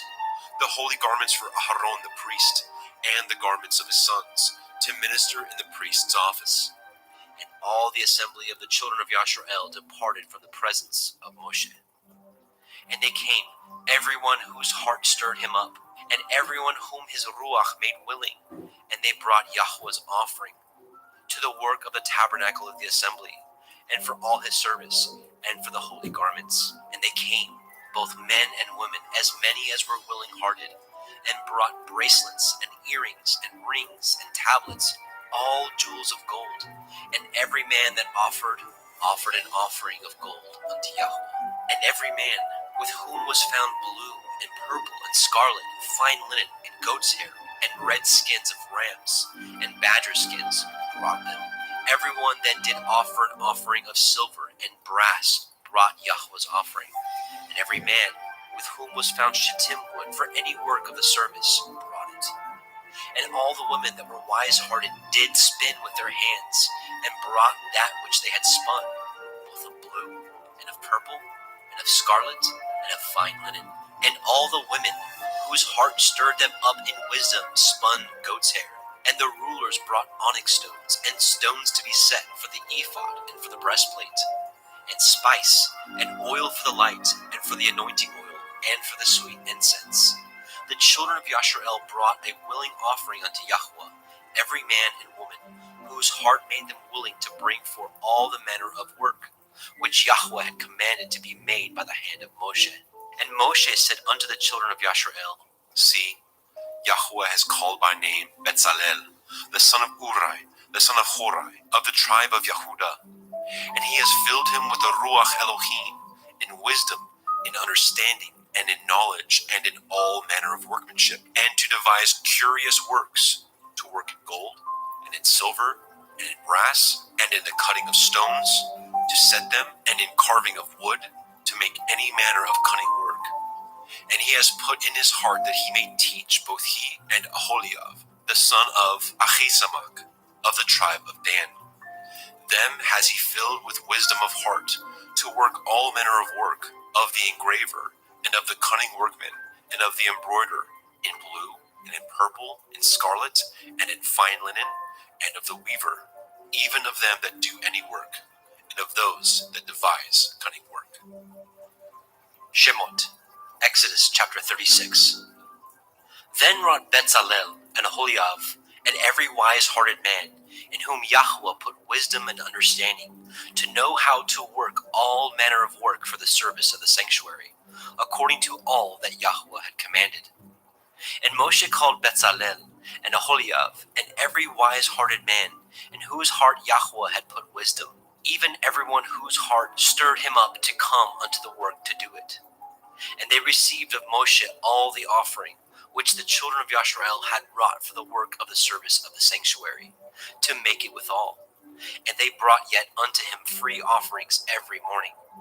And all the wise men that wrought all the work of the sanctuary came every man from his work which they had made.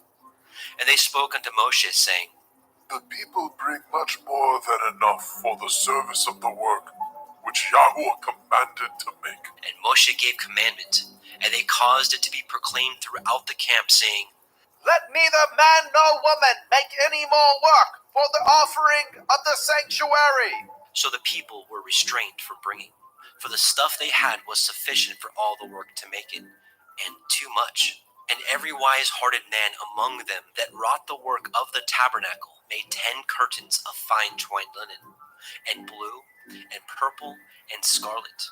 With cherubim of cunning work made he them. The length of one curtain was 28 cubits, and the breadth of one curtain 4 cubits. The curtains were all of one size. And he coupled the 5 curtains one unto another, and the other 5 curtains he coupled one unto another. And he made loops of blue on the edge of one curtain from the selvage in the coupling. Likewise, he made in the uttermost side of another curtain in the coupling of the second.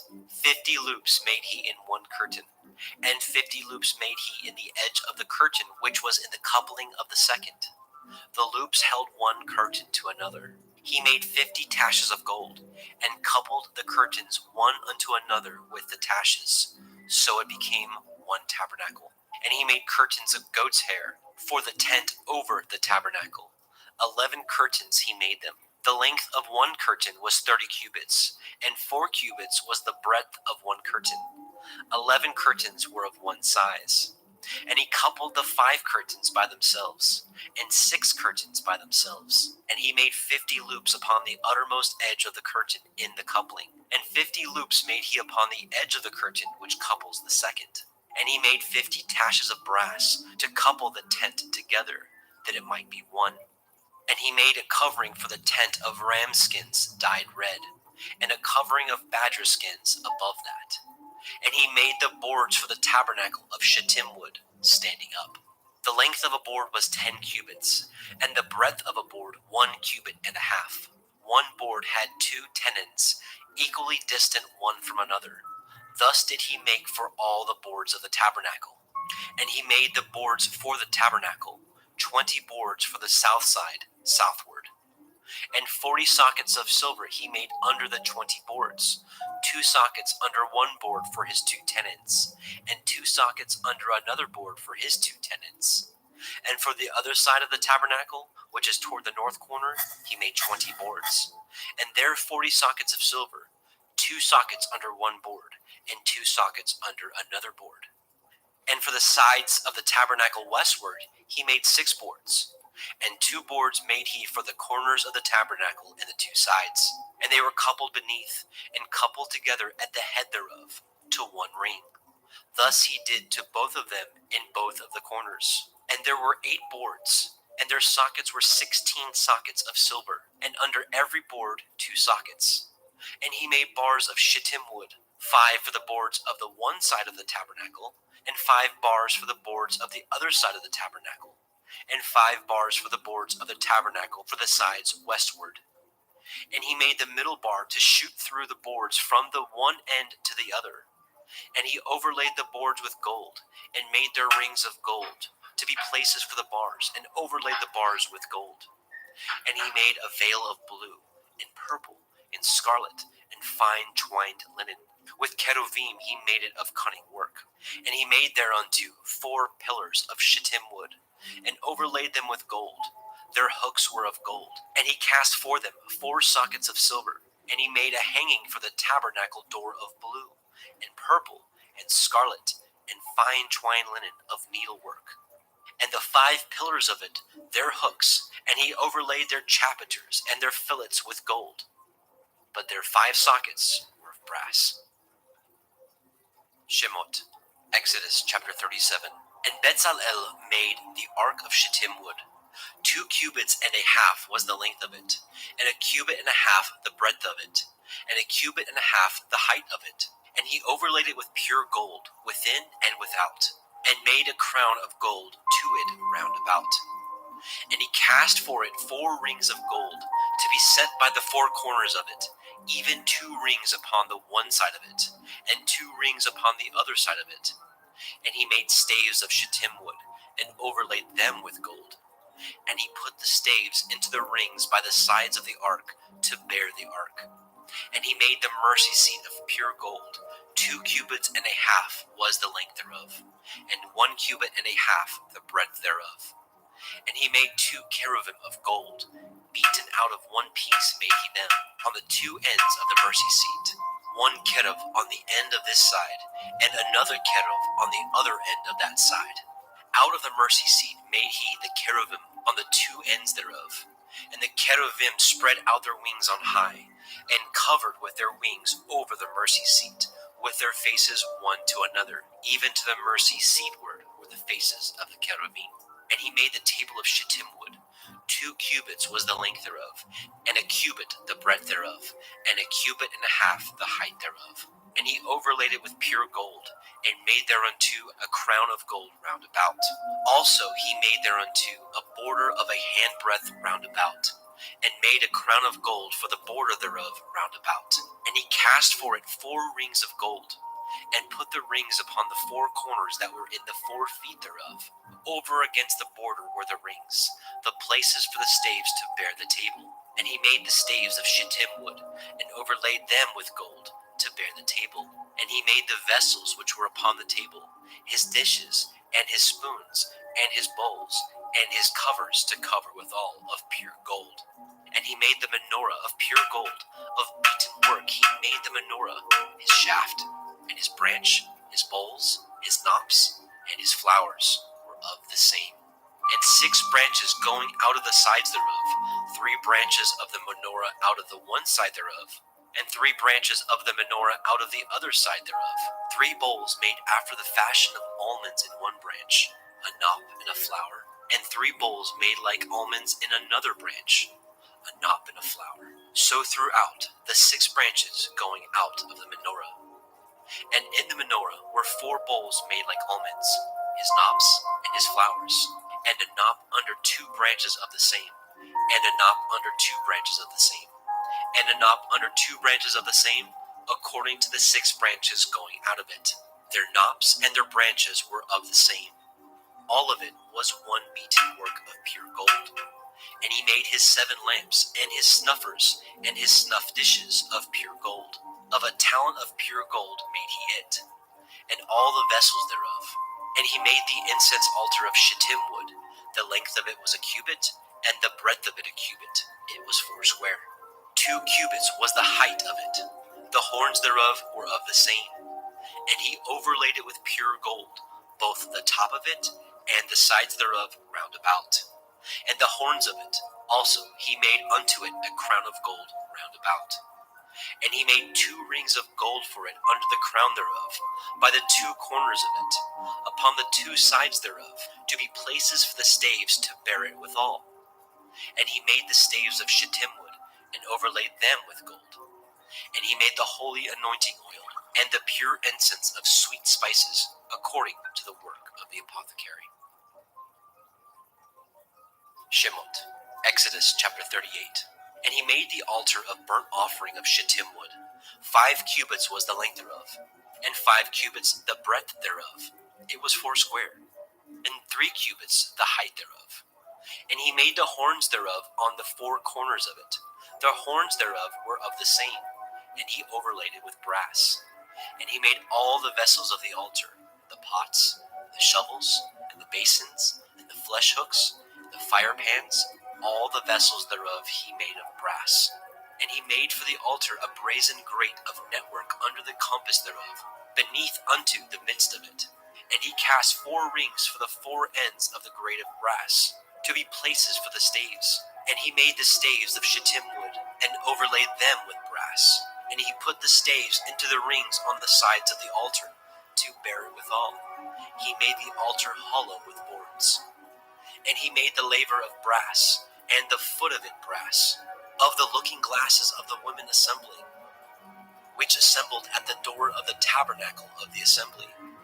And he made the court on the south side southward. The hangings of the court were of fine twined linen, 100 cubits.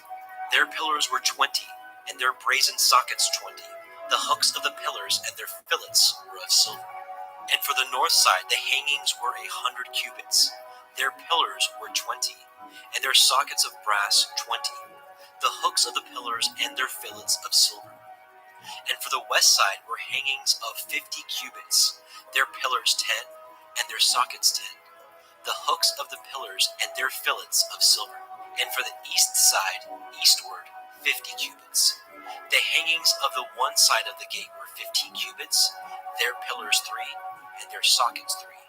And for the other side of the court gate, on this hand and on that hand, were hangings of 15 cubits, their pillars 3, and their sockets 3. All the hangings of the court round about were of fine twined linen. And the sockets for the pillars were of brass, the hooks of the pillars and their fillets of silver, and the overlaying of their chapiters of silver. And all the pillars of the court were filleted with silver. And the hanging for the gate of the court was needlework of blue and purple and scarlet and fine twined linen. And 20 cubits was the length, and the height in the breadth was 5 cubits, answerable to the hangings of the court. And their pillars were 4, and their sockets of brass 4, their hooks of silver, and the overlaying of their chapiters and their fillets of silver. And all the pins of the tabernacle and of the court round about were of brass. This is the sum of the tabernacle, even of the tabernacle of the assembly, as it was counted according to the commandment of Moshe, for the service of the Leviim, by the hand of Ithamar, son to Aaron the priest. And Bezalel, the son of Uri, the son of Horai, of the tribe of Yehudah, made all that Yahweh commanded Moshe. And with him was Aholibav, son of Achisamach, of the tribe of Dan, an engraver, and a cunning workman, and an embroiderer in blue, and in purple, and in scarlet, and fine linen. All the gold that was occupied for the work in all the work of the holy place, even the gold of the offering, was 29 talents, and 730 shekels, after the shekel of the sanctuary. And the silver of them that were numbered of the assembly was 100 talents, and 100,703 shekels, after the shekel of the sanctuary. A beka for every man, that is, half a shekel, after the shekel of the sanctuary, for every one that went to be numbered from 20 years old and upward, for 600,000 and 3,550 men. And of the 100 talents of silver were cast the sockets of the sanctuary, and the sockets of the veil, 100 sockets of 100 talents, a talent for a socket. And of the 1,775 shekels he made hooks for the pillars, and overlaid their chapiters, and filleted them. And the brass of the offering was 70 talents, and 2,400 shekels. And therewith he made the sockets to the door of the tabernacle of the assembly, and the brazen altar, and the brazen grate for it, and all the vessels of the altar, and the sockets of the court round about, and the sockets of the court gate, and all the pins of the tabernacle, and all the pins of the court round about. Shemot, Exodus chapter 39. And of the blue, and purple, and scarlet, they made cloths of service, to do service in the holy place, and made the holy garments for Aaron, as Yahweh commanded Moshe. And he made the ephod of gold, blue, and purple, and scarlet, and fine twined linen. And they did beat the gold into thin plates, and cut it into wires, to work it in the blue, and in the purple, and in the scarlet, and in the fine linen, with cunning work. They made shoulder pieces for it, to couple it together. By the 2 edges was it coupled together. And the belt of his ephod, that was upon it, was of the same, according to the work thereof, of gold, blue, and purple, and scarlet, and fine twined linen, as Yahweh commanded Moshe. And they wrought onyx stones enclosed in ouches of gold, graven as signets are graven, with the names of the children of Yasharel. And he put them on the shoulders of the ephod, that they should be stones for a memorial to the children of Yasharel, as Yahweh commanded Moshe. And he made the breastplate of cunning work, like the work of the ephod, of gold, blue, and purple, and scarlet, and fine twined linen. It was foursquare. They made the breastplate double. A span was the length thereof, and a span the breadth thereof, being doubled. And they set in it 4 rows of stones. The first row was a sardius, a topaz, and a carbuncle. This was the first row. And the second row, an emerald, a sapphire, and a diamond. And the third row, a ligure, an agate, and an amethyst.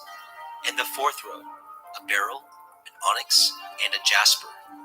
They were enclosed in ouches of gold in their enclosings. And the stones were according to the names of the children of Yasharel, 12 according to their names, like the engravings of a signet, every one with his name, according to the 12 tribes. And they made upon the breastplate chains at the end of wreathen work of pure gold.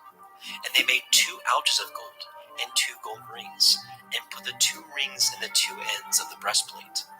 And they put the 2 wreathen chains of gold in the 2 rings on the ends of the breastplate.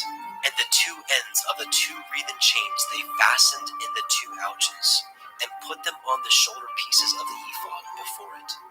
And they made 2 rings of gold, and put them on the 2 ends of the breastplate, upon the border of it, which was on the side of the ephod inward.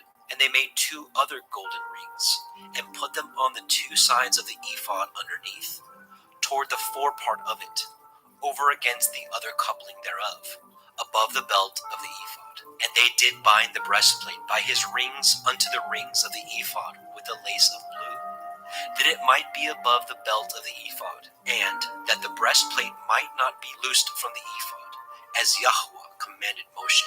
And he made the robe of the ephod of woven work, all of blue. And there was a hole in the midst of the robe, as the hole of a habergeon, with a band round about the hole, that it should not rend. And they made upon the hems of the robe pomegranates of blue, and purple, and scarlet, and twined linen. And they made bells of pure gold, and the bells between the pomegranates unto the hem of the robe, round about between the pomegranates. A bell and a pomegranate, a bell and a pomegranate, round about the hem of the robe to minister in, as Yahweh commanded Moshe. And they made coats of fine linen of woven work for Aharon, and for his sons, and a turban of fine linen, and goodly bonnets of fine linen, and linen breeches of fine twined linen, and a belt of fine twined linen, and blue, and purple, and scarlet of needlework, as Yahweh commanded Moshe.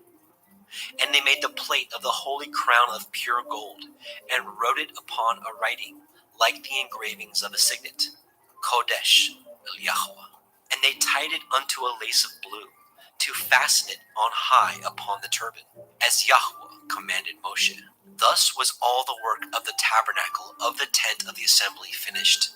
And the children of Yasharel did according to all that Yahweh commanded Moshe.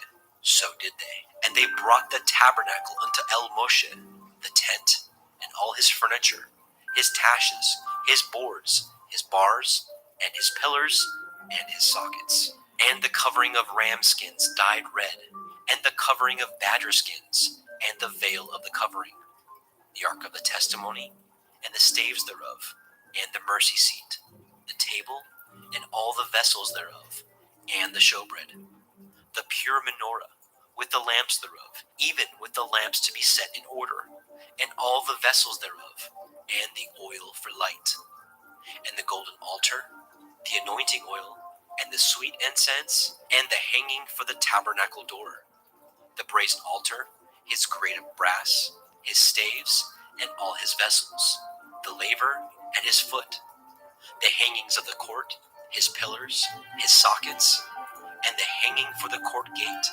his cords, and his pins, and all the vessels of the service of the tabernacle, for the tent of the assembly, the cloths of service to do service in the holy place, and the holy garments for Aharon the priest, and for his sons' garments to minister in the priest's office, according to all that Yahweh commanded Moshe.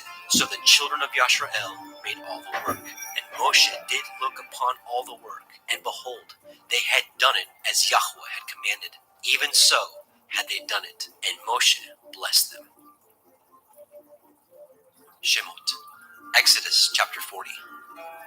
And Yahweh spoke unto Moshe, saying, On the first day of the first month shall you set up the tabernacle of the tent of the assembly, and you shall put therein the ark of the testimony, and cover the ark with the veil.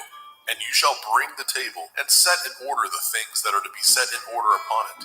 You shall bring the menorah, and light the lamps thereof. And you shall set the altar of gold for the incense before the ark of the testimony, and put the hangings of the door to the tabernacle. And you shall set the altar of burnt offering before the door of the tabernacle of the tent of the assembly. And you shall set the laver between the tent of the assembly and the altar, and shall put water therein. And you shall set the court round about, and hang up the hanging at the court gate. And you shall take the anointing oil, and anoint the tabernacle, and all that is therein, and shall hallow it, and all the vessels thereof, and it shall be holy. And you shall anoint the altar of the burnt offering, and all his vessels, and sanctify the altar, and it shall be an altar most holy. And you shall anoint the laver and his foot, and sanctify it. And you shall bring Aharon and his sons unto the door of the tabernacle of the assembly, and wash them with water. And you shall put upon Aharon the holy garments, and anoint him, and sanctify him, that he may minister unto me in the priest's office. And you shall bring his sons, and clothe them with coats. And you shall anoint them, as you anointed their father, that they may minister unto me in the priest's office. For their anointing shall surely be an everlasting priesthood throughout their generations. Thus did Moshe, according to all that Yahweh commanded him, so did he. And it came to pass in the first month in the second year, on the first day of the month, that the tabernacle was reared up. And Moshe reared up the tabernacle, and fastened his sockets, and set up the boards thereof, and put in the bars thereof, and reared up his pillars. And he spread abroad the tent over the tabernacle, and put the covering of the tent above upon it, as Yahweh commanded Moshe. And he took and put the testimony into the ark, and set the staves on the ark, and put the mercy seat above upon the ark.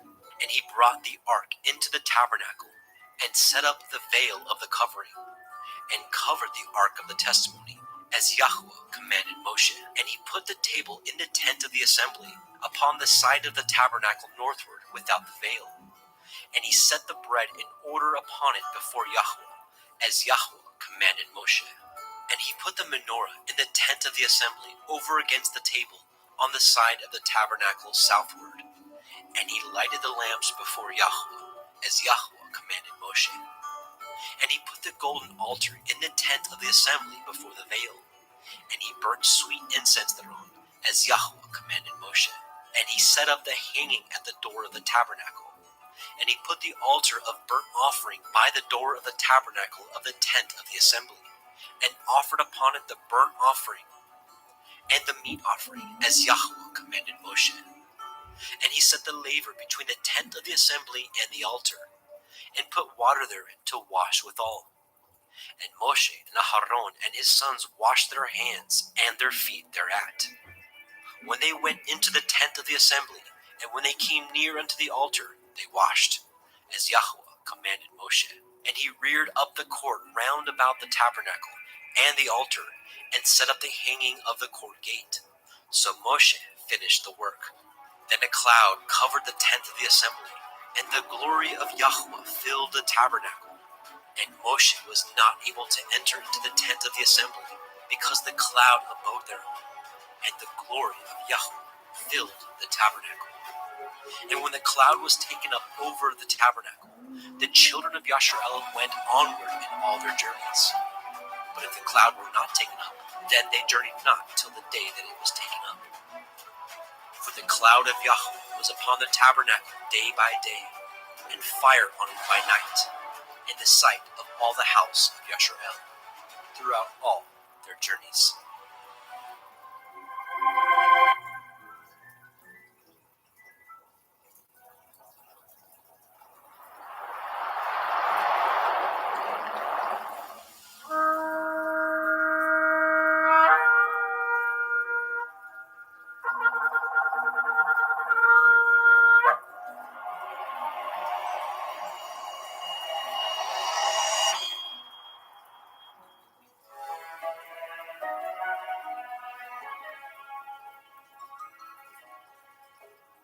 Vaikra, Leviticus chapter 1. And Yahweh called unto Moshe, and spoke unto him out of the tabernacle of the assembly, saying, Speak unto the children of Yasharel, and say unto them, If any man of you bring an offering unto Yahweh, ye shall bring your offering of the cattle, even of the herd and of the flock. If his offering be a burnt sacrifice of the herd, let him offer a male without blemish. He shall offer it of his own voluntary will, at the door of the tabernacle of the assembly before Yahweh. And he shall put his hand upon the head of the burnt offering, and it shall be accepted for him to make an atonement for him. And he shall kill the bullock before Yahweh, and the priests, Aharon's sons, shall bring the blood, and sprinkle the blood round about upon the altar that is by the door of the tabernacle of the assembly. And he shall flay the burnt offering, and cut it into his pieces. And the sons of Aharon the priest shall put fire upon the altar, and lay the wood in order upon the fire. And the priests, Aharon's sons, shall lay the parts, the head, the fat, in order upon the wood that is on the fire, which is upon the altar. But his inwards and his legs shall he wash in water, and the priest shall burn all on the altar, to be a burnt sacrifice, an offering made by fire, of sweet savor unto Yahweh. And if his offering be of the flocks, namely of the sheep, or of the goats, for a burnt sacrifice, he shall bring it a male without blemish. And he shall kill it on the side of the altar northward, before Yahweh and the priests. Aharon's sons shall sprinkle his blood round about upon the altar. And he shall cut it into his pieces, with his head and his fat, and the priest shall lay them in order on the wood that is on the fire, which is upon the altar. But he shall wash the inwards of the legs with water, and the priest shall bring it all, and burn it upon the altar. It is a burnt sacrifice, an offering made by fire, of sweet savor unto Yahweh. And if the burnt sacrifice for his offering to Yahweh be of fowls, then he shall bring his offering of turtle doves, or of young pigeons. And the priest shall bring it unto the altar, and wring off his head, and burn it on the altar, and the blood thereof shall be wrung out at the side of the altar. And he shall pluck away his crop with his feathers, and cast it beside the altar on the east part, by the place of the ashes. And he shall cleave it with the wings thereof, but shall not divide it asunder. And the priest shall burn it upon the altar, upon the wood that is upon the fire. It is a burnt sacrifice, an offering made by fire, of sweet savor unto Yahweh. Vaikra, Leviticus chapter 2. And when any will offer a meat offering unto Yahweh, his offering shall be of fine flour, and he shall pour oil upon it, and put frankincense thereon. And he shall bring it to Aharon's sons, the priests, and he shall take thereout his handful of the flour thereof, and of the oil thereof, with all the frankincense thereof. And the priest shall burn the memorial of it upon the altar, to be an offering made by fire, of a sweet savor unto Yahweh. And the remnant of the meat offering shall be Aharon's and his sons. It is a thing most holy of the offerings of Yahweh, made by fire. And if you bring an oblation of meat offering, baken in the oven, it shall be matzah cakes of fine flour, mingled with oil, or matzah wafers anointed with oil. And if your oblation be a meat offering, baken in a pan, it shall be of fine flour, unleavened, mingled with oil. You shall part it in pieces, and pour oil thereon. It is a meat offering. And if your oblation be a meat offering baken in the frying pan, it shall be made of fine flour with oil. And you shall bring the meat offering that is made of these things unto Yahweh. And when it is presented unto the priest, he shall bring it unto the altar. And the priest shall take from the meat offering a memorial thereof, and shall burn it upon the altar. It is an offering made by fire, of sweet savor unto Yahweh. And that which is left of the meat offering shall be Aharon's and his sons. It is a thing most holy of the offerings of Yahweh made by fire. No meat offering which ye shall bring unto Yahweh shall be made with leaven, for ye shall burn no leaven, nor any honey, in any offering of Yahweh made by fire. As for the oblation of the firstfruits, ye shall offer them unto Yahweh, but they shall not be burnt on the altar for a sweet savor. And every oblation of your meat offering shall ye season with salt, neither shall ye suffer the salt of the covenant of your Elohim to be lacking from your meat offering. And all your offerings you shall offer salt. And if you offer a meat offering of your firstfruits unto Yahweh, you shall offer the meat offering of your firstfruits, green ears of grain dried by the fire, even grain beaten out of full ears. And you shall put oil upon it, and lay frankincense thereon. It is a meat offering. And the priest shall burn the memorial of it, part of the beaten grain thereof, and part of the oil thereof, with all the frankincense thereof. It is an offering made by fire unto Yahweh. Vayikra, Leviticus chapter 3. And if his oblation be a sacrifice of peace offering, if he offer it of the herd, whether it be a male or a female, he shall offer it without blemish before Yahweh. And he shall lay his hand upon the head of his offering, and kill it at the door of the tabernacle of the assembly. And Aharon's sons, the priests, shall sprinkle the blood upon the altar round about. And he shall offer of the sacrifice of the peace offering an offering made by fire unto Yahweh, the fat that covers the inwards, and all the fat that is upon the inwards, and the two kidneys, and the fat that is on them, which is by the flanks, and the caul above the liver, with the kidneys, it shall he take away. And Aharon's sons shall burn it on the altar upon the burnt sacrifice, which is upon the wood that is on the fire. It is an offering made by fire, of sweet savor unto Yahweh. And if his offering for a sacrifice of peace offering unto Yahweh be of the flock, male or female, he shall offer it without blemish. If he offer a lamb for his offering, then shall he offer before Yahweh. And he shall lay his hand upon the head of his offering, and kill it before the tabernacle of the assembly. And Aharon's sons shall sprinkle the blood thereof round about upon the altar. And he shall offer of the sacrifice of the peace offering an offering made by fire unto Yahweh, the fat thereof, and the whole rump. It shall he take off hard by the backbone, and the fat that covers the inwards, and all the fat that is upon the inwards, and the two kidneys, and the fat that is upon them, which is by the flanks, and the caul above the liver, and the kidneys, it shall he take away. And the priest shall burn it upon the altar. It is the food of the offering made by fire unto Yahweh. And if his offering be a goat, then he shall offer it before Yahweh. And he shall lay his hand upon the head of it, and kill it before the tabernacle of the assembly. And the sons of Aharon shall sprinkle the blood thereof upon the altar round about.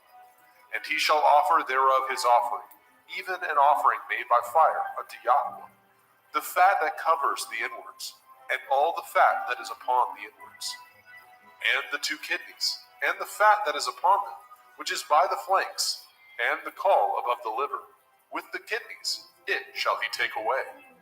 And the priest shall burn them upon the altar. It is the food of the offering, made by fire for a sweet savor. All the fat is Yahweh's. It shall be a perpetual statute for your generations throughout all your dwellings, that ye eat neither fat nor blood. Vayikra, Leviticus chapter 4.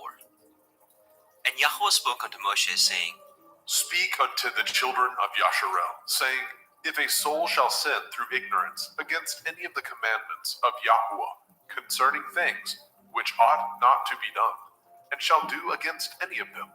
If the priest that is anointed do sin according to the sin of the people, then let him bring for his sin, which he has sinned, a young bullock, without blemish unto Yahweh, for a sin offering.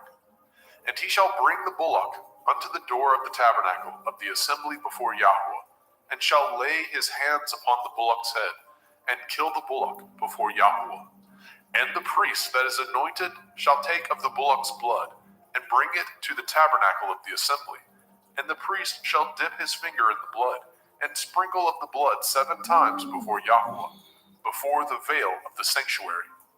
And the priest shall put some of the blood upon the horns of the altar of sweet incense before Yahweh, which is in the tabernacle of the assembly, and shall pour all the blood of the bullock at the bottom of the altar of the burnt offering, which is at the door of the tabernacle of the assembly. And he shall take off from it all the fat of the bullock for the sin offering, the fat that covers the inwards, and all the fat that is upon the inwards, and the 2 kidneys, and the fat that is upon them, which is by the flanks, and the caul above the liver, with the kidneys, it shall he take away. As it was taken off from the bullock of the sacrifice of peace offerings, and the priest shall burn them upon the altar of the burnt offering. And the skin of the bullock, and all his flesh, with his head, and with his legs, and his inwards, and his dung, even the whole bullock shall he carry forth without the camp, unto a clean place, where the ashes are poured out, and burn him on the wood with fire. Where the ashes are poured out shall he be burnt. And if the whole assembly of Yasharel sin through ignorance, and the thing be hid from the eyes of the assembly, and they have done somewhat against any of the commandments of Yahweh, concerning things which should not be done, and are guilty, when the sin which they have sinned against it is known, then the assembly shall offer a young bullock for the sin, and bring him before the tabernacle of the assembly. And the elders of the assembly shall lay their hands upon the head of the bullock before Yahweh, and the bullock shall be killed before Yahweh. And the priest that is anointed shall bring of the bullock's blood to the tabernacle of the assembly. And the priest shall dip his finger in some of the blood, and sprinkle it 7 times before Yahweh, even before the veil. And he shall put some of the blood upon the horns of the altar, which is set before Yahweh, that is in the tabernacle of the assembly, and shall pour out all the blood at the bottom of the altar of the burnt offering, which is at the door of the tabernacle of the assembly. And he shall take all his fat from him, and burn it upon the altar. And he shall do with the bullock as he did with the bullock for a sin offering, so shall he do with this. And the priest shall make an atonement for them, and it shall be forgiven them. And he shall carry forth the bullock without the camp, and burn him as he burned the first bullock. It is a sin offering for the assembly. When a ruler has sinned, and done somewhat through ignorance against any of the commandments of Yahweh, Elohim, concerning things which should not be done, and is guilty, or if his sin, wherein he has sinned, come to his knowledge, he shall bring his offering, a kid of the goats, a male without blemish, and he shall lay his hand upon the head of the goats, and kill it in the place where they kill the burnt offering, before Yahweh. It is a sin offering. And the priest shall take of the blood of the sin offering with his finger, and put it upon the horns of the altar of burnt offering, and shall pour out his blood at the bottom of the altar of burnt offering. And he shall burn all his fat upon the altar, as the fat of the sacrifice of peace offerings. And the priest shall make an atonement for him, as concerning his sin, and it shall be forgiven him. And if any one of the common people sin through ignorance, which he does somewhat against any of the commandments of Yahweh, concerning things which ought not to be done, and be guilty, or if his sin, which he has sinned, come to his knowledge, then he shall bring his offering, a kid of the goats, a female without blemish, for his sin which he has sinned.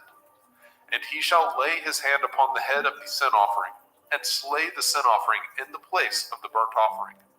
And the priest shall take of the blood thereof with his finger, and put it upon the horns of the altar of burnt offering, and shall pour out all the blood thereof at the bottom of the altar. And he shall take away all the fat thereof, as the fat is taken away from off the sacrifice of peace offerings. And the priest shall burn it upon the altar for a sweet savor unto Yahweh. And the priest shall make an atonement for him, and it shall be forgiven him. And if he bring a lamb for a sin offering, he shall bring it a female without blemish. And he shall lay his hand upon the head of the sin offering, and lay it for the sin offering in the place where they killed the burnt offering. And the priest shall take of the blood of the sin offering with his finger, and put it upon the horns of the altar of burnt offering, and shall pour out all the blood thereof at the bottom of the altar. And he shall take away all the fat thereof, as the fat of the lamb is taken away from the sacrifice of the peace offering. And the priest shall burn them upon the altar, according to the offering made by fire unto Yahweh. And the priest shall make an atonement for his sin that he has committed, and it shall be forgiven him. Vayikra, Leviticus chapter 5.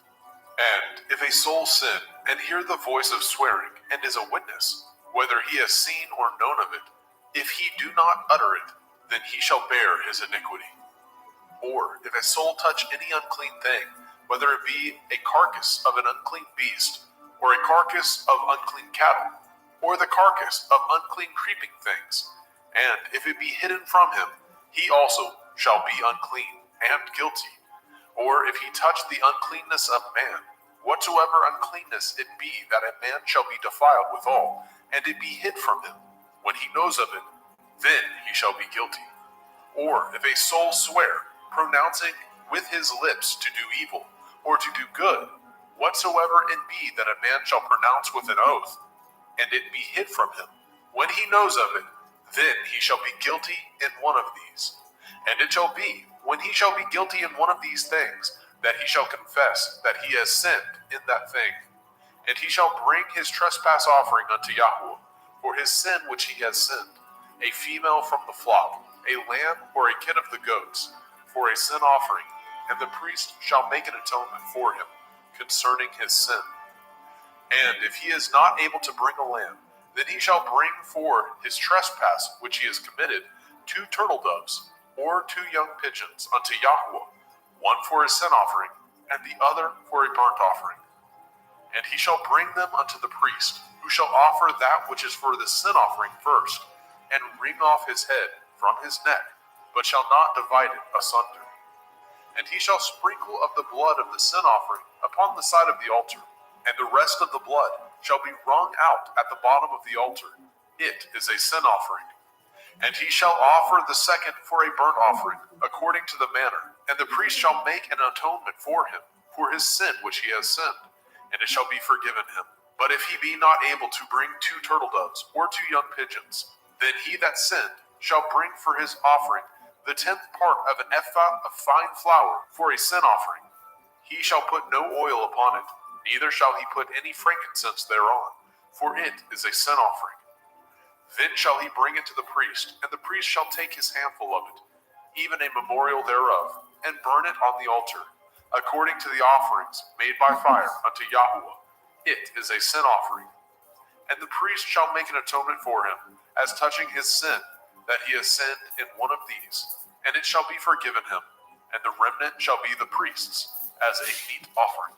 And Yahweh spoke unto Moshe, saying, If a soul commit a trespass, and sin through ignorance, in the holy things of Yahweh, then he shall bring for his trespass unto Yahweh a ram without blemish, out of the flocks, with your estimation by shekels of silver, after the shekel of the sanctuary, for a trespass offering. And he shall make the amends for the harm that he has done in the holy thing, and shall add the 5th part thereto, and give it unto the priest, and the priest shall make an atonement for him with the ram of the trespass offering, and it shall be forgiven him. And if a soul sin, and commit any of these things which are forbidden to be done by the commandment of Yahweh, though he knew it not, yet is he guilty, and shall bear his iniquity. And he shall bring a ram without blemish out of the flock, with your estimation, for a trespass offering, unto the priest, and the priest shall make an atonement for him concerning his ignorance, wherein he erred, and knew it not, and it shall be forgiven him. It is a trespass offering. He has certainly trespassed against Yahweh. Vayikra, Leviticus chapter 6. And Yahweh spoke unto Moshe, saying, If a soul sin, and commit a transgression against Yahweh, and lie unto his neighbor, in that which was delivered him to keep, or in fellowship, or in a thing taken away by violence, or has deceived his neighbor, or have found that which was lost, and lies concerning it, and swears falsely, in any of these that a man does, sinning therein, then it shall be, because he has sinned and is guilty, that he shall restore that which he took violently away, or the thing which he has deceitfully gotten, or that which was delivered him to keep, or the lost thing which he found, or all that which he has sworn falsely, he shall even restore it in the principal, and shall add the fifth part more thereto, and give it unto him to whom it appertains, in the day of his trespass offering. And he shall bring his trespass offering unto Yahweh, a ram without blemish out of the flock, with your estimation for a trespass offering unto the priest. And the priest shall make an atonement for him before Yahweh, and it shall be forgiven him for anything of all that he has done in trespass therein. And Yahweh spoke unto Moshe, saying, Command Aaron and his sons, saying, This is the Torah of the burnt offering. It is the burnt offering because of the burning upon the altar all night unto the morning, and the fire of the altar shall be burning in it. And the priest shall put on his linen garment, and his linen breeches shall he put upon his flesh, and take up the ashes which the fire has consumed with the burnt offering on the altar, and he shall put them beside the altar. And he shall put off his garments, and put on other garments, and carry forth the ashes without the camp unto a clean place. And the fire upon the altar shall be burning in it. It shall not be put out. And the priest shall burn wood on it every morning, and lay the burnt offering in order upon it, and he shall burn thereon the fat of the peace offerings. The fire shall ever be burning upon the altar. It shall never go out. And this is the Torah of the meat offering. The sons of Aharon shall offer it before Yahweh, before the altar.